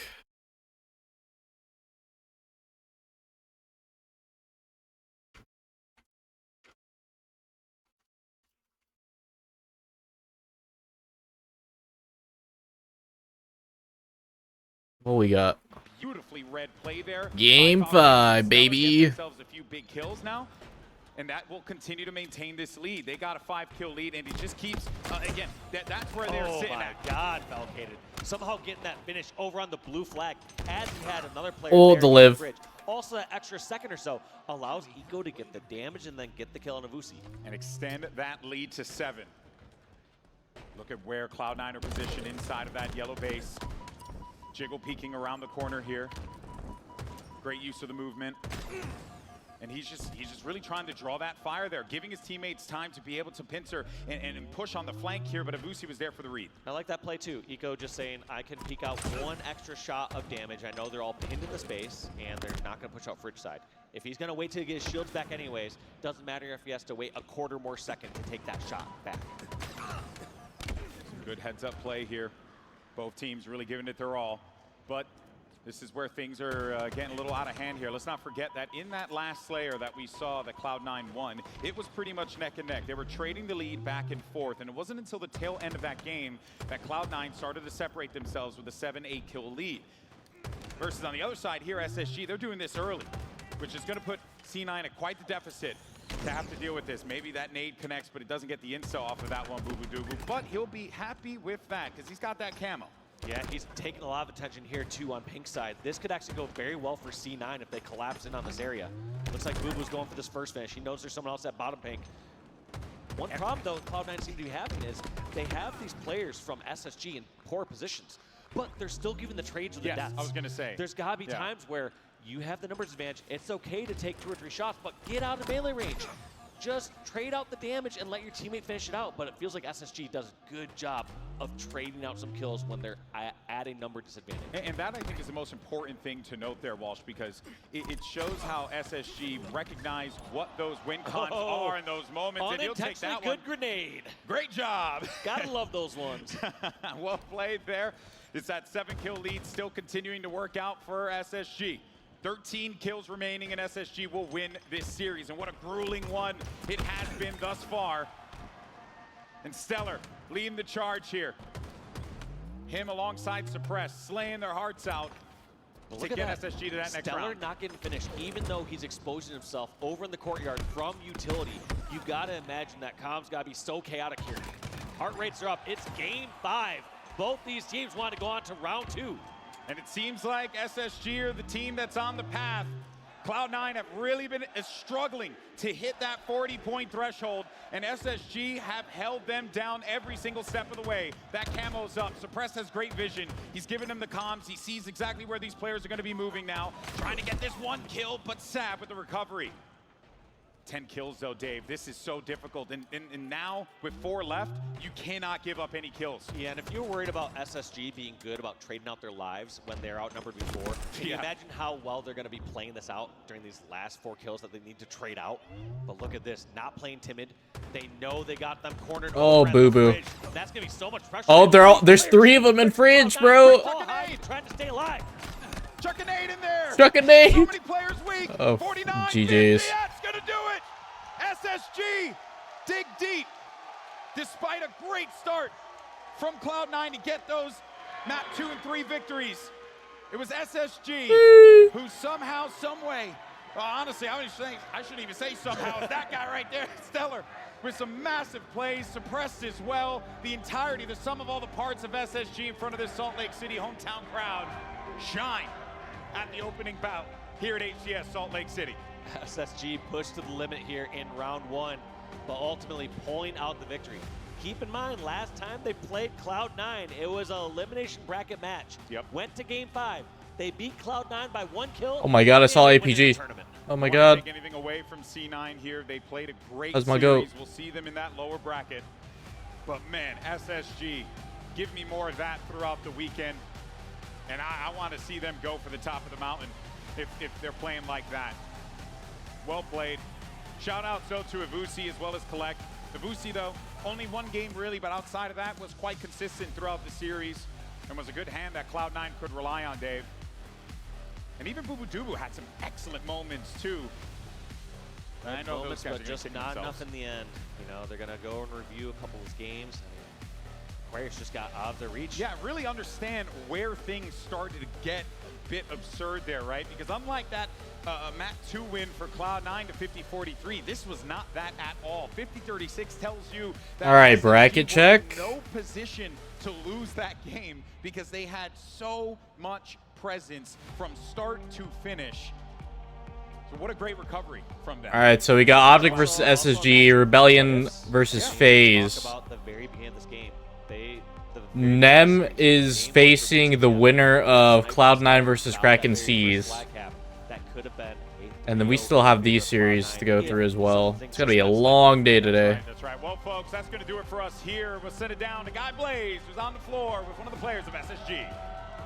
Not just any player. I got suppressed on the main stage. Our newest SSG member. Get loud, Salt Lake City. Don Game 5 victory, a crazy series. I know your heart rate's racing, man. How do you feel getting that win here in front of this crowd? Feels good. I mean, I didn't want to go out to losers bracket in front of the home crowd, so feels good. Definitely feel good. Turned up in that series.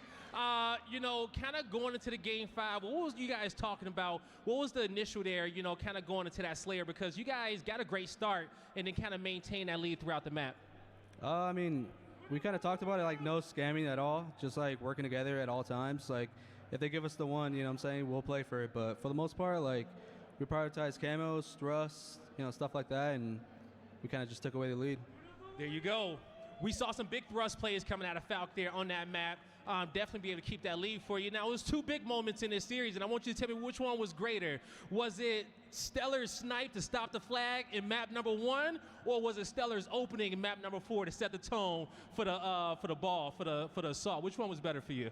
I think setting the tone on map number 4, I mean, I don't know what happened, but everyone was dead, and I have OS, like full OS just playing it, so it worked out.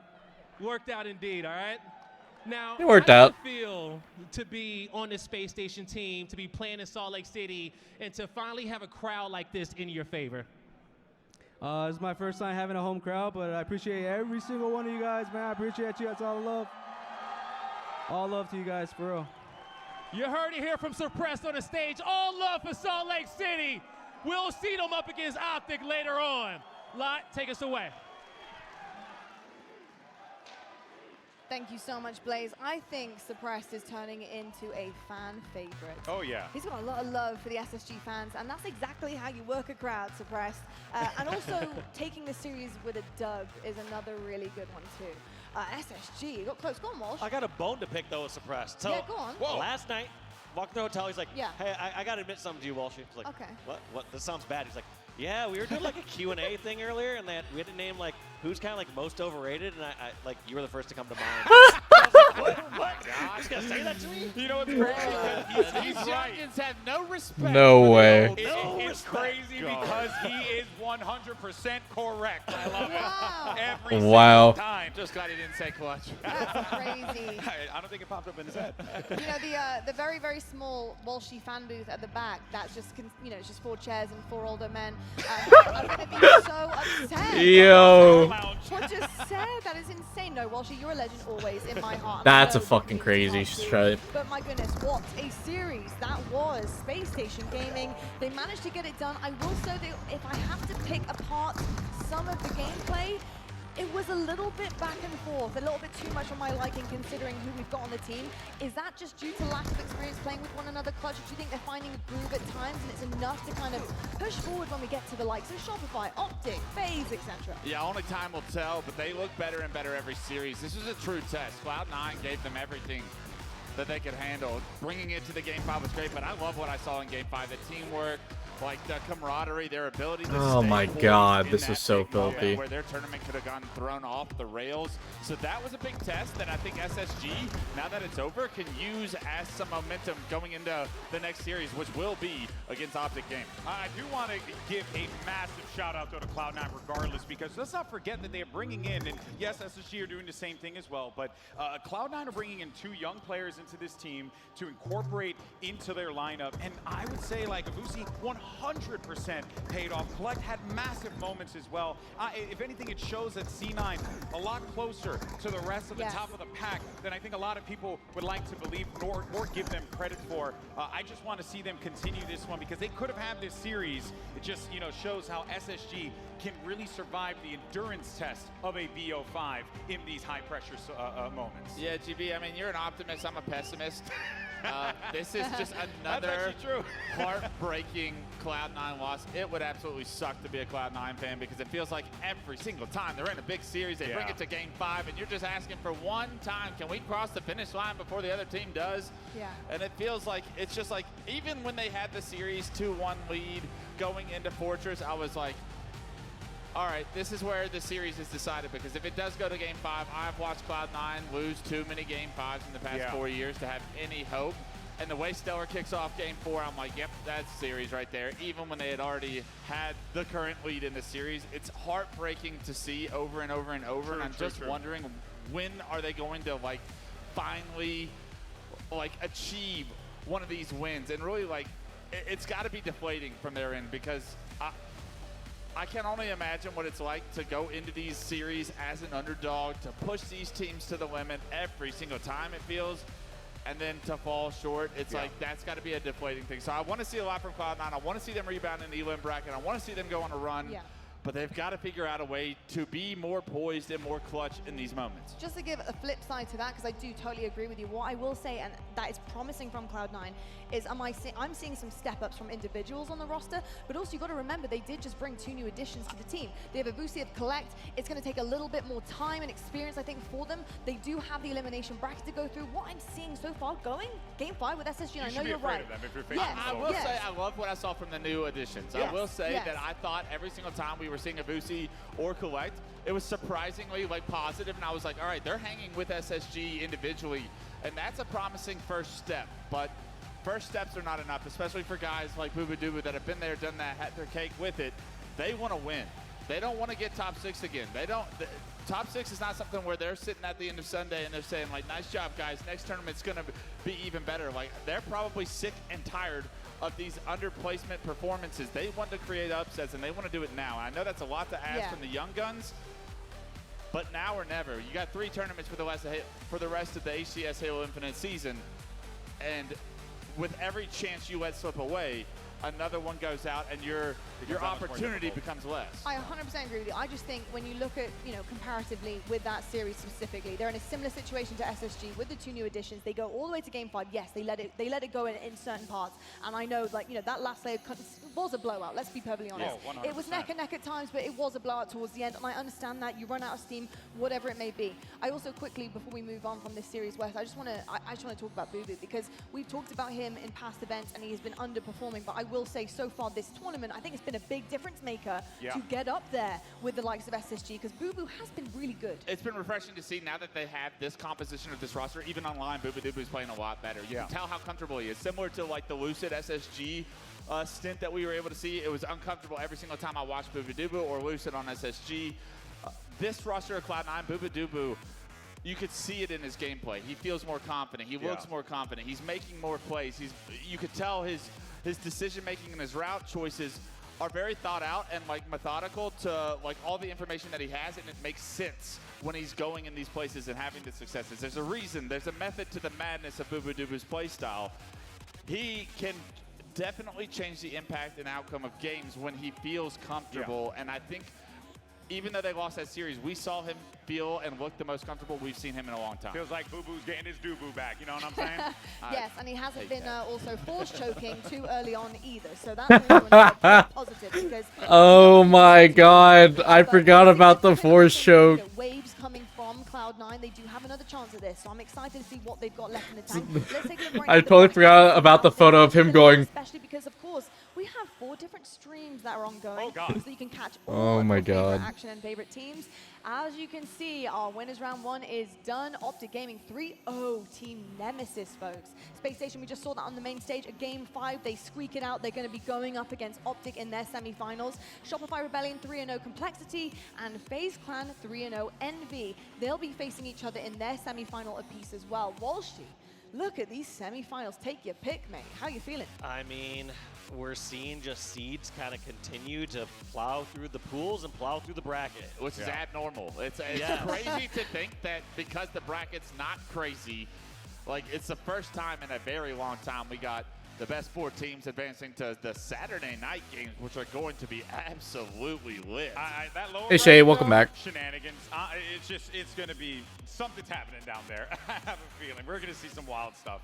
Something is happening down there. My biggest question right now is, who's going to be pushing forward into these semis, in the lower bracket? Because you've got the likes of Team Nemesis, you've got Cloud9, you've got TSM, Complexities down there, Envy. There are some teams that unfortunately caught a really difficult day yesterday, and they just didn't perform the way that they would have wanted to. The big question is, what they got left in the tank for day 2?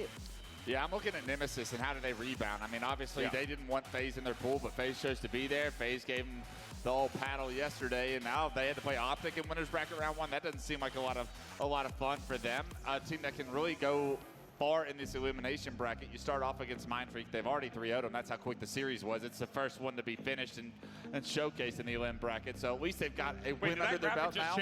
I'm not gonna lie, dude. At least they've got a win The way this bracket is looking, I am fully confident, dude, that Nem can pull at least a top 4, maybe top 3. Teams are going to drop out after that winter semifinals match, and those teams are going to be slotted in, and that's where the series will get great. Well, were you a little bit shocked that it was 3-0? Definitely possible. Because I was expecting maybe a touch more there. It did start to feel like a rivalry, especially when we saw them off the season opener, but it does feel like we saw kind of the shakiest of the optic that we saw at the very first event, where they dropped in pool play, they dropped in bracket play early, and then kind of rallied back. It was kind of a really pivotal moment for that squad because they were put together to win tournaments, and if they aren't winning right away, they already kind of have that target on their back. They're already kind of the bad guys since they, altered all these rosters. And so for them to cement that, kind of felt like they've just grown from that position. So it's not too surprising. Yeah. It's crazy to think what Momentum has done for Optic the first 2 events and how they've had to go through elim round 1 and win both tournaments. Now they actually have like momentum from like winning both tournaments, and like that momentum is going to be real. These guys are walking around the most confident players I've ever seen in my life. I just got into like a 20-minute conversation with Bound, and he has found another way to have a chip on his shoulder after like 6 event wins in a row or something ridiculous. I'm like, how are you still considering yourself an underdog? People on the forums are saying I can't do a 7P. Yeah, Bound's asking me where he is on the top 15 all-time list or something. I'm like, bro, you need to lock in. But I mean, that just shows you like how much it means to him, and how like, even though he's been great and like that team has been great, that they want more greatness. They don't want to be number 5 on the all-time list. They want to be top 4, all 4 of those guys. And I know that would take a long time, don't get me wrong, but like, just that mindset is what's important. It's an important going mindset. into Yeah, you've got to be going in like, through a certain season, through a certain game. Yes, you're driven from event to event, but to have that motivation to go from complacency. Yeah.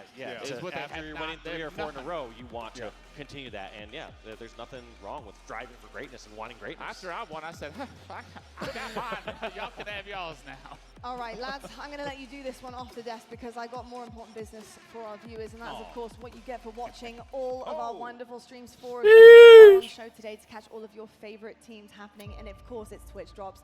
I've got a call. I actually got all my drops. I'm not gonna lie, it's just so That cool. visor color's The nice. visor is really nice, depending on what armor you're going to wear with it, but lucky for you, Hi, Shay. we do have some armor available, some skins here for you. We've got charms, emblems, you name it, nameplates, everything's happening here, so make sure you have all of your tabs open. Watch the entirety. Yeah, sorry, no co-stream drops here. Amount of hours. My best advice is to watch all of it, the whole weekend, because not only do you get some goodies, you get some epic Halo Infinite gameplay as well. Folks, we're going to head to a commercial break, but when we come back, we have plenty more main stage action for you. The championship bracket, it's well underway, and it's looking awfully good. Space Station Gaming, they survive, but can they do it to the big ones? We'll have to find out right after the break.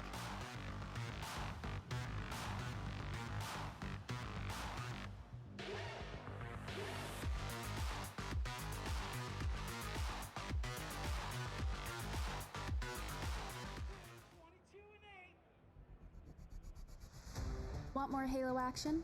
Subscribe to the Halo Esports channel for official HCS highlights, behind-the-scenes content, and player spotlights that take you closer to the pros. You haven't done anything in Halo in weeks. I'm so proud of you. Official updates, Halo Esports. Thanks for alert, Shay. Appreciate you. 10 series. Don't miss a second. Subscribe now.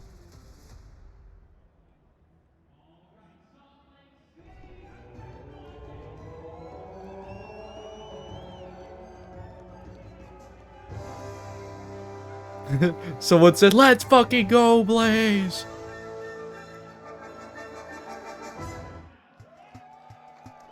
I love this ad so much.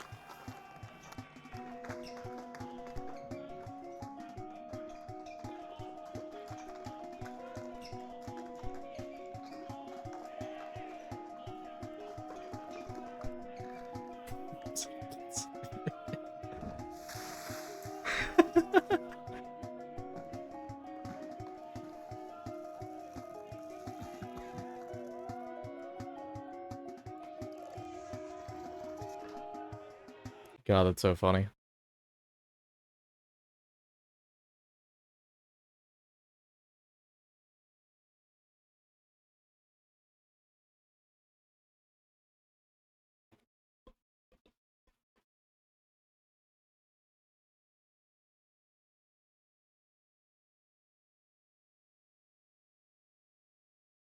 Omit versus Envy just finished up a game.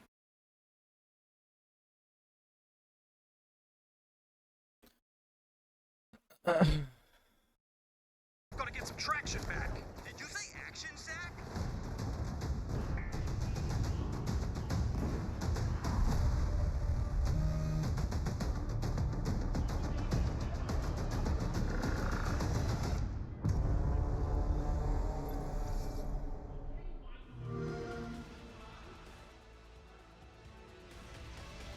I'll be right back, guys. I'm running to the bathroom.